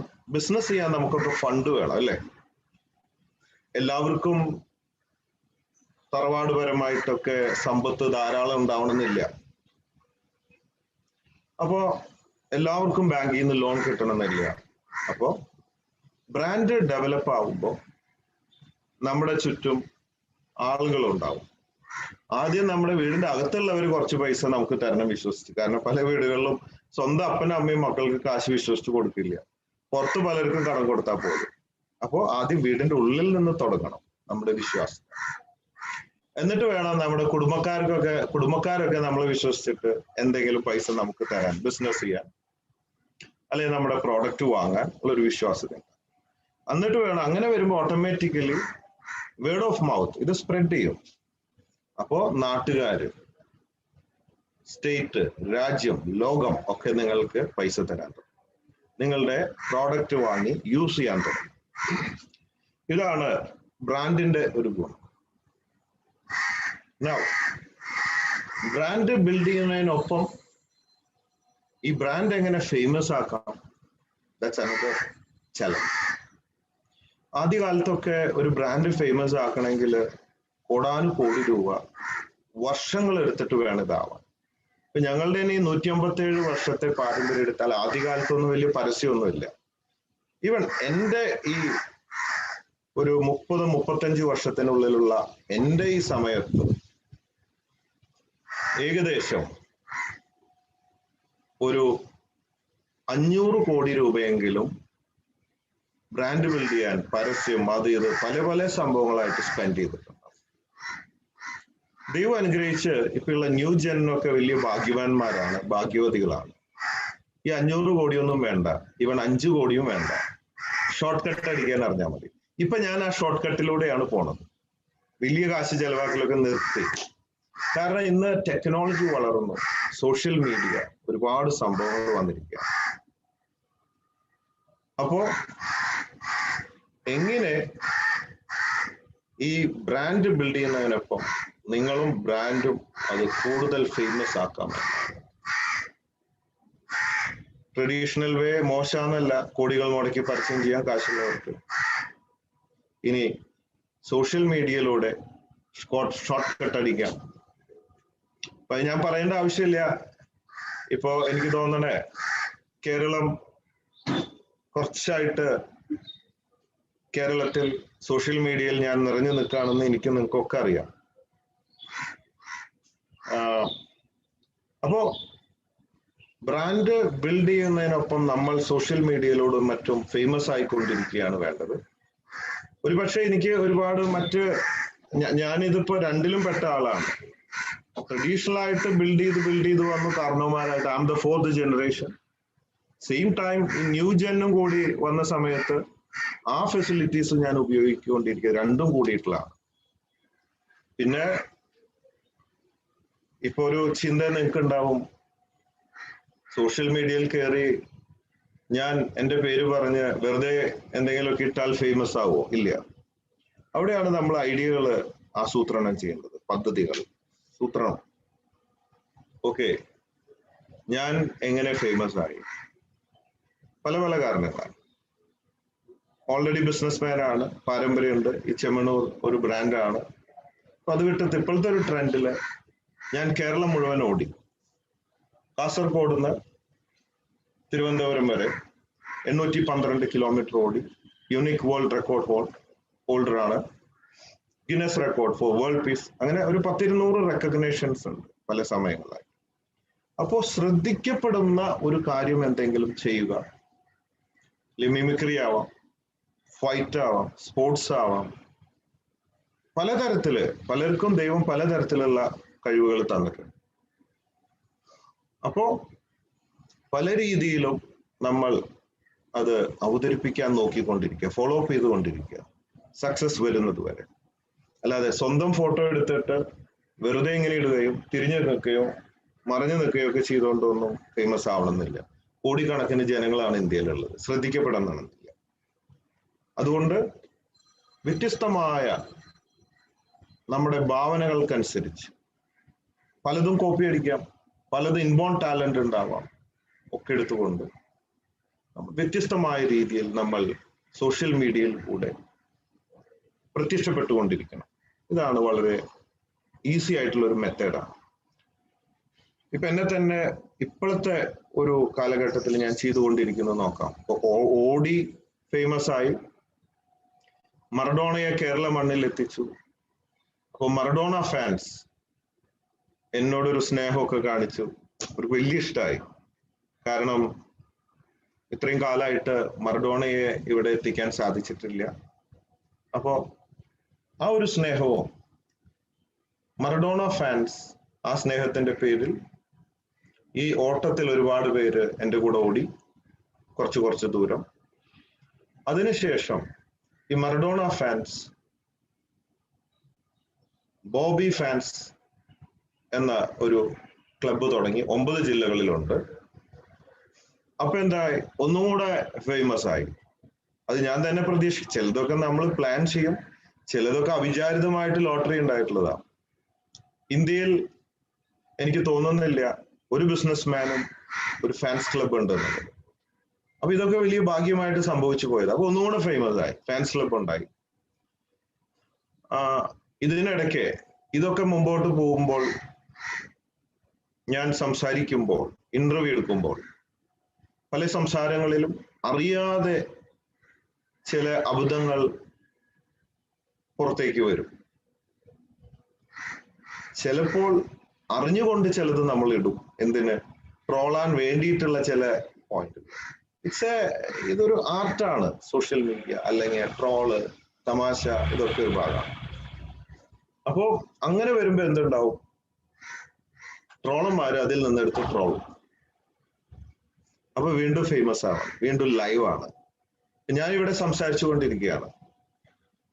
ഒരു പക്ഷേ ഈ ടോക്ക് കഴിയുമ്പോഴേക്കും ഈ ടോക്കിൽ നിന്ന് തന്നെ ഭാവനാശേഷിയുള്ള ട്രോളന്മാർ ചില പഴുതുകൾ കണ്ടുപിടിച്ച് കുറച്ച് യാഥാർത്ഥ്യങ്ങളും യാഥാർത്ഥ്യമല്ലാത്ത കുറച്ച് മസാലയൊക്കെ കൂട്ടി ഇത് കഴിയുമ്പോഴേക്കും ചിലപ്പോൾ കാണാം എൻ്റെ ട്രോള് വരുന്നത്. ഞാൻ ഇനിയിപ്പോ ഒന്നും ചെയ്യേണ്ട ആവശ്യമില്ല. വെറുതെ എന്തെങ്കിലും ഇന്റർവ്യൂയോ വെറുതെ ചാട് നടക്ക എന്ത് ചെയ്താലും അത് ട്രോളായി മാറുന്നൊരവസ്ഥ. കുറെയൊക്കെ അബ്ദങ്ങളിൽ കൂടെ സംഭവിച്ചതും കുറെയൊക്കെ നമ്മൾ അതിനു വേണ്ടി കുറച്ച് എന്താ പറയാ ഇട്ടുകൊടുക്കുകയാണ്, കുറച്ച് ഫീഡ് ഇട്ട് കൊടുക്കുകയാണ്. വ്യത്യസ്തമായ രീതിയിലുള്ള സംസാരം രീതികൾ, ഭാവങ്ങൾ. അപ്പോ ഇതൊക്കെ എനിക്ക് മാത്രമല്ല, ഞാനും കുറെയൊക്കെ കണ്ടുപഠിച്ചു, കോപ്പി അടിച്ചു, കുറെയൊക്കെ ഇൻബോൺ ടാലന്റുകൾ ഒക്കെ വെച്ചിട്ടാണ് മുമ്പോട്ട് പോകുന്നത്. അപ്പോ ഞാൻ കണക്കാക്കിയത് ഈ 1-2 വർഷങ്ങൾക്കുള്ളിൽ എനിക്ക് കിട്ടിയ പബ്ലിസിറ്റി, ഇമ്പോർട്ടൻസ്, പരസ്യം എന്നല്ല പറയാം, പരസ്യം നമ്മൾ എത്ര കോടി കൊടുത്താലും പരസ്യം ആരും കാണില്ല, ക്ലിക്ക് ആവില്ല, ഇറ്റ്സ് നോട്ട് ഈസി. നമ്മൾ നിറഞ്ഞു നിൽക്കുക സമൂഹത്തിൽ. അത് ഏത് റോളും ആവാം, സീരിയസ് റോൾ ആവാം, തമാശയാവാം, സ്പോർട്സ് ആവാം, ഫൈറ്റ് ആവാം, ബിസിനസ് ആവാം, വാട്ട് എവർ ഇറ്റ് ഈസ്, എല്ലാ റോളിലും നമുക്ക് ആക്ട് ചെയ്യാം. അങ്ങനെ ഒരു 100 കോടി രൂപയുടെ പരസ്യമെങ്കിലും അല്ലെങ്കിൽ ഒരു ഇമ്പോർട്ടൻസ് എങ്കിലും എനിക്ക് കിട്ടിയിട്ടുണ്ട് സോഷ്യൽ മീഡിയയിൽ ഫ്രീ ആയിട്ട്. ഇപ്പൊ തന്നെ എന്തിനാ ഇതിൽ എന്നെ വിളിച്ചത്? ബോബി ചെമ്മണൂരിനുള്ള സ്നേഹം കൊണ്ടല്ലല്ലോ. ഇങ്ങനെ ആവുമ്പോൾ, ഫേമസ് ആവുമ്പോൾ പലരും വിളിച്ചുകൊണ്ടിരിക്കും. പല ദിവസങ്ങളിൽ ഉദ്ഘാടനങ്ങളുണ്ട്, ക്ലാസ് എടുക്കാൻ കോളേജ് സ്കൂളുകളിൽ പോകാറുണ്ട്. ഇങ്ങനെ വരുന്നു. ഇങ്ങനെ വരുമ്പോൾ വീണ്ടും ഞാൻ ലൈവ് ആയിക്കൊണ്ടിരിക്കുക. സോ വിൻ വിൻ സിറ്റുവേഷൻ ആണ്. അപ്പോ ഇതുപോലെയുള്ള പല ടെക്നിക്കുകളിൽ കൂടെ easily you can enter in to the world. ഇത് വൺ ഓഫ് ദ ഐഡിയ. എൻ്റെ അനുഭവമാണ്. ഒരുപാട് പേർക്കും പല പല ഐഡിയകളായിരിക്കും. ഇതിൽ തന്നെ ഒരുപാട് പേര് നിങ്ങളുമായി ഇന്ററാക്ട് ചെയ്യുന്നുണ്ട്. പലർക്കും പല. ഞാൻ പറഞ്ഞത് തന്നെ എടുക്കണമെന്നൊന്നുമില്ല. യു സ്റ്റഡി ഏതാണ് ഈസി ഷോർട്ട് കട്ട്, വലിയ ചെലവില്ലാതെ നിങ്ങൾക്ക് എങ്ങനെ എൻട്രി ചെയ്യാം മാർക്കറ്റിൽ, അതാണ്. അപ്പോ സെൽഫ് മാർക്കറ്റിംഗ് ഒരു ഭാഗമാണ്. നമ്മളെ തന്നെ സെൽഫ് മാർക്കറ്റ് ചെയ്തുകൊണ്ടിരിക്കുന്നു. അപ്പൊ പലരും നിങ്ങളെ കളിയാക്കും, ചിരിക്കും, പൊട്ടൻ എന്ന് വിളിക്കും,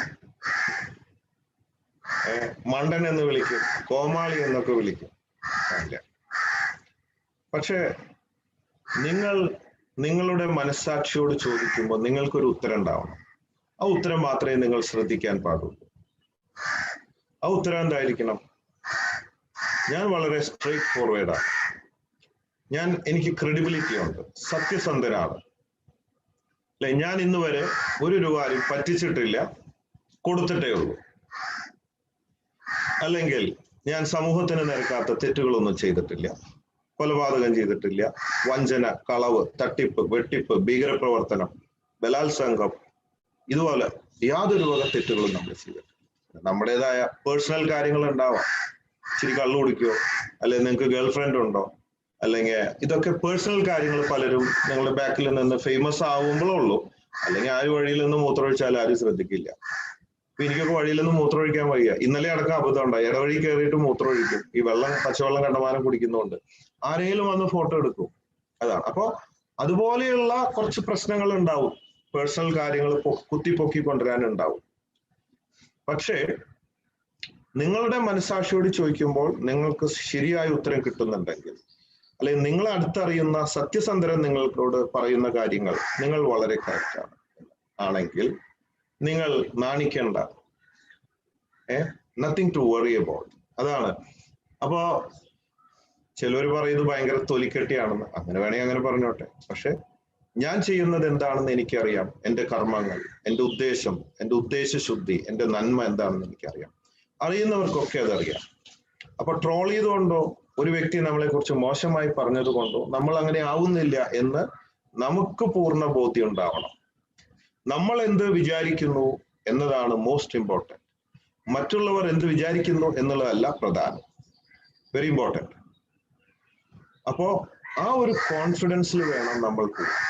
so brand, credibility. What is number 3? എൻ്റെ ജീവിതത്തിലെ എന്നെ ഞാനാക്കിയ എൻ്റെ ഒരു ടേണിംഗ് പോയിന്റ് ഞാൻ നിങ്ങളുമായിട്ട് ഷെയർ ചെയ്യാം. ഒരു 5 മിനിറ്റ്.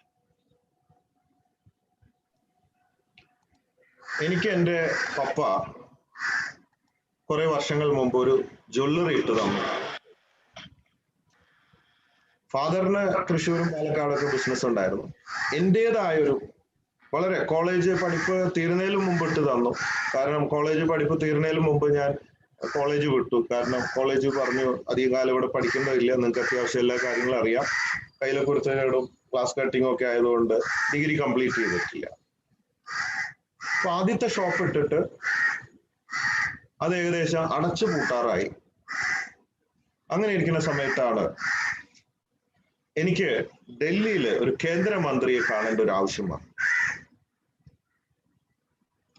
അദ്ദേഹത്തെ കാണാൻ ശ്രമിച്ചു. 1ാമത്തെ പ്രാവശ്യം നടന്നില്ല, 2ാമത്തെ പ്രാവശ്യം നടന്നില്ല, 3ാമത്തെ പ്രാവശ്യം നടന്നില്ല. 3ാമത്തെ പ്രാവശ്യം ഞാൻ അദ്ദേഹത്തിന്റെ ഓഫീസിൽ ഇരുന്നു കൊണ്ട് വെയിറ്റ് ചെയ്യാണ് കാണാൻ വേണ്ടി. കുറച്ച് തിരക്കുള്ള മന്ത്രിയായിരുന്നു. ഇപ്പൊ ലാസ്റ്റ് വിസിറ്റർ കടന്നു വരികയാണ്. അതോടുകൂടി വാതിൽ അടച്ചു. എനിക്ക് കാണാൻ പറ്റി. ഒരു 10-70 വയസ്സുള്ള ഒരു ചാച്ചയാണ്. കുറെ വർഷങ്ങൾ മുമ്പാണ്. मैं उसको पूछा मिनिस्टर को देखे क्या? वो बोला देखा है. അപ്പൊ എന്റെ മുഖത്ത് നിരാശ കണ്ടിട്ട് ചോദിച്ചു, ക്യാ ഹോ ഗയാ ബേട്ടാ, കണ്ടില്ലേ? ഇല്ല, കണ്ടില്ല എന്ന് പറഞ്ഞു. ഞാൻ പറഞ്ഞു, ഞാൻ 3ാമത്തെ പ്രാവശ്യം വരുന്നത്, എനിക്ക് കാണാൻ പറ്റിയില്ല. അപ്പോ എന്റെ ഷോൾഡറിൽ തട്ടിയിട്ട് പറഞ്ഞു, ഡോണ്ട് വെറി ബേട്ടാ, യു ജസ്റ്റ് ഡു ഫോളോ എന്നാണ് ആ ഒരു ഇംഗ്ലീഷ് വേർഡിന്റെ കറക്റ്റ് അർത്ഥവും അത് മനസ്സിൽ പതിഞ്ഞത്. You just do follow. ഞാൻ ഈ വയസ്സുകാലത്ത് 7ാം പ്രാവശ്യം വരുന്നത്. ചെറുപ്പക്കാരനായ നിനക്ക് വീണ്ടും why don't you follow up again again again. ചിരിച്ചുകൊണ്ട് തട്ടിയിട്ട് പോയി. ഞാൻ വിചാരിച്ചു ഈ കളവിന് വേറെ പണിയൊന്നും ഉണ്ടാവില്ല, അല്ല വീട് ഡൽഹിയിലായിരിക്കും. സംസാരിച്ചു വന്നപ്പോൾ വലിയൊരു ബിസിനസ്സുകാരനാണ്. വയസ്സാം കാലത്തും ഒടുക്കത്തെ ഫോളോ അപ്പാണ്. ഞാൻ ലോഡ്ജിൽ പോയി എൻ്റെ ബാഗും ഒക്കെ പാക്ക് ചെയ്തു. പിറ്റേ ദിവസം രാവിലെ വണ്ടി പിടിക്കുകയാണ് കേരളത്തിലേക്ക്. പക്ഷേ അതിരാവിലെ കിടക്കയിൽ ഒരു പാതി മയക്കത്തിൽ ഒരു സ്വപ്നം പോലെ ഈ ചാച്ചയുടെ രൂപം ഞാൻ വീണ്ടും കാണുകയാണ്. എൻ്റെ മുമ്പിൽ മനസ്സിൽ കാണുക. ഇവിടെ തട്ടിയിട്ട് പറയുന്നു വീണ്ടും, don't worry Beta, do follow എന്ന്. അന്ന് വരെ എൻ്റെ ജീവിതത്തിൽ ഞാൻ ഒരു കാര്യവും 3 പ്രാവശ്യത്തിൽ കൂടുതൽ ശ്രമിക്കാറില്ല. ഒന്നെത്താൽ 3 നോക്കും, ഇല്ലെങ്കിൽ പിന്നെ അത് നടക്കില്ല എന്നാണ് ഒരു അന്ധവിശ്വാസം എനിക്കുണ്ടായിരുന്നു. That's not my cup of tea എന്നാണ്. എന്തോ 4ാമത് ആദ്യമായിട്ട് ഞാൻ ഈ മന്ത്രിയെ കാണാൻ വീണ്ടും പോയി. പിറ്റേ ദിവസം അന്ന് എനിക്ക് കാണാൻ സാധിച്ചു. അന്ന് ഭയങ്കര സന്തോഷമായി, മന്ത്രിയെ കാണാൻ പറ്റിയല്ലോ. പക്ഷെ എനിക്കൊരു കാര്യം മനസ്സിലായത്, ഈ മന്ത്രിയെ കാണേണ്ട ആവശ്യമോ എന്റെ ബിസിനസ് മോശമാകുകയോ പല പല മോശമായ സ്റ്റെപ്പുകളിൽ കൂടെ വരണം എന്നുള്ളതൊക്കെ ദൈവത്തിന്റെ ഒരു പദ്ധതിയായിരുന്നു. സംഭവാമി യുഗേ യുഗേ. നിങ്ങൾ ആരെ, എവിടെ, എപ്പോൾ, എന്തിനു വേണ്ടി കണ്ടുമുട്ടും എന്നൊക്കെ നമ്മൾ ജനിക്കുന്നേക്കാൾ മുമ്പ് എഴുതി വെച്ചിട്ടുണ്ടെന്ന് ഞാൻ വിശ്വസിക്കുന്നു. ആ അനുഭവങ്ങളിൽ കൂടെ എനിക്ക് അവിടെ പോകണമെന്നും 3 പ്രാവശ്യം കാണാൻ പറ്റാതെ 4ാം പ്രാവശ്യമേ കാണാൻ സാധിക്കുകയുള്ളെന്നും എൻ്റെ ആ സൂപ്പർസ്റ്റിഷ്യസ് അന്ധവിശ്വാസം എന്നിൽ നിന്ന് വിട്ടുപോയി എന്നതാണ്. അങ്ങനെ അല്ലായിരുന്നെങ്കിൽ ഇന്ന് ഞാൻ ബോബി ചെമ്മണ്ണൂർ അല്ല, നിങ്ങൾ ഇന്ന് എന്നെ അറിയൂല്ല, വിളിക്കൂല്ല. Very simple. ഞാൻ വീട്ടിൽ പോയി ആദ്യമേ ചെയ്തത് എൻ്റെ ടോയ്ലറ്റ് ഡോറിന്റെ ബാക്കിൽ ഒരു പോസ്റ്റർ ഒട്ടിച്ചു. അതിൽ എഴുതി സ്കെച്ചില്, do follow up until you achieve or until you die. അവിടെ ഒട്ടിച്ചു വെക്കാൻ കാരണം ഞാൻ ഡെയിലി അവിടെ പോകുമായിരുന്നു ടോയ്ലറ്റിൽ. അതുകൊണ്ടാണ് ഡെയിലി എനിക്ക് കാണാമല്ലോ എന്നതുകൊണ്ട്.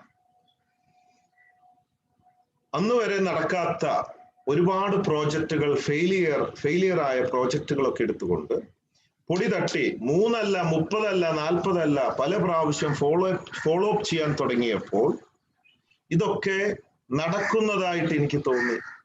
മാത്രമല്ല പൂട്ടാൻ വെച്ച എൻ്റെ ഷോപ്പ് അടിപൊളിയായിട്ടും വിജയത്തിലേക്ക് വന്നു.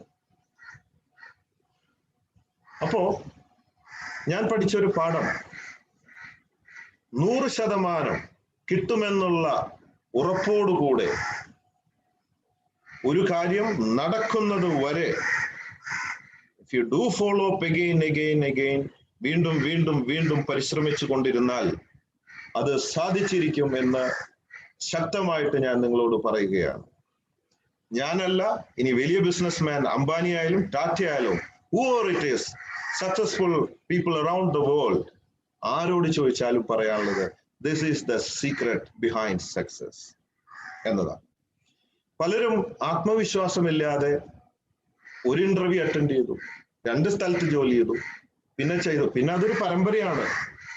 ചാടി ഒന്നിലും ഉറച്ചു നിൽക്കാതെ അവസാനം റെയിൽവേ ട്രാക്കിലും ഫാനിലും ഒക്കെ പോയി എത്തുന്നു, ആത്മഹത്യക്ക് എത്തുന്നു. കാരണം ആത്മവിശ്വാസമില്ലായ്മ, കിട്ടുമെന്നുള്ള ആത്മവിശ്വാസം. വീണ്ടും വീണ്ടും ശ്രമിച്ചു കൊണ്ടിരിക്കണം. അസാധ്യമായത് ഒന്നും തന്നെയില്ല എന്നതാണ്. ഇതാണ് എൻ്റെ ഒരു ടേണിംഗ് പോയിന്റ് എനിക്ക് പറയാനുള്ളത്. പിന്നെ ഒരു പോയിന്റ്, അടുത്ത പോയിന്റ്, നമ്മുടെ വിജയത്തിന്റെ ഒക്കെ ശത്രു എന്താണ്? What is the block? What is blocking you? ഭയം, പേടി, fear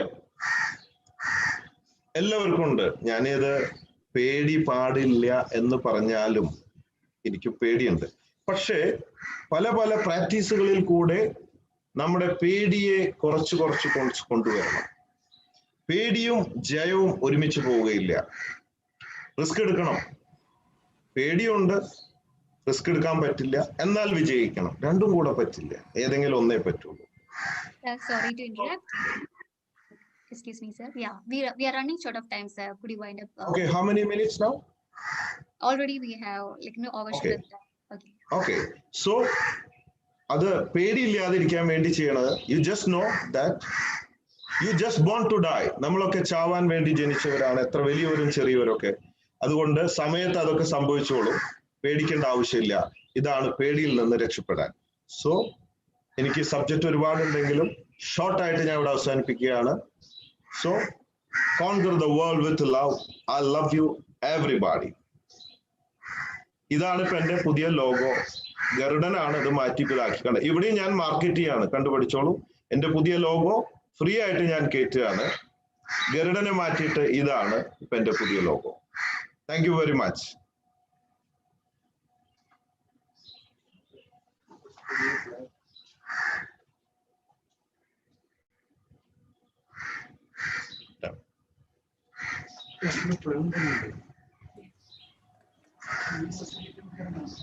Thank you so much, sir.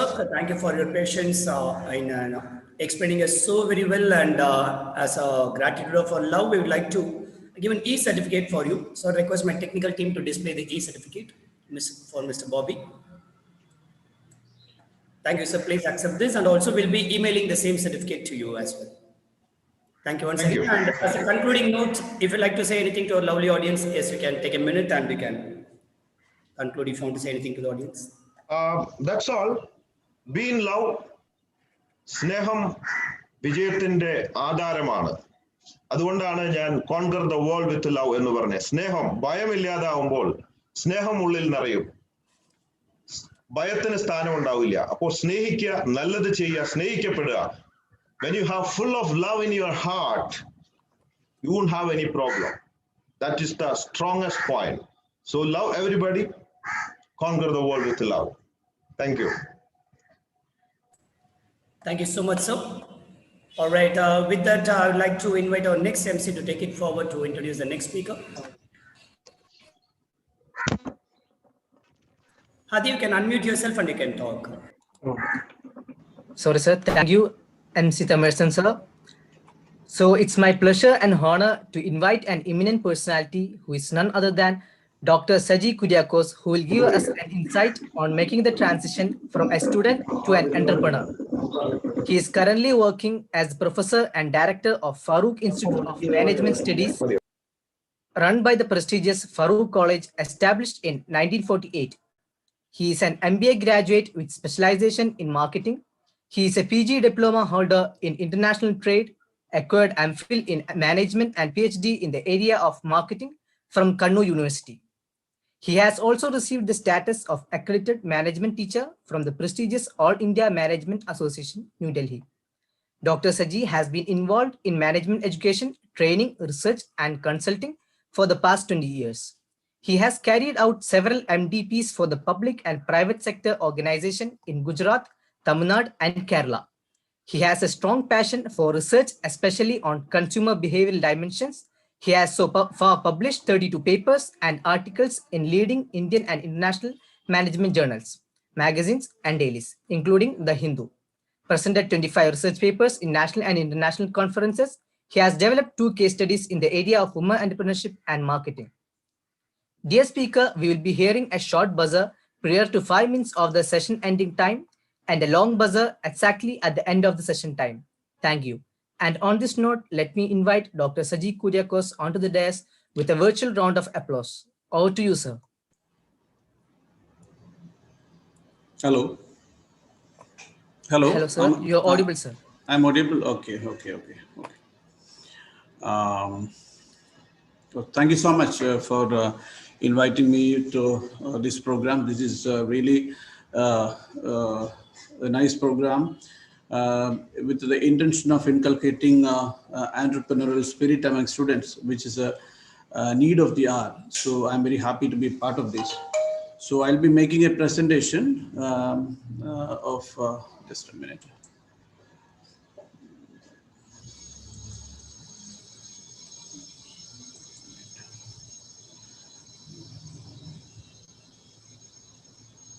Okay.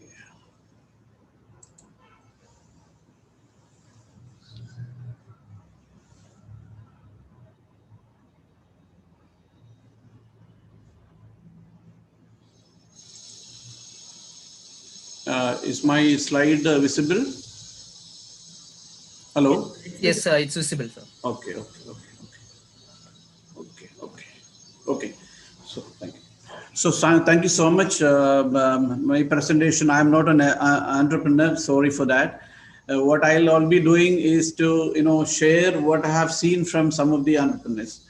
ഞാൻ ഒത്തിരി ആൻട്രപ്രനർഷിപ്പിനെ പ്രോത്സാഹിപ്പിക്കാൻ വേണ്ടി ആഗ്രഹിക്കുന്ന ഒരാളാണ്. എൻ്റെ ലൈഫ് സ്റ്റോറീസ് ഒന്നും ആൻട്രപ്രനർഷിപ്പുമായിട്ട് ബന്ധപ്പെട്ടിട്ടില്ല. എനിക്ക് ആകെ പറയാനുള്ളത്, ഞാൻ പഠിച്ചത് കുറേ കാലം ഗുജറാത്തിലാണ്, ജോലി ചെയ്തത് ഗുജറാത്തിലാണ്, പിന്നെ കുറേ ഫ്രണ്ട്സ് ഉള്ളത് ഗുജറാത്തിലാണ്. ഈ ഗുജറാത്ത്, മഹാരാഷ്ട്ര, അവിടെയാണ് ഞാൻ 2 സ്ഥലങ്ങളിലാണ് എൻ്റെ ജീവിതം മോസ്റ്റ് ഓഫ് ദ ടൈം ഉണ്ടായിരുന്നത്. അപ്പോൾ നമ്മുടെ ഇന്ത്യയിൽ നിന്ന് ഏറ്റവും അധികം ആൻട്രപ്രനേഴ്സ് ഉള്ള, നമ്മൾ നോക്കിക്കഴിഞ്ഞാൽ ഗുജറാത്തീസ് ലോകത്തിന്റെ എല്ലാ ഭാഗത്തും ബിസിനസ് ചെയ്യുന്നത് കാണാം. നല്ല ആൻട്രപ്രനേഴ്സ് ഗുജറാത്തിൽ നിന്നുണ്ട്, മാർവാഡീസ് ഉണ്ട്. ഓക്കെ, അപ്പോൾ ഞാനെന്നും അവരുടെ ഒത്തിരി കാര്യങ്ങൾ കണ്ടിട്ടുണ്ട്. അവരുടെ ഒരു ബിഗ് ഡ്രീം, ഒരു ബിഗ് പിക്ചർ, ബിഗ് തിങ്കിങ് ഒക്കെ ഞാൻ കണ്ടിട്ടുണ്ട്. അത് നമ്മുടെ കേരളത്തിൽ വളരെ ചുരുക്കം പേരിലേ കാണുന്നുള്ളൂ. നമ്മളുടെ ഇന്നത്തെ സ്റ്റുഡൻസ് ആണ് നാളെ ആ ഒരു തരത്തിലേക്ക് നമ്മുടെ ലോകത്തെ മാറ്റാനായിട്ട് ശ്രമിക്കാനുള്ളത്. അപ്പം പിന്നെ നമ്മുടെ ഷാഹിദ് സാറൊക്കെ ചെയ്യുന്ന കാര്യങ്ങൾ വലിയ കാര്യങ്ങളാണ്. പിന്നെ നമ്മളുടെ വളരെ ബ്രൈറ്റ് ആയിട്ടുള്ള കേരളത്തിൽ നിന്നുള്ള സ്റ്റുഡൻസ്, വളരെ ടാലൻറ്റഡ് ആയിട്ടുള്ള കേരളത്തിൽ നിന്നുള്ള സ്റ്റുഡൻസ്, ഇവരിൽ ഈ ആൻട്രപ്രനർഷിപ്പ് സ്പിരിറ്റ് ഇൻകൾക്കേറ്റ് ചെയ്യാൻ നമുക്ക് സാധിച്ചാൽ, അതിൻ്റെ കോഴ്സിൻ്റെ ഭാഗമായിട്ട് ആകാൻ സാധിച്ചു കഴിഞ്ഞാൽ, that is a great thing we can do for our country. അപ്പോൾ അതുകൊണ്ടാണ് ഞാൻ ഈ കോഴ്സിൽ ഇൻവോൾവ് ആയിട്ടുള്ളത്. എൻ്റെ സ്റ്റോറീസ് ഒന്നും പ്രത്യേകമില്ലെങ്കിലും എനിക്ക് നിങ്ങളോട് പറയാനുള്ളത്, എൻ്റെ സ്ലൈഡ്സ് ഏകദേശം ഒരു 80ഓളം സ്ലൈഡ്സ് വരും. ഞാൻ അതൊന്നും ഡിസ്കസ് ചെയ്യാൻ പോകുന്നില്ല. ഒരു ഹാഫ് ആൻ അവർ ടൈമാണ് എനിക്ക് തന്നിട്ടുള്ളത്. അതിൽ നിന്ന് ഇപ്പോൾ ഞാൻ കുറച്ചു നേരമായിട്ട് ഈ സെഷനൊക്കെ ബോബിച്ചമ്മറിൻ്റെ ഡിസ്കസ് സെഷൻ കേൾക്കുകയായിരുന്നു, അതിൻ്റെ മുന്നേയും കേൾക്കുകയായിരുന്നു. കുറച്ചു നേരം ഞാൻ കേട്ടതിൽ നിന്ന് മനസ്സിലാക്കുന്നത്, ഓൾറെഡി നിങ്ങൾ ഒത്തിരി ആൻട്രപ്രനേഴ്സിൻ്റെ സ്റ്റോറീസ് കേട്ട് കഴിഞ്ഞു. എൻ്റെതും റിപ്പീറ്റേഷൻ ആയിരിക്കും. പക്ഷേ അതൊന്നും അധികമാവില്ല എന്നാണ് എനിക്ക് പറയാനുള്ളത്. എന്തുമാത്രം എത്രമാത്രം ആന്റർപ്രനറിയൽ സ്റ്റോറീസും ഇൻസ്പിറേഷൻസും മോട്ടിവേഷൻ സ്റ്റോറീസും നിങ്ങൾ കേൾക്കുമോ, that can really make you a good entrepreneur. അതിന് വേണ്ടത് ഒരു ഡ്രീം ചെയ്യാനും ഒരു ആസ്പിരേഷൻ ഉണ്ടാക്കാൻ കഴിഞ്ഞു കഴിഞ്ഞാൽ അതായിരിക്കും. അപ്പോൾ ഇന്ന് ഞാൻ നിങ്ങളോട് സംസാരിക്കാൻ പോകുന്നത്, ചുരുങ്ങിയ സമയത്തിനുള്ളിൽ സംസാരിക്കാൻ പോകുന്നത്, ഒന്ന് the need for inculcating entrepreneurial spirit among സ്റ്റുഡൻസും, അതുപോലെ ഞാൻ കണ്ട നല്ല ആന്റർപ്രനേഴ്സ്, ഞാൻ കൂടെ വർക്ക് ചെയ്ത ചില ആന്റർപ്രനേഴ്സ്. ഞാൻ എൻ്റെ MBAക്ക് ശേഷം 10-12 വർഷത്തോളം ഡിഫറെൻറ്റ് ഓർഗനൈസേഷൻസിൽ വർക്ക് ചെയ്തു. അപ്പോൾ അവിടെയൊക്കെ കണ്ട ആൾക്കാരുടെ ചില ക്യാരക്ടറിസ്റ്റിക്സും നിങ്ങളോട് ഷെയർ ചെയ്യുകയും അതിൽ നിന്നൊക്കെ നിങ്ങൾക്ക് എന്തെങ്കിലും ഒരു ടേക്ക് അവേ ഉണ്ടെങ്കിൽ അത് with respect to your knowledge ആവട്ടെ, വിത്ത് റെസ്പെക്ട് ടു യുവർ സ്കില്ലാവട്ടെ, നിങ്ങളുടെ communication skill, leadership skill, interpersonal skill, അതൊക്കെ എന്തുമാത്രം നിങ്ങളെ സ്വാധീനിക്കുന്നു, അല്ലെങ്കിൽ നല്ലൊരു എൻ്റർപ്രനർ ആവാൻ സഹായിക്കുന്നു. നിങ്ങളുടെ വ്യക്തിത്വം, നിങ്ങളുടെ എന്താ പറയുക, നമ്മുടെ പേഴ്സണാലിറ്റി ട്രേറ്റ്സിൽ വരുന്ന വ്യക്തിത്വം, നേരത്തെ ബോബി ചെമ്മന്നൂർ പറഞ്ഞ സത്യസന്ധതയും ഹാർഡ് വർക്കും ഉത്തരവാദിത്വ ബോധവും, അങ്ങനെയുള്ള ചില ആസ്പെക്ട്സ് ആണ് ഒരു എൻ്റർപ്രനറെ ഒരു ലൈവാക്കി നിർത്തുന്നത്. അപ്പം അങ്ങനെയുള്ള ചില കാര്യങ്ങളൊക്കെ എൻ്റെ ടോക്കിലൂടെ നിങ്ങൾക്ക് വീണ്ടും നിങ്ങൾ കേട്ട കാര്യം ഒന്നും പുതിയതല്ല, നിങ്ങൾക്ക് ഒരിക്കൽ കൂടി അത് നിങ്ങളിലേക്ക് എത്തിക്കാൻ സാധിച്ചു കഴിഞ്ഞാൽ that can really make our country to go ahead. ഞാൻ പറയുന്നത് India has got the potential. നമുക്കിപ്പോൾ എല്ലാം വേണ്ടത് India has the potential to grow, develop. നമുക്ക് ടാലൻസ് എല്ലാം ഉണ്ട്. ആ ടാലൻസ് ആണ് ഇന്ന് എൻ്റെ മുന്നിലിരിക്കുന്നത്. അപ്പം ഒരു എൻ്റർപ്രനർഷിപ്പ് എൻകറേജ് ചെയ്യുന്ന കാര്യമായിട്ടുള്ള കാര്യങ്ങളൊന്നും നമ്മുടെ കേരളത്തിലോ ഇന്ത്യയിലോ നടക്കുന്നില്ല. There are lot of things happening. നമുക്ക് സ്റ്റാർട്ടപ്പ് മിഷനൊക്കെ കേരളത്തിൽ ഒത്തിരി കാര്യങ്ങൾ ചെയ്യുന്നുണ്ട്. അതുപോലെ EDI പോലെയുള്ള എൻ്റർപ്രനർഷിപ്പ് ഇൻസ്റ്റിറ്റ്യൂട്ടൊക്കെ പലതും ചെയ്യുന്നുണ്ട്. പക്ഷെ അതൊന്നും പോരാ എന്നുള്ള അഭിപ്രായക്കാരനാണ്. അപ്പോൾ ആ സാഹചര്യത്തിൽ ഇന്ന് ഈ നടക്കുന്ന സംഗതികൾ, ഈ തരത്തിലുള്ള വെബിനാറുകൾ നമ്മളിൽ കുറേ പേരെങ്കിലും നമ്മൾ ഉദ്ദേശിക്കുന്ന ആന്റർപ്രനർഷിപ്പിലേക്ക് കൊണ്ടുവരാൻ സാധിക്കുമെന്ന് ഞാൻ വിശ്വസിക്കട്ടെ. ഞാൻ പലപ്പോഴും ആന്റർപ്രനർഷിപ്പിനെ കുറിച്ച് കുട്ടികളുമായിട്ട് സംവദിക്കുമ്പോൾ, സ്റ്റുഡൻസുമായിട്ട് സംവദിക്കുമ്പോൾ, എന്തിനാണ് ഇതൊക്കെ, നിങ്ങൾ കേട്ട കാര്യങ്ങളാണ്, ഒന്നും കൂടി ആലോചിക്കുക. പിന്നെ സംവദിക്കുമ്പോൾ എന്തിനാണ് വൈ ആന്റർപ്രനർഷിപ്പ് എന്ന് ചോദിക്കുമ്പോൾ ചിലർ പറയും I want to be creative, I want to be innovative, എനിക്ക് എൻ്റെതായ എൻ്റെ ആരുടെയും കീഴിൽ ജോലി ചെയ്യാൻ ആഗ്രഹിക്കുന്നില്ല, എനിക്ക് എൻ്റെ പാഷൻ ഫോളോ ചെയ്യണം, ഓക്കെ, ആരും ട്രാവൽ ചെയ്യാത്ത വഴികളിലൂടെ നടക്കണം. പിന്നെ വളരെ ഇൻട്രസ്റ്റിംഗ് ആയിട്ട് ചില ആൻസേഴ്സ് എനിക്ക് തോന്നിയിട്ടുള്ളത്, to make a difference in the life of others. അതെന്നെ ഒത്തിരി ഇഷ്ടപ്പെടുത്തിയിട്ടുള്ള ഒരു ആൻസറാണ് പല കുട്ടികളിൽ നിന്ന്. ഞാനിപ്പം സമയമില്ലാത്തതുകൊണ്ട് ചാറ്റ് ബോക്സിൽ നിങ്ങളോട് ഈ ആൻസേഴ്സ് പറയാൻ സമയമില്ലാത്തതുകൊണ്ട് ചോദിക്കുന്നില്ല. എങ്കിലും ഈ ആൻസറാണ് ഞാൻ ആഗ്രഹിക്കുന്നത്. പിന്നെ ചിലർ പറയും ടു ക്രിയേറ്റ് വെൽത്ത്, ഓക്കെ. പിന്നെ പലരെ അപ്പം എനിക്ക് ഏറ്റവും ഇഷ്ടപ്പെട്ട ഒരു സംഗതി, ഓക്കെ, ക്രിയേറ്റിംഗ് വെൽത്ത് നല്ലതാണ്. നമ്മളെല്ലാം ആന്റർപ്രനർഷിപ്പിലേക്ക് ഇറങ്ങുന്ന സമയത്ത് നമ്മൾക്ക് ധനികരാവണം, റിച്ച് ആവണം, മറ്റുള്ളവർ സഞ്ചരിക്കാത്ത വഴികളിൽ നടക്കണം, ഡിഫറെൻ്റ് ആവണം, ഇന്നോവേറ്റീവ് ആവണം. അതിനോടൊപ്പം തന്നെ വെൽത്ത് ക്രിയേറ്റ് ചെയ്യുന്നതിനോടൊപ്പം തന്നെ മറ്റുള്ളവരുടെ ലൈഫിൽ ഒരു ഡിഫറൻസ് ഉണ്ടാക്കാൻ നമുക്ക് സാധിച്ചു കഴിഞ്ഞാൽ, അതെങ്ങനെ? ബൈ പ്രൊവൈഡിങ് ജോബ്, ഓക്കെ, അല്ലെങ്കിൽ മറ്റുള്ള പല രീതിയിലും സോഷ്യലായിട്ട് പല കാര്യങ്ങളും ചെയ്തുമൊക്കെ ഒരു ഡിഫറൻസ് ഉണ്ടാക്കാൻ സാധിച്ചു കഴിഞ്ഞാൽ that can really make your life meaningful. അപ്പോൾ എനിക്കൊന്ന് നിങ്ങളോട് ചോദിക്കാനുള്ളത്, how many of you want to be known as successful? Success എന്ന് പറയുന്നത് പലർക്കും ആപേക്ഷികമാണ്. ഒരാൾ സന്തോഷമായിട്ട് ജീവിക്കുകയാണെങ്കിൽ തന്നെ സക്സസ് ആണ്. ചിലർ ഒത്തിരി റിച്ച് ആയാൽ സക്സസ് ആണ്, വലിയ കമ്പനി ഉണ്ടാക്കിയാൽ സക്സസ്ഫുൾ ആണ്. അത് ആപേക്ഷികമാണ് ഓരോരുത്തരെ സംബന്ധിച്ച്. പക്ഷേ സക്സസ്ഫുൾ ആയി അറിയപ്പെടാൻ ആഗ്രഹിക്കാത്ത ആരുമില്ല. How many of you want to be wealthy? ആരെങ്കിലും പാവപ്പെട്ടവനായിട്ട് ജീവിക്കണമെന്ന് ആഗ്രഹിക്കുന്നുണ്ടോ? ഇല്ല. എല്ലാവരും they want to make some wealth, okay. And how many of you want to be independent? അതും എല്ലാവരും ആഗ്രഹിക്കുന്നു. ആരുടെയും കീഴിൽ വർക്ക് ചെയ്യേണ്ട, സ്വന്തമായിട്ട് I want to be my own boss എന്നുള്ളൊരു concept. How many of you want to follow your passion? അതും വലിയ കാര്യമാണ്. ഒരാളുടെ പാഷൻ ഫോളോ ചെയ്യാൻ പറ്റിക്കഴിഞ്ഞാൽ അതും വലിയ കാര്യമാണ്. അപ്പോൾ ഈ പറഞ്ഞ കാര്യങ്ങളെല്ലാം അതിൻ്റെ കൂടെ തന്നെ, അതായത് നമ്മൾ സക്സസ്ഫുൾ ആവുന്നു, നമ്മൾ ആൾക്കാർ ഓർക്കുന്നു, നമ്മൾ ഇൻഡിപെൻഡൻ്റ് ആവുന്നു, നമ്മൾ പാഷൻ ഫോളോ ചെയ്യുന്നു, അതിനോടൊപ്പം തന്നെ ഇങ്ങനെയൊക്കെ ചെയ്യുന്നത് വഴി നമ്മളുടെ മരണത്തിന് ശേഷം നമ്മളെ, അല്ലെങ്കിൽ നമ്മൾ ജീവിച്ചിരിക്കുമ്പോഴോ മരണശേഷമോ നമ്മളെ ലോകം ഓർക്കാൻ സാധിക്കുന്നുണ്ടെങ്കിൽ, നമ്മളെ ഓർക്കാൻ സാധിക്കുന്നുണ്ടെങ്കിൽ, then our life become meaningful to this world. ഇപ്പം നമ്മൾ ഹെൻറി ഫോർഡിനെ, പിക്ചറിൽ കാണുന്ന ഹെൻറി ഫോർഡിനെ ഓർക്കുന്നു, അല്ലെങ്കിൽ തോമസ് എഡിസനെ ഓർക്കുന്നു, അല്ലെങ്കിൽ സ്റ്റീവ് ജോബ്സിനെ ഫോട്ടോ കാണുമ്പോൾ നമ്മൾ ഓർക്കുന്നു. അവർക്കെല്ലാം അവരുടെ പാഷനോടൊപ്പം തന്നെ വലിയ കാര്യങ്ങൾ ചെയ്യാൻ സാധിച്ചു. അപ്പം നമ്മളുടെ ലൈഫ് അങ്ങനെ ഒരു ആംഗിളിലേക്ക് കൊണ്ടുവന്നു കഴിഞ്ഞാൽ നമ്മുടെ ആൻറ്റർപ്രനർഷിപ്പ് കുറച്ചും കൂടെ മീനിങ് ഫുൾ ആവും. ഇപ്പം നമ്മുടെ ഇന്ത്യയിൽ ഒത്തിരി പ്രശ്നങ്ങളുണ്ട്, ഒത്തിരി എഫേർട്ടുകൾ സ്കിൽ ഡെവലപ്മെന്റിന് വേണ്ടി നടക്കുന്നുണ്ട്. പക്ഷെ അതൊന്നും ഇനഫ് അല്ല. നമുക്കറിയാം നമ്മൾ ഇന്ത്യ ഫേസ് ചെയ്യുന്ന ഏറ്റവും വലിയ പ്രോബ്ലം എന്ന് പറയുന്നത് എന്താണ്? What does that pull back India from becoming a developed country? Okay.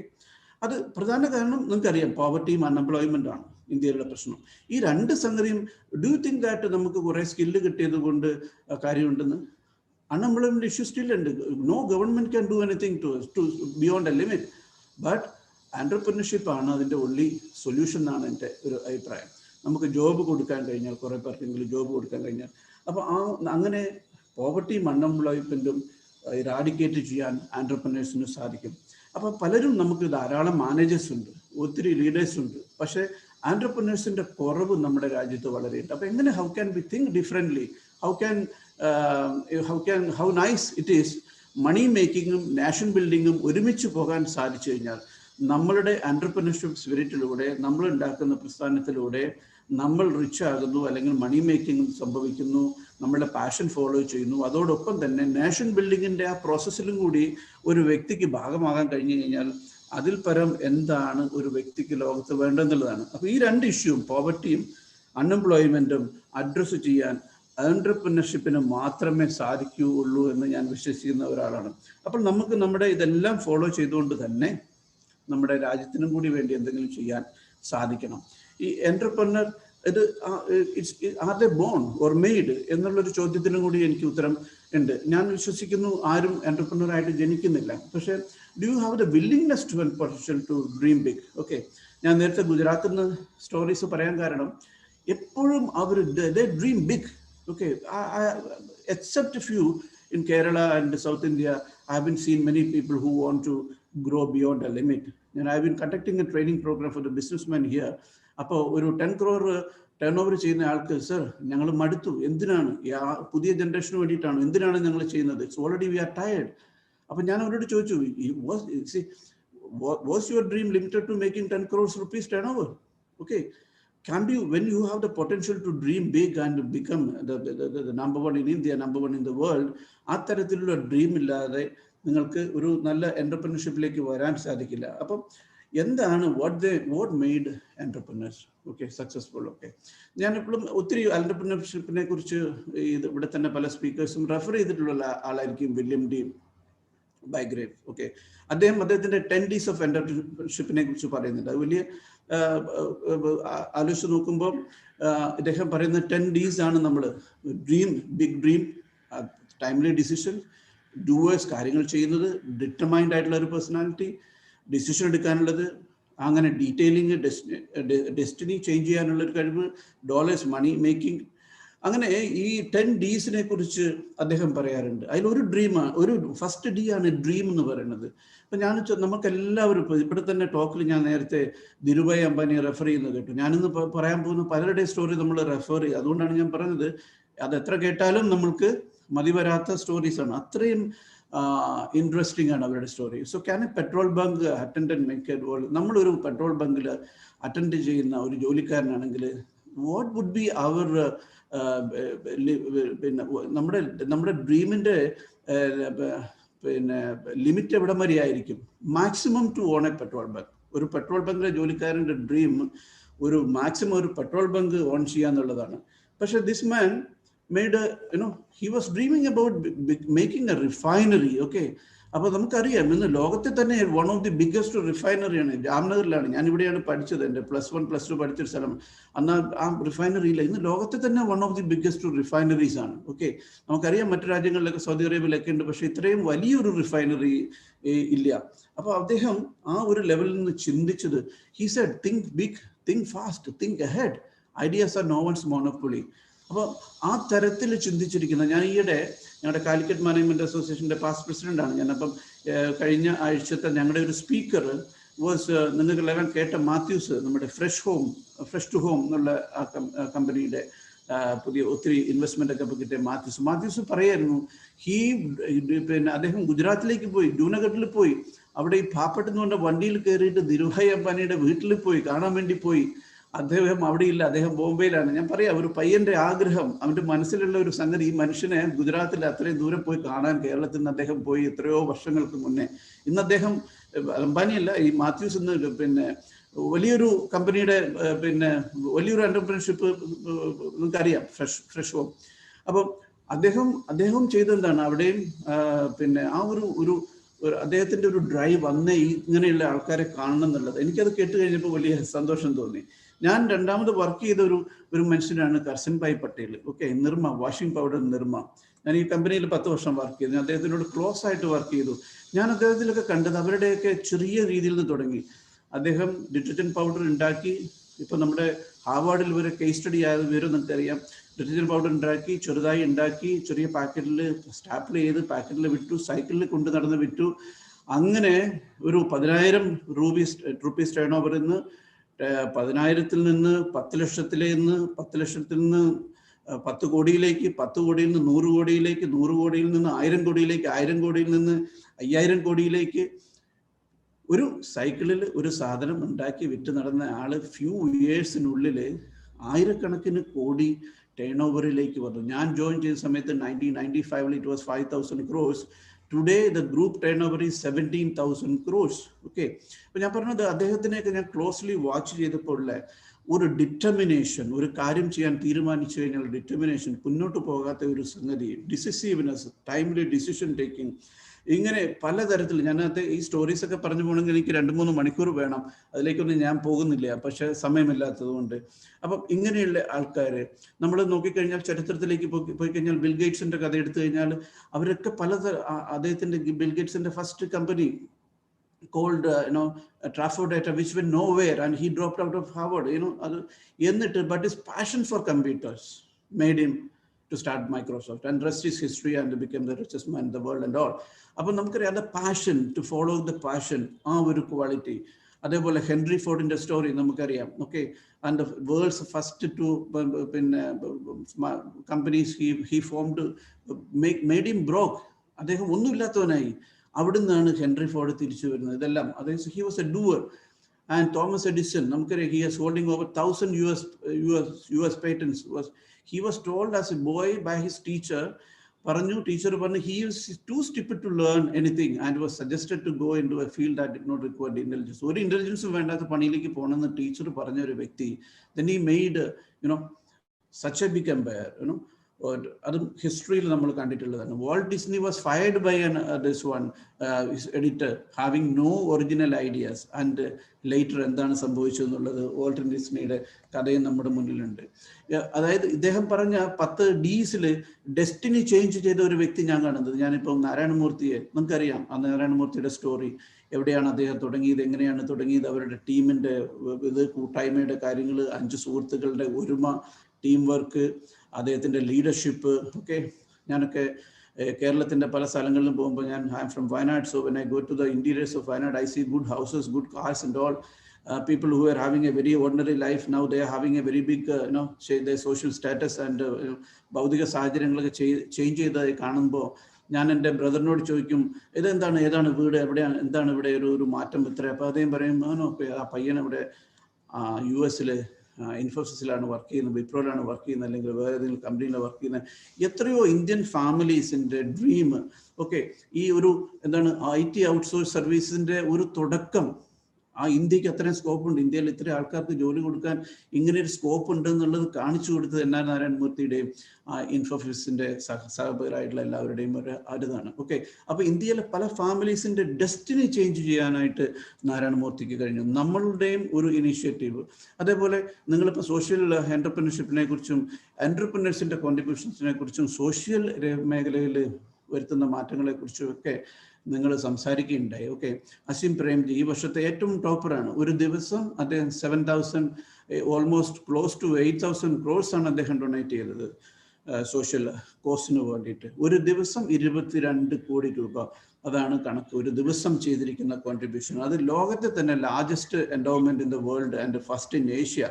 അപ്പൊ ഇങ്ങനെയുള്ള തരത്തിൽ നമ്മളുടെ എന്റർപ്രണർഷിപ്പ് മാറുന്ന ഒരു കാഴ്ചയിലേക്കാണ്. നമുക്ക്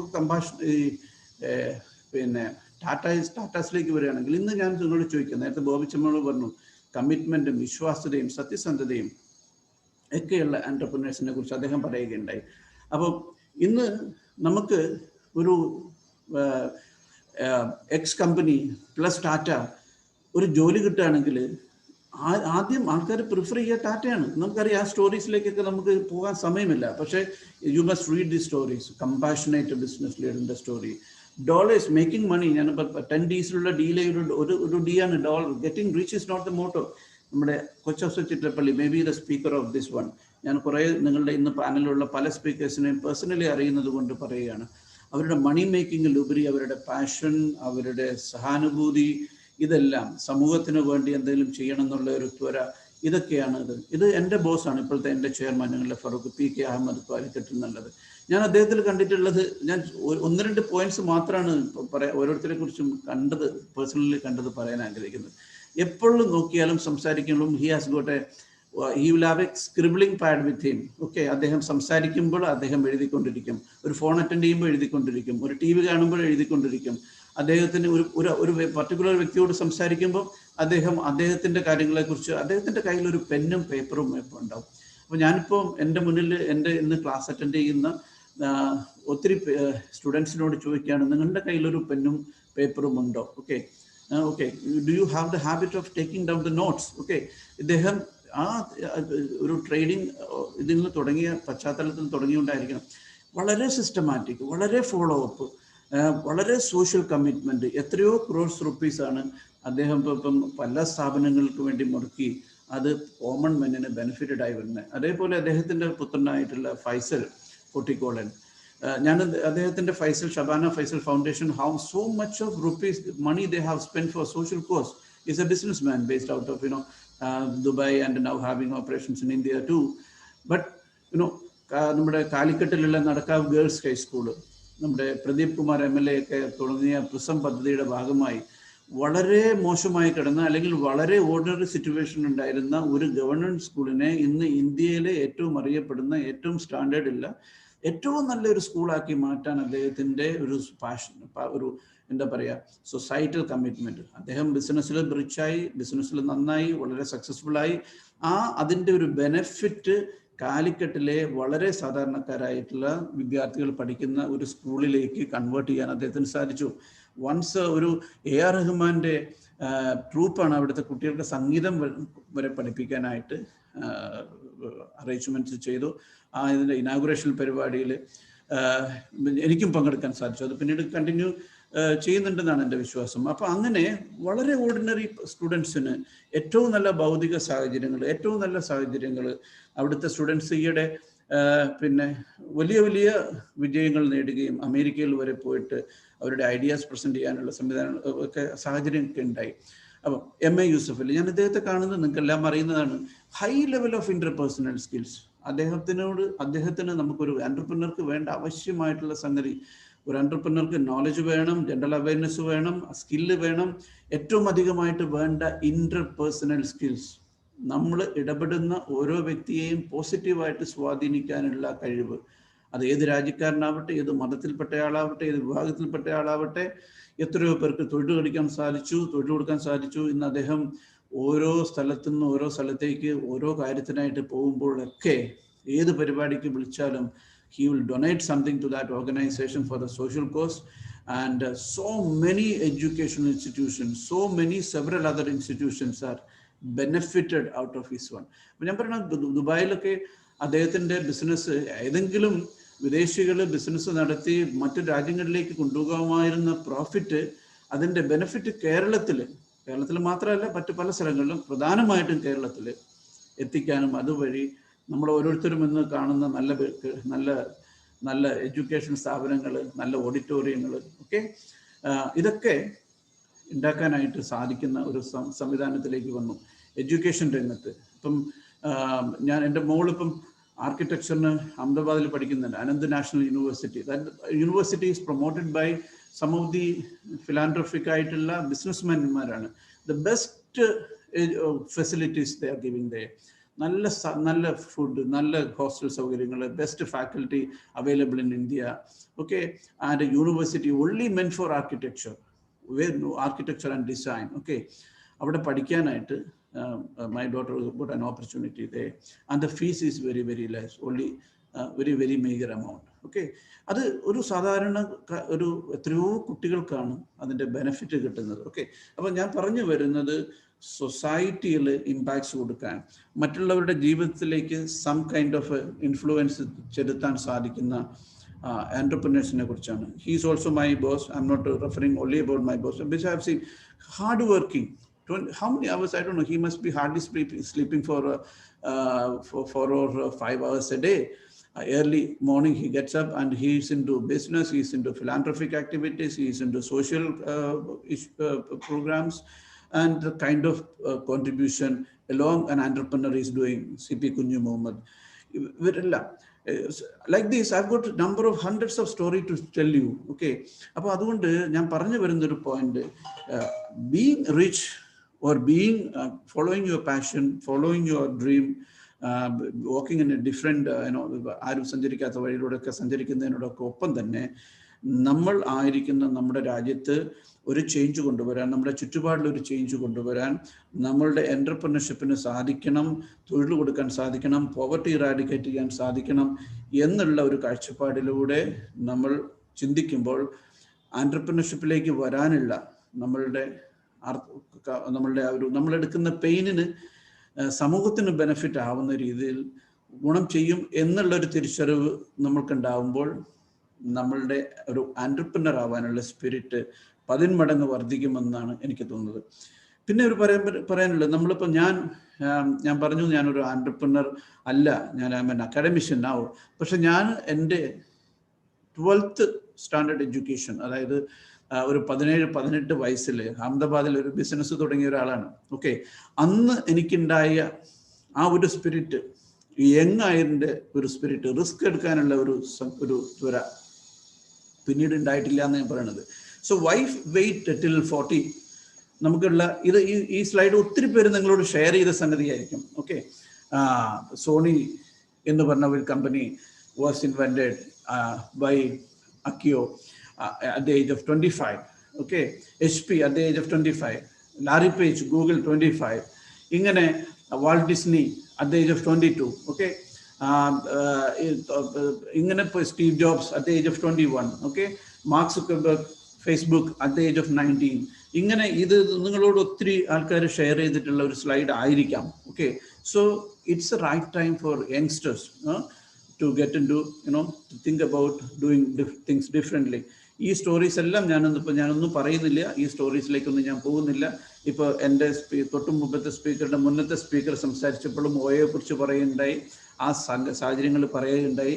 ഇനി ഞാൻ ഷെയർ ചെയ്യുന്ന 5-6 സ്ലൈഡ്സ് എല്ലാം നിങ്ങൾക്ക് അറിയുന്ന സ്റ്റോറീസാണ്. ഇതെല്ലാം വളരെ ഇൻസ്പിറേഷനാണ്. I recommend you, most of you know their stories, but I recommend you to go again and read. Okay, ഇതിനകത്ത് എനിക്കൊരു പോയിന്റ് പറയാനുള്ളത്, Airbnb was the biggest source of inspiration for Ridesh എന്ന് പറയുന്നത്. എവിടെ നിന്നാണ് ഇൻസ്പിറേഷൻ നമുക്ക് വരികയെന്നറിയില്ല. അപ്പോൾ ബോബി ചെമ്മണ്ണൂരിനെ കേൾക്കുമ്പോൾ നമുക്ക് എത്ര പേർക്ക് ഇവിടെ ഇരിക്കുന്നവർക്ക് ഡിഫറെൻ്റ് ആയിട്ടൊരു ഇൻസ്പിറേഷൻ വരാം. ഓരോ ആൻറ്റർപ്രനറുടെ സ്റ്റോറിയും നമ്മൾക്കൊരു ഇൻസ്പിറേഷനാണ്. ഓക്കെ, പേടിഎം, നിങ്ങൾ ഇദ്ദേഹത്തിൻ്റെ സ്റ്റോറി വായിക്കണം. He was struggling. So even 10 രൂപ കയ്യിലെടുക്കാനില്ലാത്ത സമയം വന്നു.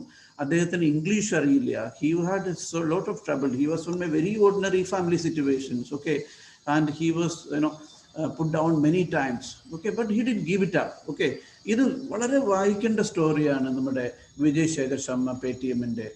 അതേപോലെ Sachin Bansal, Binny Bansal, Flipkart, later Walmart took over. All those story, ഈ entrepreneur story നമുക്ക് അതേപോലെ ഫുഡ് ടെക്കിൽ നമ്മളുടെ നന്ദൻ റെഡ്ഡിയുടെയും സ്വിഗ്ഗിയുടെ സ്റ്റാർട്ടിങ് സ്റ്റോറി. ഓക്കെ, അപ്പോൾ ഇങ്ങനെയുള്ള സംഗതികൾ,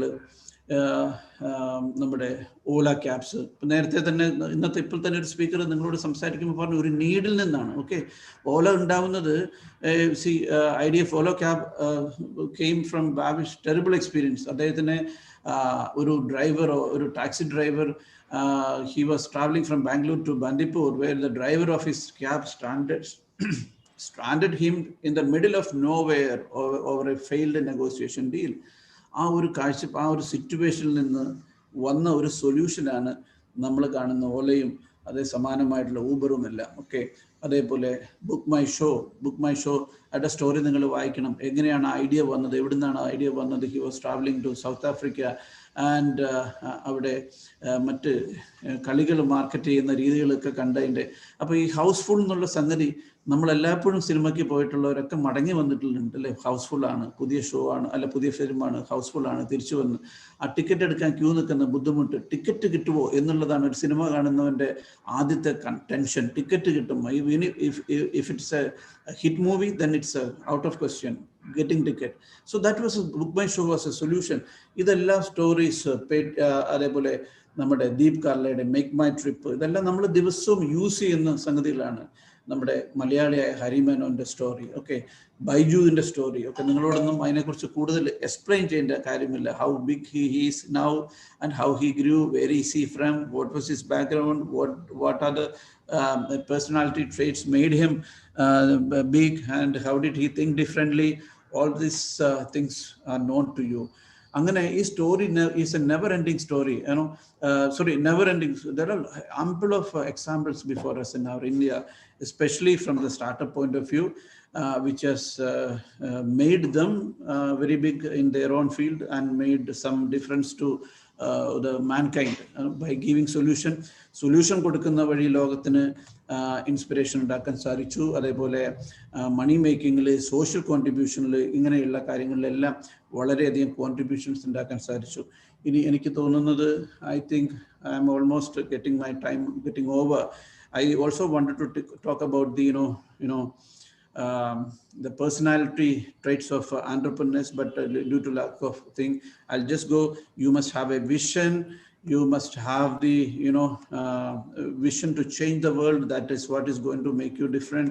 Lot of stories ഉണ്ട്, ഞാൻ ടൈം കൊണ്ട് പറയുന്നില്ല. നല്ല കമ്മ്യൂണിക്കേഷൻ സ്കില്ലിൻ്റെ ഇത്, നല്ല ഇൻറ്റഗ്രിറ്റി ഉണ്ടാവണം. നേരത്തെ ബോബി ചെമ്മന്നൂർ നിങ്ങളോട് പറഞ്ഞു, നല്ല ബിസിനസ്മാന് നല്ല ഇൻറ്റഗ്രിറ്റി ഉണ്ടാവണം, നല്ല അക്കൗണ്ടബിലിറ്റി ഉണ്ടാവണം, എംപതി ഉണ്ടാവണം, ഒരു റെസിലിയൻസ് എന്നുള്ള വേർഡ് നമ്മൾ ഏറ്റവും അധികം കൊറോണ ടൈമിൽ കേട്ടതാണ്. എന്താണ് the capacity to come back to normalcy quickly from adversities. ഇങ്ങനെയുള്ള സംഗതികൾ ഉണ്ടാവണം, പോസിറ്റിവിറ്റി ഉണ്ടാവണം. എപ്പോഴും പെസിമിസ്റ്റിക് ആയിട്ട് നമുക്ക് മലയാളികൾക്കൊക്കെ ഉള്ള ചെറിയ പ്രശ്നമാണ് എന്തിനേയും ക്രിറ്റിസിസം ചെയ്യുക, എന്തിനേയുമല്ല. എല്ലാത്തിലും പോസിറ്റിവിറ്റി കാണുന്ന attitude, initiative, out of the box thinking, listening skill, planning and execution, continuous learning, whatever that is happening around the world, the technical, social, cultural, political, any changes that is taking place around the world, all these things should be the spirit of an entrepreneur. Ability to take decision എടുക്കണമെങ്കിൽ you need to have research, you have to evaluate the alternatives, you have to read, you have to search, you have to ഒത്തിരി effort എടുത്തെങ്കിലേ നല്ലൊരു decision എടുക്കാൻ സാധിക്കുള്ളൂ. അപ്പോൾ ഒരു research oriented ആയിരിക്കണം, research mind ഉണ്ടാവണം, അപ്ഡേറ്റ് ചെയ്യുന്നതായിരിക്കണം. ഇവിടെ ഓരോ ദിവസവും പ്ലാനിങ്ങും കൺട്രോളിങ്ങും, ഓരോ ദിവസവും ചെയ്യേണ്ട കാര്യങ്ങൾ, തിങ്സ് ടു ഡു പ്ലാൻ ചെയ്യുന്നവരായിരിക്കണം, മാനേജ്മെൻറ്റ് പ്രിൻസിപ്പിൾസ് പ്രാക്ടീസ് ചെയ്യുന്ന ആളായിരിക്കണം. ഇങ്ങനെ പോയി കഴിഞ്ഞ് കഴിഞ്ഞാൽ ഞാൻ ഒത്തിരി കാര്യങ്ങൾ നിങ്ങളോട് പറയാനുണ്ട്, അപ്പോൾ അതിലേക്കൊന്നും ഞാൻ കടക്കുന്നില്ല. ഫൈനലി നിങ്ങളുടെ ടൈം മാനേജ്മെൻറ്റും കമ്മ്യൂണിക്കേഷനും അപ്ഡേഷനും ഒരു ബേണിംഗ് ഡിസയർ, ഒരു നമുക്കെല്ലാം പൊതുവെയുള്ള ഒരു സംഗതിയാണ് ഒരു മീഡിയോക്രസി. നമുക്കിങ്ങനെയൊക്കെ മതി, ചാൽസെ ആറ്റിറ്റ്യൂഡ്. ഗുജറാത്തിൽ ചാൽസെ എന്ന് പറയും, ഹിന്ദിയിൽ ചലേഗ എന്ന് പറയും. നമ്മൾ എന്ത് ചോദിച്ചാലും കുഴപ്പമില്ല എന്ന് പറയും. നമുക്കൊരു ബേണിംഗ് ഡിസയർ ഉണ്ടാവണം. See, I want to be an entrepreneur and I want to do something for this world. I have the responsibility in changing my country from a developing nation to a developed nation. I want to eradicate poverty and unemployment. I have the responsibility as a citizen. അങ്ങനെ ഒരു thinking നമ്മളിലേക്ക് വരുമ്പോൾ അതിൻ്റെ only solution എന്ന് പറഞ്ഞു കഴിഞ്ഞാൽ അത് entrepreneurship ആണ്. ഓക്കെ, അപ്പോൾ let passion for excellence be the mantra of your life. ഈ അംബാനീസുമൊക്കെ ഇപ്പോഴും ഓഫീസിൽ പോകുന്നതും ഇപ്പോഴും 24 hours വർക്ക് ചെയ്യുന്നതും ഇപ്പോഴും ഹാർഡ് വർക്ക് ചെയ്യുന്നതും because they want to do better than what they do from the current level. നിങ്ങൾ ഇന്ന് ചെയ്യുന്ന, നിങ്ങളായിരിക്കുന്ന അവസ്ഥയിൽ നിന്ന് ബെറ്റർ ആയിട്ട് കറണ്ട് ലെവലിൽ ചെയ്യണമെങ്കിൽ ഹാർഡ് വർക്കും ഡിറ്റർമിനേഷനും ഉണ്ടാവണം. ഇതേപോലെയുള്ള ആൾക്കാർ, they want to do better than what they are doing now. That's why he is being remembered. So from a transformation that has to happen in you, transformation from a student to a great leader and to an entrepreneur. which requires passion plus dedication. Okay, so entrepreneurs of tomorrow are expected to be passionate.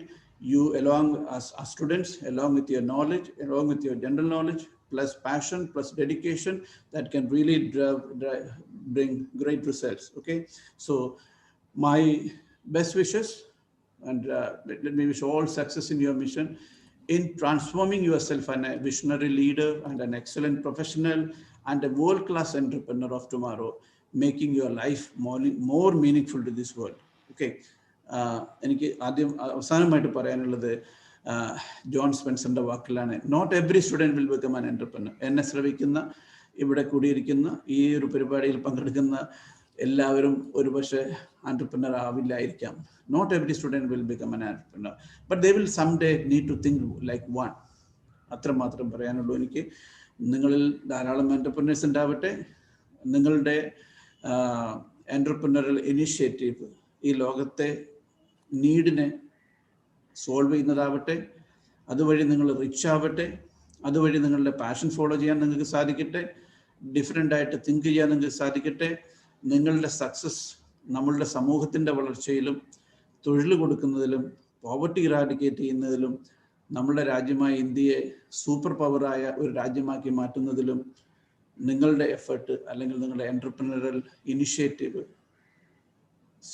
ഇനിഷ്യേറ്റീവിന് സാധിക്കട്ടെ എന്ന് ഒരിക്കൽ കൂടി ആഗ്രഹിച്ചുകൊണ്ടും ആശംസിച്ചുകൊണ്ടും എന്നെ ഈ പരിപാടിയിലേക്ക് ക്ഷണിച്ച ഇതിൻ്റെ സംഘാടകർക്ക് നന്ദി പറഞ്ഞുകൊണ്ട് ഒരിക്കൽ കൂടി എന്നെ ശ്രമിക്കുന്ന എല്ലാ വിദ്യാർത്ഥികളിലും നല്ലൊരു എന്റർപ്രനർ ഉണ്ടാവട്ടെ എന്നുള്ള ആത്മാർത്ഥമായ ആഗ്രഹത്തോടു കൂടി ഞാൻ എത്തുന്നു. Thank you so much. Thank you. Thank you so much, sir, for sharing your insights on the topic. വളരെയധികം ടോപ്പിക്സ് നമ്മൾ കുറഞ്ഞ സമയം കൊണ്ട് തന്നെ ഉള്ളിൽ ഒതുക്കി തീർത്തതായിരുന്നു. We are really humbled to have you here. Thank you so much. We have a small token of love in the form of an e-certificate from 3G School of Applied Entrepreneurship to honor your presence and time. So please accept it, and we would mail the same to you. So I would request the technical team to present the certificates. Thank you so much. Thank you. Thank you so much, sir. Yeah. So we have had an insightful and informative session. Participants, please make sure to fill the session feedback forms shared in our WhatsApp groups. And with this note, I would like to hand over to my co-MC Jofna to take forward with the next sessions. Over to you, Jofna. Thank you so much, Hadi, for inviting me. It's my privilege and honor to welcome another very highlighted person of today's event. That's none other than Jabir Angilat, the Director of Business Operations at School of Business London. He is a very risk taker, the ability to be innovative, an optimistic natured person, the ability to take action. He has a very controlled emotional personality, his inclusion in decision making, and ability to trust others. So with this note, I welcome you, sir, and a kind note, we will be hearing a short buzzer prior to 5 minutes of the session ending time, and a long buzzer exactly at the time of the session time. Thank you, sir. I welcome you to Thank this you. virtual stage. Good afternoon, everyone.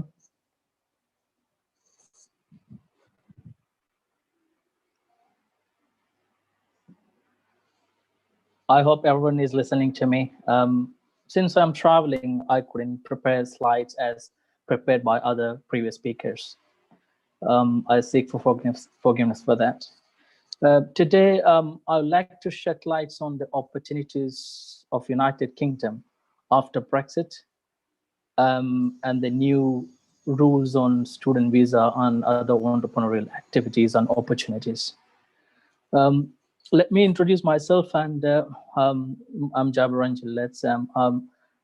I'm the Director of Business Operations and CEO of School of Business London, serving and catering various management leaderships and business MBA, BA programs in the United Kingdom.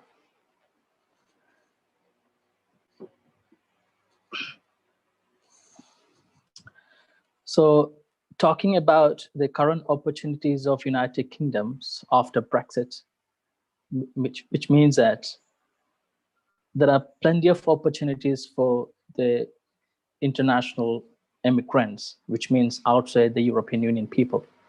Because as of 1st of January 2021, so every relationship between you and the United Kingdom will be cut, and the transition period will be ended. And which means that after January 2021, even the people from European Unions, and if they want to come and work in the UK, is as though like the people from India going there and work. So all the formalities and procedures are same.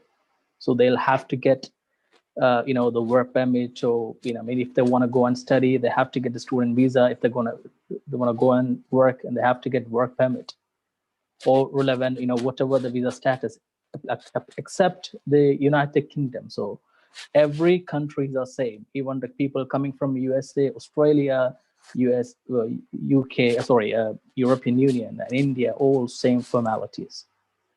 There are various, as part of this Brexit, and to target the labor market, the United Kingdom has introduced various policies in relation to student visas and the international work permits. Let me initially discuss about the new changes in relation to the student visas, and to target to boost the local labor market. Because when it comes to after Brexit, there will be many job cuts and job opportunities in the UK, and then the people from the European Union, they won't be able to freely come to the UK and work, which means that the opportunities are booming up. So in September 2020, they have introduced 2 years post-study work visa for the students who are coming for the bachelor's and master's programs, any degree programs indeed.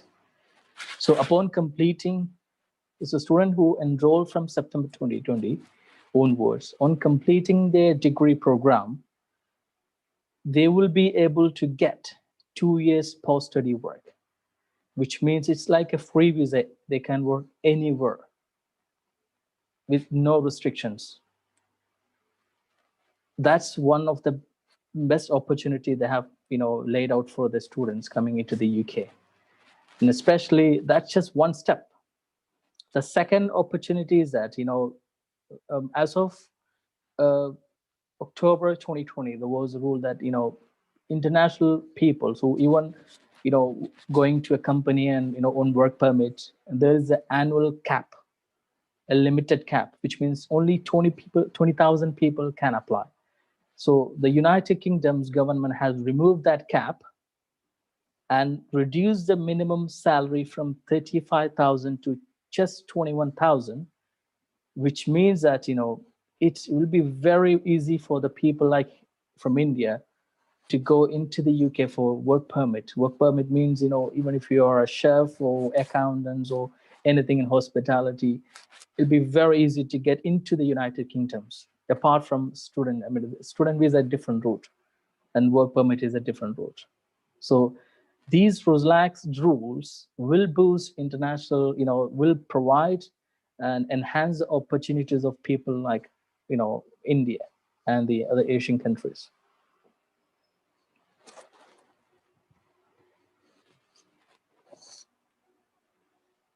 Just one second. So coming back to the students' opportunities, so those people who have successfully completed the degree programs, thereby achieving the 2 years post-study work status. And you might be thinking, what would be after the post-study?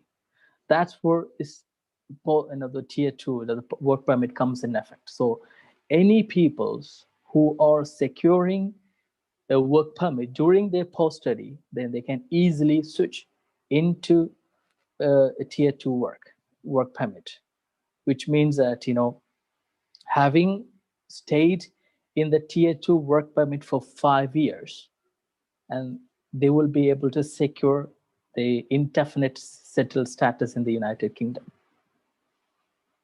So which means the opportunities are abundant to settle in the United Kingdom. So that's one way route. And everybody, when they go to United Kingdom, the first thing is they just want to settle down there.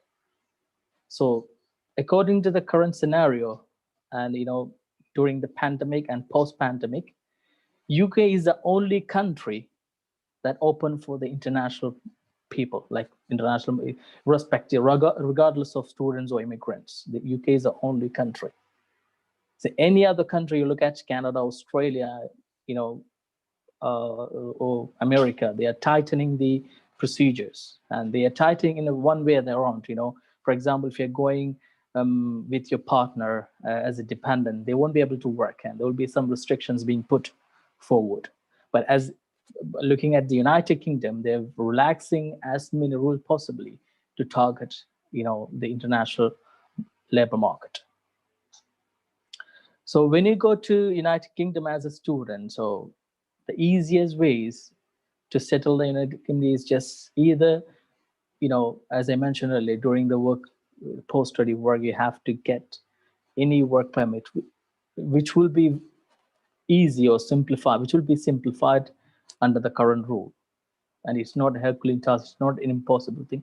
It's going to be an easy thing to get a work permit. And having stayed in, as I said earlier, having stayed in 5 years under tier 2, a work permit, you would be able to get that. The second thing is that, for example, you think that you are not able to get into, a tier 2 that you still can study another more. I mean, as a student, you can study 2 masters in the United Kingdom and followed by a PhD programs.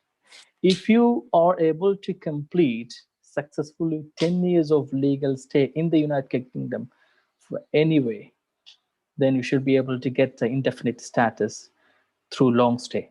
That's called long stay route. So that's, I mean, if I tell you my story on it, I went to United Kingdom as a student in 2009 for an MBA programs, and I have successfully completed MBA, and thereby I got 2 years post-study work. But at the time, there was a post-study work visa like they have introduced now. And I've achieved that 2 years post-study work. Upon completing that post-study work, and I was having some opportunities. Either I was about to go for the tier 2 or the entrepreneur. There was a visa, kind of a visa called entrepreneur visa.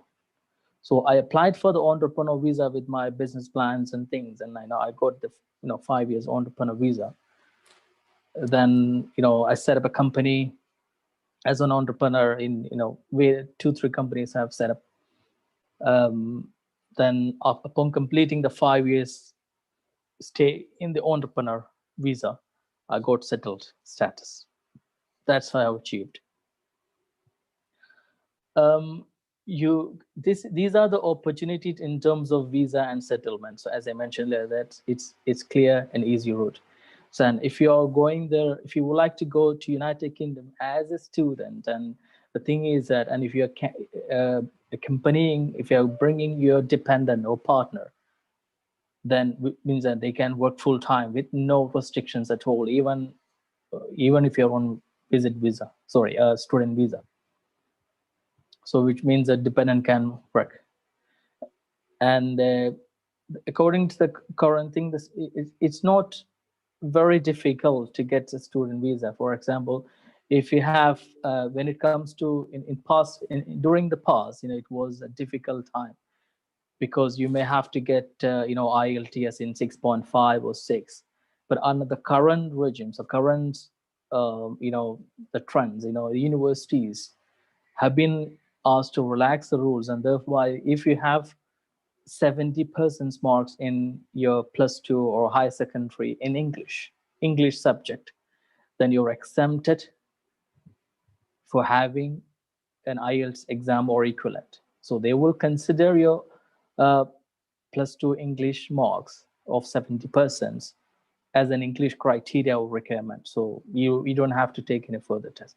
That is over 70% of the universities are accepting your +2 English as a requirements met.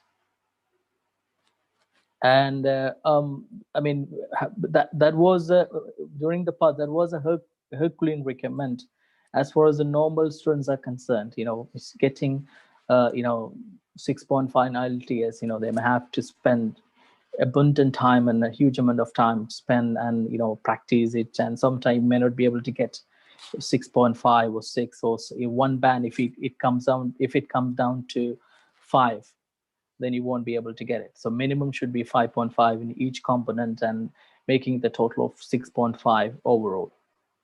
So under these are the relaxed schemes, and it's easy to get in the United Kingdom. And in terms of opportunities, as I mentioned earlier, the opportunities will be significantly increased from January. That January is a transition period ended after Brexit. So which means that no EU people can apply or can freely come to the UK, because there is those in the United Kingdom, those people from your European Union are already in the United Kingdom until June 2021. They can still apply for the settlement, but no new people can enter freely into the United Kingdom and after 31st of January 2021. So the good time for people like us are beginning, and the opportunities are very, very abundant.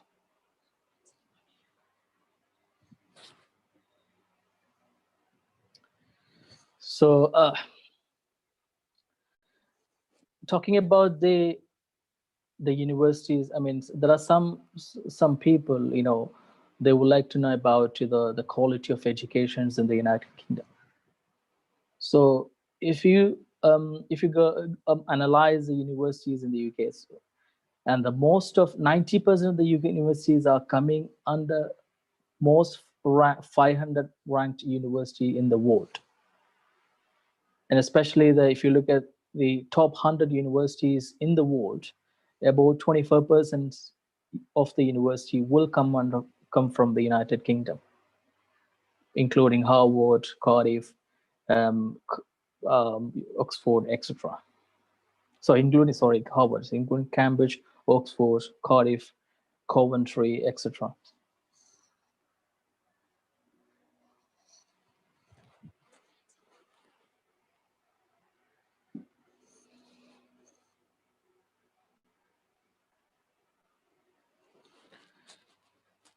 I'd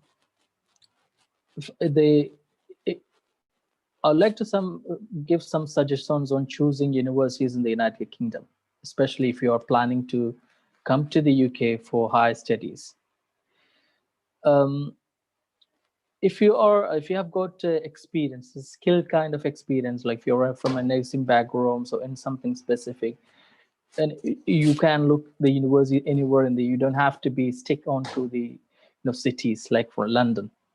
So you would be able to get the jobs anywhere in the UK. But if you are not skilled like others, then I would strongly suggest look out the universities somewhere nearby London, so it will be easy for you to get a job.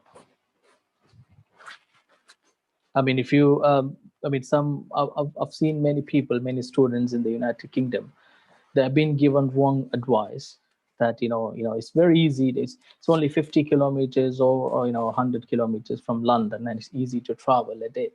But that's not possible. For example, if you are traveling from London itself, it's about 400 square kilometers radius. So it's not an easy thing to travel from another county, like a state, to London on a daily basis, because of the cost, not about the timing, but just about the cost. It's significantly expensive. You can't afford it. So if you just be planned when you choose a university, and just to tap those students who would prefer to to learn in London itself. Many universities have started a micro campus in London. Various universities have a micro campus in London, but if micro campus means they're just in the building, so somewhere in central London.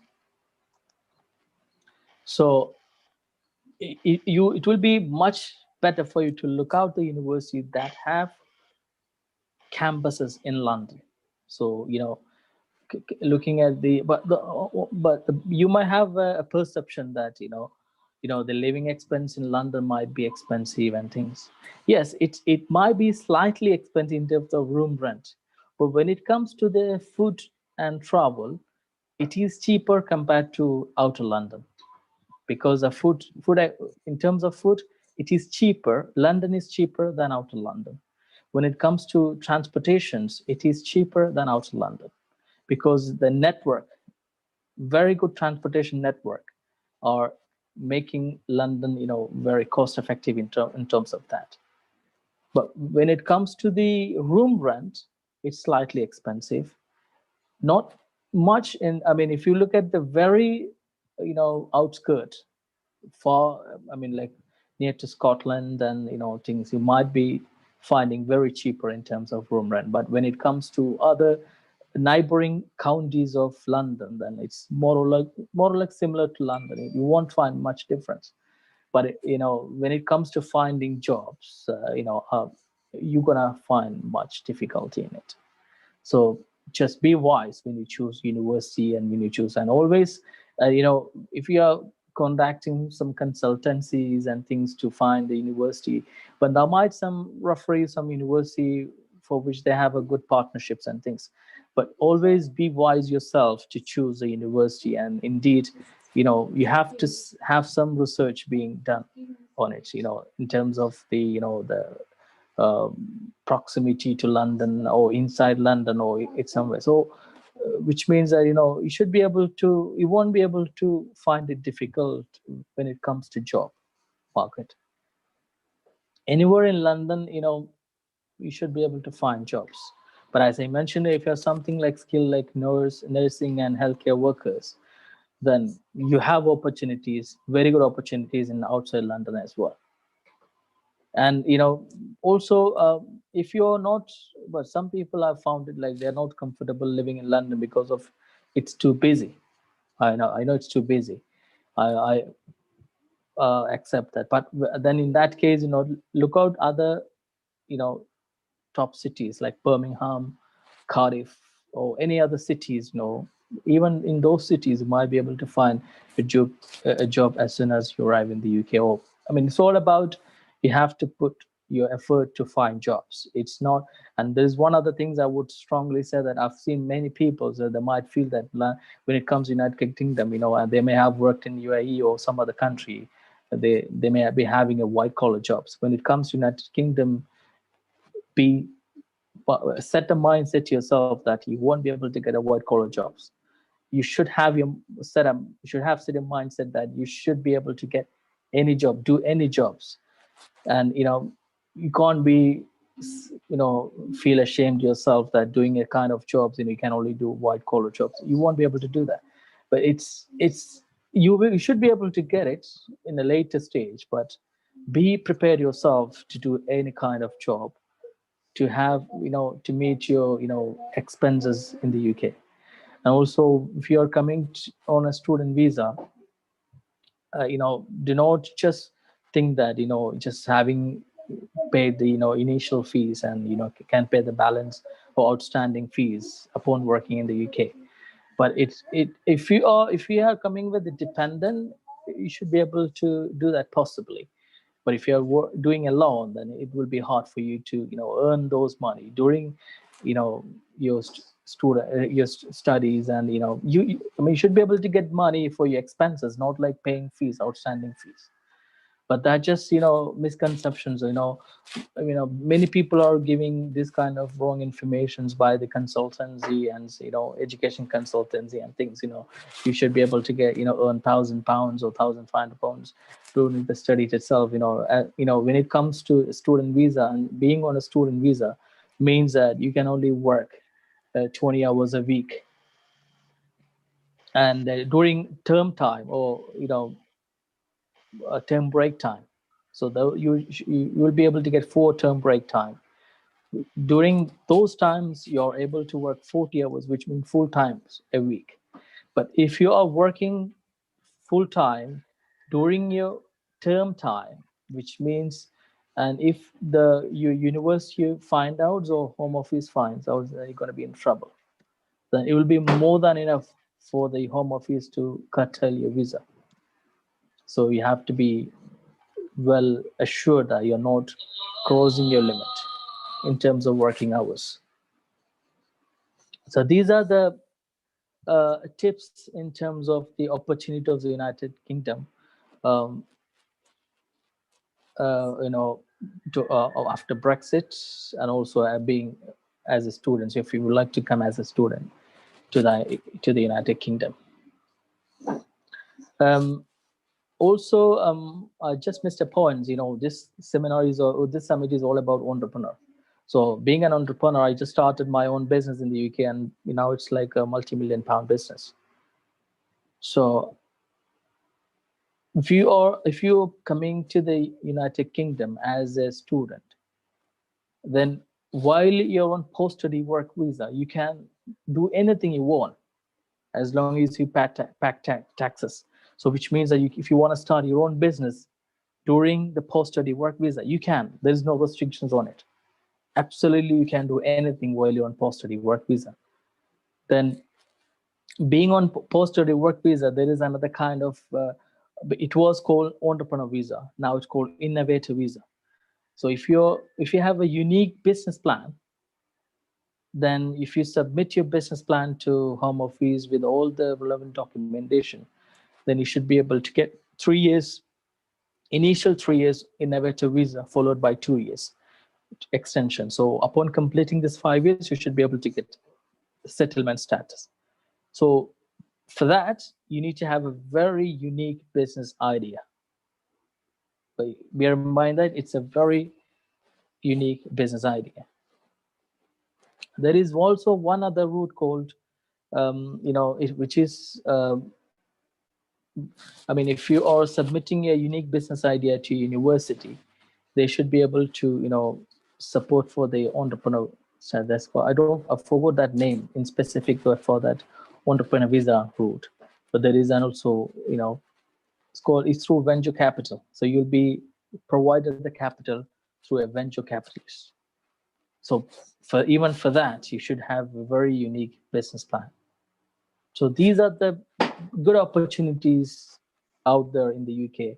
Now, I can 100% honestly say that if you compare with any other country current visa route, I say that UK is one of the best out there now. Canada is there for, in terms of getting PR is fine. But if you would like to set up your business in the UK is the best country out there because it's a business hub. But if you compare to another, country like Australia, Canada, or any other Ireland or any other country, you're not a business hub. You can work and earn money. That's there. But when you run a business, when you set up a business, then you can't, generate that kind of money, in other countries if you compare with London, in the United Kingdom.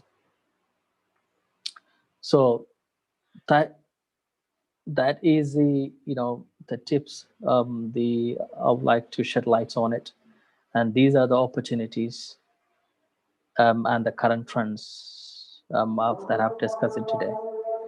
So here I would like to thank the 3G European people for giving this outstanding opportunity to have some tips or some, to shed lights on these opportunities of the United Kingdom. Thank you. Thank you very much.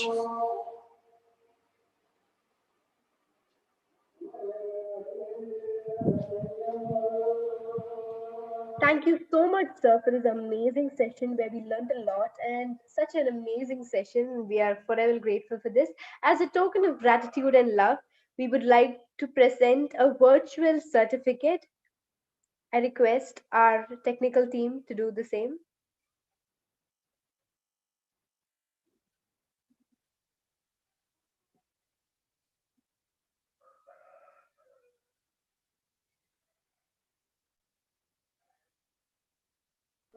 Thank you. Thank you so much, sir. Thank you for, yeah. Thank you. So all of also participants, I know all of you all are enjoying this meet. So kindly put in your feedback. Please do write down your feedback on the link that is sent by our technical team to the chat box. This is Kerala's largest Entrepreneurship Global E-Summit 2020. This is a World Book of Record event. Those who haven't registered yet, please register soon. You will be getting 2 free certificates, India CEO Forum Participant Certificate and Artificial Intelligence Certificate. And you will be also getting World Book of Records certificate at a normal fee. I request all the participants to fill the feedback form for all the speakers. Thank you so much. Now, I request my fellow MC Aisha to take over. Thank you so much, Jofna. It will be my great, I'll be really happy to introduce our next speaker, Mehroof Manalodi. He is the chairman and managing director of GTech Group of Institutions. Mehroof Manalodi heads the largest network of IT training institutes in the country. GTech Group of Institutions having over 500 plus franchises in India and abroad. GTech Group of Institutions is an ISO 9001-2015 certified IT training and education provider controlling the international operations from the corporate office at Singapore. Have an eminent associations with several international bodies including central or state governments and universities to provide their courses and certificates to the students as an add-on value for making up their future career that made GTech a worthy and valuable organization known to the educational world. Now I invite Mehroof Manalodi to take up the session. On to you, sir. Thank you very much, Aisha, for the introduction. Very good evening to all of you. First of all, let me thank Mr. Shahid Cholail for inviting me to this session. And I think yesterday only he just called me up and said, there is a webinar going on. And what would be the subject you would prefer to speak about? Because since he said, it's a webinar related with the, entrepreneurship. One second.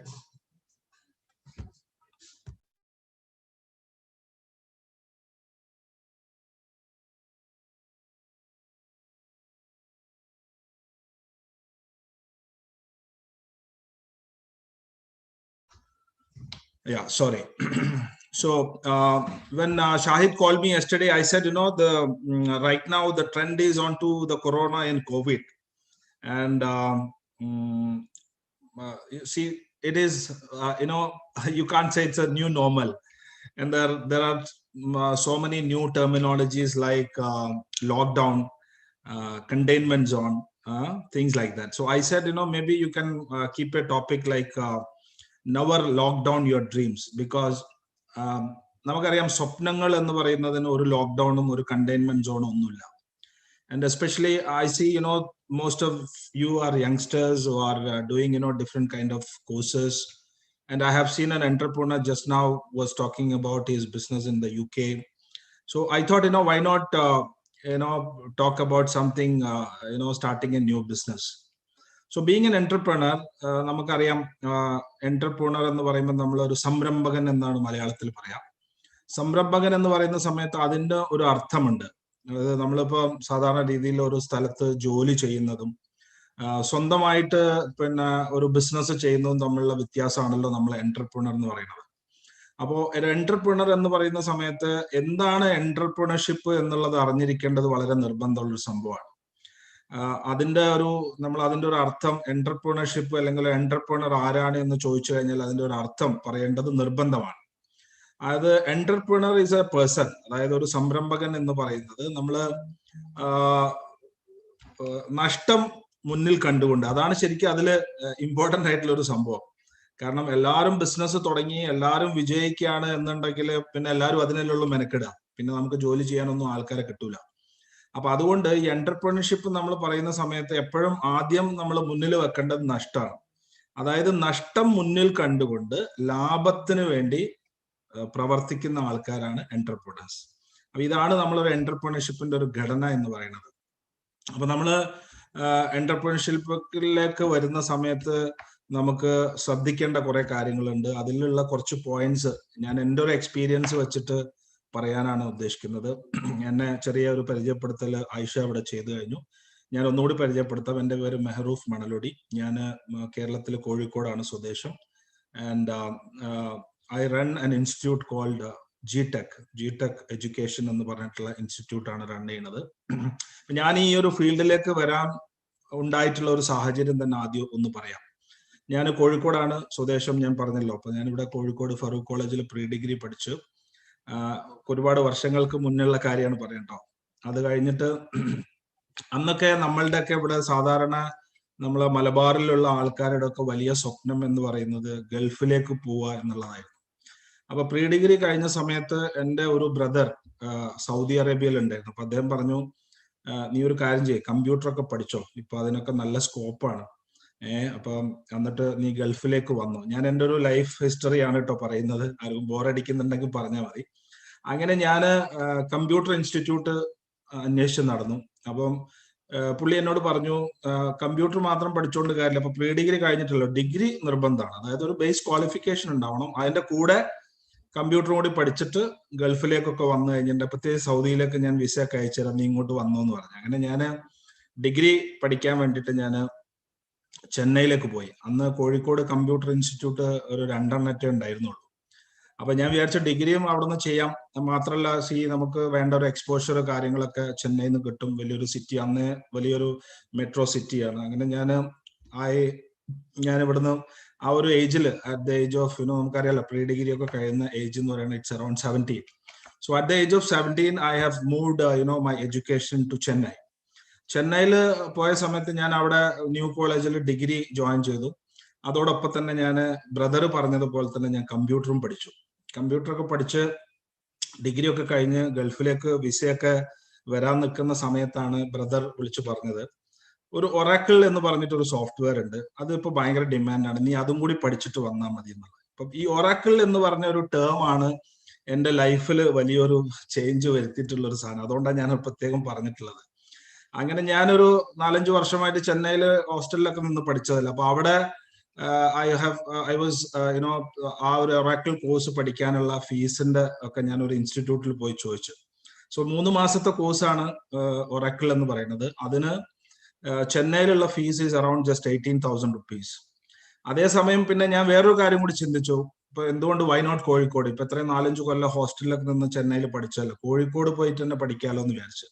അങ്ങനെ I came down to Calicut and was asking as an enquiry in a institute in Calicut the same course. ആ ഒരു 3 months Oracle 18,000 ചെന്നൈയിലുള്ള ആ same course in Calicut they were charging around 45,000. ഒരേ കോഴ്സാണ്, വേറെ വ്യത്യാസങ്ങളൊന്നുമില്ല, പഠിക്കുന്നത് ഒരേ കാര്യമാണ്. അപ്പൊ അതിൽ വലിയൊരു മാറ്റം കണ്ടപ്പോഴാണ് ഞാൻ അതിനെപ്പറ്റി ചിന്തിച്ചത്, എന്തുകൊണ്ടാണ് 18,000 ചെന്നൈയിലും കാലിക്കറ്റില് പിന്നെ 45,000 എന്നുള്ളത്. അപ്പൊ അതിന്ന് മനസ്സിലായ ഒരു കാര്യം എന്ന് വെച്ചാൽ, കാലിക്കറ്റില് ആ സമയത്ത് 2-3 ഇൻസ്റ്റിറ്റ്യൂട്ടുകളെ ഉണ്ടായിരുന്നുള്ളൂ, പഠിക്കാനുള്ള സൗകര്യങ്ങളില്ല. ഈ 2-3 ഇൻസ്റ്റിറ്റ്യൂട്ടുകളൊന്നും ഒരു കേരള ബേസ് ഒന്നും ഉള്ളതല്ല, അത് ബോംബെ നിന്നും ഡൽഹിയിൽ നിന്നൊക്കെ ഉള്ള വലിയ കമ്പനികളുടെ ഇൻസ്റ്റിറ്റ്യൂട്ടാണ്. And they were charging pretty high. പക്ഷെ അന്നത്തെ ഒരു സമയം എന്നൊക്കെ പറഞ്ഞിട്ടുണ്ടെങ്കിൽ ടെക്നോളജിയും IT ഒക്കെ ഇങ്ങനെ വന്നുകൊണ്ടിരിക്കുന്ന സമയമാണ്. And these people were charging so much for each and every course. അപ്പൊ അതിന്ന് എനിക്ക് ഇങ്ങനെ ഉണ്ടായ ഒരു തോന്നലാണ്, ഞാൻ കോഴിക്കോട് തന്നെ ആ ഇൻസ്റ്റിറ്റ്യൂട്ട്, കോഴിക്കോടുള്ള ഒരു ഇൻസ്റ്റിറ്റ്യൂട്ടിൽ തന്നെ ഒറാക്കിൾ പഠിച്ചു. അതോടൊപ്പം തന്നെ എനിക്ക് മനസ്സിലായി, കാരണം വലിയൊരു എന്താ പറയാ, ഒരു പോസിബിലിറ്റി, ഒരു ചാൻസ് ഈ ഒരു ടെക്നോളജി ഫീൽഡിൽ ഉണ്ട് എന്നുള്ളത്. അതിന്നാണ് ഞാൻ എൻ്റെ ഗൾഫ് പോക്കൊക്കെ മാറ്റിവെച്ച് ഞാൻ കോഴിക്കോട് 1994 ആദ്യത്തെ ഒരു ചെറിയ ഇൻസ്റ്റിറ്റ്യൂട്ട് തുടങ്ങിയിട്ടുള്ളത്. അങ്ങനെ 94 കാലിക്കറ്റിൽ സ്റ്റാർട്ട് ചെയ്തു. അത് നല്ല സക്സസ് ആയിരുന്നു. വിത്തിൻ 1 year തന്നെ, വിത്തിൻ 2 years, സെക്കൻഡ് ഇയറിൽ ഞാൻ I started in Manjeri, third year I started in Perinthalmanna, fourth year I started in Tirur, 5ാമത്തെ വർഷം ഐ സ്റ്റാർട്ടഡ് ഇൻ വടകര. അങ്ങനെ ഈ ഒരു മലബാർ പ്രദേശങ്ങളിലൊക്കെ ഇൻസ്റ്റിറ്റ്യൂട്ടുകൾ വന്നു. ബിക്കോസ് ആ ഒരു സമയത്ത് നല്ല ഇൻസ്റ്റിറ്റ്യൂട്ടും നല്ല ക്വാളിറ്റി എഡ്യൂക്കേഷനും ഒക്കെ വളരെ കുറവായിരുന്നു. People were depending more on to outside കേരളത്തിലുള്ള കമ്പനികളൊക്കെ ആയിരുന്നു ഇവിടെ ചെയ്തുകൊണ്ടിരുന്നത്. അങ്ങനെ ഇൻസ്റ്റിറ്റ്യൂട്ടുകളൊക്കെ കൂടുതലായിട്ട് ഇങ്ങനെ വന്നു. 2000 ആയി ഈ എല്ലാ ഇൻസ്റ്റിറ്റ്യൂട്ടുകളും ചേർന്നിട്ട് ഞാൻ അതിന് ജിടെക് എന്നുള്ള ഒരു പേരിട്ടു. 2001 ഞാൻ അത് നല്ലൊരു ലോഞ്ചിങ് കൂടെ നടത്തി. അങ്ങനെ ജിടെക് എന്നുള്ള ഒരു ബ്രാൻഡ് കേരളത്തിൽ നമ്മൾ എസ്റ്റാബ്ലിഷ് ചെയ്തു. And by the grace of almighty അതിനുശേഷം it was a huge expansion. അപ്പോൾ അതിൽ നമ്മൾ കേരളം മുഴുവൻ ഇപ്പം ഇന്ന് today we have almost 248 training centres in Kerala. അതിനുശേഷം കേരളത്തിന്റെ പുറത്തേക്ക് നമ്മൾ എല്ലാ സ്റ്റേറ്റുകളിലും, കർണാടക, തമിഴ്നാട്, ആന്ധ്ര, മഹാരാഷ്ട്ര, ഓരോ സ്റ്റേറ്റുകളിലും നമ്മൾ ട്രെയിനിങ് സെന്ററുകൾ തുടങ്ങി. 2008 I started in Singapore and I made നമ്മളൊരു കോർപ്പറേറ്റ് ഓഫീസ് അവിടെ വന്നു. അതോടൊപ്പം തന്നെ international we became an MNC and we started international training centres. We have moved into middle east. Middle ഈസ്റ്റിലുള്ള എല്ലാ സ്ഥലങ്ങളിലും നമ്മൾ ഇൻസ്റ്റിറ്റ്യൂട്ട് വന്നു. അതിനുശേഷം ഫാർ ഈസ്റ്റ് പോയി, അതിനുശേഷം ആഫ്രിക്ക പോയി, and then we moved to US and UK. ഇന്ന് നമുക്ക് ജിടെക് UK ലിമിറ്റഡ് എന്ന് പറഞ്ഞിട്ടുള്ള നമ്മളുടെ തന്നെ ഓൺ കമ്പനി ഇൻസ്റ്റിറ്റ്യൂട്ട് ഒക്കെ UK ലുണ്ട്, US ലുണ്ട്. അപ്പൊ ഇങ്ങനെ ഓൾമോസ്റ്റ് 19 കൺട്രീസിലെത്തി. ഇതിലൊക്കെ ഉള്ള വലിയൊരു സന്തോഷം എന്താന്ന് വെച്ചിട്ടുണ്ടെങ്കിൽ നമുക്ക് ഏകദേശം ഒരു 18 ലക്ഷത്തോളം കുട്ടികളെ നമുക്ക് കേരളത്തിലും ഇന്ത്യയിലും ഇന്ത്യക്ക് പുറത്തൊക്കെയുള്ള ഇത്രയും രാജ്യങ്ങളിലായിട്ട് നമുക്ക് IT പഠിപ്പിക്കാൻ വേണ്ടി പറ്റി. അവരൊക്കെ ലോകത്തിലെ ഏറ്റവും വലിയ കമ്പനികളിൽ ഇൻക്ലൂഡിങ് മൈക്രോസോഫ്റ്റിലോ അല്ലെങ്കിൽ ഇൻഫോസിസിലോ ഒക്കെ ജോലി ചെയ്യുന്ന ഒരുപാട് സ്റ്റുഡൻസിന് നമുക്ക് ടെക്നോളജി പഠിപ്പിക്കാൻ വേണ്ടി പറ്റി എന്നുള്ളതാണ്. അപ്പൊ ഇവിടെ ഞാൻ being the youngsters being who are willing to come down to business പറയാനുള്ള കാര്യം എന്താണെന്ന് വെച്ച് കഴിഞ്ഞിട്ടുണ്ടെങ്കിൽ ഈ കൊറോണ അല്ലെങ്കിൽ കോവിഡ് ഇതൊക്കെ ഉണ്ട് എന്ന് വിചാരിച്ചിട്ട് നിങ്ങളുടെ കരിയറിനെയോ അല്ലെങ്കിൽ നിങ്ങളുടെ സ്വപ്നങ്ങളെയോ ഒന്നും ഒരു കാരണവശാലും ഒരു ലോക്ക്ഡൗൺ മോഡിലേക്ക് കൊണ്ടുപോകാൻ പാടില്ല. അതെപ്പോഴും നിങ്ങൾക്ക് വരുന്ന പോസിബിലിറ്റീസിനെ പറ്റി നിങ്ങൾ ചിന്തിച്ചുകൊണ്ടേയിരിക്കണം. അപ്പോൾ ഒരു 3-4 പോയിന്റുകൾ എനിക്ക് പറയാനുള്ളത് എന്താണെന്ന് വെച്ച് കഴിഞ്ഞിട്ടുണ്ടെങ്കിൽ, ഒന്ന്, നമ്മൾക്ക് ഞാൻ പറഞ്ഞില്ല, നമ്മൾ ഈ എന്റർപ്രണർഷിപ്പ് എന്ന് പറയുന്ന സമയത്ത് എപ്പോഴും എന്ത് നമ്മൾ ബിസിനസ് തുടങ്ങി കഴിഞ്ഞിട്ടുണ്ടെന്നുണ്ടെങ്കിലും നമുക്ക് ലാഭം മാത്രമേ വരുള്ളൂ എന്ന് വിചാരിച്ചൊന്നും തുടങ്ങരുത്. മനസ്സിലായോ? അത് പ്രത്യേകമായിട്ട് പറയാനുള്ള കാരണം, ഞാൻ ഈ ആദ്യത്തെ ഇൻസ്റ്റിറ്റ്യൂട്ട് തുടങ്ങി എനിക്കത് നല്ല രീതിയിൽ കൊണ്ടുപോകാൻ പറ്റിയിട്ടില്ല എന്നുണ്ടെങ്കിൽ എനിക്ക് ഇത്രയും സ്ഥാപനങ്ങളൊന്നും നമുക്ക് ഒരു കാരണവശാലും നമുക്ക് കൊണ്ടുവരാൻ വേണ്ടി പറ്റൂലായിരുന്നു. അപ്പൊ അത് നമ്മൾ എന്താണെന്നുണ്ടെങ്കിലും നമ്മൾ ചെറിയ രീതിയിലാണെങ്കിലും യു സ്റ്റാർട്ട് സംതിങ്. അത് ഇതിൽ ഏറ്റവും ഇമ്പോർട്ടന്റ് ആയിട്ടുള്ള ഒരു സംഭവമാണ്. അതായത് ചെറുതായിക്കോട്ടെ, ചെറുതാണെങ്കിലും ശരി, you start small but start ചെയ്യുക എന്നുള്ളതാണ്, എന്തെങ്കിലും ഒരു ബിസിനസ് സ്റ്റാർട്ട് ചെയ്യുക എന്നുള്ളതാണ് ആദ്യത്തെ നമ്മൾ ചിന്തിക്കേണ്ട ഒരു സംഭവം. കാരണം നമ്മൾ നഷ്ടം വരും എന്ന് വിചാരിച്ച് തുടങ്ങാതിരിക്കരുത്. ഇപ്പൊ ഒരുപാട് പ്രത്യേകിച്ച് നമുക്കറിയാലോ, ഇപ്പം ടെക്നോളജി എറയിലൊക്കെ നമുക്ക് ഒരുപാട് ഓപ്പർച്യൂണിറ്റി ഉണ്ട്, ഇഷ്ടം പോലെ ഓപ്പർച്യൂണിറ്റി. ഇപ്പൊ എനിക്കറിയാം ഇവിടെ നമ്മളെ കോഴിക്കോടും അല്ലെങ്കിൽ മലബാറിലൊക്കെ തന്നെ ഗേൾസ് ഇഷ്ടം പോലെ ഓൺലൈനായിട്ട് പല തരത്തിലുള്ള ബിസിനസ്സുകളും ചെയ്യുന്നുണ്ട്, ഇഷ്ടം പോലെ ബിസിനസ്സുകൾ ചെയ്യുന്നുണ്ട്. അപ്പൊ എന്തെങ്കിലും ചെറിയ രീതിയിലുള്ള ഒരു പ്രൊഡക്റ്റോ അല്ലെങ്കിൽ ചെറിയ രീതിയിലുള്ള എന്തെങ്കിലും ഒരു സാധനം വെച്ചിട്ട് നമ്മൾ ഒരു ബിസിനസ്സിലേക്ക് തുടങ്ങാൻ. ഇപ്പൊ നമുക്കറിയാം, ഇപ്പൊ ഈ ലോക്ക്ഡൌൺ വന്ന സമയത്ത് ഒരുപാട് കുട്ടികൾ മാസ്ക് ഉണ്ടാക്കിയിട്ട് ചെയ്തിട്ടുണ്ടായിരുന്നു. എന്റെ മോളൊക്കെ ചെയ്തിട്ടുണ്ടായിരുന്നു, മാസ്ക് ഉണ്ടാക്കിയിട്ട് ഇൻസ്റ്റാഗ്രാമിൽ അത് പോസ്റ്റ് ചെയ്ത്. That is also A business. അത് ബിസിനസിന്റെ തുടക്കമാണ്. അങ്ങനെ ഒരു ബിസിനസ് നമ്മൾ ചെയ്ത് നമുക്ക് കുറച്ച് ഓർഡേഴ്സോ കാര്യങ്ങളൊക്കെ വന്നു കഴിഞ്ഞിട്ടുണ്ടെങ്കിൽ definitely you can move in to the അടുത്തൊരു ലെവലിലേക്ക് നമുക്ക് ശരിക്കും അതിനെ കൊണ്ടുപോകാൻ വേണ്ടി പറ്റും. പക്ഷെ ഇവിടെ നമ്മൾ ഇമ്പോർട്ടന്റ് ആയിട്ട് ചിന്തിക്കേണ്ട കാര്യം വെച്ചിട്ടുണ്ടെങ്കിൽ you have to start small. മനസ്സിലായില്ല? But you have to start. ആ തുടങ്ങുക എന്നുള്ളതാണ് പലരും ചിന്തിക്കുന്നത്. അപ്പൊ നമുക്കറിയാം ഒരുപാട് ആൾക്കാരൊക്കെ ചിന്തിക്കുന്നത് വെച്ചിട്ടുണ്ടെങ്കിൽ എന്താ തുടങ്ങുക, എങ്ങനെയാ തുടങ്ങുക എന്നുള്ളതാണ്. എന്താണെങ്കിലും ശരി, എങ്ങനെയാണെങ്കിലും ശരി, നിങ്ങൾ എന്തെങ്കിലും ഒരു തുടക്കം, ഒരു ബിസിനസ്സിലേക്കുള്ള ഒരു കാൽവെപ്പ് ഏത് സമയത്താണ് എന്തുണ്ടെങ്കിലും നമ്മൾ ചെയ്യണം എന്നുള്ളതാണ്. ഇതിൽ രണ്ടാമത്തെ ഒരു കാര്യം വെച്ചിട്ടുണ്ടെങ്കിൽ, ബിസിനസ് എന്ന് പറയുന്നത് you have to take risk. നമ്മൾ റിസ്ക് എടുത്താലും മാത്രമേ നമുക്ക് എന്നും വിജയിക്കാൻ വേണ്ടി പറ്റുള്ളൂ. ഇപ്പൊ നമ്മൾ കാണുന്ന ഒരുപാട് ബിസിനസ് ലീഡേഴ്സ് ഉണ്ട്. ഇപ്പൊ നമ്മളെ പ്രിയപ്പെട്ട യൂസുഫ് അലിക്ക ആവട്ടെ, അല്ല ഇനിയിപ്പോ നമുക്ക് കേരളത്തിന്റെ അഭിമാനമായിട്ടുള്ള നമ്മളെ ബൈജൂസ് ആവട്ടെ, ഇവരൊക്കെ ഒരുപാട് റിസ്കുകളും ഒക്കെ എടുത്തിട്ടാണ് ഈ ഒരു ലെവലിലേക്കൊക്കെ എത്തിയിട്ടുള്ളത്. റിസ്ക് എടുക്കാതെ ഒരു ലെവലിലുള്ള ഒരു കാര്യങ്ങളും നമുക്ക് നടക്കൂല. അപ്പൊ ചെറിയ റിസ്ക് നമ്മൾ എടുത്തേ പറ്റൂ. ഇതിലുള്ള മെയിൻ ആയിട്ടുള്ള when you become an entrepreneur, when you start your own business, നിങ്ങൾക്ക് ഒരു സ്ഥാപനത്തിൽ ജോലി ചെയ്യുന്നതിനേക്കാളും കൂടുതലായിട്ടുള്ള ഒരു റെസ്പെക്ട് കിട്ടും എന്നുള്ളത് 100% ഉറപ്പാണ്. ഇപ്പൊ നമുക്ക് ജോലി ചെയ്യുന്നതും ഒരു സ്വന്തം ബിസിനസ് ചെയ്യുന്നതും തമ്മിലുള്ള വ്യത്യാസം എന്താ? ജോലി ചെയ്യുന്ന ആൾക്കാരാവുന്ന സമയത്ത് 1-ാം തീയതി കൃത്യമായിട്ട് നമുക്ക് സാലറി കിട്ടും. ഒരു ബിസിനസ് ചെയ്യുന്ന സമയത്ത് 1-ാം തീയതി നമുക്ക് സാലറി കിട്ടാനുള്ള ചാൻസ് കുറവാണ്. മനസ്സിലായില്ലേ? നമുക്ക് സാലറി അങ്ങോട്ട് ചിലപ്പോൾ കൊടുക്കാനുണ്ടാവും. പക്ഷെ ഈ സാലറി എന്ന് പറയുന്നത് എപ്പോഴും ഒരു ലിമിറ്റഡ് ആണ്. ഒരു പെർട്ടിക്കുലർ എമൗണ്ട് ആയിരിക്കും നമുക്ക് ഈ മാസം അടുത്ത മാസം കിട്ടുക. പക്ഷെ നമ്മൾ ബിസിനസ്സിലേക്ക് വന്ന് അത് ക്ലിക്കായി കഴിഞ്ഞിട്ടുണ്ടെങ്കിൽ നമ്മൾക്ക് കിട്ടാനുള്ളത് അൺലിമിറ്റഡ് ആണ്. അതാണ് ഇതിൽ തമ്മിലുള്ള വ്യത്യാസം. മനസ്സിലായില്ലേ? അങ്ങനെ ഒരു ബിസിനസ് തുടങ്ങാൻ വേണ്ടി, ചെറുതാണെങ്കിലും നല്ലൊരു ബിസിനസ് തുടങ്ങാനുള്ള ഒരു പ്ലാൻ മനസ്സിലുണ്ടാക്കുക. ഒരു കാരണവശാലും ഞാൻ അഗെയിൻ ഐ എം റിപ്പീറ്റിംഗ്, ഇപ്പൊ ഈ കൊറോണയാണ്, കോവിഡ് ആണ് എന്ന് വിചാരിച്ചിട്ട് ആരും UK പഠിക്കാൻ പോവാതിരിക്കുന്നില്ല. ആരും US പഠിക്കാൻ പോവാതിരിക്കൂല. നിങ്ങൾക്ക് തീർച്ചയായിട്ടും ഇവിടെയൊക്കെ തന്നെ ജോയിൻ ചെയ്യാം. For the time being you can start your classes online. നേരത്തെ നമ്മളുടെ എന്റർപ്രണർ ഒക്കെ പറഞ്ഞ വളരെ ക്ലിയർ ആണ്. C when you get exposure, ഇപ്പൊ എനിക്കൊക്കെ ലൈഫിൽ കിട്ടിയിട്ടുള്ളതെന്ന് വെച്ചാൽ ഇപ്പൊ ചെന്നൈയിലുള്ള ഒരു എഡ്യൂക്കേഷൻ, അതിൽ നമുക്ക് ആ ഒരു സിറ്റിന്റെ കൾച്ചറും അത്രയും കാലം മുന്നേ ആയിട്ടോ ഞാൻ പറയുന്നത്. എന്ന് വെച്ചാൽ എനിക്ക് ഒരുപാട് വയസ്സുണ്ടെന്നൊന്നും വിചാരിക്കേണ്ട. എന്തായാലും I am talking about the 90s.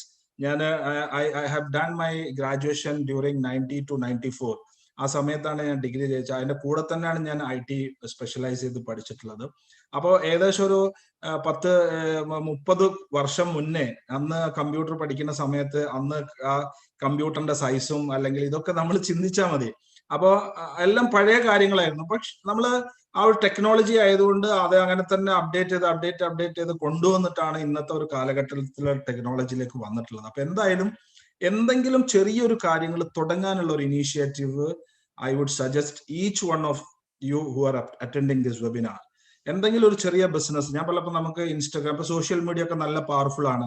നമ്മളെ ഇൻസ്റ്റാഗ്രാം, നമ്മൾ എന്ത് പ്രൊഡക്റ്റ്, എന്ത് ഐഡിയ നമ്മളെ മനസ്സിലുണ്ടെങ്കിലും അത് പ്രോപ്പറായിട്ട് ഇംപ്ലിമെന്റ് ചെയ്യാനും എക്സിക്യൂട്ട് ചെയ്യാനും അല്ലെങ്കിൽ അത് മാർക്കറ്റിലേക്ക് എത്തിക്കാനൊക്കെ ഉള്ള പോസിബിലിറ്റി നമ്മളെ കയ്യിലുണ്ട്. അപ്പൊ എപ്പോഴും നമ്മൾ വലുതായിട്ട് ചിന്തിക്കുക. നമ്മളുടെ സ്വപ്നങ്ങളെയും നമ്മളുടെ ഡ്രീംസിനെയും ഒന്നും ലോക്ക്ഡൌൺ ചെയ്തിട്ട് ക്വാറന്റൈൻ ചെയ്തിട്ട് അല്ലെങ്കിൽ ഒരു കണ്ടെയ്ൻമെന്റ് സോണിലേക്ക് ആക്കേണ്ട ഒരു ആവശ്യമില്ല. തീർച്ചയായിട്ടും നമ്മൾ എന്ത് തുടങ്ങി കഴിഞ്ഞിട്ടുണ്ടെങ്കിലും അത് വിജയിക്കും എന്നുള്ള രീതിയിൽ തന്നെ നമ്മൾ ആക്കുക. പിന്നെ എന്താ പറയുക, നമ്മള് ഒരു എന്റർപ്രണർ എന്നുള്ള നിലക്ക് നമ്മൾ ഏറ്റവും കൂടുതൽ ആക്കേണ്ട ഒരു സംഭവം വെച്ചാൽ നമുക്ക് പോസിറ്റീവ് ആയിട്ടുള്ള രീതിയിൽ തന്നെ നമ്മൾ ചിന്തിക്കണം. പോസിറ്റീവായിട്ട് ചിന്തിക്കണം. We should accept and adapt. പുതിയ കാലഘട്ടത്തിനനുസരിച്ചുള്ള മാറ്റങ്ങൾ കാര്യങ്ങളൊക്കെ തന്നെ നമ്മൾ ചിന്തിച്ചാൽ മാത്രമേ നമുക്കത് കസ്റ്റമേഴ്സിലേക്ക് എത്തിക്കാൻ വേണ്ടി പറ്റുള്ളൂ.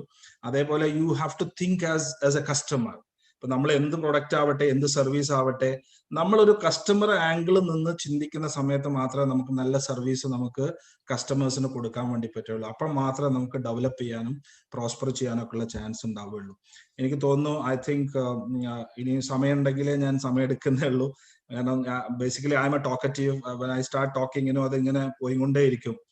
സിൻസ് ഇറ്റ് ഈസ് ഒരു ടൈം ഫ്രെയിം ഒക്കെ വെച്ചിട്ടുള്ളത് കൊണ്ട് I don't know if the panelist can tell me whether I have more time or not. അതിനനുസരിച്ച് ഞാൻ ലിമിറ്റ് ചെയ്യാൻ പറ്റുന്നതാണ്.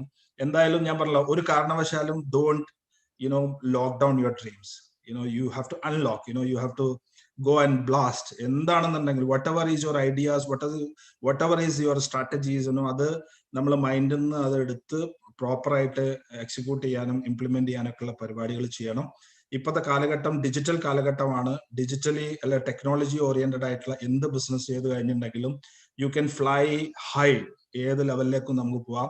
ചെറിയൊരു ഉദാഹരണം കൂടി പറഞ്ഞിട്ട് ഞാൻ നിർത്താം. നമുക്കറിയാം, especially I think most of you are from the middle east. ഇപ്പൊ നമുക്ക് വളരെ കോമൺ ആയിട്ടുള്ള നമ്മളെ മലയാളികളുടെ ഒരു സ്വകാര്യ അഹങ്കാരമാണ് ശരിക്കും നമ്മളെ MA യൂസുഫ് അലി എന്ന് പറയുന്നത്. ഒരുപാട് വർഷങ്ങളോളം അദ്ദേഹം ഉണ്ടാക്കിയിട്ടിട്ടുള്ള, നമ്മൾക്ക് we are all proud of him. അപ്പൊ അത്രയും കഷ്ടപ്പെട്ട്, ഇതൊന്നും അത്ര എളുപ്പമൊന്നുമല്ല. അപ്പൊ ഓരോ രാജ്യങ്ങളിൽ പോയിട്ട് ഇത്രയും വലിയ സൂപ്പർ മാർക്കറ്റുകളൊക്കെ ഒരുപാട് പ്രശ്നങ്ങളും പ്രയാസങ്ങളും ഉണ്ട്. ഇപ്പൊ കോഴിക്കോട് തന്നെ ഒരു ലുലു വരുന്ന പറഞ്ഞിട്ട് ഏകദേശം 4 മാസങ്ങളായി. അല്ലെങ്കിൽ കൊച്ചിയിലുള്ള ലുലുവായിട്ട് ബന്ധപ്പെട്ടുള്ള പല വിഷയങ്ങളും വിവാദങ്ങളും ഒക്കെ തന്നെ ഉണ്ടാവും. അപ്പൊ ഇതിലൊക്കെ നമ്മൾ ചിന്തിക്കേണ്ട ഒരു വിഷയം എന്താ വെച്ചാൽ ഇതിനൊക്കെ നമ്മൾ നേരിടാൻ നമ്മൾ തയ്യാറാവണം. ഇപ്പൊ ടെക്നോളജിന്റെ കാര്യം ഞാൻ പറഞ്ഞിട്ടുണ്ടായിരുന്നു. ഇത്രയും വർഷങ്ങളായിട്ട് നമ്മളെ യൂസുഫ് അലിക്ക ഒരു പേരുണ്ടാക്കിയെടുത്തു. അതിന് ഒരുപാട് വർഷം, I think is there in the middle east for almost last 30-35 years. പക്ഷെ നമുക്കറിയാം, ഇപ്പൊ റീസെന്റ് ടെക്നോളജിയിൽ വന്നിട്ടുള്ള നമ്മളുടെ അഭിമാനമാണ് ഈ ബൈജു രവീന്ദ്രൻ എന്ന് പറയുന്നത്. അപ്പൊ അദ്ദേഹം വെറും 5-6 വർഷം കൊണ്ടാണ് ഇന്ന് ലോകം മുഴുവൻ നമ്മൾ ടെക്നോളജി ലെവലിലേക്കുള്ള ഒരു ബിസിനസ് ചെയ്യുന്ന സമയത്ത് it is unlimited. അതിന് ഒരു ലിമിറ്റും ഇല്ല. നിങ്ങൾക്ക് യു ക്യാൻ റീച്ച് എനിവെയർ. ഇന്ന് ലോകത്തിലെ ഏറ്റവും റിച്ചസ്റ്റ് ആൾക്കാരെ നിങ്ങൾ നോക്കിക്കഴിഞ്ഞിട്ടുണ്ടെങ്കിൽ most of them, almost 95% of them are from the technology industry. If you look at Amazon, if you look at Microsoft, if you look at Google, ഇതൊക്കെ technology driven ആയിട്ടുള്ള companies ആണ്. So all my best wishes to all the youngsters.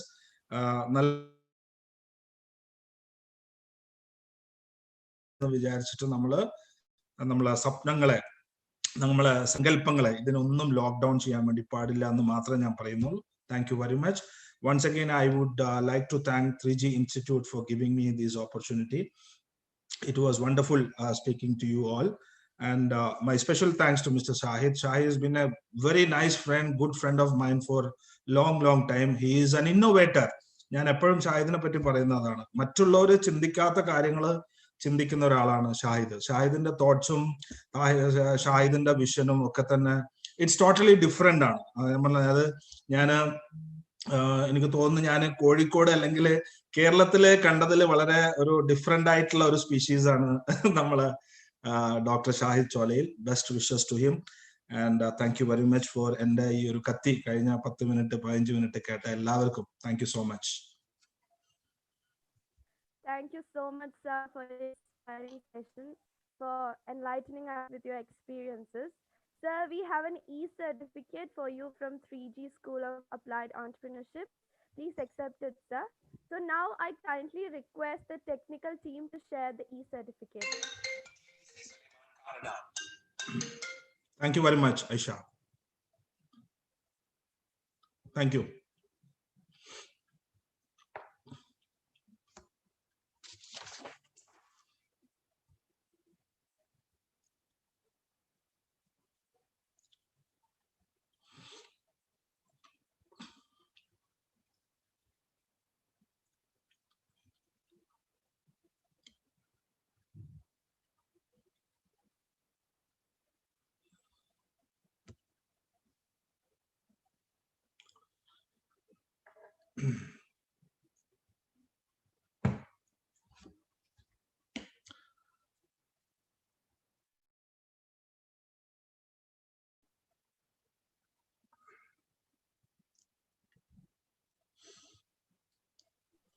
Yeah, thank you so much. Thank you. Thank you very much and all the very best.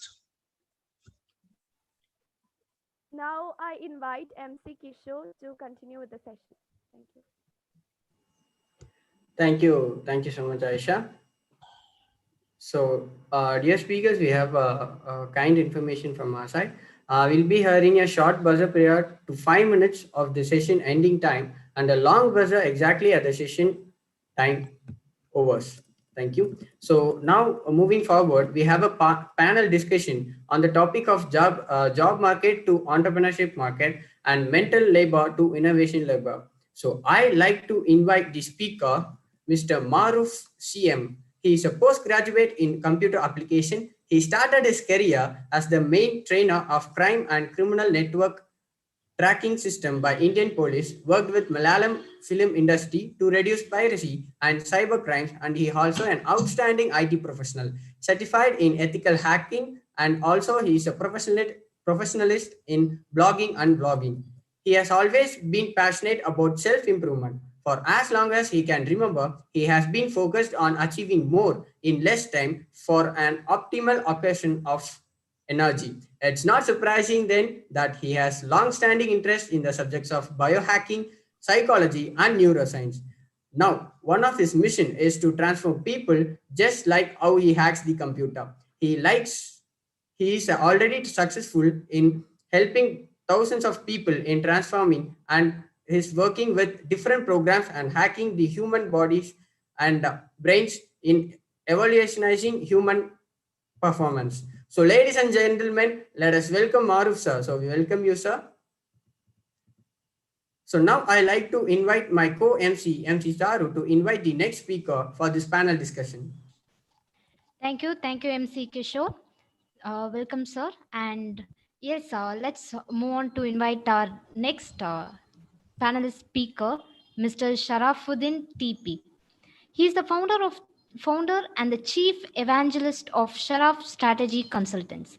He is also a well-known writer, a technology columnist, a public speaker, an educationalist, a social entrepreneur, and a business consultant for past 25 years. Mr. T.P. Sharafuddin is a versatile thought leader who has made unique signatures in all his entrepreneurial interactions. Starting his professional journey as the director of IT at Team Thai in late 90s, he was one of the early adopters of technology-based business strategies. Owing to his past vast cross-cultural experience and global business network, working in 15 countries around 12 industries. He founded the global community of Sharaf Strategy Consultants, which is a global community of strategy consultants and market punditry, collaborating and complementing each other for high-level business impacts. They helped companies of all sizes respond to industry transitions in order to stay competitive. So we welcome you for the panel section, sir. So to invite our next panel speaker, I'd like to hand over the session to MC Kishore. Thank you, MC Charu. Next, we like to welcome Dr. Najib Ahmed, CEO of Interdev BI, CEO of Time Events and Advertising, Quality Management of SPI Division of Telephony Telecommunication LLC, Etlice leading 180H contractor, medical practitioner, NLP CA certified. A medical practitioner by profession with post-graduation in business management, he has huge accolades of diplomas and certificates in diverse areas like advanced NLP, TA psychology, HR management, internal auditing, ISO 9001, IO SHMS, etc. Over 25 years of professional experience, mainly in telecommunication, healthcare, learning, and development industries across various countries like UAE, Quads, KSA, India, etc. He has extensively delivered talk and presentation in UAE, radio, and television on various topics. So we welcome you all, sir. Over to you.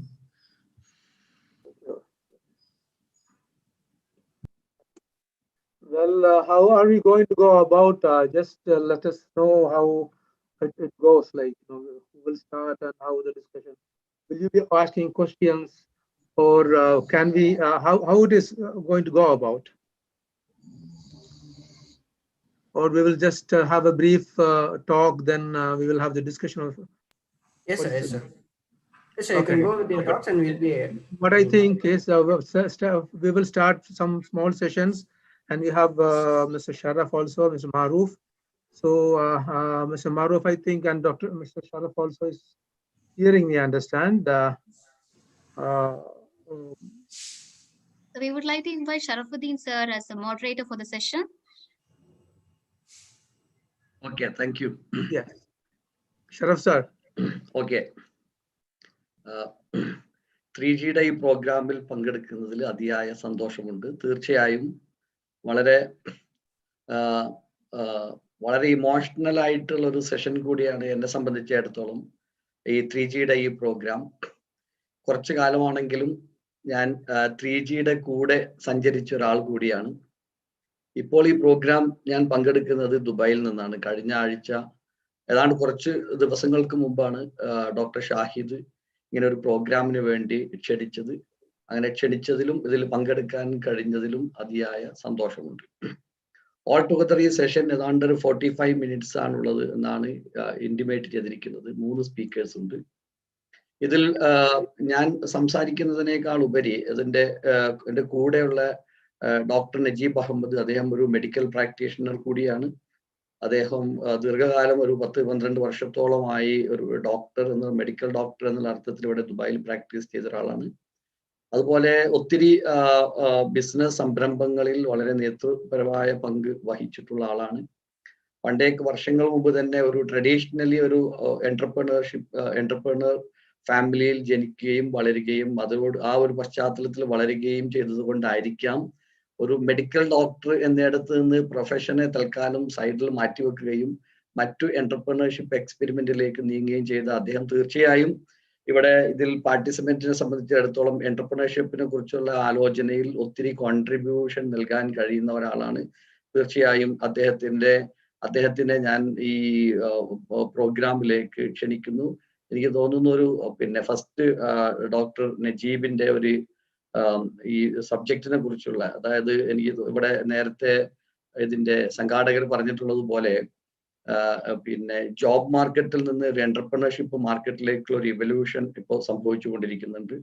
ദീർഘകാലങ്ങളോളമായി നമ്മൾ ഒരു physical എംപ്ലോയ്മെന്റിലൂടെ earning ചെയ്തെടുത്ത് നിന്ന് കുറെ വർഷങ്ങളോളമായി almost നമ്മളെല്ലാം ഒരു mental ലേബറിലായിരുന്നു ഉണ്ടായിരുന്നത്. ആ mental ലേബറിൽ നിന്ന് നമ്മളൊരു ഇന്നോവേഷൻ ലേബറിലേക്ക് മാറുന്ന പശ്ചാത്തലം, തീർച്ചയായും ഇന്നോവേഷൻ ലേബർ എന്ന് പറയുന്നത് ഈ മൈക്രോ എന്റർപ്രണർഷിപ്പ് എന്ന് പറയുന്ന ഒരു കോൺസെപ്റ്റ് ആണ്. ഓരോ ആളുകളെ സംബന്ധിച്ചിടത്തോളം അവർക്ക് വ്യക്തിപരമായി അവരുടെ കൈവശമുള്ള ഇന്നോവേഷൻ എന്താണോ ആ ഇന്നോവേഷനെ അവർലി കോസ്റ്റിൽ സെല്ല് ചെയ്യുക, അങ്ങനെ ഒരു പുതിയ മൈക്രോ എന്റർപ്രണർഷിപ്പ് കൾച്ചർ ബിൽഡ് ചെയ്യുക, അതിലേക്ക് മൂവ് ചെയ്യുന്ന സന്ദർഭമാണ്. ഈ സാഹചര്യത്തിൽ ഞാൻ ഡോക്ടർ നജീബിനെ ക്ഷണിക്കുന്നത് ഈ എന്റർപ്രണർഷിപ്പ് മാർക്കറ്റിന്റെ ഒരു പുതിയ ഒരു എവല്യൂഷൻ ഏതർത്ഥത്തിലാണ് അത് യങ്സ്റ്റേഴ്സിനെ സംബന്ധിച്ചിടത്തോളം വിശേഷിച്ച് ഞാൻ പറയുന്നത് ഒരു ജനറേഷൻ മില്ലേനിയലിന് ശേഷം വരുന്ന ഒരു ജനറേഷൻ സി കാറ്റഗറിയെ സംബന്ധിച്ചിടത്തോളം ഏതാണ്ട് ഒരു 23-24 വയസ്സ് പ്രായമുള്ള യങ്സ്റ്റേഴ്സ് അവരായിരിക്കും ഒരു 25% ഏതാണ്ട് 2025 ആകുമ്പോഴേക്കും 75%ഓളം ഈ മില്ലേനിയൽസ് അല്ലെങ്കിൽ വൈ ജനറേഷനാണ് കൂടുതൽ ഈ വർക്ക് പ്ലേസിൽ ഉണ്ടാകാൻ പോകുന്നത്. അവിടെ നിന്ന് അതിന് ശേഷം അതുപോലെ തന്നെ ആ സമയം കൊണ്ട് ഇപ്പോൾ നിലവിലുള്ള വർക്ക് പ്ലേസിൽ വളരെ സജീവമായിട്ടുള്ള എക്സ് ജനറേഷൻ അവിടെ നിന്ന് താരതമ്യേന അങ്ങനെ ഒരു റിട്ടയർമെന്റിലേക്ക് പോവുകയും ചെയ്യുന്ന ഒരു പ്രവണതയുണ്ട്.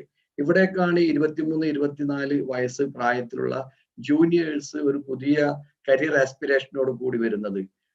ഏജ് ഓൾഡ് ആയിട്ട് കടന്നു വന്നിരിക്കുന്ന എംപ്ലോയ്മെന്റ് മാർക്കറ്റിൽ നിന്ന് ഒരു എന്റർപ്രണർഷിപ്പ് മാർക്കറ്റിലേക്കുള്ള എവല്യൂഷൻ സംഭവിക്കുന്നുണ്ട്. ഈ ഒരു പശ്ചാത്തലത്തെ കുറിച്ചും അതിനാവശ്യമായിട്ടുള്ള ഒരു ട്രെയിറ്റ് കേപ്പബിലിറ്റി അതിനെക്കുറിച്ചൊക്കെ സംസാരിക്കാൻ ഒരു NLP പ്രാക്ടീഷണർ കൂടിയായ മൾട്ടിപ്പിൾ ഇന്റലിജൻസ് പോലുള്ള തിയറികളിൽ വളരെ എക്സ്പേർട്ട് ആയിട്ടുള്ള ഡോക്ടർ നജീബിനെ ഞാൻ സ്നേഹാദരപൂർവ്വം ക്ഷണിക്കുന്നു. Thank you so much, Sharaf sir. And it was a bit, elaborate and kind of edification. So generous he was with his words when he presented me. And thank you so much for Mr. Shahid Sholail, and they've been with him a couple of times before on over the phone. So ഞാൻ ഇവിടെ ദുബായിൽ വന്നിട്ട് 17 വർഷത്തോളമായി. അതിനു മുമ്പ് ഒരു 5 വർഷം Saudi അറേബ്യയിലായിരുന്നു. So Sharaf sir പറഞ്ഞതുപോലെ തന്നെ ഒരു പ്രൊഫഷൻ ഒരു ഭാഗത്ത് നമ്മൾ പ്രൊഫഷണൽ ക്വാളിഫിക്കേഷനും അതിന്റെ എൻഗേജ്മെന്റും ഉണ്ടായിരിക്കെ തന്നെ എന്റർപ്രണർഷിപ്പിലേക്ക് നമ്മൾ എൻഗേജ് ചെയ്യുന്ന ഒരു പേഴ്സണൽ ഒരു എൻഡിവർ ഞാൻ എടുത്തത് കൊണ്ട് ഈ ഒരു ടോപ്പിക്കിൽ എനിക്ക് തോന്നുന്നത് എൻ്റെ ഒരു ഉൾക്കാഴ്ച പറയുന്നതിനപ്പുറത്ത് ഈ നമ്മുടെ ഇപ്പോഴത്തെ ഒരു പുതിയ ജനറേഷന്റെ നിലവിലുള്ള ജനറേഷൻ കോഡിലെ പുതിയ ജനറേഷന്റെ ട്രെൻഡും ടെൻഡൻസീസും മനസ്സിലാക്കി അതിലേക്ക് മൾട്ടിപ്പിൾ ഇന്റലിജൻസ് പോലുള്ള കാഴ്ചപ്പാടുകളെ സന്നിവേശിച്ചുകൊണ്ട് ഞാനൊരു ചെറിയൊരു സ്റ്റോറി ഞാൻ അതിൽ ഇംഗ്ലീഷിൽ ആ സ്റ്റോറി പറയാം. From there I will start and connect my idea about the topic. So let me just switch to the story. And in a city somewhere in north, there lived a scholar. He was a master of all the 7 science and 14 philosophies. So let us see how this science and philosophy is going to help us in the upcoming the period of VUCA. Okay, and the storm when it comes. Once he was crossing a river in a boat, and the driver, as in most of the stories will be a poor and unintelligent or illiterate man. Of course, here it was the same. And on their way across, this scholar, out of his intention to show off his power of knowledge and wisdom, he started to ask various questions to the boat driver. Mister, have you studied biology? No, replied the boat driver. Oh man, 10% of your life is gone. Okay, do you know the zoology, entomology, and cosmology? No, sir, I'm a poor boat driver. I haven't had any opportunity to study all those things. Oh, silly, 50% of your life is gone then.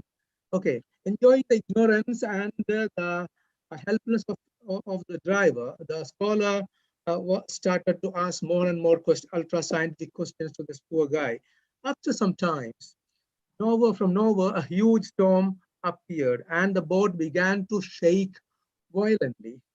Realizing that the imminent danger and the boat is going to sink, the driver asked the scholar, Professor, did you know the swimology?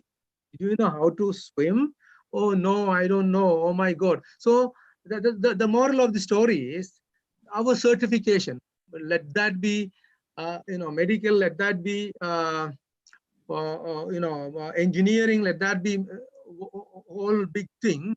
If it is not helping you in a period like VUCA, in a period like turmoil and COVID, you need to rethink about shifting your own what mindset to find now we are going to approach and enter into an era where artificial intelligence is growing and into a level like technological singularity, and people are going to, according to Noel Harari, or sort of big futurologists and think tanks, that we are going to be one of the useless class. We were having so many classes in the past, so now we are going to leave almost 80% of the generation in the future, in the upcoming future, which is not so far,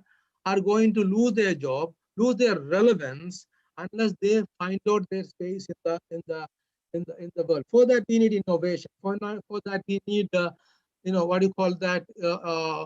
Disruptive thinking. We need to change our track. We need to be agile and resilient. These are the big way of thinking about what the world is going to happen, how we are going to go about with that. So to find about the resilience for the innovative part of our personality, for our own capabilities, we need to understand what we are for the first and foremost. So we cannot compete in a kind of intelligence level to the artificial intelligence after some time. We cannot compete with big frame computers, or we cannot compete with deep thinking of the machines in the future. So only way, as Mr. Sharaf sir said, this innovative thinking. That is the only way that we can think of. So in that, what we need to understand is how we can be innovative. So for that, we need to find what we are.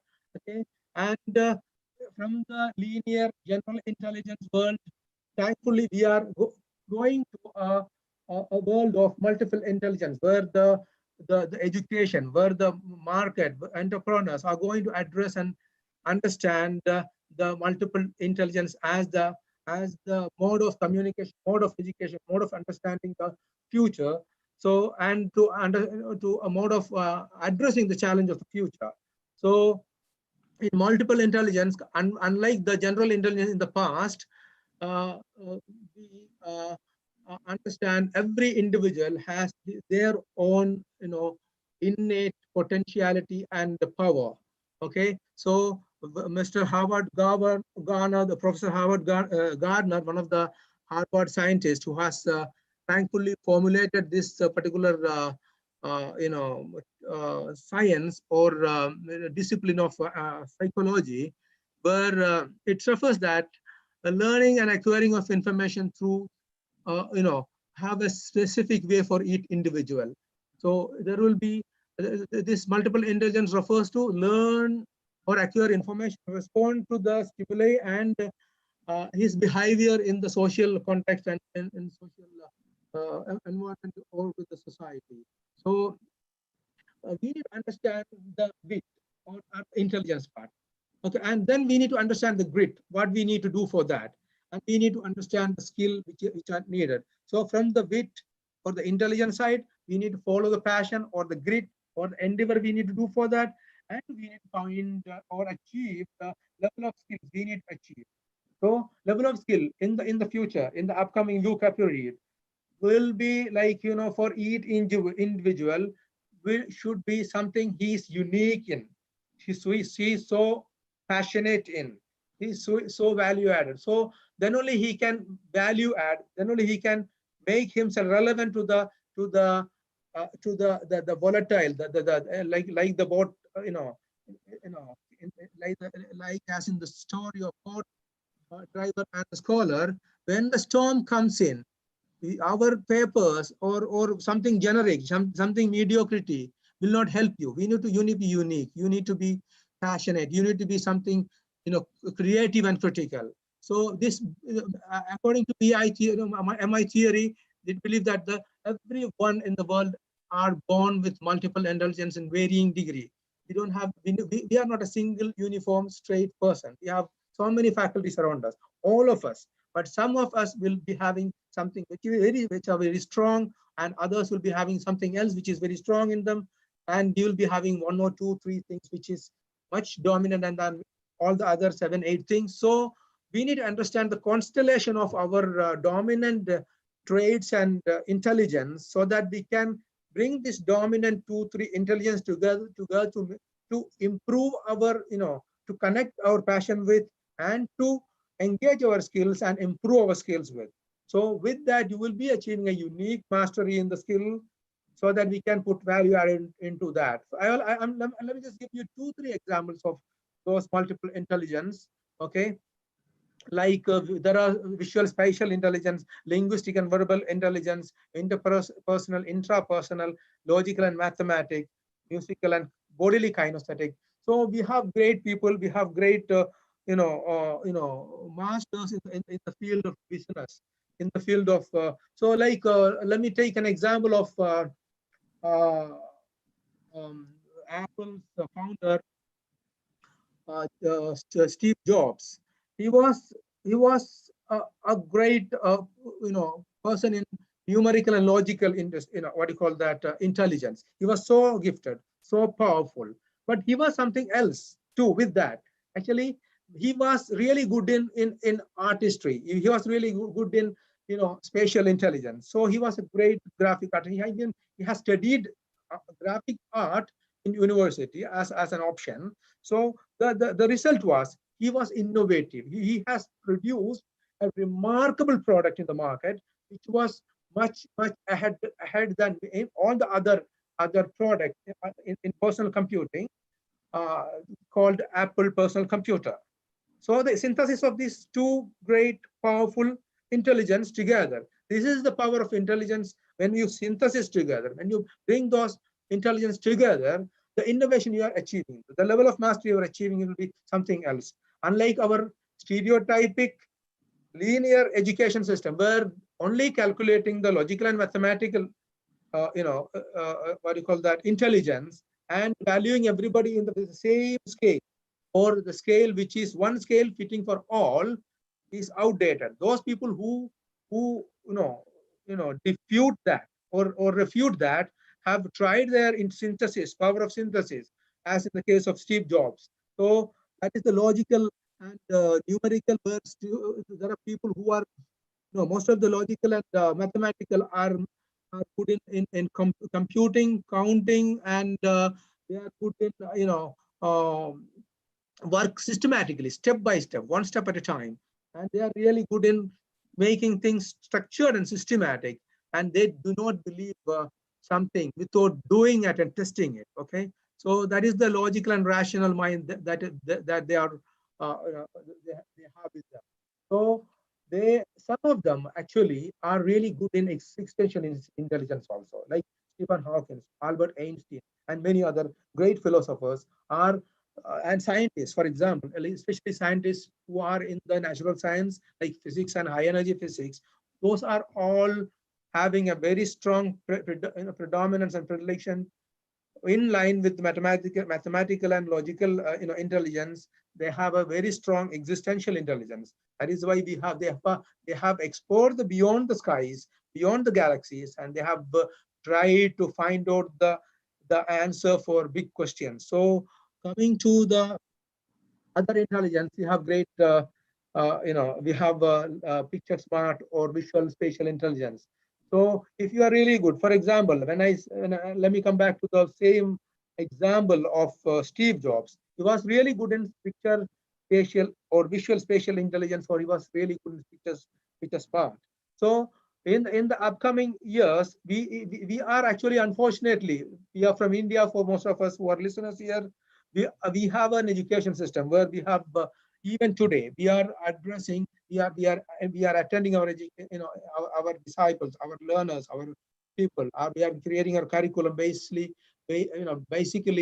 based on linear intelligence or general intelligence. So if you are not ready to change, if you are ready to explore, and thankfully the things are changing even in India, and the education and entrepreneurial understanding is available in YouTube across the world, and we can learn so many things from the MOOC on platforms. So we need to go to the MOOC platforms to understand the power of this new synthesis and of various what do you call that intelligences, and we need to primarily to understand our own intelligences and to synthesis these intelligence together to find out the novel, innovative, what do you call that, entrepreneurial, initiative for us. And coming to other intelligence like linguistic intelligence or verbal intelligence. Now we are in a world of content, industry or knowledge industry. Okay, knowledge is and the content is the biggest thing happening in the digital world or in the virtual world, where if you are really good in making in programs and creating what do you call creating various contents and modules for generating ideas and transforming ideas, and as I know we have great examples, great stalwarts who are doing wonders in knowledge industry, like Mr. Sharaf is there with our today's panel. I have seen very rare people like him who was who can generate ideas and informations theoretically and practically. So this is one area, linguistic and verbal intelligence is playing its role, and it will help us to understand the ability. It is an intelligence where we understand and express our ideas through words, through writing and reading and speaking. So in the world of virtual world, in the world of digital world and online platforms, this is going to be a big thing. And whoever who are good in verbal and linguistic intelligence, you need to work on it and you need to sharpen it. You need to find there is a great scope in working on it and find out your niche and find out your passion in that. So that is another area where you can work. Unlike conventional doctor, medical and engineer paradigm, there are so many great opportunities are coming, and especially in YouTube. Let me just conclude this with another one or two things. There are people who are really good in presenting their ideas through words, through visual charts, and you can see anybody can in a fine morning be a celebrity, can initiate their business, can earn their revenue, and spread their ideas through a mere simple YouTube channel. So this is what the potential of innovative what do you call that, platforms like YouTube are providing us. So Dr. Najib, I think this session they allotted maximum time. It is 3:30. So Great. if you please that let me just conclude with one thing. Thank you for reminding me, Sharaf sir. Sure, Yeah. I respect the timing. So, so these are the few things like other interviews. If at all we are not understanding the bit part of us, and if at all we are not ready to connect that bit with the passion or the grit part of it, you will not be achieving your skilling or what you call that, the fitting part. That if at all you are not fit enough to survive the storm which is upcoming, okay, whatever knowledge you have, whatever skills you have, whatever certification you have, will be so connect all these three things: wit, fit, or wit, and grit, and the fit. Connecting these things, you will be the best entrepreneur. There are so many opportunities coming up, and thank you so much, Sharaf sir. Thank you so much, Shahid. Over to the next speaker. Thank you so much. Okay.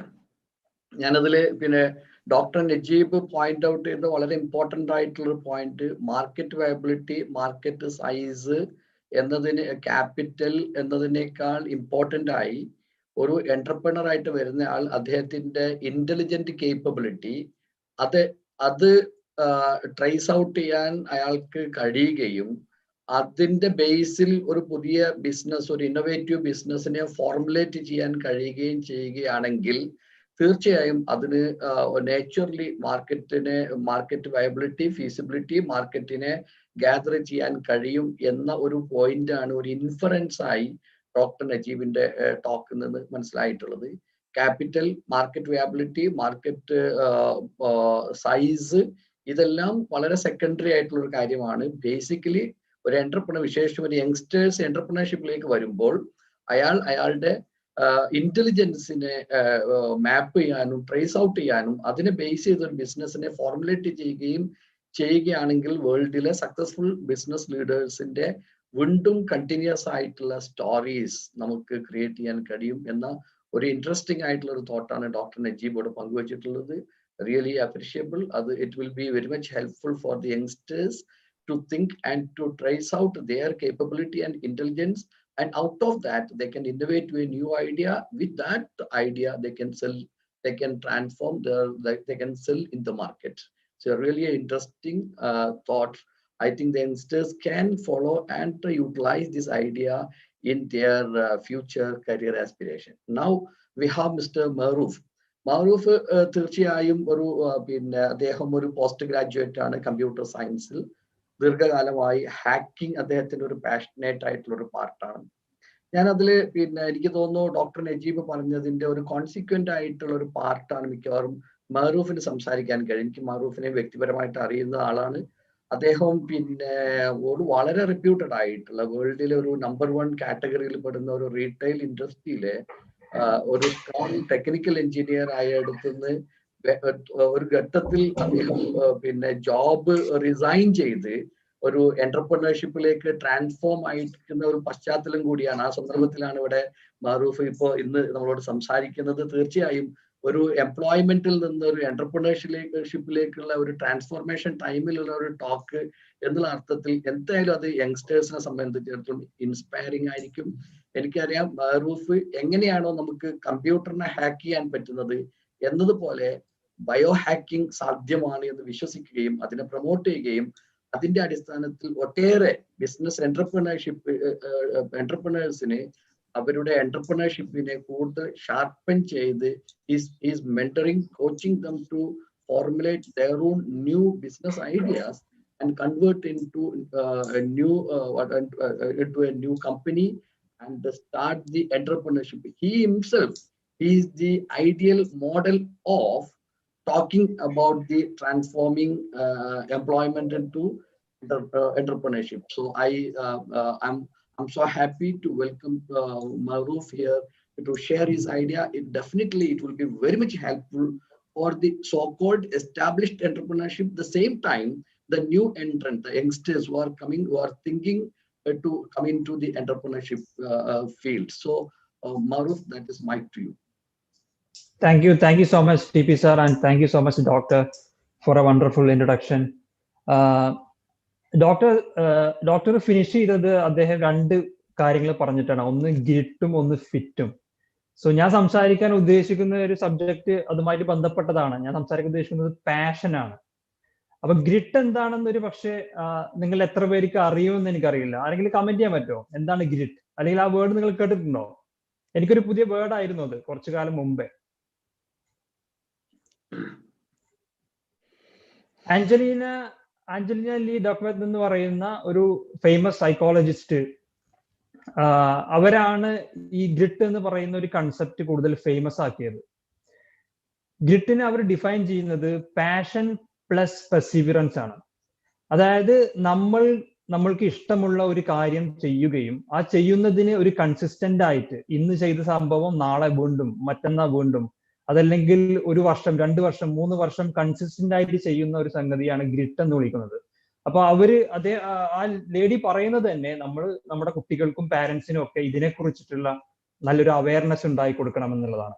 കാരണം നമ്മൾ normally ഒരു വിദ്യാർത്ഥിയുടെ അല്ലെങ്കിൽ ഒരു എന്റർപ്രണറുടെ ആരെയാണെങ്കിലും normally ഒരു education ലെവലിൽ നമ്മൾ measure ചെയ്യുന്നത് അവരുടെ IQ ആണ്. അപ്പോ IQ ഉപയോഗിച്ചാൽ മാത്രം നമുക്ക് ചിലപ്പോ എന്റർപ്രണർഷിപ്പിലോ അതല്ലെങ്കിൽ നമ്മുടെ ലൈഫിലോ സക്സസ് ഉണ്ടാവില്ല എന്നാണ് അവരുടെ റിസർച്ച് പറയുന്നത്. അപ്പൊ പാഷൻ ഫോളോ ചെയ്യുക എന്നുള്ളത് വളരെ ഇമ്പോർട്ടന്റ് ആയിട്ടുള്ള ഒരു സംഗതിയാണ്. കാരണം ഗാലപ്പ് സ്റ്റഡി പോലുള്ള സ്റ്റഡികൾ പറയുന്നത് 70% മേലെയുള്ള എംപ്ലോയീസ് അല്ലെങ്കിൽ എന്റർപ്രണേഴ്സ് അവരെല്ലാം അൺഹാപ്പി ആണെന്നാണ്. അപ്പോൾ നമ്മുടെ ലൈഫിൽ നമ്മൾ ഏറ്റവും കൂടുതൽ സ്പെൻഡ് ചെയ്യുന്നത് നമ്മുടെ ജോലിയിലോ അതല്ലെങ്കിൽ നമ്മുടെ ബിസിനസ്സിലോ ഒക്കെ ആയിരിക്കാം. ആ സ്പെൻഡ് ചെയ്യുന്ന സമയം നമ്മൾ അൺഹാപ്പി ആയിരിക്കുവാണെങ്കിൽ ഒരു പക്ഷെ നമുക്ക് പല അസുഖങ്ങൾ വരാം, നമുക്ക് നമ്മുടെ ലൈഫ് സ്പാന് തന്നെ കുറയാൻ സാധ്യതയുണ്ട്. അങ്ങനെയുള്ള പല അസുഖങ്ങളും അൺഹാപ്പിനെസ്സും നമ്മൾക്ക് ചലഞ്ചുകൾ ഏറ്റെടുക്കാൻ പറ്റാത്ത പല സിറ്റുവേഷനുകളൊക്കെ വരും. അപ്പോൾ നിങ്ങൾ ഓരോരുത്തരും നിങ്ങൾ പഠിക്കുകയാണെങ്കിലും നിങ്ങളൊരു കാര്യം ചെയ്യുകയാണെങ്കിലും നിങ്ങളോട് തന്നെ ചോദിക്കുക, are you really passionate about it? നിങ്ങൾക്ക് ശരിക്ക് അതിലൊരു ഫയർ ഉണ്ടോ അത് ചെയ്യുമ്പോൾ? നിങ്ങളത് ചെയ്യുന്ന സമയത്ത്, നിങ്ങളത് പഠിക്കുന്ന സമയത്ത്, നിങ്ങൾ അതിനെക്കുറിച്ച് കൂടുതൽ ആലോചിക്കുന്ന സമയത്ത് നിങ്ങൾക്കൊരു ആഹാ മൊമെന്റ് കിട്ടാറുണ്ടോ? ഇല്ലെങ്കിൽ എന്തിലൊക്കെയാണ് നിങ്ങൾക്ക് ആ ആഹാ മൊമെന്റ് കിട്ടുക എന്നുള്ളത് നമ്മൾ ഫൈൻഡ് ഔട്ട് ചെയ്യേണ്ടതാണ്. കാരണം ആ പാഷൻ ആയിരിക്കും നമ്മുടെ സമൂഹത്തിലെ പല പ്രശ്നങ്ങളെയും സോൾവ് ചെയ്യാൻ സാധിക്കുക. അപ്പോ നിങ്ങൾക്കൊരു പാഷൻ, ആസ് എ എന്റർപ്രണർ ആഗ്രഹിക്കുന്ന ഒരാൾക്ക് ഡെഫിനറ്റ്ലി ഒരു പാഷൻ ഉണ്ടായിരിക്കണം. ആ പാഷൻ എന്ന് പറയുന്ന സംഗതി സൊസൈറ്റിയിലുള്ള ഒരു പ്രോബ്ലത്തെ സോൾവ് ചെയ്യാൻ പറ്റുമോ എന്നുള്ളത് നോക്കണം. നിങ്ങളുടെ പാഷൻ ഉപയോഗിച്ചായിരിക്കണം ഒരു പക്ഷേ സൊസൈറ്റിയിലെ ഒരു പ്രോബ്ലം സോൾവ് ചെയ്യാം. അപ്പോൾ നിങ്ങൾ എത്രത്തോളം നിങ്ങളുടെ ജോലിയിൽ അതല്ലെങ്കിൽ നിങ്ങൾക്ക് ഇൻട്രസ്റ്റ് ഉള്ള ഫീൽഡിൽ, ഏരിയയിൽ നിങ്ങൾ പാഷനേറ്റ് ആയിരിക്കുന്നതിനനുസരിച്ച്, നിങ്ങൾ അതിൽ കൂടുതൽ എഫേർട്ട് ഇടുന്നതിനനുസരിച്ച് നിങ്ങളുടെ ഗ്രിറ്റ് ലെവൽ എന്ത് ചെയ്യും? ഇൻക്രീസ് ചെയ്യും.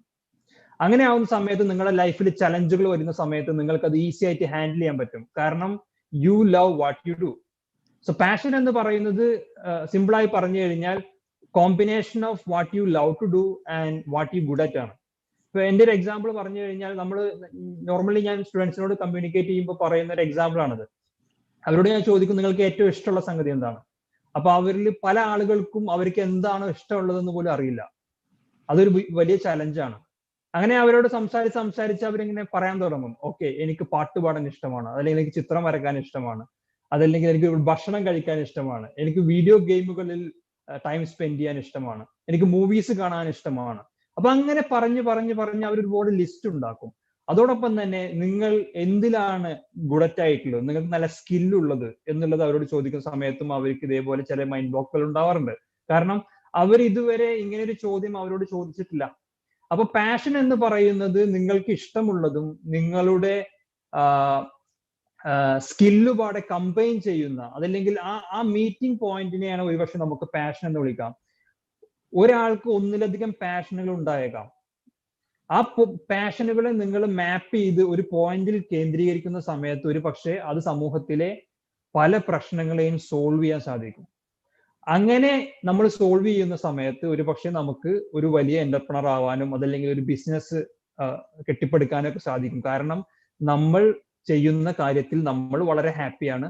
നമ്മൾ ഹാപ്പി ആവുന്നത് കൊണ്ട് തന്നെ നമ്മുടെ കസ്റ്റമേഴ്സിന്റെ ഒരു പ്രശ്നത്തെ നമ്മൾ സോൾവ് ചെയ്യുകയും ചെയ്യുന്നത് കൊണ്ട് തന്നെ നമ്മളുടെ കസ്റ്റമേഴ്സും നമ്മൾ ഹാപ്പി ആയിരിക്കും. ഇത് രണ്ടും വരുന്ന സമയത്ത് ബൈ ഡിഫോൾട്ട് ആയിട്ട്, അതിന്റെ ബൈ പ്രൊഡക്റ്റ് ആയിട്ട് പ്രപഞ്ചം നമുക്ക് വേണ്ടിയിട്ട് അതിന്റെ വെൽത്ത് എന്ന് പറയുന്ന അല്ലെങ്കിൽ അബണ്ടൻസ് എന്ന് പറയുന്ന ആ സംഗതി നമ്മളോട് എത്തിച്ചു തരും. സോ നിങ്ങൾ എല്ലാവരും നിങ്ങളുടെ പാഷൻ കണ്ടെത്തുക. ആ പാഷൻ കണ്ടെത്തിയതിന്റെ അടിസ്ഥാനത്തിൽ നിങ്ങൾ അതിനെ പെർസിവിയറൻസ് ആയിട്ട് കീപ്പ് ചെയ്ത് ഡെയിലി ആക്ഷനുകൾ പ്ലാൻ ചെയ്യുകയും കൺസിസ്റ്റന്റ് ആയിട്ട് 10,000 hours എന്നൊക്കെ പറയുന്നത് പോലെ നമ്മൾ കൺസിസ്റ്റന്റ് ആയിട്ട് ഒരു കാര്യം, ഒരു സ്കില്ല് പ്രാക്ടീസ് ചെയ്യുകയും ആ പ്രാക്ടീസ് ചെയ്യുന്നതിന്റെ അടിസ്ഥാനത്തിൽ നിങ്ങളുടെ ഗ്രിറ്റ് ലെവൽ കൂടുകയും നിങ്ങളുടെ ലൈഫിൽ ഒരുപാട് സക്സസ് ഉണ്ടാവുകയും ചെയ്യും. ഈ ആഞ്ചലീന ലീ ഡക്വർത്തിന്റെ റിസർച്ചിൽ പറയുന്നത് തന്നെ, അവർ നടത്തിയ റിസർച്ചിൽ ഏറ്റവും കൂടുതൽ സക്സസ് ആയ ആളുകളുടെ വൺ ഓഫ് ദ റീസൺ അത് IQ അല്ലായിരുന്നു, അത് അവരുടെ ഫിറ്റ്നസ് അല്ലായിരുന്നു, അത് അവരുടെ ബ്യൂട്ടി അല്ലായിരുന്നു, അത് അവരുടെ ഗ്രിറ്റ് ആയിരുന്നു. സോ ഗ്രിറ്റ് എന്ന് പറയുന്ന സബ്ജക്റ്റിൽ നിങ്ങൾ ഒന്നുകൂടി കൂടുതൽ റിസർച്ച് നടത്തുകയും പാഷനും പെർസിവറൻസും തമ്മിൽ കോമ്പിനേഷൻ ഉണ്ടാക്കുകയും അതുപയോഗിച്ച് സമൂഹത്തിലെ ഒരു പ്രോബ്ലം സോൾവ് ചെയ്യുകയും അങ്ങനെ ചെയ്യുന്ന സമയത്ത് ഈവൻ ഫെയിലിയർ വന്നാലും അതൊരു ഫെയിലിയർ ആവില്ല, അത് ഒരു ലേണിംഗ് ആയിരിക്കും, അതൊരു പുതിയ സ്റ്റെപ്പിംഗ് സ്റ്റോൺ ആയിരിക്കും നിങ്ങളുടെ ലൈഫിൽ. സോ അതാണ് എനിക്ക് പറയാനുള്ളത്. ഇനി എന്തെങ്കിലും ചോദ്യങ്ങളൊക്കെ ഉണ്ടെങ്കിൽ ചോദിക്കാം. Thank you so much. ഒരു പുസ്തകമുണ്ട് ഇതേ പേരിൽ, ഗ്രിറ്റ് എന്ന് പറഞ്ഞിട്ട്, ആഞ്ചലീന ലീ ഡക്വർത്തിന്റെ. കഴിയുന്നവരൊക്കെ അത് വായിക്കുക, പവർഫുൾ പുസ്തകമാണ്. Thank you so much. Over to TP sir. Maruf, വളരെ ഇൻട്രസ്റ്റിംഗ് ആയിട്ടുള്ള, വളരെ interesting. I think actually it is a compliment to what Dr. Najib presented here. He told you try to trace out your intelligence, and after that you try to formulate your business idea. That is the message that Dr. Najib presented here. Now, Maruf, in another language with another what we call this Angelina's with more empirical validated theory. Again, Maruf presented the same idea in another model. So I'm just trying to amalgamate the both idea actually by mentioning that Wilfred Pareto. It may be actually that is almost an 100-year-old theory, that is Pareto theory, Pareto principle. So what Wilfred Pareto identified an interesting concept during his research when he was there in Italy. He told that almost all the 80% the 80% the 20% of the Italian wealthy people, they are possessing the 80% of the Italian land. That is what he identified. The same idea he experimented in different other segments. Now what I'm thinking, what I'm trying to bring this the same idea here. So you just trace out your passion, and you just trace out your intelligence, and where you find out the 20%, that 80-20 theory, that is where you find out your core strength is the 20. Out of that, you try to design a new entrepreneurship thought, a business thought. So, and focus into that one, spend time, as Maruf told that one, you just try to spend almost 10,000 hours to harness it, to sharpen it. Then definitely there is no other way. That is only that the success, no what we call no failure time. And during our time, especially around that is 25, 30, 40, 50 years back, there was it was a time of experiment. That is the reason our generation is called, it is X generation, because there was no goal, there was no target, everything experimenting. That was experimenting. Now in the time of these millennials and in the time of the Z generation, don't want to depend on this what we call X or infinite thought or ideas. Instead, there are a lot of ideas, principle, theories, science, management method. Out of that one, try to understand, trace out the 20% of the capability, and out of that one, definitely you can design a business. Now, let me to conclude with one word. See, definitely 3G, that I know that one, Dr. Shahid, I love him, because actually he is one of the person I have seen in my life have a tremendous and exhaustive energy, regardless the daytime and the nighttime.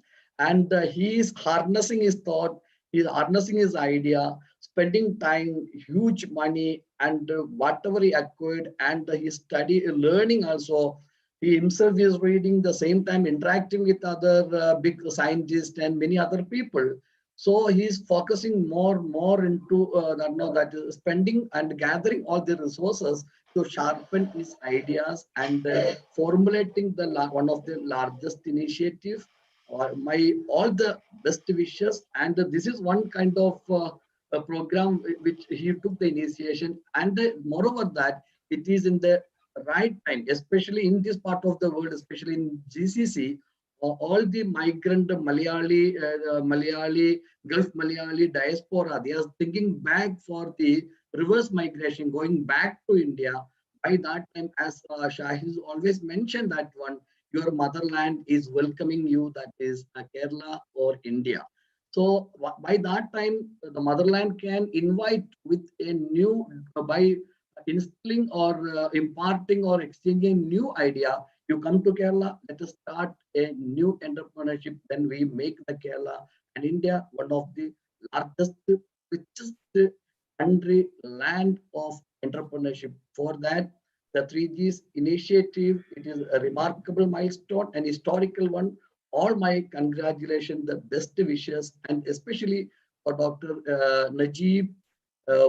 He is basically from Kasargod, but staying in Dubai. And Maru from Palakkad is staying in Dubai. So from that is two places, and they met here in Dubai. Dubai is always selling a dream. It is a land of dreams. And thank you very much for all, Mr. Kishore and Charu and all other organizations. And I know that to the inspiring, the youngest CEO behind all those is Irfana. She's just like my daughter. All the congratulations and the best wishes for this initiative. Thank you very much for giving the valuable time. Thank you so much, sir. It was very informative. Yes, sir, please. Yeah, thank you so much, Mr. Tipu sir. So happy that it was a wonderful session altogether, and he has beautifully summated the ideas and concepts into a beautiful bouquet. So that is his magic. So happy that he was. I didn't know that he is in the panel today. Yesterday only I come to know that he is also there in the panel. So thank you so much. So happy that he was there in the thing. And Maruf did a wonderful job. Wonderful, Maruf. Thank you so much.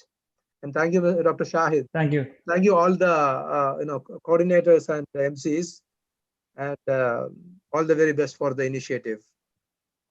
Thank you, sir. Thank you so much.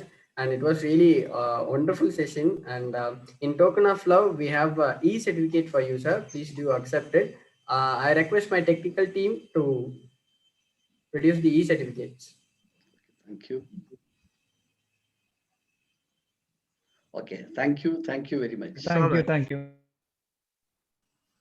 Yes, sir. Okay. Thank you very much. Okay, sir. Thank you so much for your valuable time to spending us with you, sir. It is lovely session, and thank you so much. So this is Kerala's largest entrepreneurship global e-summit 2020. This is World Book Record of event. Those who haven't registered yet, please register it soon. You will be getting 2 free certificates, India CEO Form Participant Certificate and Artificial Intelligence Certificate, and you will be getting World Book of Record Participant Certificates at a nominal fee. So next, moving forward, I like to invite my co-MC, MC Charu, to take it forward.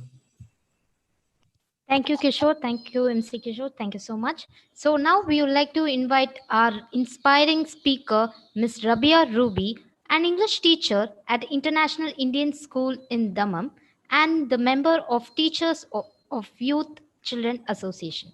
She had conducted various workshops on English language, journalism, and other topics like positive parenting, excavate yourself, good versus inspirational teacher.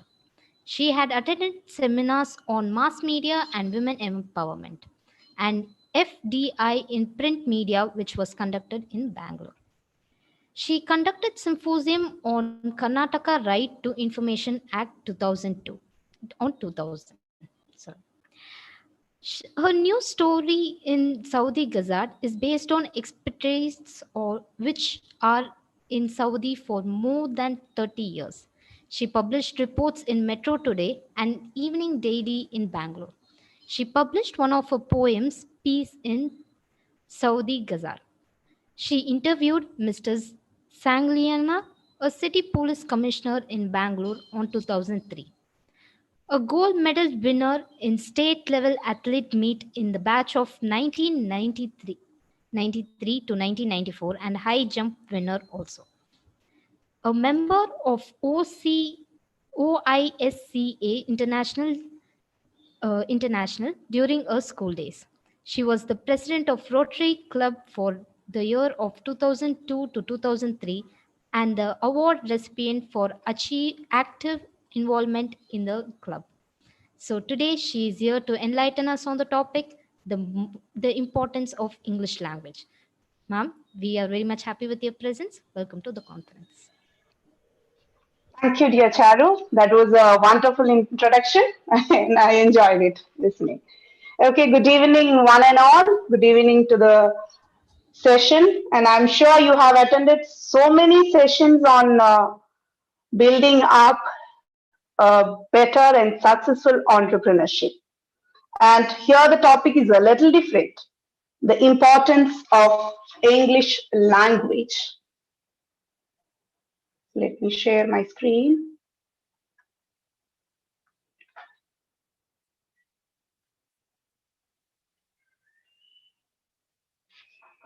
I hope it's visible, Yes, Ms. Charu. Yes, ma'am. Yes, Yeah. ma'am. Yeah. Okay, thank you. So our topic now is the importance of English language. Before we begin, I would like the participants to just think of something. What is the thought that is coming to your mind now? Just keep it in your mind. Don't put it in the chat box or anywhere. Okay, just keep it in your mind.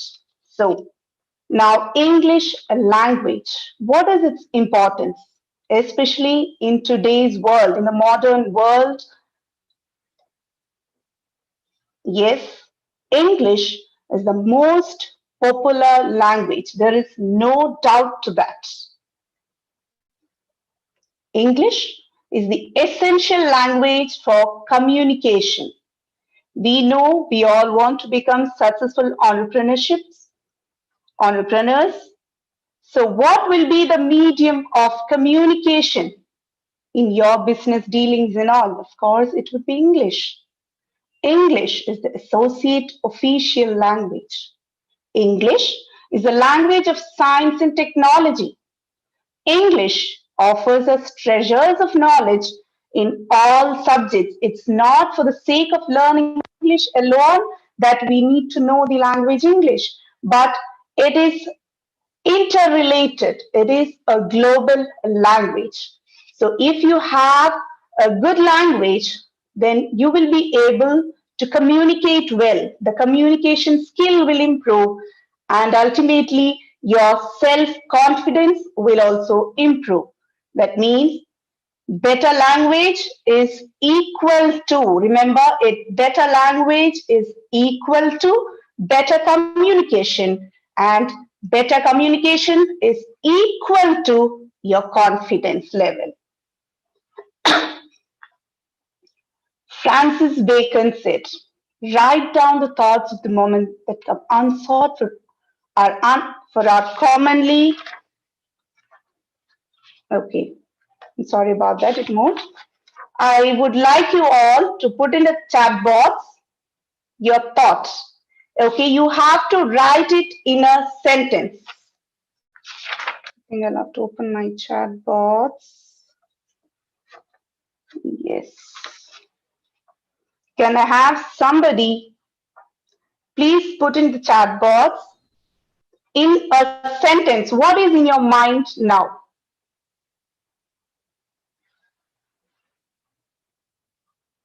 I'm not getting any sentence.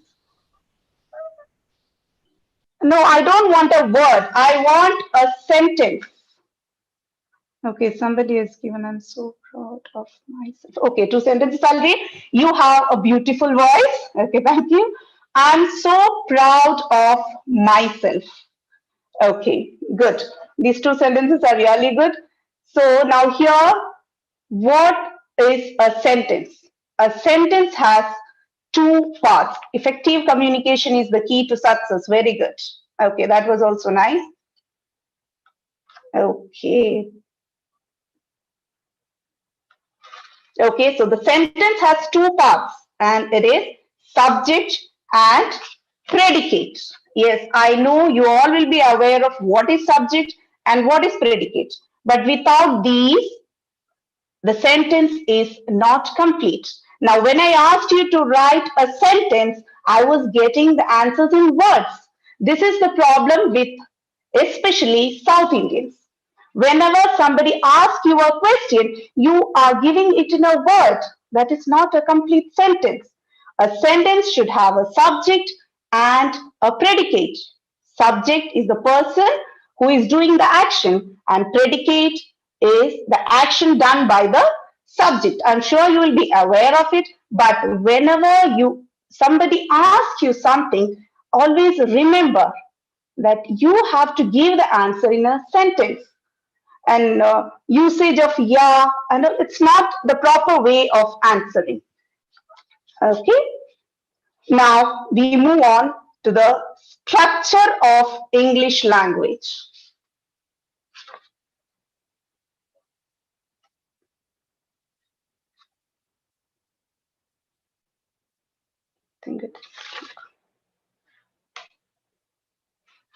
Why is it not moving?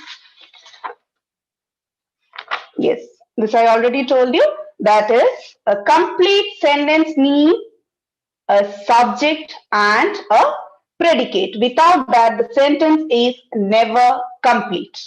Okay, the sentence structure in English, be very careful about this. A sentence structure in English is SVO. That is a structure, that is subject, verb, and object. Okay, now just go through these examples. I love weekends. You can see there subject, verb, object. The next example is you learn English. Subject, verb, object. She rides a bike. Subject, verb, object. Now, where do we make mistake? Especially Keralites. We try to translate the Malayalam as it is into English. So, what is the mistake that we do? Why do we make that mistake? Okay, this is the problem.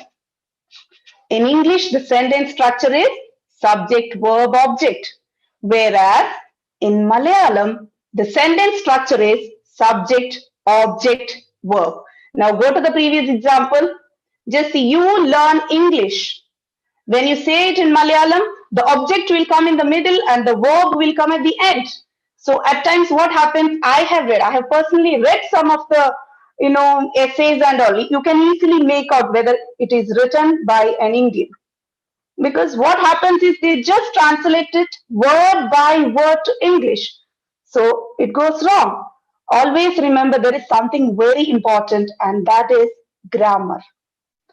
There is a structure for everything. There are rules and regulations for everything, and we should follow it. So unless we learn the language, it will be difficult. So let us always remember the sentence structure in our vernacular language. Even Tamil and Kannada, everywhere, it is subject, object, verb. But in English, it is subject, verb, object. A sentence can have just the subject and verb. Object is not necessary always. So that also we should keep in mind. But always remember, whenever you are answering someone, please make sure that you give a complete sentence to that person. Then only it is impressive. A successful entrepreneur should try to impress also, is it not? Your clients, your business dealings, everyone should be impressed by the way you take yourself, how you present yourself. That is very important for an entrepreneur. Okay, now I need answer for this.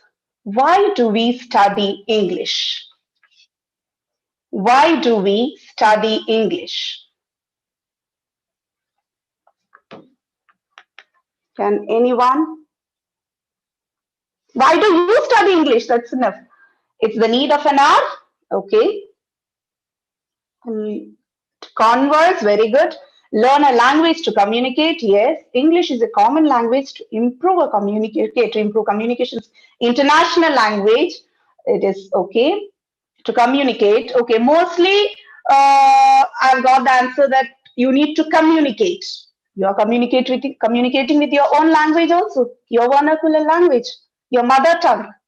But English is a global language for everything, whether it is for your higher studies, you want to start a business, you want to write a contract, you need this language, English language. I think more chats is universal language. Yes, that is what I said. It is global language. So mostly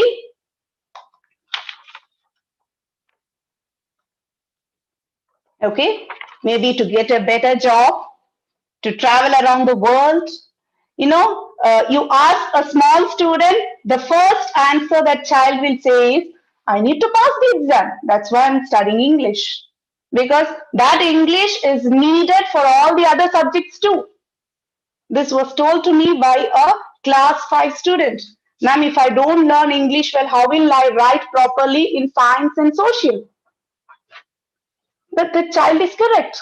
So that is the importance of English language, even in coming up generation, how you will deal the people around you, the entrepreneurships.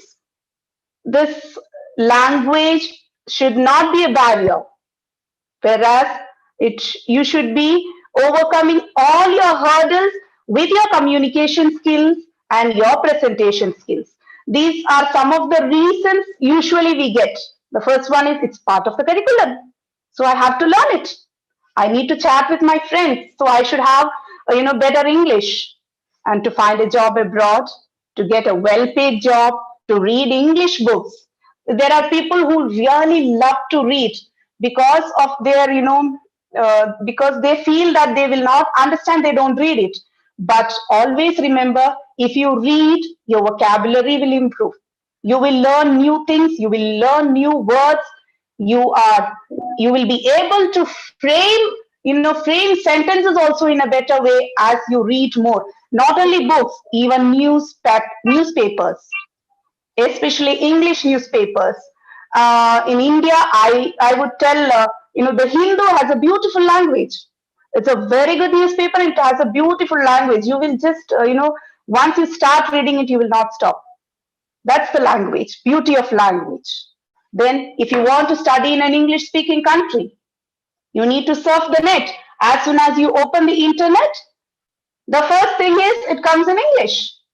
So it is a global language, worldwide accepted language to travel to other countries. Even if you don't know the language of that country, English will help you.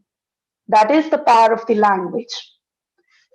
Of course, nowadays, more into English songs, you need to understand the song. You should listen more. Listen more to, you can even listen to news. Then to understand the computer software, even that is taught in English. So all these make a difference.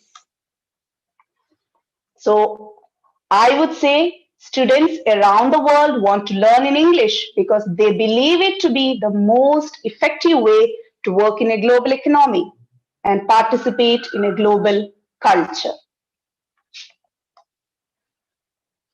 Of course, English is a very important language. It is the language of the great literature. We would just love to read literature. If anybody doesn't have that habit of reading, start now. You will discover so many things. Also, half of the world's scientific literature is in English. Anything related to science is in English. It is the language of computer technology too. Whatever related to tech, you can check anywhere. You can Google it. Yes, still you need the language English. So learning English is also important in business matters. There we are. We are now into a business world. Yes, the upcoming entrepreneurships, Entrepreneurs, yes, I'm sure with all these sessions which you have attended now, you would have got so many ideas, so many ways how to start how to do a startup, how to invest, capital investment, all these things. Even I had listened to most of the sessions, so I know. But this is equally important. That is, the language English is equally important. It is the primary language of business throughout the world. Throughout the world, wherever you go. I know there are so many entrepreneurs sitting here. They would have traveled in so many places around the world. Just ask them, just ask the successful entrepreneurs, what is the medium they use for their transactions, for their communications? It will be only English. That is the world now. English, maybe English will be the only language after some time. That is the route now. So most international business transactions, including email, would you write a letter in any other language? Just think. No. A memo, you have to type the memo, of course, in English. You have to write a report, of course, in English. Even a contract, all these are written in English language. So it is the universal language. Wherever you go, whatever business you want to start up with, English language is a must, but the proper language with full grammar. Now, when I asked you all, please write a sentence, the first thing I got was hope. So that's a good word, but it was not a sentence.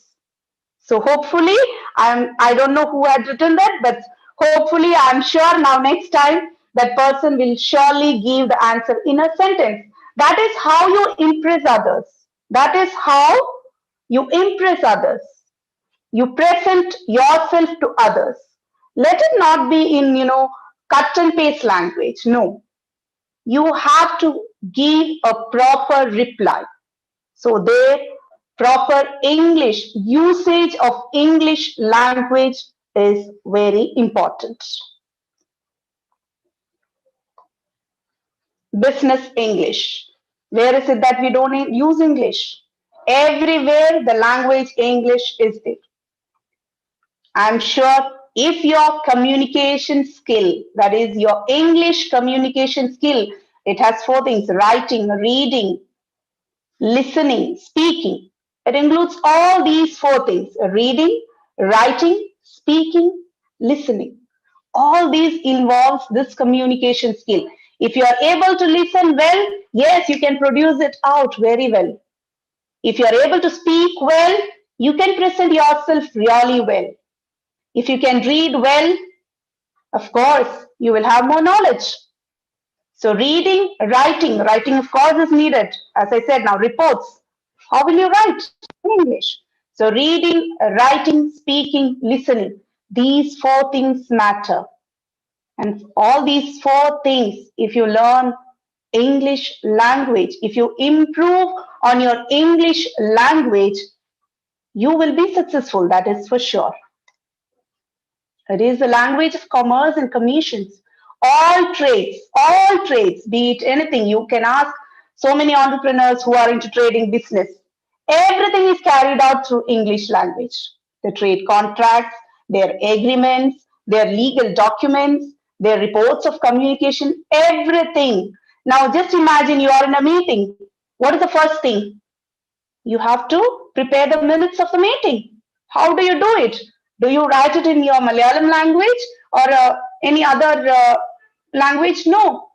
We point it out with English language only. Okay, we can point it out, but later on we have to make it into a proper sentence. So everything is recorded in only one language, and that is English. That is the importance of English. And for India, it is an associate official language of the country.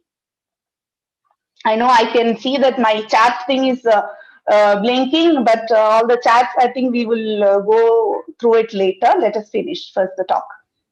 Okay. So As we said, English is a universal language. It is this language, English language, that links the whole world together. If, for example, just imagine you have a meeting with a Saudi partner. He is a Saudi, his language is Arabic. You are an Indian, maybe your language is Malayalam or Hindi. But how do you communicate? Do you communicate in Hindi or Malayalam or Arabic? No, you use the English language. So the link between two countries, the link between different nations, it is all through this language, and that is English. You can see, whichever nation you go, you are very much comfortable with this language. If you know English, yes, you can go to any country. You can survive in any country. It is the language. English is the language of communication between people with different culture. Whatever culture it is, whatever their language it is, people communicate around the world in one and only one language, and that is English. Now, let me sum up a few reasons of the importance of learning English. I think I've covered it up, but still I would like to sum it up. I know we are running, time is also, it matters. Let us sum up. Point number 1. English is a global language. It is used worldwide. Is it not? There is no place where we don't use this language. It is the most commonly spoken language around the world. And researchers say that out of 5 people, at least one will be, 5 people are standing, there will be at least one who can speak or at least understand English. That is the power of English. Point number 2, studying English can help you get a job. Yes, people get impressed by the way you present yourself. So there again, it is the language of science, aviation, computer, diplomacy, and even tourism. And knowing English increases your chances of getting a good job in a multinational company within your home country, or of finding work abroad. So first thing it is not that first thing itself you will think of becoming an entrepreneur. First thing after you complete your studies is your job. Yes, if you have a good communication skill, that too in English, yes, you have the way. And that is how you begin. Try to improve your language, then you are well begun. And if you are well begun, you are half done. Your language matters. Point number 3, learning English can help you meet new people. If you have that, I won't be able to talk to this person. How will I carry myself with him? Will I be able to talk to him properly? Will my English be proper? Will my grammar be correct? You have all these confusions. But if you learn the grammar properly, you will not have any confusions in going and speaking up with anyone. That is the power of English language. It is the official language of 53 countries and is used as a lingua franca. This we all know. Whatever business deals also, we use only English, and by people from all around the world. This means whether you're working in Beijing or traveling in Brazil, studying English can help you have a conversation with anybody around the world. Point number 4, many scientific papers are written in English. It's not just business dealings alone. Even you go to science, technology, whatever it is written in English. Most scientific papers are written in English and compared to the native languages of the researcher. Researcher all are not English speaking people. They have their own language, their own mother tongue, but they don't write in that language. They write it in English. So having a knowledge of English is incredibly important to those working even in scientific fields. Point number 5, it is a language of media industry. I have just written the example of Hollywood. What is it? It's a global media now. Hollywood is a global media with enormous amount of films, TV shows, popular songs. Is it not? So what happens if you learn the language? No need of relying on the subtitles. Even books, songs, films, everything covers. Point number 6. It is the language of the internet, which I already told you. Whenever you want to Google something, whenever you want to surf on the net, what do you use? Which language do you type on? You ask any question on the Google in English only. We don't type in any other language. It is English, whatever. Even if we don't know the proper sentence structure, we will surely try to form the sentence because we want to find more about whatever we want to know.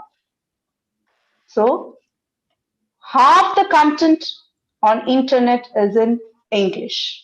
And remember, it is the world's largest companies. Most of the tech companies are based in English speaking countries. I don't say that it's not there in India, but still somewhere they are related to English speaking countries also. Traveling, point number 7. Traveling is a lot easier with a good knowledge in English. If you know English well, you can travel to any country. For example, if you just imagine you're a Spanish and you are in Thailand. Okay, you have checked into a hotel where the receptionist doesn't know your language. You cannot ask in Spanish, but they will surely be able to answer you in English. That is the power of English. Number 8, it is one of the most important languages for business. I'm again and again and again and again saying, because the modern world has accepted it as a universal language of business. Whether you're a business owner, a student, or an employee, English is incredibly important in the business world.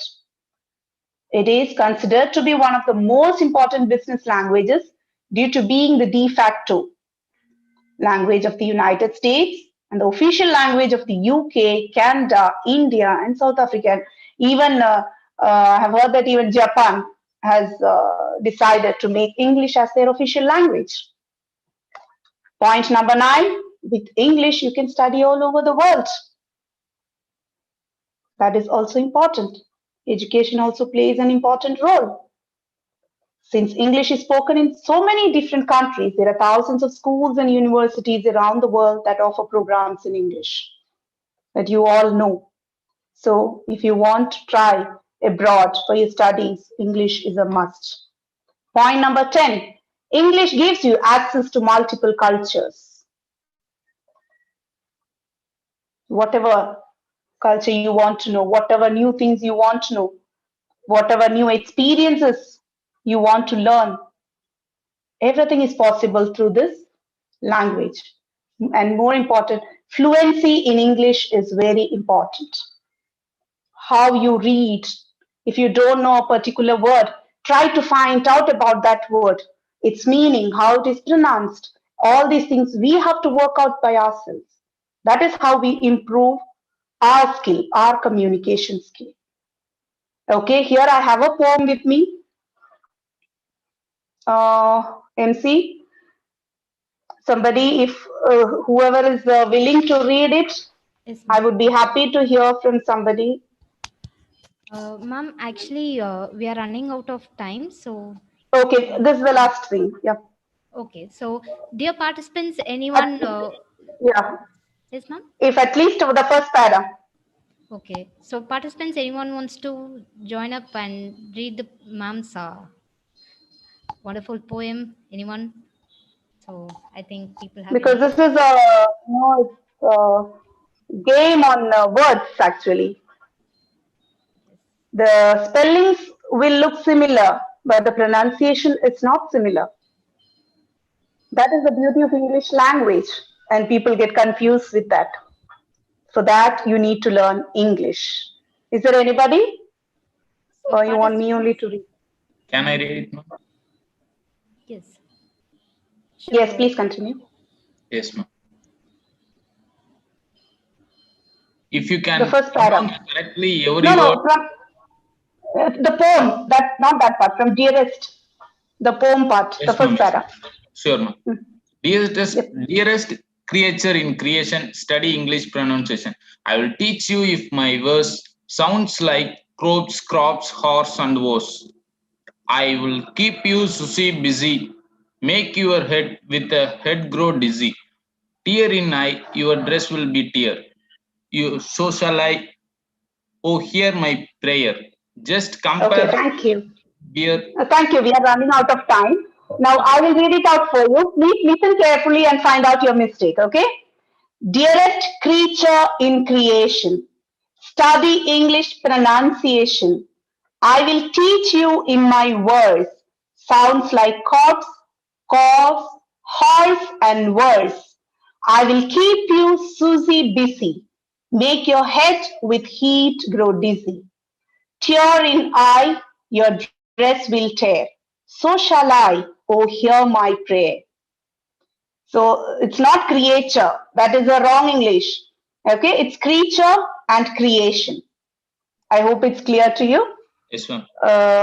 Okay, so that is how it should go.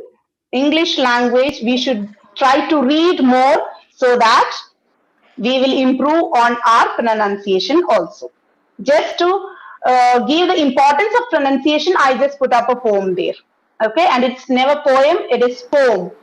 Okay, so I conclude here by saying English is important in all aspects, be it history, social, technical, and specifically in business.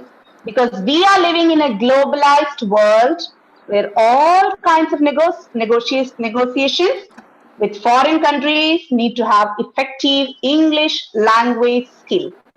And the future of English as a language is very secure. And as I said, the day is not far when this language will become the single language of the world. Thank you for listening to my talk, and I hope all of you have enjoyed this session. And I didn't go through the chat and all. If anybody else in the panel has gone through, I don't know if there were any questions. And I'm sure you all will try to improve your language skills and be very successful entrepreneurs. Thank you. Thank you, ma'am. Thank you so much. All the participants have really enjoyed your session. Thank you for your wonderful session, ma'am. Thank you. Thank you so Thank much. you. Thank you. Thanks to you too. Thanks to Dr. Shahid and thanks to Fatima too. Thank you. Thank you. Thank you all.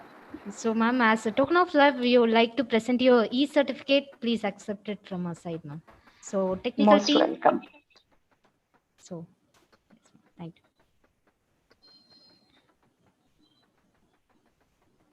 Thank you. Thank you very much. Thank you, ma'am. Thank you so much. Thank you for spending your valuable time with us. Yeah, most welcome. So, yes, dear audience, this is the Kerala's largest entrepreneurship global e-summit 2020. This is a World Book of Record event.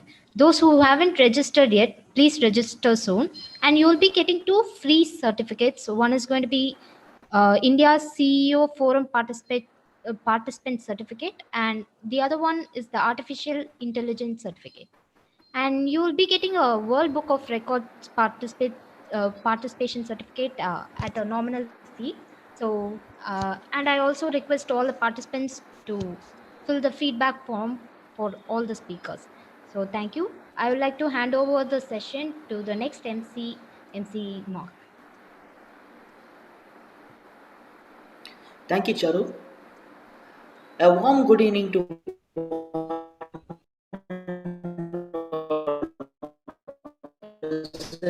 the dais. Today, I'm going to invite an amazing personality and an excellent role model, Mr. Sajid Arattupula, who is a journeyman excellent orator. Born in Arattupula, Alappuzha,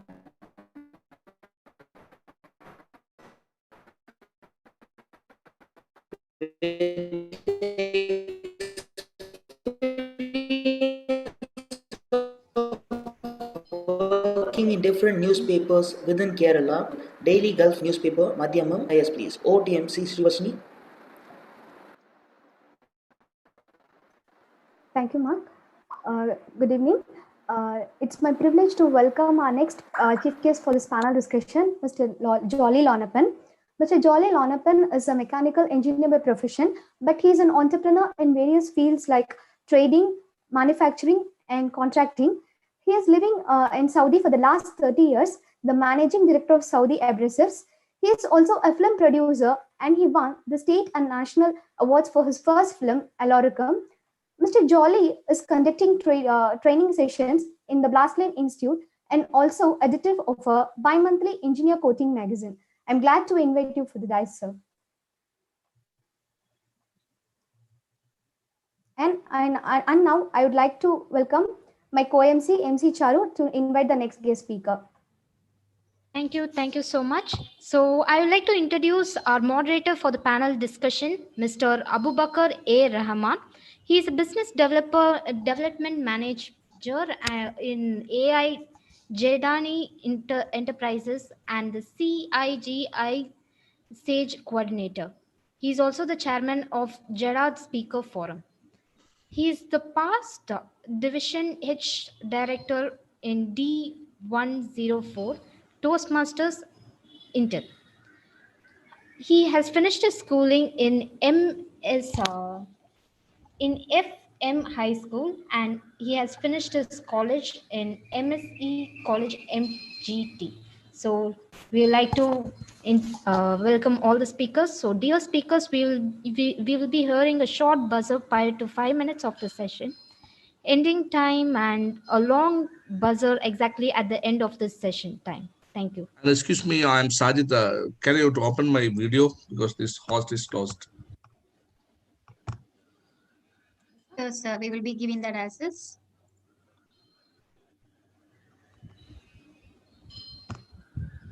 Yeah, it's okay.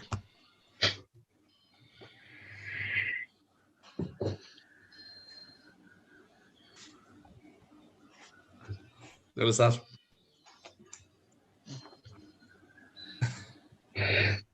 Welcome.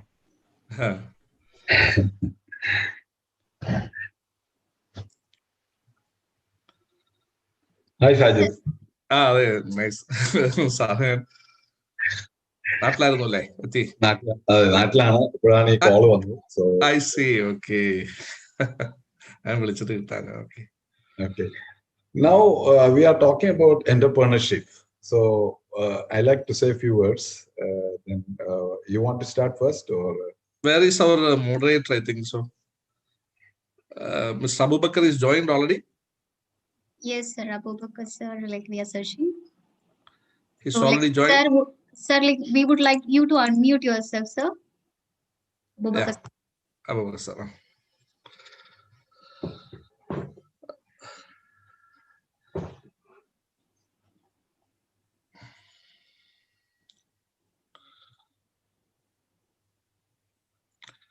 Abubakar, sir, if you are listening, like you would have got an option for unmuting yourself and starting your video. Abubakar. So I think our moderator is facing some technical issue. I would like you to carry forward the session, sir. Thank you. Joel sir. Yes. സ്വാഭാവികമായും ഇതിനകത്തുള്ളത് മുഴുവൻ പുതിയ പ്രതീക്ഷയുള്ള യൂത്താണ്. എനിക്ക് തോന്നുന്നു അവരോടൊക്കെ കൂടുതൽ സംസാരിക്കാൻ പറ്റുന്ന ഒരാൾ എന്നുള്ള രീതിയിൽ താങ്കൾ തന്നെയാണ്. അപ്പോ ഞാൻ മനസ്സിലാക്കുന്നത്, ഞാനിത് ഇന്ന് അല്പസമയം കൊണ്ട്, കാരണം 2 മണി എന്ന് പറഞ്ഞിരുന്നു, ഞാൻ 1 മണിക്കൂർ ഇതിനുള്ളിൽ നടന്ന ഡിസ്കഷൻസിനെ വാച്ച് ചെയ്യായിരുന്നു. സ്വാഭാവികമായും വളരെ ഇൻസ്പയറിംഗ് ആയിട്ടുള്ള ഒരുപാട് സ്പീച്ച് കണ്ടു ഞാൻ. അപ്പൊ ഞാൻ മനസ്സിലാക്കിയത്, ഞാനൊരു ബിസിനസ്സുകാരനല്ല, അല്ലെങ്കിൽ എന്താ പറയാ കോർപ്പറേറ്റ്സുമായി ചേർന്ന് നിൽക്കുന്ന ഒരാളല്ല. ഞാനൊരു മീഡിയ പ്രവർത്തകൻ എന്നുള്ള രീതിയിൽ തികച്ചും വ്യത്യസ്തമായൊരു കാര്യങ്ങളാണ് എനിക്ക് ഇവരോട് പറയാനുള്ളത്. ശരിക്കും മനുഷ്യനോട് ചേർന്ന് നിൽക്കുന്ന കുറെ കാര്യങ്ങൾ. അപ്പോ ഞാൻ അങ്ങനെ ഒരു ഇൻട്രൊഡക്ഷൻ കൊടുത്തു കഴിഞ്ഞതിന് ശേഷം, കാരണം അത് സ്വാഭാവികമായും കേരളത്തിന്റെ പുതിയ സാധ്യതകളെ കുറിച്ചും ഗൾഫിന്റെ സാധ്യതകളെ കുറിച്ചും ഒക്കെ കൃത്യമായി പറയാൻ പറ്റുന്ന ഒരാൾ താങ്കൾ തന്നെയാണ്. എന്നെ അത്ഭുതപ്പെടുത്തുന്നത് ഈ ഒരു കാലത്തെ കുറിച്ചുള്ള ചില കാഴ്ചപ്പാടുകളാണ്. കഴിഞ്ഞ ജനുവരിയിൽ, എനിക്കിപ്പോഴും ഓർമ്മയുണ്ട്, ജനുവരി 1 ഒരു പുതിയ വർഷം തുടങ്ങുമ്പോൾ പതിവ് പോലെ അന്ന് ഡയറിയിൽ ഞാനിങ്ങനെ എഴുതിയിട്ടിരുന്നു, ഡിസംബറിന്റെ മഞ്ഞുകണങ്ങൾക്കൊപ്പം ഒരു വർഷം കൂടി കൊഴിഞ്ഞു വീഴുന്നു. പുതിയ പ്രതീക്ഷകളാണ് നമുക്ക് ഈ വർഷം മുന്നോട്ട് വെക്കുന്നത്. ഇപ്പൊ ഞാൻ കഴിഞ്ഞ ഒരു വർഷത്തെ എൻ്റെ പോരായ്മകളെ കുറിച്ചും എനിക്ക് നഷ്ടപ്പെട്ടു പോയതിനെ കുറിച്ചും എൻ്റെ നേട്ടങ്ങളെ കുറിച്ചും ഒക്കെ സ്വാഭാവികമായും ഒരു വിശകലനം നടത്തി. ഞാനീ പറയുന്നത് ഞാൻ മാത്രമല്ല, ഒരു പക്ഷേ ഇത് കേട്ടുകൊണ്ടിരിക്കുന്ന പലരും ചെയ്തിട്ടുള്ള ഒരു കാര്യമായിരിക്കാം. ഒരുപാട് പ്രതീക്ഷകൾ 2020 നമ്മൾ മാറ്റിവെച്ചു. പക്ഷെ അപ്രതീക്ഷിതമായിട്ടാണ് നമ്മുടെ പ്രതീക്ഷകളെ മുഴുവൻ ഈ കാലം കവർന്നു കളഞ്ഞത്. എനിക്ക് ഓർക്കുന്നു, ഞാനിതാണ്ട് ഫെബ്രുവരി അവസാന വാരത്തിൽ വുഹാനിൽ കുടുങ്ങിപ്പോയ മലയാളികളായിട്ടുള്ള കുറെ മെഡിക്കൽ വിദ്യാർത്ഥികളെ കുറിച്ച് ചില രക്ഷിതാക്കൾ എൻ്റെ ഓഫീസിൽ വന്ന് പരാതി പറഞ്ഞു. അവരെ തിരികെ നാട്ടിലേക്ക് കൊണ്ടുവരാൻ പറ്റുന്നില്ല. സ്വാഭാവികമായും എന്നെ സംബന്ധിച്ചിടത്തോളം ഒരു മാധ്യമ പ്രവർത്തനം എന്ന രീതിയിൽ ഞാൻ ആലോചിച്ചത്, എന്നെ സംബന്ധിച്ചിടത്തോളം വളരെ എക്സ്ക്ലൂസീവ് ആയിട്ടുള്ള ഒരു വാർത്ത എന്നുള്ളതായിരുന്നു അതിനോടുള്ള എൻ്റെ സമീപനം. സ്വാഭാവികമായും ഞാൻ വാർത്ത ചെയ്യുകയും അന്ന് ചില കേന്ദ്രമന്ത്രിമാരുമായിട്ടൊക്കെ ഇടപെടുകയും എന്തായാലും ആ ഇടപെടൽ പിന്നീട് ആ കുട്ടികളെ നാട്ടിലെത്തിക്കുന്നതിന് കാരണമൊക്കെ.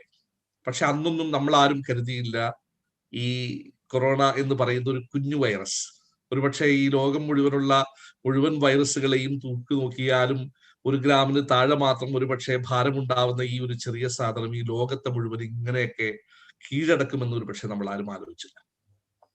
പക്ഷെ എനിക്ക് തോന്നുന്നു ഈ ലോകത്തിലേക്ക് ഈ കേട്ടുകൊണ്ടിരിക്കുന്നവരോടൊക്കെ എനിക്ക് പറയാനുള്ളത്, മനുഷ്യൻ അതിന്റെ എല്ലാ അതിരുകളും വിട്ട് സഞ്ചരിക്കുമ്പോൾ പലപ്പോഴും അവനെ ചില ഓർമ്മപ്പെടുത്തലുകൾക്കായിട്ട് ഒരുപക്ഷെ ദൈവമുണ്ടെന്ന് വിശ്വസിക്കുന്നവർക്ക് പറയുക, ആ ദൈവം ചില ഓർമ്മപ്പെടുത്തലുകൾ മനുഷ്യന് തരുന്ന ഒരു കാലം കൂടിയാണ് ഇതെന്ന് എനിക്ക് തോന്നുന്നു. അതായിരുന്നു ഇത്. ശരിക്കും നമ്മൾ കൂട്ടിൽ അടച്ചിട്ട മൃഗങ്ങളൊക്കെ നമ്മൾ കണ്ടതാണത്. വളരെ സുഖമായിട്ട് യാതൊരുവിധ ശല്യവുമില്ലാതെ ആരെയും ഭയക്കാതെ അവരൊക്കെ വളരെ സ്വതന്ത്രമായി വിഹരിക്കുകയും അതേസമയം സർവ്വസ്വാതന്ത്ര്യമുണ്ടെന്ന് നമ്മൾ കരുതിയിരുന്ന നമ്മളൊക്കെ സ്വയം കൂട്ടിലാവുകയും ചെയ്തത് നമ്മൾ കണ്ടതാണ്, അല്ലേ? നമുക്ക് എല്ലാവിധ സൗകര്യങ്ങളും ഉണ്ടാകുമ്പോഴും അതൊന്നും ഉപയോഗിക്കാൻ പറ്റാതെ ആരെയൊക്കെയോ പേടിച്ച് നമുക്ക് മുറികളിലേക്ക് ഒതുങ്ങേണ്ടി വരുന്നു.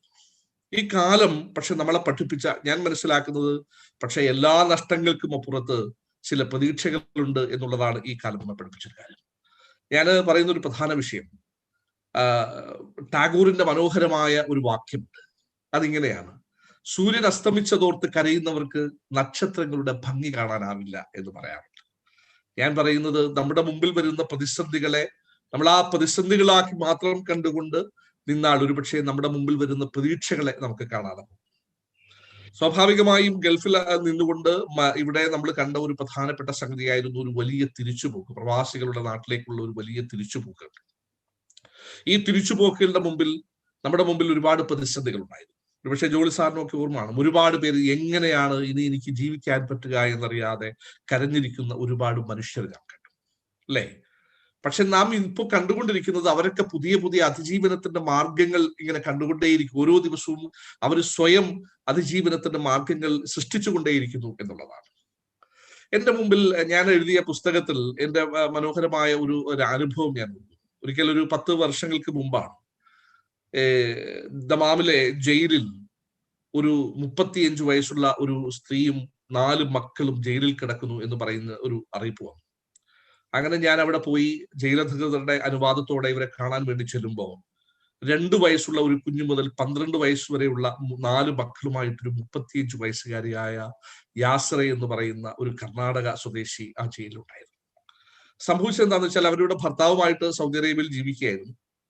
ആ ജീവിച്ചതിന് ശേഷം ഒരു ആക്സിഡന്റിൽ ഭർത്താവ് മരിച്ചതോടുകൂടി ഇവർക്ക് തിരിച്ച് നാട്ടിലേക്ക് മടങ്ങാൻ പറ്റാതെയായി. ഭർത്താവിന്റെ ബിസിനസ്സുകളിൽ അവരുടെ സഹോദരങ്ങൾ പിടിച്ചെടുത്തു. അങ്ങനെ അവർ ഒറ്റുകൊടുത്തിട്ട് ഇവിടെ ഭർത്താവില്ലാത്തതുകൊണ്ട്, സ്പോൺസർഷിപ്പ് ഇല്ലാത്തത് കൊണ്ട് ഇവിടുത്തെ അധികൃതർ അവരുടെ ജയിലിലാക്കാൻ ചെയ്തു. ഏതായാലും നമ്മൾ ഇടപെട്ടിട്ട് ഏതാണ്ട് 10-15 ദിവസങ്ങൾ കൊണ്ട് അവർ നാട്ടിലേക്ക് കയറ്റിവിടുമ്പോൾ അവരുടെ 1-2 കുഞ്ഞുങ്ങളെ പഠിപ്പിക്കാനുള്ള ചില സഹായങ്ങളെ കൊടുത്തു. പക്ഷെ എന്നെ വിസ്മയിപ്പിച്ചത്, ഒരു 10-12 വർഷങ്ങൾക്ക് ശേഷം ഒരു ദിവസം വൈകുന്നേരം ഞാൻ ഓഫീസിൽ ഇരിക്കുമ്പോൾ, ഞാനിപ്പോ ഈ സാധാരണ രീതി സംസാരിക്കുന്നത് എന്താ അറിയോ, കുറച്ച് മുമ്പ് പറഞ്ഞ വിഷയങ്ങളൊക്കെ അത്രയും ഗൗരവമുള്ള സാധനങ്ങളാണ് ഇതിനകത്ത് കേട്ടുകൊണ്ടിരിക്കുന്നവരുടെ തലയിലുള്ളതെന്ന് എനിക്കറിയാം. അതുകൊണ്ട് കുറച്ച് ലാഘവബുദ്ധിയോടുകൂടി സംസാരിക്കുന്നു എന്നുള്ളതാണ്. അപ്പോ എന്റെ മുറിയിലേക്ക് എനിക്ക് ഒരു കോള് വന്നു. ആ കോൾ ഇതായിരുന്നു: സാർ, താങ്കളെ ഒന്ന് കാണാൻ പറ്റുമോ എന്നായിരുന്നു. ഒരു ഇംഗ്ലീഷിലാണ് ചോദ്യം. ഞാൻ പറഞ്ഞു, സ്വാഭാവികമായിട്ട് വരൂ, കാണാം. ആരാണ് നിങ്ങളെന്ന് ചോദിച്ചപ്പോൾ പറഞ്ഞു, ഞാൻ നേരിട്ട് വന്നിട്ട് പറയാമെന്ന് പറഞ്ഞു. ഏതാണ്ട് ഞാൻ വാർത്തയൊക്കെ ചെയ്ത് ഓഫീസിലിരിക്കുന്ന സമയത്ത് ഒരു 24 വയസ്സുള്ള ഒരു പയ്യൻ വളരെ ചുള്ളനായിട്ടുള്ള ഒരു പയ്യൻ എൻ്റെ ഓഫീസിലേക്ക് കയറും. അവന്റെ കയ്യിൽ കുറെ ചുരുട്ടി പിടിച്ച പഴയ പേപ്പർ കഷ്ണങ്ങൾ ഉണ്ടായിരുന്നു. ആ പേപ്പറുകൾ അവൻ എനിക്ക് നേരെ നീട്ടി. അപ്പോഴും ഞാൻ അത്ഭുതത്തെ കണ്ടത് 12 വർഷങ്ങൾക്ക് മുമ്പ് ഇതുപോലെ യാസ്രയും മക്കളും ജയിലിൽ കിടക്കുന്ന വാർത്തകൾ റിപ്പോർട്ട് ചെയ്തതിന്റെ പേപ്പർ കട്ടിങ്ങളായിരുന്നു. എന്നിട്ട് അവൻ പറഞ്ഞു, സാർ, അന്ന് എൻ്റെ ഉമ്മയുടെ അടുത്ത് നിന്ന് കരഞ്ഞിരുന്ന എനിക്ക് താങ്കളെ നേരെ ഓർമ്മയുണ്ട്. അന്നത്തെ ആ 12 വയസ്സുള്ള റഫാൻ എന്ന് പറയുന്ന കുഞ്ഞായിരുന്നു മെക്കാനിക്കൽ എഞ്ചിനീയറിംഗ് കഴിഞ്ഞ് വീണ്ടും സൗദിയിലേക്ക് ആ സമയത്ത് വന്നത്. എന്നെ അത്ഭുതപ്പെടുത്തിയത് ജീവിതത്തിൽ എല്ലാം നഷ്ടപ്പെട്ട് ഇനി ഒന്നും ബാക്കിയില്ല എന്ന് പറഞ്ഞു നിന്ന ഒരു കുടുംബത്തിന്റെ അവിടെ നിന്ന് വല്ലാത്ത അതിജീവനത്തിന്റെ ഒരു പുതിയ പ്രതീക്ഷയിലേക്ക് കടന്നു വന്ന ആ ചെറുപ്പക്കാരന്റെ മുമ്പിൽ ഞാൻ വിസ്മയത്തോടെ നിന്നു.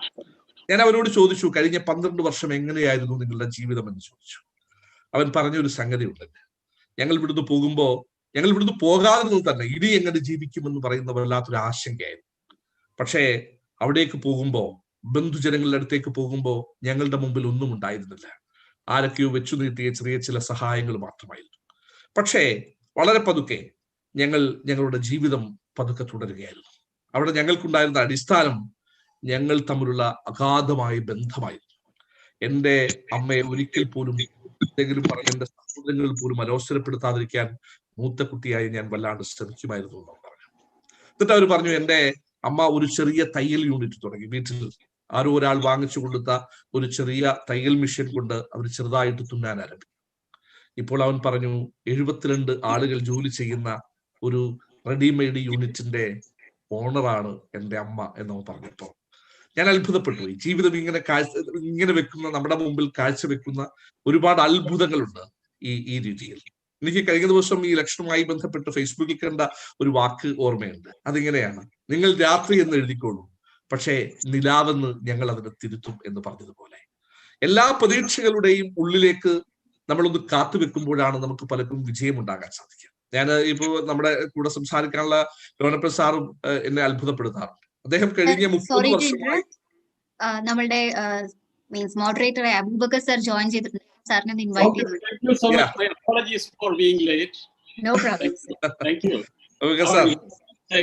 അപ്പൊ ഞങ്ങൾ നിങ്ങളെ കിട്ടാത്തത് കൊണ്ട് തുടങ്ങിയതാണേ. ഓക്കെ, ഞാൻ പറയുന്നത് നമുക്ക് ഏറ്റവും ഇഷ്ടപ്പെട്ട, എനിക്ക് ഇതിനു മുമ്പ് നടന്ന മഹറൂഫിന്റെ ഒരു ആ വാക്യം ഞാൻ കടമെടുത്ത് പറഞ്ഞാൽ, ഒരു മനുഷ്യന്റെ ഏറ്റവും സന്തോഷമുള്ള സംഗതികളെ കുറിച്ച് 6 സംഗതികൾ ഈ ചില ഗ്രന്ഥങ്ങളിൽ പറയുന്നുണ്ട്. അതിലൊന്ന് ഏറ്റവും പ്രധാനപ്പെട്ട ഒന്ന് ഏറ്റവും ഇഷ്ടപ്പെട്ട ജോലി ചെയ്യാൻ പറ്റുക എന്നുള്ളതാണ്. മറ്റൊന്ന് ബന്ധുക്കളെ അകന്ന് ഇരിക്കാൻ പറ്റാതിരിക്കുക എന്നുള്ളതാണ്. നമ്മൾ എത്ര പേര് ഇഷ്ടമുള്ള ജോലി ചെയ്യുന്നുണ്ട് എന്നുള്ളത് ഒരു വലിയ ചോദ്യം. ഇതിൽ പുതിയ സംരംഭകരുള്ളതുകൊണ്ട് എനിക്ക് അവരോട് പറയാനുള്ളത്, നമുക്ക് ഏറ്റവും ഇഷ്ടപ്പെട്ട ജോലി അതേതാണോ അത് ചെയ്യാൻ പറ്റുക എന്നുള്ളതായിരിക്കണം ജീവിതത്തിലെ ഏറ്റവും വലിയ ലക്ഷ്യം. ഇപ്പോ പേരറിയാ ജോളി ലോനപ്പനെ നിങ്ങൾ പരിചയപ്പെടുത്തുമ്പോൾ അത് പറഞ്ഞു എന്ന് എനിക്കറിയില്ല. ഇന്ദ്രൻസിന് ദേശീയ അവാർഡ് നേടിക്കൊടുത്ത ഒരു ഫിലിമിന്റെ പ്രൊഡ്യൂസർ കൂടിയാണ് ജോളി ലോനപ്പൻ. ഞാൻ അദ്ദേഹത്തോട് ഒരു മാധ്യമ പ്രവർത്തകൻ എന്നുള്ളൊരു വലിയ കൗതുകപൂർവ്വം ചോദിച്ചു, താങ്കളെപ്പോലെ ഒരു എഞ്ചിനീയർ, ഒരു ബിസിനസ് കാരൻ എന്തിനാണ് ഇങ്ങനെ ഒരു സിനിമാ മേഖലയിലേക്ക് വന്നത് എന്താണെന്ന് ചോദിച്ചപ്പോൾ അദ്ദേഹം പറഞ്ഞൊരു സംഗതിയുണ്ട്. ഞാൻ ഈ കച്ചവടം ചെയ്യുമ്പോഴൊക്കെ എൻ്റെ മനസ്സിൽ ചില സ്വപ്നങ്ങൾ ഉണ്ടായിരുന്നു. അത് മനുഷ്യൻ സൂക്ഷിക്കുന്ന ചില സ്വപ്നങ്ങളുണ്ടല്ലോ മനസ്സിൽ. ആ സ്വപ്നങ്ങളിലൂടെ ഒരു പക്ഷെ നമുക്ക് സഞ്ചരിക്കാൻ പറ്റില്ല. പക്ഷെ നമ്മൾ എവിടെയെങ്കിലും എത്തിക്കഴിയുമ്പോഴെങ്കിലും നമ്മുടെ സ്വപ്നങ്ങളെ എത്തിപ്പിടിക്കാൻ നമുക്ക് സാധിക്കുക എന്ന് പറയുന്ന ഒരു വലിയ സംഗതിയാണ്. അപ്പൊ അദ്ദേഹത്തിന്റെ 2ാമത്തെ സിനിമ അദ്ദേഹം പുറത്തിറക്കാനുള്ള ശ്രമത്തിലാണ്. അവിടെയും അദ്ദേഹത്തിന്റെ ആ കൃത്യമായ കച്ചവട കണക്കുകൂട്ടലുകൾ അദ്ദേഹത്തെ വിജയിയാക്കി എന്നുള്ളതും ഏറ്റവും സന്തോഷകരമായ. അപ്പൊ ഞാൻ പറയുന്നത്, ഇങ്ങനെയുള്ള പ്രതീക്ഷകളെ നമ്മുടെ കൂട്ടത്തിൽ കൊണ്ടു നടക്കുക എന്നുള്ളതാണ് ഏറ്റവും പ്രധാനപ്പെട്ട ഒരു സംഗതി.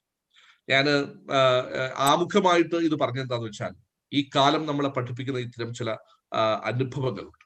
ഇപ്പൊ ഞാൻ ഏറെ നാള് പ്രവാസിയായിരുന്ന ഒരാളാണ്. ഈ കൊറോണ കാലത്ത് തുടങ്ങുമ്പോൾ ഇതൊന്നും നമ്മളെ ബാധിക്കില്ല എന്നുള്ളതായിരുന്നു എന്റെയും ഒക്കെ ആദ്യത്തെ ധാരണ. അതിന്റെ ഭാഗമായിട്ട് ഈ കൊറോണ രോഗികൾക്ക് ഭക്ഷണം എത്തിച്ചു കൊടുക്കാനും മരുന്ന് എത്തിച്ചു കൊടുക്കാനും ഒക്കെ ആയിട്ട് ഞാനും ഇങ്ങനെ വല്ലാണ്ട് ഓടി നടന്നു.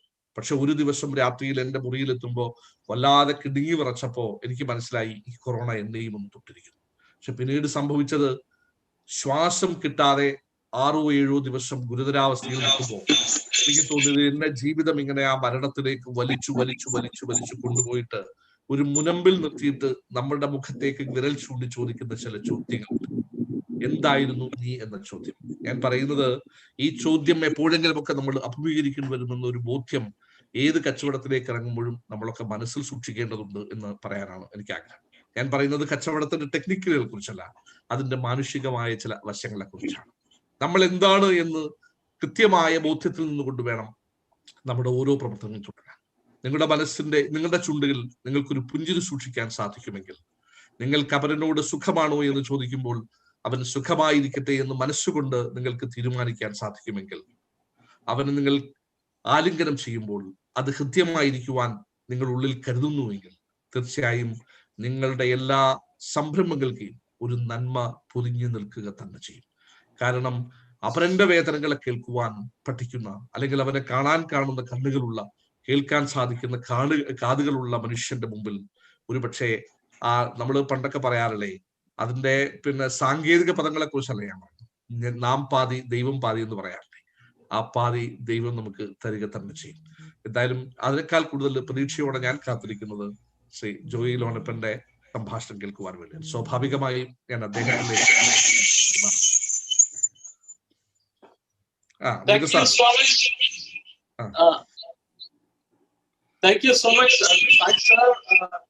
My apologies once again for being late. Lonapan sir, now,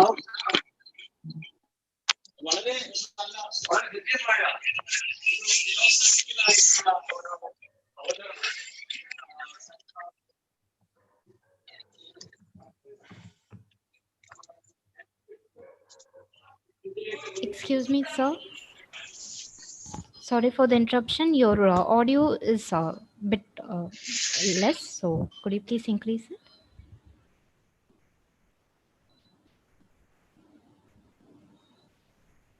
Shamuga is smooth, that one. Yeah. Yes. Is Thank it you, okay sir. now? Yes, sir. Thank you, sir. Okay. Okay. വളരെ ഹൃദ്യമായിരുന്നു. ഇനി നമുക്ക് നമ്മുടെ ബഹുമാന്യനായ ലോനപ്പൻ സാറിനെ അദ്ദേഹത്തിന്റെ ഈ വിഷയകമായുള്ള ചിന്തകൾ പങ്കുവെക്കാൻ ക്ഷണിക്കാം. വളരെ പ്രഗത്ഭനായ, ധാരാളം അനുഭവ സമ്പത്തുള്ള ഒരു വെഴ്സറ്റൈൽ ജീനിയസ് ആണ് അദ്ദേഹം. നേരത്തെ സാജി സാറും നമ്മുടെ എംസിക്ക് പരിചയപ്പെടുത്തിയത് പോലെ തന്നെ. Lonappan sir, please take it. എല്ലാവർക്കും നമസ്കാരം. ആദ്യം തന്നെ ഈ 3G ഈ ഇൻസ്റ്റിറ്റ്യൂട്ടിന് പ്രത്യേക നന്ദി എന്നെ ഇൻവൈറ്റ് ചെയ്തതിൽ. എനിക്ക് ഇന്ന് സംസാരിക്കാനുള്ളത് എന്റർപ്രണർഷിപ്പിന്റെ ആവശ്യകതകളെ പറ്റിയാണ്. അതാണ് എന്നോട് സംസാരിക്കാൻ ആവശ്യപ്പെട്ടിരിക്കുന്നത്. മഹാത്മാഗാന്ധി പറഞ്ഞു, എൻ്റെ ജീവിതമാണ് എൻ്റെ മെസ്സേജ്. അത് തന്നെയാണ് എനിക്കും പറയാനുള്ളത്. എല്ലാ എന്റർപ്രണേഴ്സിനും പറയാനുള്ളത് അത് തന്നെയാണ്. എൻ്റെ ജീവിതമാണ് എൻ്റെ മെസ്സേജ്. ഒരു നല്ല എന്റർപ്രണർ ആവാ എന്നുള്ളത് ഒറ്റ ദിവസം കൊണ്ട് വിചാരിച്ചാൽ നടക്കുന്ന ഒരു കാര്യമില്ല. അത് വളരെ കാലം കൊണ്ട് ഡെവലപ്പ് ചെയ്ത് കൊണ്ടുവരേണ്ട ഒരു സംഗതിയാണ്. എന്റർപ്രണർഷിപ്പിനെ പറ്റി പറയുമ്പോൾ there are good entrepreneurship as well as bad entrepreneurship. The bad, I'm not going in detail, but the good one, there are social, there are political, there are economic entrepreneurship. In this, concentrating on the economical side, where we make money and fame, and അതിനെ ഞാൻ കൂട്ടിക്കൊണ്ടുപോകുന്നത് ഒരു കഥയിലേക്കാണ്. അത് വേദപുസ്തകത്തിലെ ഒരു കഥയാണ്. Moses ആണ് അതിലെ hero. Moses വളരെ കംഫർട്ട് സോണിൽ ഇരിക്കുകയായിരുന്നു. Moses was the minister in Egypt, and he was seeing the hardship of the prisoners, and he quit that job and taken them out and traveling to the promised land. It takes 40 years to reach the promised land. And entrepreneurship is also same like this. You are all heading to the promised land. That is what is called entrepreneurship. In entrepreneurship, വേറെ തരത്തിൽ പറഞ്ഞാൽ കുരുടന്മാര് ആനയെ കാണാൻ പോയി. ഈ കുരുടന്മാർക്ക് കണ്ണ് കണ്ടുകൂടാ, അറിയാലോ. ചിലര് കാലുമെ തൊട്ടിട്ട് പറഞ്ഞു ഇത് ഒരല് പോലെ ഇരിക്കുകയാണ്, ചിലര് ചെവിയെ തൊട്ടിട്ട് മുറം പോലെ ഇരിക്കുകയാണ്, ചിലര് തുമ്പിക്കൈ കണ്ടിട്ട് അത് ഒലക്ക പോലെ ഇരിക്കുക. അങ്ങനെ പല വിധത്തിൽ ഡിഫൈൻ ചെയ്തു. ഓരോ എന്റർപ്രണേഴ്സും അതുപോലെയാണ്, അവരുടെ ജീവിതം ഓരോ തരത്തിലാണ്. എല്ലാ എന്റർപ്രണേഴ്സും ബാക്ക് ബെഞ്ചിൽ ഇരുന്ന് അല്ലെങ്കിൽ ഡ്രോപ്പ് ഔട്ട് ആയവരാണ് കൂടുതൽ. സ്കൂളിലും കോളേജിലും ഫസ്റ്റ് ബെഞ്ചിൽ ഇരുന്ന് റാങ്ക് കിട്ടിയവരൊന്നും ഇതുവരെ എന്റർപ്രണേഴ്സ് ആയിട്ട് കണ്ടിട്ടില്ല. Entrepreneurship is A very tough job. One need to leave the comfort zone and follow his dream. APJ Abdul Kalam എപ്പോൾ സ്കൂളുകളിൽ ചെന്നാലും കുട്ടികളോട് പറയുന്ന ഒരു advice,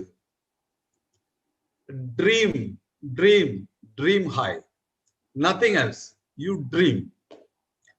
See, God has given us 5 senses: to hear, to see, to smell, to taste, to feel.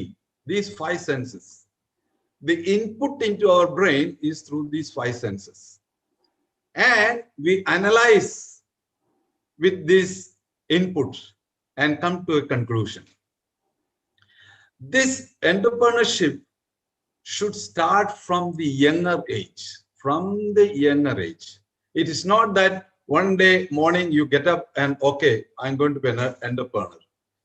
That is possible sometimes. That is by accident. Somebody lost a job, then he get into entrepreneurship. Or somebody had a tough time with the boss, he quit the job and he struggled and he is compelled. But naturally, if anyone want to come to an entrepreneurship, he has to start from the younger age. He need to have dreams. To have dreams, you need to see. You have to see things. For example, for my younger age, I used to watch all the magazines I get. I still remember when I was seeing the Reader's Digest in those days, those were one English magazine. I used to see the country of America, the country of Australia, country of Canada. So my dreams start coming. I started dreaming, I want to see one day, I want to go there. How to wait? So I started developing this dream to realize, to manifest my dream. Then I started thinking how to make money, then I changed my plan. Then I went to mechanical engineer. Then I went to the business, entrepreneurship, etc., etc. Now, in my vast experience of 40 years after my engineering, I entered into entrepreneurship and become an entrepreneur at the age of 35. And I think that is the best age. But many people say at the age of 25, you can be an entrepreneur, 19, you can.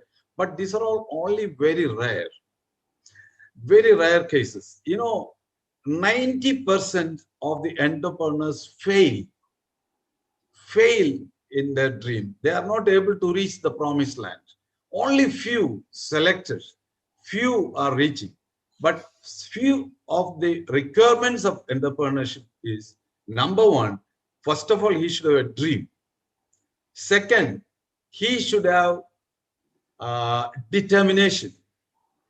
He should have courage. Courage means it is not the absence of fear. It is not the absence of fear. It is the presence to face the fear. You need to face. There will be a lot of challenges. All these you need to overcome to reach the promised land. How Moses, Moses taking the whole battalion of people and crossing the Red Sea and going to the promised land. He has no food, there is no storage, there is nothing of that sort. But he reached the promised land. That is one. That is where the promised land is where we are heading. That can be, the promised land can be defined by yourself. You should have your own goals. The goals are the promised land. Where you want to reach, that is the promised land. If you take many of the entrepreneurs, for example, Steve Jobs, he has said, you know, when you leave this planet, you need to give a dent in this planet, in the sense that you have to leave a legacy. Everyone is called for a purpose. We have to find the purpose. We all are given different talents. There are a lot of opportunities in this world. When I went first time after my engineering, when I went to Bombay, they said, Bombay ka hawa mein paisa hai, but you need the eyes to see. Bombay ka hawa mein. Now there is no need of going to Bombay. You can sit in anywhere in the world. Everywhere there is money, everywhere there is law. Now this is the era of abundance. Everybody is in abundance. Nobody is able to realize how lucky, how lucky we are. Everyone has a mobile phone. Everyone has a roof. No one is starving. All those things. Yet everybody is upset. Everyone is want to suicide. Want to leave everyone is in trouble. But if you put the right ingredients, success is sure. One of the ingredients important for entrepreneurship is nothing but humility. One need to be humble. You need to be humble to ground zero to be successful. You need to be humble. This is the most important. First, you need to have dream, determination, and courage. Then humility. Humility is also part. Fourth or fifth is the teamwork. You alone cannot do. You need to have a team. For example, when Moses went, he had a team like Joshua and all others with him. So to take the orders, the assistants are needed. Their support is always needed. Mr. Narayan Murthy started with 5 people. Even Facebook and Google and whoever it is, all started as a team. You need to have a teamwork. Idea will come from one mind, but the business will success with the teamwork. I'm not going in detail. There are a lot of things to talk, but it's already 6 o'clock. The viewers are only, the participants are only very few. My advice to young entrepreneurs, you have to start dreaming. Start dreaming. This is the most important thing to become an entrepreneur. First, and use the 5 senses. You use 5 senses and look around what is going on. There is no need of copying or become a copycat. There is no need, because everybody has given talents. God has given everybody. We are not finding our talents, what is hidden within me. You find that and explore and conquer your dream, your vision, your passion. And with this talk, I conclude. It's already 15 minutes. Thank you very much. Thank you so much, Lonapan sir, for your enlightening speech. നമ്മുടെ യങ്സ്റ്റേഴ്സിന് വളരെ നല്ല ഒരു insight ബഹുമാന്യരായ ലോനപ്പൻ സാറിൻ്റെയും അതുപോലെ Zayed സാറിൻ്റെയും ഒക്കെ സ്പീച്ചുകളിൽ നിന്ന് കിട്ടിയിട്ടുണ്ടാവും. പറഞ്ഞതുപോലെ തന്നെ നമ്മളെ ഈ കമ്മിങ് ജനറേഷനെ സംബന്ധിച്ചിടത്തോളം വളരെ പ്രധാനമായ ഒരു കാര്യം നിങ്ങളൊക്കെ വായിച്ചിട്ടുണ്ടാവും ഒരു പക്ഷേ, ആൽവിൻ ടോഫ്ലർ എന്ന് പറയുന്ന ഒരു US റൈറ്റർ, ഒരു ഫ്യൂച്ചറിസ്റ്റ്. 1970 അദ്ദേഹം എഴുതിയ ഒരു ബെസ്റ്റ് സെല്ലർ ഫ്യൂച്ചർ ഷോക്ക് എന്ന് പറയുന്ന ഒരു പുസ്തകം വായിച്ചിട്ടുണ്ടാവും. അതിൽ അദ്ദേഹം പ്രെഡിക്റ്റ് ചെയ്യുന്ന കാര്യങ്ങൾ പിന്നീട് വന്നപ്പോൾ 50 വർഷം മുമ്പത്തെ കഥയാണ് ഈ പറയുന്നത്. ഞാൻ വായിച്ചിട്ടുണ്ട് കുറേ ആ പുസ്തകത്തിൻ്റെ സമ്മറി. അതിൽ പറയുന്ന പ്രധാനപ്പെട്ട ചില കാര്യങ്ങൾ ഈ കഴിഞ്ഞ 50 വർഷത്തിൻ്റെ ഉള്ളിൽ യാഥാർത്ഥ്യമായി എന്നുള്ള ആ ഒരു സത്യം. അതിൽ പറയുന്ന പ്രധാനപ്പെട്ട കാര്യങ്ങൾ, ഇന്റർനെറ്റിന്റെ കാര്യം അദ്ദേഹം വളരെ വ്യക്തമായി പറയുന്നത്, ഒരു നോളേജ്, വളരെ വാസ്റ്റായിട്ട് നോളേജ് ഷെയർ ചെയ്യപ്പെടുന്ന ഒരു ഇക്കോണമി, അതായത് നോളേജ് ഇക്കോണമിയാണ് ഇനി എമർജിങ് ഇക്കോണമി ലോകത്തെ ഭരിക്കാൻ പോകുന്നതെന്ന്. അത് ശരിയായി. അതുപോലെ തന്നെ ഷെയറിങ് ഇക്കോണമികളായിരിക്കും.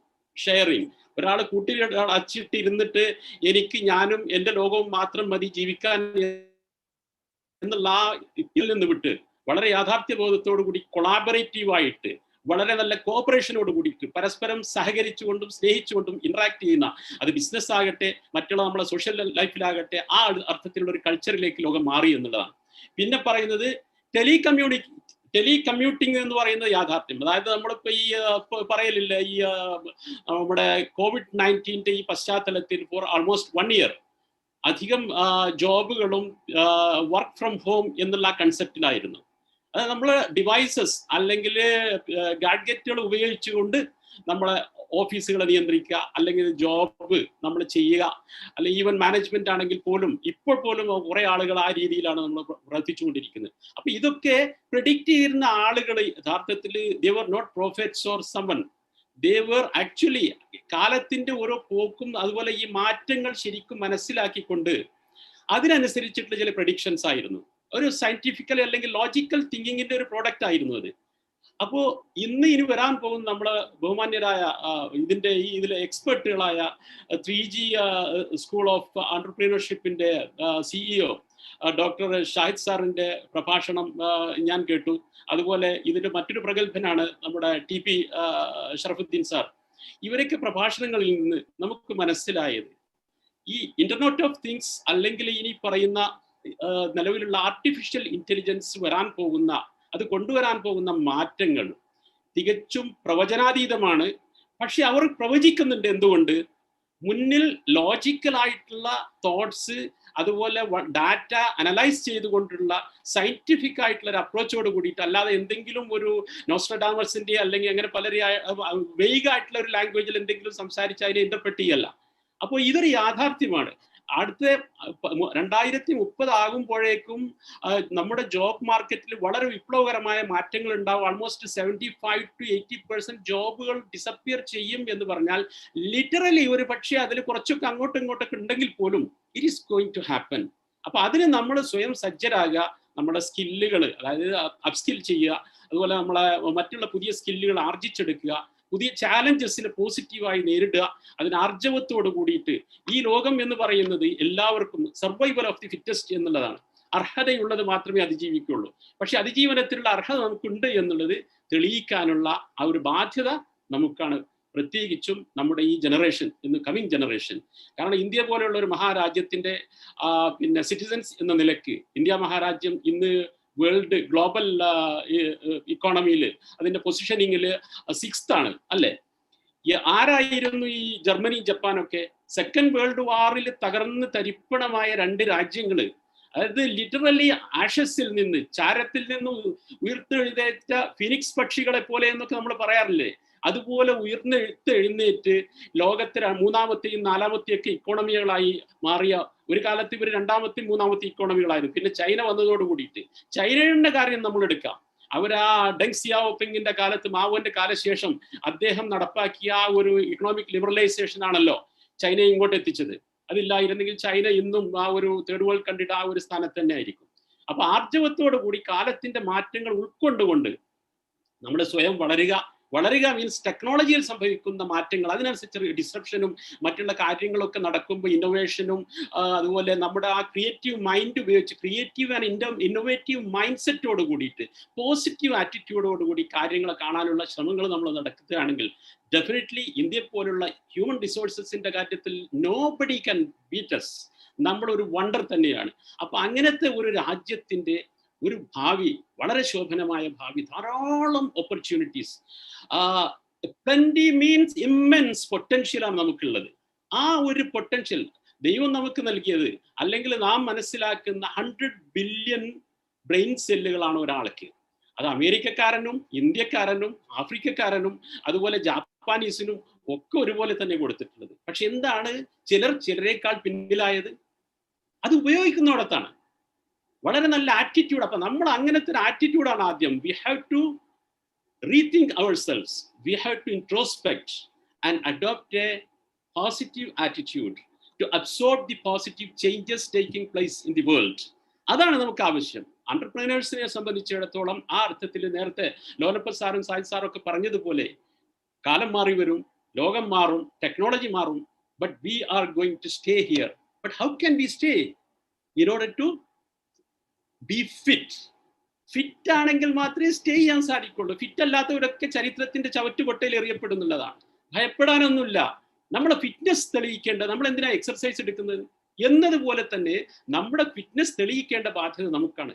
അപ്പൊ നേരത്തെ പറഞ്ഞതുപോലെ തന്നെ ഇന്ന് നമ്മുടെ മുമ്പിൽ ഒരു ഡിവൈസ്, അല്ലെങ്കിൽ ഒരു മൊബൈൽ ഫോൺ ആകാം, അല്ലെങ്കിൽ ഒരു ഒരു PC ആകാം, നമ്മുടെ മുമ്പിലുണ്ടെങ്കിൽ അത് ഉപയോഗിച്ച് തന്നെ നമുക്ക് ലോകത്തെ കൈപ്പിടിയിൽ ഒതുക്കാൻ സാധിക്കും. പക്ഷെ അതിനുള്ള ഇച്ഛാശക്തി നമുക്ക് വേണം. ആ ഹിസ്റ്ററി ആണല്ലോ ഇൻഫോസിസിന്റെ ആണെങ്കിലും വിപ്രോ ആണെങ്കിലും മൈക്രോസോഫ്റ്റ് ആണെങ്കിലും അതുപോലെ തന്നെ നമ്മളെ ഇദ്ദേഹത്തിന്റെ ആപ്പിളിന്റെ ഇതിന്റെയൊക്കെ സ്റ്റോറി, ധാരാളം സക്സസ് സ്റ്റോറികൾ. അപ്പൊ ഇന്ത്യ എന്ന് പറയുന്നത്, ഇന്ത്യയുടെ പൊട്ടൻഷ്യൽ, പ്രത്യേകിച്ച് കേരളത്തെ സംബന്ധിച്ചിടത്തോളം നമ്മൾ സാക്ഷരതയിൽ മുന്നിൽ നിൽക്കുന്ന ഒരു സ്റ്റേറ്റ് എന്നുള്ള നിലയ്ക്ക് നമ്മൾ ഈ സാക്ഷരതയുടെ ഗുണം യഥാർത്ഥത്തിൽ ആർക്കാണ് കിട്ടിയിട്ടുള്ളത്? കുറെ ഗൾഫ് രാജ്യങ്ങൾക്കും അതുപോലെ മറ്റുള്ള സ്റ്റേറ്റുകൾക്കും, കർണാടക, ഗുജറാത്ത് ഇതുപോലത്തെ സ്റ്റേറ്റുകൾക്കൊക്കെ. ഒന്ന് ആലോചിച്ച് നോക്കണം നിങ്ങൾ. ഗുജറാത്ത് എന്ന് പറഞ്ഞാൽ ഈ നമ്മളെ ജപ്പാന്റെ ഒക്കെ കാര്യം പറഞ്ഞതുപോലെ തന്നെ അവർക്കൊന്നും ഈ നാച്ചുറൽ റിസോഴ്സസിന്റെ കാര്യത്തിൽ തന്നെ, അല്ലെ ഈവൻ കുടിവെള്ളം പോലും വളരെ പ്രശ്നമാണ്. അങ്ങനത്തെ സ്റ്റേറ്റുകളാകട്ടെ അല്ലെങ്കിൽ രാജ്യങ്ങളൊക്കെ അവർക്ക് ഒരു ഇൻഡസ്ട്രിയൽ ഹബ്ബുകളായി മാറി, അല്ലെങ്കിൽ എന്റർപ്രണർഷിപ്പിലും മറ്റുള്ള ഇതിലൊക്കെ വലിയ ഉന്നതിയിൽ അവരെത്താൻ പ്രധാനപ്പെട്ട ഒരു കാരണം എന്ന് പറയുന്ന ആറ്റിറ്റ്യൂഡിന്റെ ഒരു ഇതാണ്, ഒരു എന്റർപ്രീനറിയൽ കൾച്ചർ നമ്മൾ ഡെവലപ്പ് ചെയ്ത് കൊടുക്കുന്നത്. ഇന്ന് നമ്മുടെ സ്റ്റേറ്റ് ഗവൺമെന്റ് ആരാണെങ്കിലും ശരി, അത് ഏത് ഗവൺമെന്റ് വന്നാലും ശരി, കേരളത്തിൽ ആ ഒരു തിരിച്ചറിവ് ഉണ്ടായി വരുന്നുണ്ട് എന്നുള്ളത് വളരെയധികം പോസിറ്റീവായിട്ടുള്ള ഒരു മാറ്റമാണ്. അതുകൊണ്ട് ഭയപ്പെടേണ്ടതില്ല.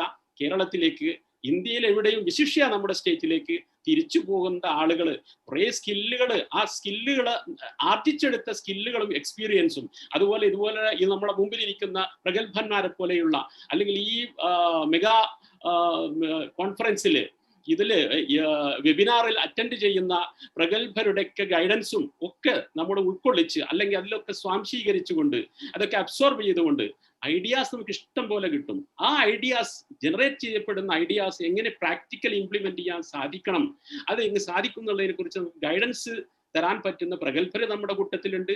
അതുപോലെ തന്നെ അതിലുള്ള ഇൻസ്റ്റിറ്റ്യൂഷൻസ് ഉണ്ട്. 3G ഒക്കെ ചെയ്യുന്ന സേവനങ്ങൾ ഈ സന്ദർഭത്തിൽ ഞാൻ ഓർമ്മിക്കുകയാണ്. Congratulations for doing a wonderful job doctor Shai sir and the team. പ്രത്യേകം അഭിനന്ദനം അർഹിക്കുന്നു. അപ്പോ പറയാനുള്ളത് സോറി സർ. അല്ല, ഞാൻ ഈ സംഭവവുമായി ബന്ധപ്പെട്ട് ഇപ്പോഴത്തെ ഒരു പാൻഡമിക് സിറ്റുവേഷനിൽ സൗദി അറേബ്യ ചെയ്ത ഒരു വിപ്ലവത്തെ കുറിച്ച് പറയുന്നുണ്ട്. കാരണം എനിക്ക് തോന്നുന്നു അതൊരു വലിയ പാഠമായിരിക്കും, പ്രത്യേകിച്ച് സംരംഭകർക്ക്.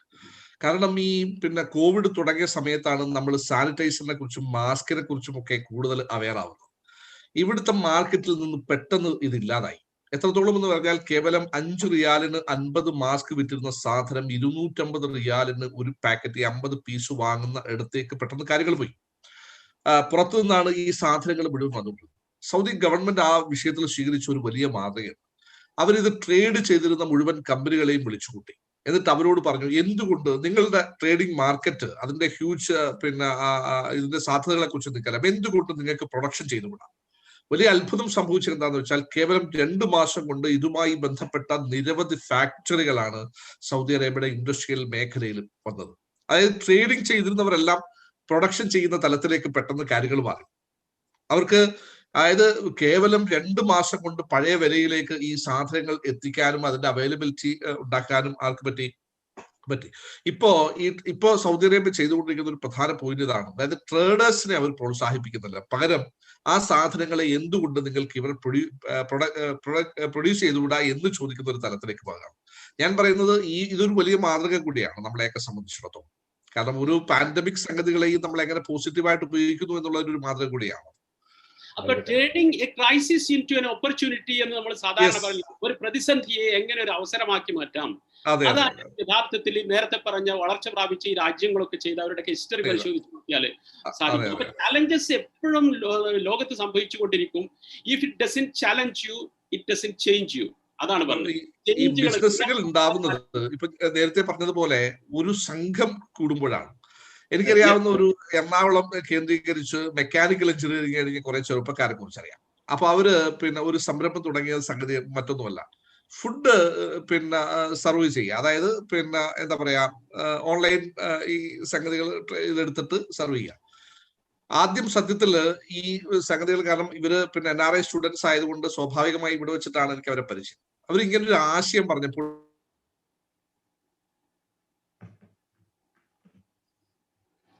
something went wrong.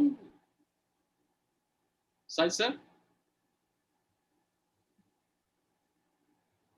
അദ്ദേഹത്തിന്റെ നെറ്റിന് എന്തോ കേൾക്കുന്നില്ലേ? അദ്ദേഹത്തിന്റെ നെറ്റ് കണക്ഷൻ പോയി തോന്നുന്നു. കണക്ഷൻ പോയി തോന്നുന്നു. Lorepan sir, I would like you to add something. He will rejoin. Yeah, I like to add few things. You Yes. see, in United States, 1 person in every 10 people is an entrepreneur. 1 in every 10. And that one entrepreneur needs 14 people. He employs 14 people. That is the reason America has always vacancies. Whereas in India, 1 in every 100 is an entrepreneur. And he needs hardly 14 or 15 people. So we have always unemployment problem. This is the problem. അതെ, ലോർബൻ sir പറഞ്ഞത് വളരെ ശരിയാണ്. കാരണം industrialised countries നമ്മൾ അവരുടെ history പരിശോധിച്ച് നോക്കുകയാണെങ്കിൽ നമുക്ക് മനസ്സിലാക്കാൻ കഴിയുന്ന ഒരു കാര്യം, ഇപ്പൊ കമ്പയർ ചെയ്ത് നമുക്ക് ഇന്ത്യയെ തന്നെ, നമ്മുടെ രാജ്യത്തിന്റെ GDPക്ക് ഓൺലി ഒരു അഗ്രേറിയൻ സൊസൈറ്റി ആണല്ലോ ഇന്ത്യൻ സൊസൈറ്റി എന്ന് പറഞ്ഞാൽ. ഈ അഗ്രേറിയൻ ഒരു കൃഷി കാർഷിക വിഭവങ്ങളെ ആശ്രയിച്ചു കൊണ്ടിരിക്കുന്ന ഒരു രാജ്യത്തിന്റെ GDPക്ക് ഓൺലി 15% മാത്രമേ നമ്മൾ കോൺട്രിബ്യൂട്ട് ചെയ്യുന്നുള്ളൂ. അതേ അവസരത്തിൽ സർവീസ് സെക്ടറിൽ നിന്നും മറ്റ് ഇൻഡസ്ട്രിയൽ സെക്ടറിൽ നിന്നാണ് 55% വരുന്നത്.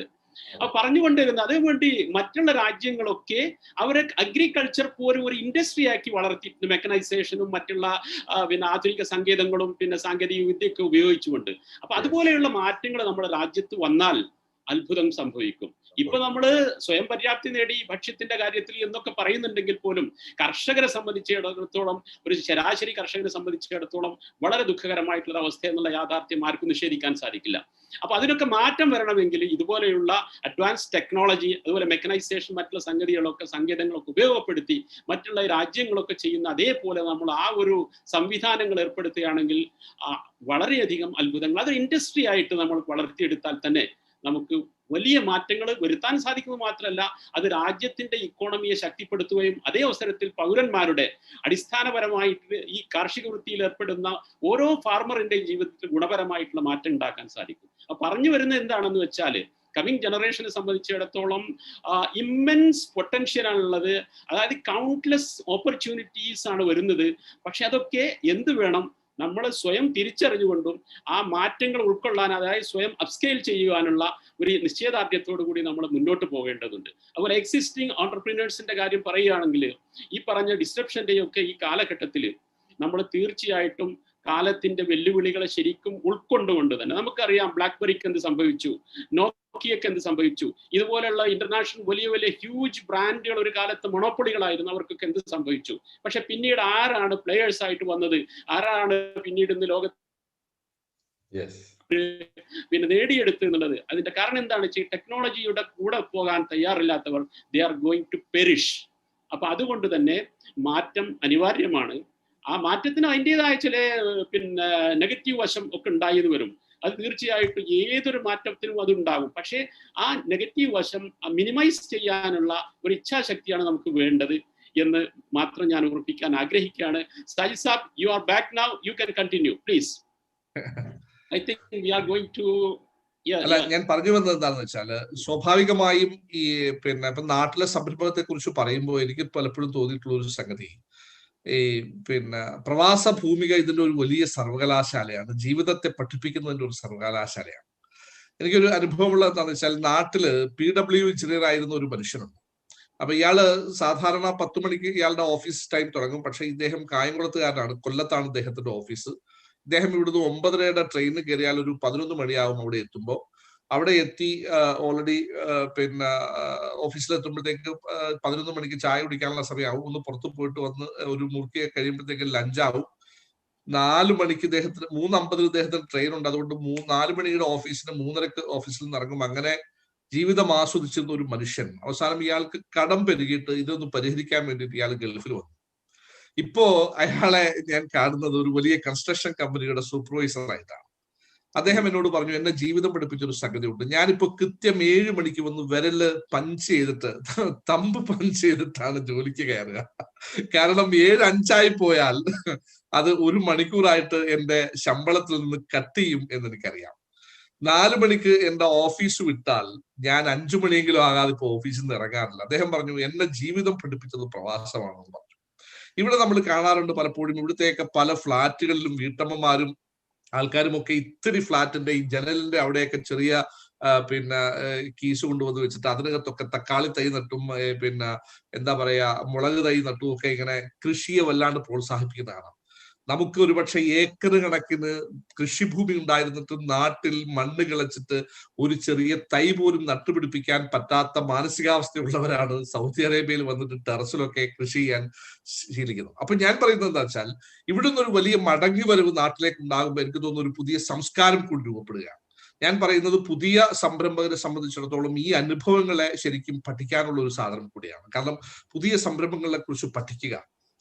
വളരെ മനോഹരമായ ഒരു കഥയുണ്ടല്ലോ. കാരണം പിന്നെ ഇംഗ്ലണ്ടിലെ ഒരു കത്തീഡ്രലില് പിന്നെ ഈ കപ്പ്യാരായിട്ട് ജോലി ചെയ്തിരുന്ന ഒരു മനുഷ്യനുണ്ടായിരുന്നു. അദ്ദേഹത്തിന് ഇംഗ്ലീഷ് നന്നായി സംസാരിക്കാൻ അറിയാം, പക്ഷെ എഴുതാൻ അറിയില്ല. അങ്ങനെ അവിടെ കപ്പ്യാരായിട്ട് പിന്നെ അവസാനം നന്നായിട്ട് എഴുതാനും വായിക്കാനും അറിയാവുന്ന ഒരു കപ്പ്യാര് വന്നപ്പോഴത്തേക്ക് ഇദ്ദേഹത്തിന് ജോലി പോയി. അങ്ങനെ ഇദ്ദേഹം ജോലി പോയി കഴിഞ്ഞപ്പോഴത്തേക്ക് എല്ലാ ദിവസവും പള്ളി മേടയിൽ വരും. എന്നിട്ട് അവിടെ ചെറിയ ചെറിയ ഈ പുല്ലുകളൊക്കെ പറിച്ചോളം ചെറിയ സേവനങ്ങളൊക്കെ ചെയ്തിരിക്കും. ഒരു ദിവസം നല്ല തണുപ്പുള്ള ഒരു ഡിസംബറിൽ അദ്ദേഹത്തിന് തോന്നി ഒരു ചായ കുടിച്ചാലോ ഒരു സിഗരറ്റ് വലിച്ചാലോ. നോക്കും പരിസരത്തിനും കടയില്ല. അപ്പൊ പള്ളിയിൽ നിന്ന് പിരിഞ്ഞു പോയപ്പോൾ കിട്ടിയ 2000 പൗണ്ട് കൊണ്ട് ഇദ്ദേഹം ഒരു കൊച്ചു കട തുടങ്ങി. എന്നിട്ട് അതിന് ഫോർ യു എന്ന് പേരും കൊടുത്തു. ഏതാണ്ട് മാസങ്ങൾ കൊണ്ട് ഈ കട ഇങ്ങനെ 1, 2, 3, 4 ഒക്കെ ആയിട്ട് വളരാൻ തുടങ്ങി. അപ്പൊ സ്വാഭാവികമായിട്ടും അവിടുത്തെ നഗരസഭാധികൾ ഈ പുതിയ സംരംഭകന്റെ ഈ വളർച്ച കണ്ടിട്ട് ഇദ്ദേഹത്തിന് സമ്മാനം കൊടുക്കാൻ വേണ്ടി 6000 പൗണ്ട് ഇദ്ദേഹത്തിന് സമ്മാനമായിട്ട് കൊടുക്കാം. എന്നിട്ട് അവർ പറഞ്ഞു ഇത് റിസീവ് ചെയ്തു എന്ന് എഴുതി ഒപ്പിട്ട് തരാൻ പറഞ്ഞു. അപ്പൊ ഈ മനുഷ്യൻ പറഞ്ഞു എനിക്ക് ഒപ്പിടാൻ അറിയില്ല, ഞാൻ വേണമെങ്കിൽ വിരലിൽ മഷി പതിപ്പിച്ചിട്ട് അതിനകത്ത് പതിച്ചു തരാമെന്ന് പറഞ്ഞു. അപ്പോഴത്തേക്ക് ബാങ്ക് മാനേജർ പറഞ്ഞു എഴുതാനും വായിക്കാനും അറിയാത്തൊരു മനുഷ്യനാണോ ഇത്രയും വലിയ സംരംഭകനായത്, അപ്പൊ താങ്കൾ എഴുതാൻ അറിയുമായിരുന്നുവെങ്കിൽ താങ്കൾ എവിടെ എത്തിയേനെ എന്ന് പറഞ്ഞു. അപ്പോഴത്തേക്ക് ഇദ്ദേഹം പറയുന്നൊരു മറുപടി ഉണ്ട്, എഴുതാൻ അറിയുമായിരുന്നുവെങ്കിൽ ഞാൻ ഇപ്പോഴും ആ പള്ളിയിലെ കേവലം കപ്പ്യാരായി മാറിയേനെ. ഞാനത് പറയാൻ കാരണം എന്റെ മനസ്സിലേക്ക് ഓർമ്മ വന്നത് പിന്നെ ജോളി സാർ പറഞ്ഞതുപോലെ ബാക്ക് ബെഞ്ചേഴ്സ് ആണ് പലപ്പോഴും അത്ഭുതങ്ങൾ സൃഷ്ടിക്കാറ്. ഞാൻ പറയുന്നത് അതല്ല. ഇവിടെ ഞാൻ കണ്ട ഒരുപാട് സംരംഭങ്ങളുണ്ട്.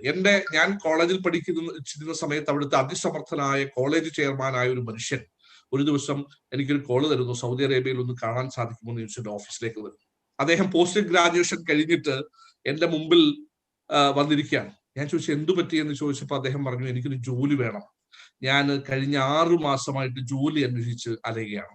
അപ്പൊ ഞാൻ അദ്ദേഹത്തിന്റെ പോസ്റ്റ് ഗ്രാജുവേഷൻ കഴിഞ്ഞ ഒരാൾക്ക് ഇവിടെ ഒരു ജോലിയില്ല.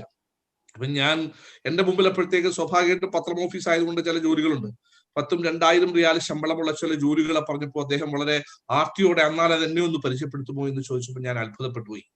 ഞാൻ ചോദിച്ചു നിങ്ങൾക്ക് ആ ജോലി അല്ലല്ലോ വേണ്ടത്, 2000 റിയാലിന്റെ ഒരു ജോലിക്ക് നിങ്ങളെ കേട്ടാൽ എന്റെ മനസ്സനുവദിക്കുന്നില്ല എന്ന് പറഞ്ഞപ്പോൾ അദ്ദേഹം പറഞ്ഞു ഇല്ല എനിക്ക് ആ ജോലിയെങ്കിലും കിട്ടിയാൽ മതി. നമ്മള് പിന്നെ ഈ അറബി കഥ എന്ന് പറയുന്ന സിനിമയിൽ കാണുന്ന ഒരു അനുഭവം ഉണ്ടല്ലോ. അവിടെ ജഗദീഷ് ശ്രീകുമാർ എന്ന് പറയുന്ന പിന്നെ ഒന്നും അറിയാത്ത ഒരാൾ വലിയ മുതലാളിയാവുന്നു. ഗൾഫ് ഇങ്ങനെയുള്ള അത്ഭുതങ്ങൾ ഒളിപ്പിച്ചു. പക്ഷെ ഞാൻ പറയുന്നത് അത്ഭുതങ്ങളല്ല. കഴിഞ്ഞ ദിവസം ഞാൻ ഇവിടുത്തെ ഒരു സംരംഭകന്റെ ഒരു മലയാളിയായിട്ട് സംരംഭകന്റെ യാത്രയായിട്ട് പോയി. അപ്പൊ അദ്ദേഹത്തിന്റെ സ്പോൺസർ പറഞ്ഞ ഒരു അനുഭവം ഞാൻ ഓർക്കുന്നു. അതെനിക്ക് തോന്നുന്നു ഈ പുതിയ സംരംഭത്തിൽ ഒരു പാഠമായി സ്വീകരിക്കേണ്ട ഒരു സംഗതിയാണ്. അദ്ദേഹം പറഞ്ഞു ഞാൻ ഏറ്റവും പ്രഭാതത്തിൽ നമസ്കാരത്തിന്, കാരണം ഇവിടെ 4 മണി ചിലപ്പോൾ 4:30-ക്കോ 5 മണിക്കോ ഒക്കെ ആണ് നല്ല തണുപ്പുണ്ടാവാം. ആ തണുപ്പിലും ഞാൻ പള്ളിയിൽ എത്തുമ്പോൾ ഈ മനുഷ്യൻ ഇദ്ദേഹം അവിടെ പ്രഭാത നമസ്കാരത്തിനുണ്ടാവും. രാത്രിയിൽ 10 മണി കഴിഞ്ഞാൽ ഞാൻ ഇദ്ദേഹത്തെ വിളിച്ചാൽ എനിക്ക് ഫോണിൽ കിട്ടില്ല, കാരണം അദ്ദേഹം ഉറങ്ങിയിട്ടുണ്ടാവും. എന്നിട്ട് പറഞ്ഞു ഈ പ്രഭാതത്തിലെ ഈ ഉണരലാണ് ഇയാളെ ഇവിടുത്തെ ഏറ്റവും വലിയ എന്റെ കമ്പനിയെ ഇത്രത്തോളം ഉയർത്തിയത് എന്ന് അദ്ദേഹം പറഞ്ഞു. 10 വർഷങ്ങൾക്ക് മുമ്പ് പൂട്ടിപ്പോകാൻ പോകുന്ന ഒരു കമ്പനിയെ ഞാനൊന്ന് ഒന്ന് പരീക്ഷിച്ചു നോക്കട്ടെ എന്ന് പറഞ്ഞ ആ കമ്പനി ഏറ്റുവാങ്ങുമ്പോ 26 വയസ്സുണ്ടായിരുന്ന ഈ ചെറുപ്പക്കാരൻ ഇന്ന് ആ കമ്പനിയെ 5000 ജോലിക്കാരുടെ ഒരു കമ്പനിയാക്കി വളർത്തിയെടുത്തതിന്റെ പിന്നില് അയാളുടെ സ്പോൺസർ പറഞ്ഞ ഒരൊറ്റ സാധനം ഇതായിരുന്നു, ഇയാളുടെ ഈ പഞ്ച്വാലിറ്റി ആയിരുന്നു. ഈ സാധനം നമ്മൾ മനസ്സിൽ സൂക്ഷിക്കേണ്ട ഒരു പ്രധാന ഘടകമാണ്. എനിക്ക് എന്തെങ്കിലും ചെയ്യാനുണ്ടോ ഇല്ലേ എന്നുള്ളതല്ല, ഏറ്റവും പ്രഭാതത്തില് ഉണർന്നെഴുന്നേൽക്കാൻ പറ്റുക എന്നുള്ളത് നമ്മുടെ ജീവിതത്തിലെ ആദ്യത്തെ ഒരു പ്രതിജ്ഞയായിക്കൊണ്ട് നടന്നാൽ നമുക്ക് വിജയത്തിന്റെ ആദ്യ സ്റ്റെപ്പ് നമ്മൾ പിന്നിട്ടു എന്ന് പറയാൻ പറ്റും. Thank you so much. വളരെ വളരെ യഥാർത്ഥത്തിൽ ഇൻസ്പയറിംഗ് ആയിട്ടുള്ള ചില ടിപ്സാണ് നമ്മളെ പ്രിയപ്പെട്ട സാജിദ് സാബും അതുപോലെ ലോനപ്പൻ സാറിനും ഒക്കെ കിട്ടിയിട്ടുള്ളത്. കാരണം പങ്ക്ച്വാലിറ്റിയെ കുറിച്ച് പറയുമ്പോൾ സെൽഫ് ഡിസിപ്ലിനോട് ബന്ധപ്പെട്ട ഒരു സംഗതിയാണ്. ഒരു എന്റർപ്രൈനറെ സംബന്ധിച്ചിടത്തോളം നമ്മൾ സെൽഫ് ഡിസിപ്ലിൻ സ്വയം നിയന്ത്രിക്കുവാനും പ്രയോറിറ്റൈസ് ചെയ്യാനുള്ള ഒരു കഴിവ് എന്ന് പറയുന്നത്, സമയം കൊല്ലിയായിട്ടുള്ള ധാരാളം കാര്യങ്ങൾ നമ്മുടെ ജീവിതത്തിൽ ഉണ്ടാവും. പ്രത്യേകിച്ച് ഈ ഫേസ്ബുക്ക് അതുപോലത്തെ ഇതുകളൊക്കെ ഉണ്ടല്ലോ, സോഷ്യൽ മീഡിയ ഇങ്ങനത്തൊക്കെ. അപ്പൊ നമ്മൾ ഓരോ ദിവസവും നാം ചെയ്യുന്ന program things to do today എന്ന് പറഞ്ഞ് നമ്മളൊരു ലിസ്റ്റ് ഉണ്ടാക്കിയാൽ തന്നെ അതിൽ നിന്നൊക്കെ നമ്മളെ ഡിസ്ട്രാക്ട് ചെയ്യുന്ന ധാരാളം കാര്യങ്ങൾ പലരെയും ഇങ്ങനെ അവരുടെ ലക്ഷ്യം നേടുന്നതിൽ നിന്ന് പിന്തിരിപ്പിക്കുന്നുണ്ട്. അക്കാര്യം വളരെയധികം ഗൗരവത്തോട് കൂടിയിട്ട് പ്രത്യേകിച്ച് യങ്സ്റ്റേഴ്സ് സെൽഫ് ഡിസിപ്ലിൻ്റെ കാര്യത്തിലും പ്രോപ്പർ പ്രയോറിറ്റൈസേഷൻ്റെ കാര്യത്തിലൊക്കെ വളരെയധികം ശ്രദ്ധിക്കണം. പ്രത്യേകിച്ച് അസ്പയറിംഗ് എന്റർപ്രനേഴ്സിനെ സംബന്ധിച്ചിടത്തോളം വളരെ പ്രധാനമാണ്. മറ്റുള്ളവരെ സംബന്ധിച്ചിടത്തോളം തീർച്ചയായിട്ടും അത് ജീവിതത്തിൻ്റെ ഒരു കൾച്ചറിൻ്റെ ഭാഗമായി എന്നുള്ളതാണ്. നേരത്തെ പറഞ്ഞു നമ്മളെ ലോനപ്പൻ സാർ ഒരു 3-4 കാര്യങ്ങൾ, പിന്നെ ഓരോരുത്തരുടെയും ഡിറ്റർമിനേഷന്, അതുപോലെ ഡ്രീം തുടങ്ങി ഡിറ്റർമിനേഷൻ, അതുപോലെ ടീം വർക്ക് അല്ലെങ്കിൽ ടീം സ്പിരിറ്റ്, അതുപോലെ ഹ്യൂമിലിറ്റി. നേരത്തെ പറഞ്ഞു നമുക്കൊക്കെ ഉണ്ടാകുന്നുണ്ടല്ലോ, എന്തെങ്കിലും ഒരു വിജയം നേടിക്കഴിഞ്ഞാൽ നമുക്ക് ആ ഒരു സെൽഫ് ആക്ച്വലൈസേഷന്റെ സ്റ്റേജിലേക്ക് എന്ന് കരുതി നമ്മൾ ആ ഒരു എന്താ പറയാ വളരെ പ്രിമേച്ചർ ആയിട്ട് തന്നെ ഒരു ആഹ്ലാദം സ്വയം ഒന്ന് ഇങ്ങനെയൊക്കെ മതി, വളരെ ഹാപ്പിയാണെന്ന് സെലിബ്രേറ്റ് ചെയ്യണ്ട എന്നല്ല പറയുന്നത്. തീർച്ചയായിട്ടും നമ്മളൊന്ന് സെലിബ്രേറ്റ്, ഒരു മിനിമം ലെവലിൽ സെലിബ്രേറ്റ് ചെയ്യുന്നതിന് ഒരു തെറ്റുമില്ല. അതേ അവസരത്തിൽ അതിൻ്റെ തന്നെ നമ്മൾ ഡെല്ലി ചെയ്യുക, അതിൽ തന്നെ ഇങ്ങനെ കിടക്ക് കുറേ ദിവസം ഒന്നും ചെയ്യാതിരിക്കുന്ന ഒരു അവസ്ഥയിൽ ചില ആളുകൾ കാണാറുണ്ട്. ഇതൊക്കെ നമ്മുടെ സ്വന്തം ജീവിതത്തിൽ ചില അനുഭവങ്ങളും കൂട്ടിയിട്ടാണ് പറയുന്നത്. അപ്പോൾ ആ ഒരു കൾച്ചർ മാറ്റണം. ഇത് നമ്മൾ സെലിബ്രേറ്റ് ചെയ്ത് കഴിഞ്ഞാൽ നെക്സ്റ്റ് ടാസ്കിലേക്ക് പോവുക. കാരണം നമ്മുടെ ജീവിതം വളരെ ഹ്രസ്വമാണ്.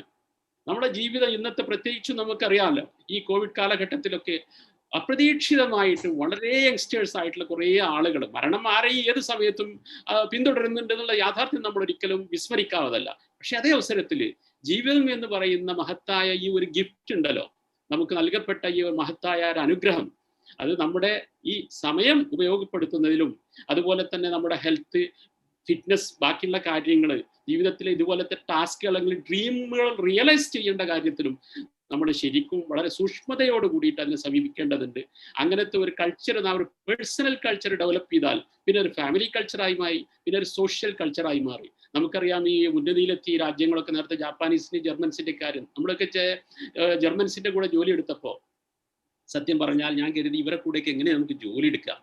എനിക്ക് ഒരു 6 മാസം ഞാൻ ജോലി എടുത്തപ്പോൾ തന്നെ, അതായത് അവരെ ഒരു സെൽഫ് ഡിസിപ്ലിനും അവരെ ഒരു കാര്യം കമ്മിറ്റ് ചെയ്ത് കഴിഞ്ഞാൽ അത് പൂർത്തിയാക്കാനുള്ള ഒരു ഇച്ഛാശക്തിയും അത് ശരിക്കും അത്ഭുതപ്പെടുത്തുന്ന കാര്യം തന്നെയാണ്. കാരണം നമ്മൾ ഒരു ജനവിഭാഗത്തിന്റെ അവർക്ക് അവരുടേതായ ചില ന്യൂനതകളൊക്കെ ഉണ്ടാവും, എല്ലാവർക്കും ഉണ്ടാവുമല്ലോ. പക്ഷെ നമ്മൾ എപ്പോഴും ആ അർത്ഥത്തിലുള്ള ഒരു ബേസിക് ആയിട്ടുള്ള ഒരു പേഴ്സണൽ കൾച്ചർ വ്യക്തികളിൽ തന്നെ തുടങ്ങണം. ആ ഒരു അർത്ഥത്തിലുള്ള ഒരു സെൽഫ് ഡിസിപ്ലിനെ അധിഷ്ഠിതമായ ഒരു കൾച്ചർ നമ്മൾ ഡെവലപ്പ് ചെയ്തെടുക്കുകയാണെങ്കിൽ നമ്മുടെ സ്വയം വളർച്ചയ്ക്കും അതുപോലെ നമ്മൾ ഡ്രീംസ് ഫുൾഫിൽ ചെയ്യുന്നതിലും സമൂഹത്തിൽ ഗുണപരമായ മാറ്റങ്ങൾ ഉണ്ടാക്കുന്നതിനൊക്കെ ഉപകരിക്കും. പ്രത്യേകിച്ച് ഇന്ത്യയെ പോലുള്ള 2% ആളുകൾക്ക് മാത്രമേ നമ്മുടെ രാജ്യത്തിന് ഗവൺമെന്റ് സെക്ടറിൽ ജോലി കൊടുക്കാൻ സാധിക്കുള്ളൂ.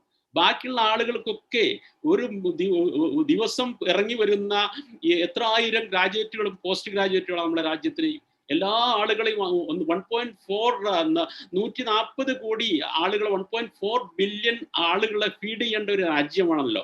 അപ്പൊ ആ രാജ്യത്തിലെ പ്രത്യേകിച്ച് കമ്മിങ് ജനറേഷന്റെ പൊട്ടൻഷ്യൽ ശരിക്കും ഉപയോഗപ്പെടുത്തുകയാണെങ്കിൽ തീർച്ചയായിട്ടും നമ്മുടെ രാജ്യം ഇക്കോണമിയുടെ കാര്യത്തിൽ 2ാം സ്ഥാനത്തെങ്കിലും എത്തുന്ന ഒരവസ്ഥയിലേക്ക്, ചൈന 1ാം സ്ഥാനത്ത്, അമേരിക്കയുടെയൊക്കെ നിലവിലുള്ള അവസ്ഥ എന്താണ്? അവരുടെ പവർ അവരുടെ വളരെ പുരാതനമായിട്ട് ഒരു ഇൻഡസ്ട്രിയൽ റവല്യൂഷന് ശേഷം 2 നൂറ്റാണ്ടുകൾക്കുള്ളിൽ അവർ പടുത്തുയർത്തിയ അവരുടെ ആ ഇക്കണോമിക് ആയിട്ടുള്ള ആ ബേസിനെ ആശ്രയിച്ചിട്ടുള്ള ഒരു ഇക്കോണമി. പക്ഷേ അവരെ സംബന്ധിച്ചിടത്തോളം ഈ ഹ്യൂമൻ റിസോഴ്സസ് അതുപോലത്തെ കാര്യങ്ങൾ നമുക്ക് ഫേവറബിൾ ആയിട്ടുള്ള ഈ ഫാക്ടേഴ്സ് ഒന്നും ഇല്ല, ഡിമിനിഷ് ചെയ്തുകൊണ്ടിരിക്കുക. ധാരാളം പെൻഷനേഴ്സ്, അതുപോലെ മറ്റ് പല യൂറോപ്യൻ രാജ്യങ്ങളെയും അവസ്ഥ ഇത് തന്നെ. ഈ പെൻഷനേഴ്സിനെയൊക്കെ ഫീഡ് ചെയ്യുക എന്ന് പറയുന്ന അവരെ സംബന്ധിച്ചിടത്തോളം വലിയ ചാലഞ്ചാണ്. നമ്മെ സംബന്ധിച്ചിടത്തോളം അങ്ങനെയല്ല. അങ്ങനെ ഒരു വിഭാഗം ആളുകൾ ഉണ്ടെങ്കിൽ പോലും യങ്സ്റ്റേഴ്സിന്റെ എണ്ണമാണ് കൂടി വരുന്നത്. അപ്പൊ അവർക്ക് നല്ല പ്രോപ്പർ എഡ്യൂക്കേഷൻ, ഈ കാലത്തിന്റെ മാറ്റത്തിനനുസരിച്ചിട്ടുള്ള ആ സ്കില്ലുകളൊക്കെ ഡെവലപ്പ് ചെയ്തെടുത്തിട്ട് അത് രാജ്യത്തിന്റെ പുരോഗതിക്ക് വേണ്ടി നമ്മൾ ഉപയോഗപ്പെടുത്തുകയാണെങ്കിൽ തീർച്ചയായിട്ടും അത്ഭുതങ്ങൾ സംഭവിക്കും. വളരെ മനോഹരമായ ഒരവസ്ഥയിലേക്ക് നമ്മുടെ രാജ്യം എത്തും. നാം ഓരോരുത്തർക്കും നമുക്ക് ആ ഒരു സാറ്റിസ്ഫാക്ഷൻ്റെ ആ ഒരു ഉന്നതമായ ഒരു അവസ്ഥയിലേക്ക് എൻ്റെ ജീവിതം സാക്ഷാത്കരിക്കപ്പെട്ടിരിക്കുന്നു, അല്ലെങ്കിൽ ഞാൻ ജീവിച്ചതിന് എനിക്ക് ചാരിതാർത്ഥ്യമുണ്ട്, അല്ലെങ്കിൽ സമൂഹത്തിൽ എന്നെ കൊണ്ട് കഴിയുന്ന വിധത്തിൽ കോൺട്രിബ്യൂട്ട് ചെയ്യാൻ സാധിച്ചിട്ടുണ്ട് എന്ന ഒരു നല്ല ഒരു മനോഭാവത്തോടു കൂടിയിട്ട് ഒരു നല്ല പൈതൃകം അല്ലെങ്കിൽ ലെഗസി ക്രിയേറ്റ് ചെയ്തുകൊണ്ട് അത് ഇവിടെ ഉപേക്ഷിച്ച് നമുക്ക് പോകാൻ സാധിക്കും. അപ്പൊ അങ്ങനത്തെ ഒരു മെസ്സേജ് മാത്രമാണ് ഈ വിനീതിന് ഇവിടെ നൽകാനുള്ളത്. നമ്മുടെ പ്രിയപ്പെട്ട ലോനപ്പൻ സാറും അതുപോലെ സാഹിദ് സാറും ഇനി എന്തെങ്കിലുമൊക്കെ നമ്മളെ സമയപരിമിതി എത്രയാണെന്ന് അറിയില്ല. I think we are going to more or less ഒരു 5-10 മിനിറ്റ് ഒക്കെ ഉണ്ടാകാൻ സാധ്യതയുള്ളൂ. അപ്പൊ എന്തെങ്കിലും ആഡ് ചെയ്യാനുണ്ടെങ്കിൽ please do it. Thank you. ഞാൻ 1-2 കാര്യങ്ങളും കൂടി പറയാം. ഈ അടുത്ത് നമ്മുടെ വീടിനടുത്ത് സംഭവിച്ച ഒരു എന്റർപ്രണറുടെ ഒരു കഥയാണ്. ഒരു എഞ്ചിനീയറിംഗ് ഗ്രാജുവേറ്റ് പയ്യൻ MBA പഠിക്കുന്നു. പുള്ളിയുടെ ഫാദറിന് കരിയുടെ ബിസിനസ് ആയിരുന്നു. കരി വിൽക്കുന്നത്, കരി എവിടെന്നോ കൊണ്ടുവരുന്നു വിൽക്കുന്നു. ഈ മകൻ പഠിത്തം കഴിഞ്ഞ് അവന് ജോലി കിട്ടുന്നില്ല. അവൻ MBA പാസ്സായിട്ടുണ്ട്. അത് കഴിഞ്ഞ് അവൻ രാവിലെ ആലോചിച്ച് ഇരിക്കുമ്പോൾ അവന്റെ മൂക്കിന് താഴെ കരി ഇരിക്കുന്നു. ഇവൻ എന്ത് ചെയ്തു എന്ന് വെച്ചാൽ ഈ കരിയെ അവൻ ബ്രാൻഡ് ചെയ്തു. And he marketed. Now all India he is selling charcoal, and the volume business became crores. Can you believe it? Very simple thing. His father started. He thought, this charcoal is a nuisance product, and what is he was feeling humiliated by selling the charcoal, but he took it nicely, packed it, and nicely branded it, advertised. Now, if you go to big supermarkets, you can see their charcoal, for barbecue and all those kind of things. Very simple thing, but it became crores. You see, if he get a job, he will get what? But he became a businessman. Likewise, you can take, now you see the story of Virgin Atlantic, our aeroplane story. That Branson went to Africa. He was not getting a flight to return back to UK. So, he and some of the passengers stuck in that airport. So he got an idea. He will charter one flight, and he taken the fare from all the people, and they chartered a flight and went back to UK. And in that, he made 10,000 pounds as a bonus for him, and he reached UK. Immediately, he thought, this is an opportunity. Why not I start? And he started Virgin Atlantic. If you study the stories of various people, the successful people, you will get a lot of inspiration. Now, another example, there is a book called Rich Dad, Poor Dad. I don't know anyone's read it. It is such a beautiful book. And there is a series of books written by Robert. I read all the books. It is such an inspiring. I would say, if any entrepreneur or anybody is aspired to become an entrepreneur, they must read books of the entrepreneurs like Steve Jobs, Rich Dad, Robert, and people like that. Microsoft, a lot of inspiration. Reading must be a part of life. Another thing I want to tell, all the entrepreneurs, what I have seen, they're all early risers. The early to bed and early to rise. What Sajid Sab just now said about the story of the 26 years old boy. Yeah. You see, what is biologically what happens is we need to sleep 8 hours. The first 3 hours is for digestion of the food we ate. Then the next 3 hours, our body do the housekeeping, do all things in order. The last 2 hours kept for dreaming. The dreams comes in the last 2 hours. That is the time. Sometimes you wake up, then you start analyzing. The best time to dream and also to analyze, to plan everything is the last 2 hours of the sleep. But most often people sleep that time. But that is the time you need to wake up, close your eyes, and talk to yourself, your own, and your subconscious mind will wake up and start advising. Our best companion is our own subconscious mind. It will tell you what to be done, what not to be done. An entrepreneur must rise early from bed and sit solitude or meditate what he is going to plan. Then you will get lot of ideas. These are some of the tips I just want to share with you. Thank you. Sorry, sir, please carry on. അല്ലല്ല, ഞാൻ പറയായിരുന്നു, അത് വളരെ രസകരമായിട്ട് ഞാൻ കേട്ടിരിക്കുകയായിരുന്നു. കാരണം നമ്മളുടെ സ്വപ്നങ്ങൾ പലപ്പോഴും നമ്മളുടെ ചുറ്റുമല്ല ഉണ്ടാകുക, അതാണ് നമുക്ക് പറ്റുന്ന ഏറ്റവും വലിയ കുഴപ്പമെന്ന് എനിക്ക് തോന്നിയിട്ടുണ്ട്. ഇപ്പോ സാറ് പറഞ്ഞ മൂക്കിന് മുമ്പിലിരുന്ന ഒരു കരിയിൽ നിന്ന് ജീവിതത്തിന്റെ വലിയ സ്വപ്നങ്ങളിലേക്ക് നടന്നു കയറിയ ഒരു ചെറുപ്പക്കാരനെ പോലെ എനിക്ക് പലപ്പോഴും തോന്നിയിട്ടുള്ള സാധനമാണ്. ഞാൻ ആറാട്ടുപുഴ എന്ന് പറയുന്ന ഒരു ഗ്രാമത്തിൽ നിന്ന് വരുന്ന ഒരാളാണ്. ഞങ്ങളുടെ ഏറ്റവും വലിയ കൗതുകം എന്താന്ന് വെച്ചാൽ, അന്ന് ആകാശവാണിയിൽ ഈ വാണിജ്യ വില നിലവാരം പറയുമ്പോൾ, കയറിന്റെ കാര്യം പറയുമ്പോൾ ഞങ്ങളുടെ നാട്ടിന്റെ പേര് പറയും. ആലപ്പുഴ ആറാട്ടുപുഴ കയറിന് ഇത്ര രൂപ. അപ്പൊ ഞങ്ങൾക്ക് വലിയ കൗതുകമായിരുന്നു, ഞങ്ങളുടെ ഈ ഗ്രാമത്തിന്റെ പേര് എന്താണ് ഇത്ര വലിയ സംഭവം. അവസാനം ഞങ്ങളുടെ നാട്ടിലേക്ക് കരിമണൽ ഖനനം ചെയ്യാൻ വേണ്ടി വിദേശ കമ്പനികൾ വരുമ്പോഴാണ് ഞങ്ങൾ ഇത് അറിയുന്നത്. എന്താ സംഭവിച്ചതെന്ന് വെച്ചാൽ, ഞങ്ങൾ ഈ കയറ് പിരിക്കുന്ന, എന്റെ ചെറുപ്പകാലത്തിൽ ഓർമ്മയുണ്ട്, കയറിങ്ങനെ പിരിക്കുന്ന സമയത്ത് ഈ കയറിന് ഭാരം കൂടാൻ വേണ്ടി, അതായത് തൂക്കം കൂടുതൽ കാണിച്ചാലേ പൈസ കൂടുതൽ കിട്ടും. അപ്പം അതിനകത്തേക്ക് വാരിയിടുന്ന ഒരു സാധനമായിരുന്നു കരിമണൽ. കരിമണലിന് ഒരു വലിയ പ്രത്യേകതയുണ്ട്, അതിങ്ങനെ പറ്റിപ്പിടിച്ചിരിക്കും. അതിനകത്താണ് സിലിക്ക എന്ന് പറയുന്ന ലോകത്തിലെ ഏറ്റവും വില കൂടിയ ഒരു ധാതു ഉണ്ടെന്നൊന്നും ഞങ്ങൾക്ക് അറിയില്ല. ഇതിങ്ങനെ തിളങ്ങിയിരിക്കും നല്ല മനോഹരമായി. ഈ കയറ് ജർമ്മനിയിലെ മാർക്കറ്റിൽ ചെന്നപ്പോൾ അവിടുന്ന് കുടഞ്ഞിട്ടപ്പോ അതിനകത്ത് ഇങ്ങനെ തിളങ്ങുന്ന എന്തോ ഒരു സാധനം. അപ്പോൾ സായിപ്പാണ് ഇത് അന്വേഷിക്കുന്നത്, ഇത് എവിടുന്ന് വന്നു. അപ്പോഴാണ് അറിയുന്നത് ഇന്ത്യയിൽ നിന്ന് വന്നതാണ്. ഇന്ത്യയിൽ എവിടുന്ന് വന്നു? കേരളത്തിൽ എവിടെയാണ്? അങ്ങനെയാണ് കിഴക്കന്റെ വെനീസ് ആലപ്പുഴയിൽ ഇയാൾ തേടി എത്തുമ്പോഴാണ് കേരളത്തിലെ തീരത്ത് ഇത്രയും വിലപിടിപ്പുള്ള ഈ സാധനമുണ്ട് എന്നറിയും. ഞാൻ പറയുന്നത് എന്താണെന്ന് വെച്ചാൽ, സ്വർണം കൊണ്ട് വേലി കെട്ടി അവിടുത്തെ ഒരു ജനങ്ങൾ പട്ടിണിയോട് അന്ന് പടവെട്ടുകയായിരുന്നു. ശരിക്കും ഞങ്ങൾക്ക് അറിയില്ലായിരുന്നു.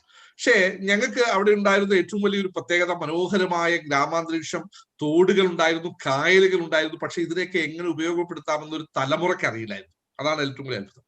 ഞങ്ങളൊക്കെ ഗൾഫിൽ വന്നതിന് ശേഷം നമ്മുടെ അവിടുത്തെ ഭരണകർത്താക്കളോട് പറഞ്ഞു തുടങ്ങി പലപ്പോഴും, നിങ്ങൾ നിങ്ങളുടെ ചുറ്റുപാടുകളെ കൊണ്ട് ജീവിതത്തെ കരുപ്പിടിപ്പിക്കാൻ അറിയണം. ഇപ്പോ എനിക്കറിയാവുന്ന ഒരു അത്ഭുതമുണ്ട്. അവിടെ കൃത്യമായി ചെമ്മീൻ കയറ്റി അയക്കുന്നു, അതായത് ചെമ്മീൻ വളർത്തി വലിയ ലാഭം കൊയ്യുന്ന എത്രയോ ചെറുപ്പക്കാരും ബിസിനസ് സംരംഭങ്ങളുണ്ട്. അതുപോലെ തന്നെ ലോകത്തില് ഏറ്റവും, എനിക്ക് മലയാളികൾക്കിടയിൽ ഏറ്റവും ടേസ്റ്റി ഉള്ള മീനാണ് കരിമീൻ.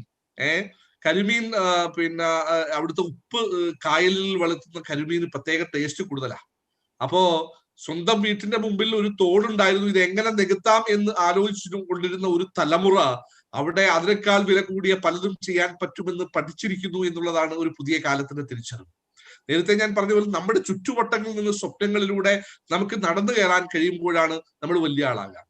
ഇപ്പൊ കയറിന്റെ മനോഹരമായ ഫാക്ടറികൾ ഞങ്ങളുടെ നാട്ടിലുണ്ട്. കാരണം നിങ്ങളുടെ ഒരുപക്ഷെ എന്താ പറയാ, യൂറോപ്പിലെ പല കൊട്ടാരങ്ങളെയും അലങ്കരിക്കുന്ന പരവതാനികൾ ഉണ്ടാക്കുന്നത് ഞങ്ങളുടെ ഗ്രാമത്തിലാണ് എന്ന് പറഞ്ഞാൽ അത് അത്ഭുതമാവില്ല. ഇതാണ് സ്വപ്നങ്ങളിലേക്കുള്ള നടന്നുകയറ്റം. നമുക്കപ്പുറത്തുള്ള ഒരു കാഴ്ചകളിലേക്ക് പോകുന്നതിന് മുമ്പ് നമ്മളിലേക്ക്, നമ്മുടെ ചുറ്റുപാടുകളിലേക്ക് നമുക്കൊന്ന് നോക്കാൻ കഴിയുന്നിടത്തു നിന്നാണ് നമ്മുടെ വിജയം ആദ്യം ആരംഭിക്കുക. അതാണ് ഞാൻ പറഞ്ഞത്, നമുക്ക് നമ്മുടെ സ്വപ്നങ്ങളെയും നമ്മുടെ മനസ്സുകളെയും തൃപ്തിപ്പെടുത്തി എന്ത് ചെയ്യാൻ സാധിക്കുമോ അവിടെയായിരിക്കും സ്വാഭാവികമായും നമ്മുടെ വിജയം ബാക്കിയാവുന്നത്. ആ വിജയങ്ങളിലേക്ക് അന്വേഷിക്കാനുള്ള ഒരു ബോധം. ഇപ്പൊ സാറ് ഈ ഉറക്കത്തെ വളരെ കൃത്യമായി ഡിവൈഡ് ചെയ്ത് പറഞ്ഞപ്പോൾ ഞാനത് ആലോചിക്കായിരുന്നു. ആ സ്വപ്നങ്ങളുണ്ടല്ലോ, നാം അനുഭവിക്കുന്ന വായുവിൽ നിന്ന്, നാം അനുഭവിക്കുന്ന ഗന്ധത്തിൽ നിന്ന്, നമ്മുടെ ചുറ്റുപാടുകളിൽ നിന്ന് നമുക്ക് എന്ത് സ്വപ്നങ്ങൾ കണ്ടെത്താൻ പറ്റുന്നു എന്നുള്ളിടത്തായിരിക്കും ഒരുപക്ഷെ വലിയ വിജയങ്ങളുടെ കഥകൾ മറഞ്ഞിരിക്കുന്നത് എന്നാണ് എനിക്ക് തോന്നുന്നത്. അതുകൊണ്ട് ഈ പുതിയ സംരംഭങ്ങളോട് ഇങ്ങനെയുള്ള സ്വപ്നങ്ങൾ കാണാൻ പഠിക്കണം എന്ന് തന്നെയാണ് എനിക്കും പറയാനുള്ളത്. ഏതായാലും നമ്മുടെ വെറ്ററൻസ് പറഞ്ഞ ജോളി സാറും സായിദ് സാറും പറഞ്ഞ ഈ കാര്യങ്ങൾ തീർച്ചയായിട്ടും നമ്മുടെ ഈ യങ്സ്റ്റേഴ്സ് പ്രത്യേകിച്ചും, അല്ലെങ്കിൽ അസ്പയറിംഗ് ഓൺടർപ്രനേഴ്സും എക്സിസ്റ്റിംഗ് ഓൺടർപ്രനേഴ്സും ഒക്കെ ഉൾക്കൊള്ളാവുന്ന പാഠങ്ങൾ ധാരാളമുണ്ട്. ഇതുപോലെ 1000 കഥകൾ നമുക്കൊക്കെ പറയാനുണ്ടാവും. ഇനി വരുന്ന ദിവസങ്ങളിൽ 2 ദിവസം കൂടി ധാരാളം നല്ല വെറ്ററൻസ്, നല്ല സ്പീക്കേഴ്സ്, പല മേഖലകളിലുള്ള സ്പീക്കേഴ്സ് ഈ ഗ്ലോബൽ സമ്മിറ്റിനെ അല്ലെങ്കിൽ ഈ വെബിനാറിനെ ധന്യമാക്കാൻ ഇരിക്കുകയാണ്. നമ്മളൊക്കെ അതിൽ രജിസ്റ്റർ ചെയ്യാൻ, അതിൻ്റെ ഭാഗമാക്കാൻ നമുക്ക് കിട്ടിയ അവസരം എന്ന് പറയുന്നത് it's A great blessing.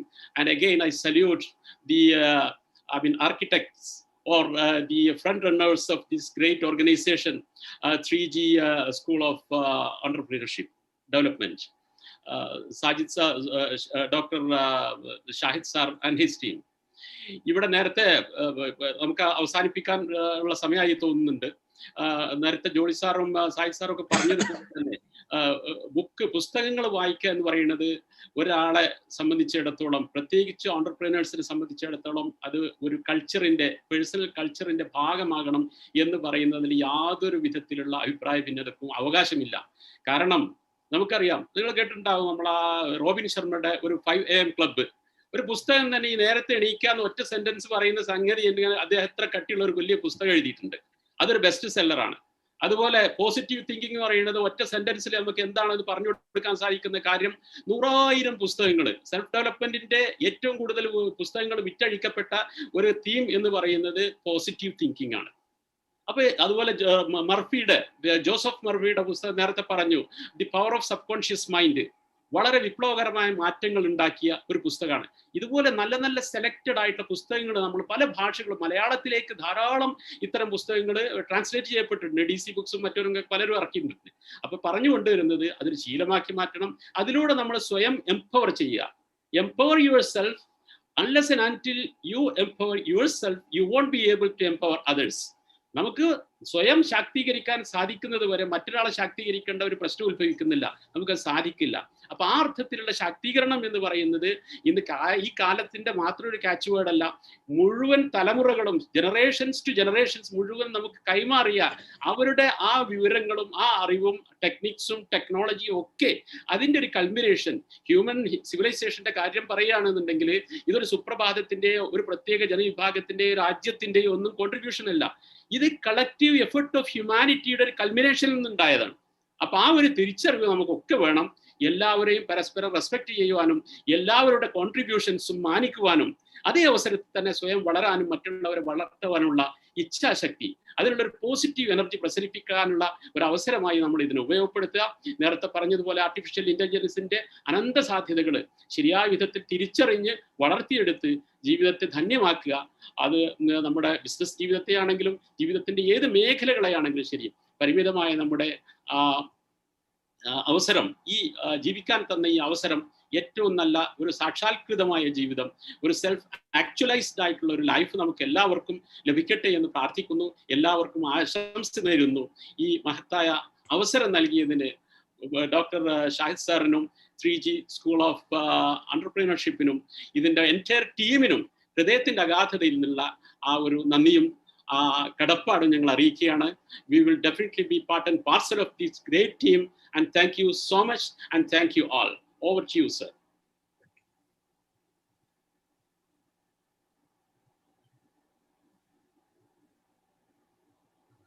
MC? Thank you, sir. Thank you so much. Thank you, gentlemen, for sharing your wonderful experiences and knowledge with us. Not only one speaker's opinions and aspects were shared, but it was like 3 eminent speakers' opinions, aspects, perspectives were shared. I am very sure that our audience would have benefited from this, and really they would have got a clear-cut idea about entrepreneurship. I'm very sure about that. Thank you so much, gentlemen. Thank you so much once again. Thank you, sir. Thank you so much. So as a token of love, we would like to present you e-certificates for you, sir. So please accept it from our side. Thank you. Go to technical team to present the certificate. Yes, sir. Thank you. Yes, sir. The certificate is for you. Okay. Thank you. Thank you, sir. Thank you.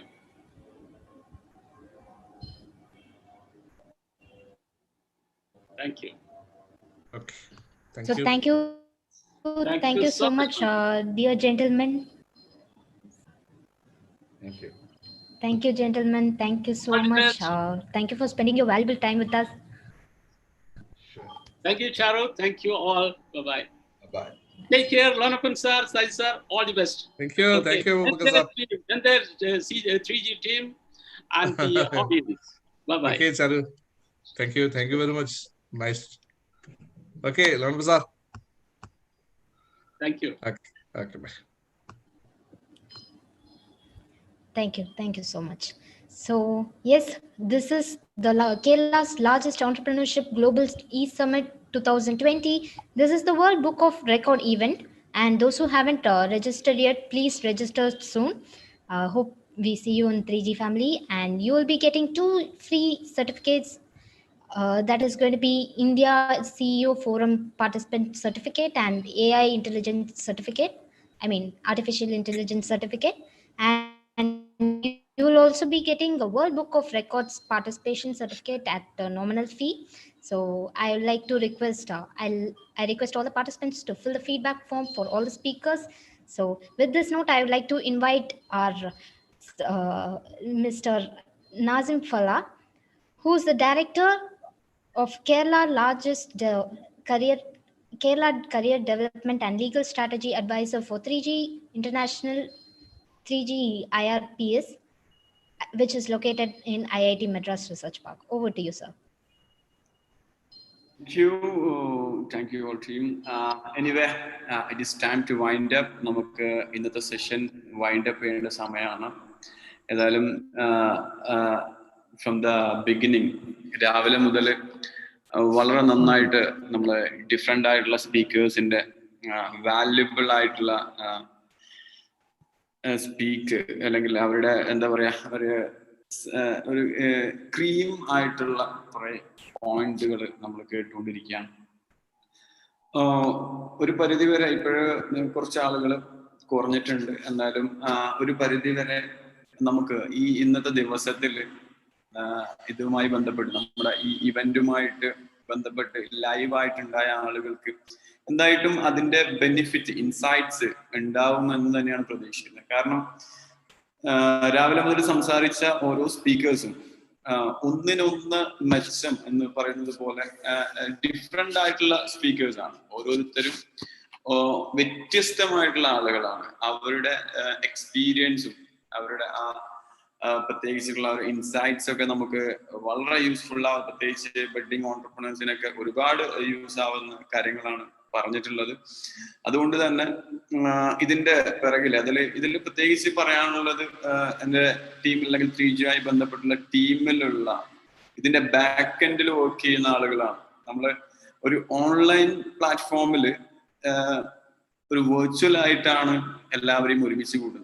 എന്നിരുന്നാലും നമുക്കൊക്കെ പലപ്പോഴും ഇപ്പോഴും last കഴിഞ്ഞ സെഷനിലൊക്കെ നമുക്ക് പലപ്പോഴും അവര് പരസ്പരം അടുത്തിരുന്ന് അല്ലെങ്കിൽ നമ്മളോട് സംസാരിക്കുന്ന അല്ലെങ്കിൽ പാനലിസ്റ്റ് പരസ്പരം ആ ഒരു ഇന്ററാക്ഷനും അവർ സംസാരിക്കുന്ന രീതിയും പലരും സംസാരിക്കുന്ന രീതിയൊക്കെ നമ്മളൊരു പ്രോഗ്രാമിൽ അവർ അടുത്തിരുന്ന് സംസാരിക്കുന്ന പോലെയാണ്. അത് ഇത്രമാത്രം ഈ ഒരു പ്രോഗ്രാം ഇത്രമാത്രം ഭംഗിയുള്ളതാക്കി തീർത്തത് പ്രത്യേകിച്ചും ഇവിടെ വന്നിട്ടുള്ള സ്പീക്കേഴ്സും അതോടൊപ്പം അതിനേക്കാളും ഇതിന്റെ പിറകില് നമ്മൾ ഏതൊരു ഇവന്റിന്റെയും പിറകിൽ ഒരുപാട് ആളുകൾ അല്ലെങ്കിൽ നല്ലൊരു ടീം ഉണ്ടാവും. ആ ടീമാണ് പ്രത്യേകിച്ച് നമ്മൾ ഓരോരുത്തരെയും പേരെടുത്ത് പറയുകയാണെങ്കിൽ ഒരുപാട് ആളുകളുണ്ട്. MC ടീം, നമ്മുടെ ഇവന്റ് അക്കാഡമി ടീം, അതുപോലെ തന്നെ നമ്മുടെ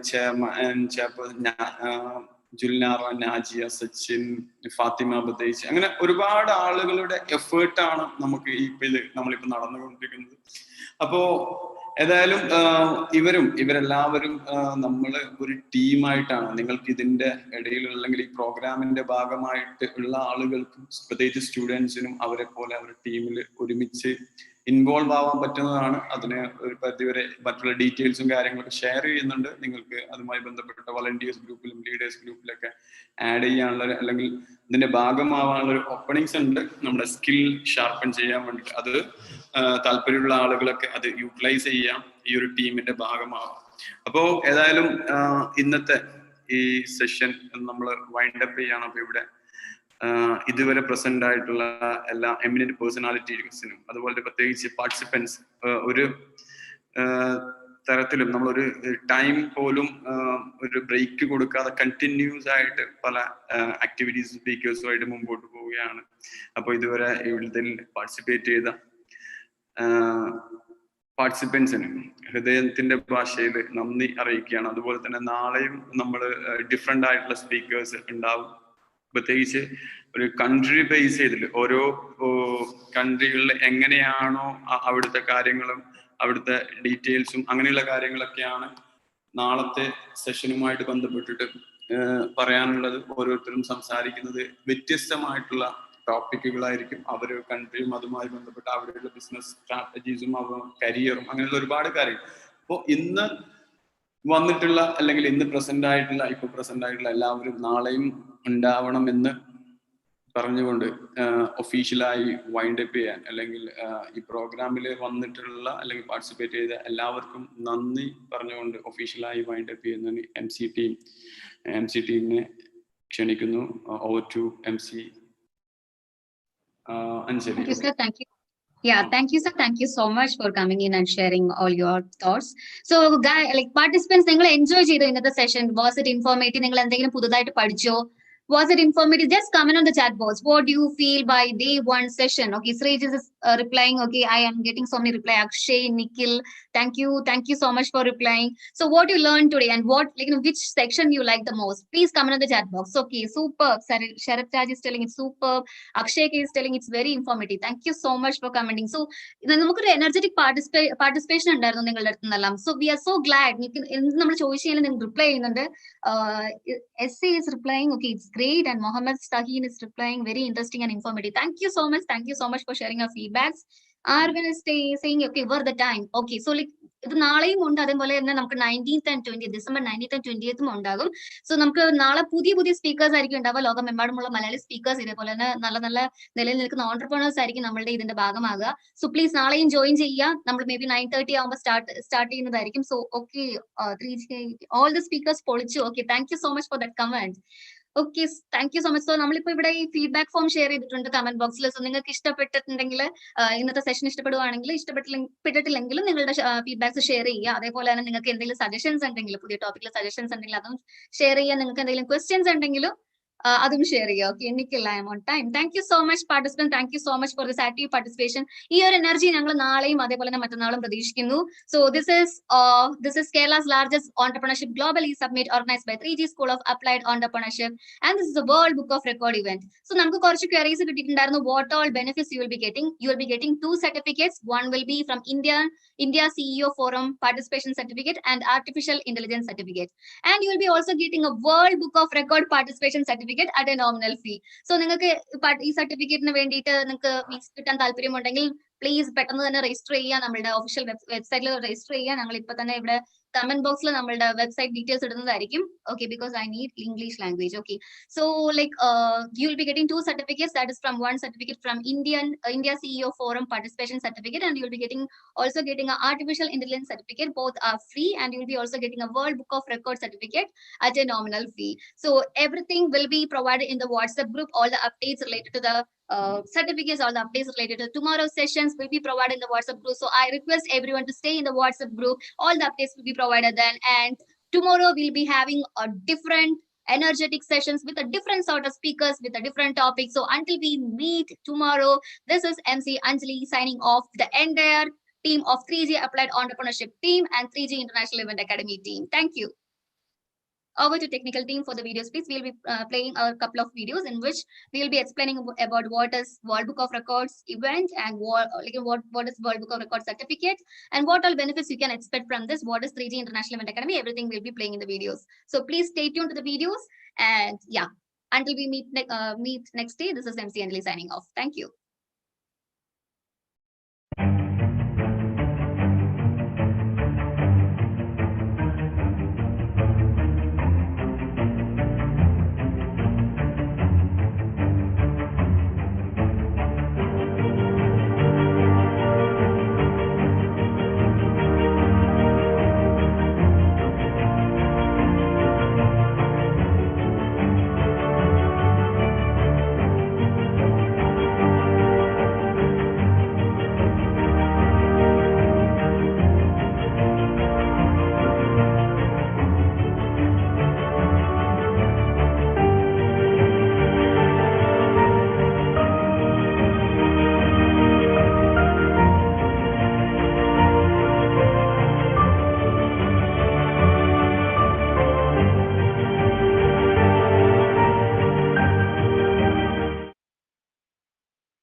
you.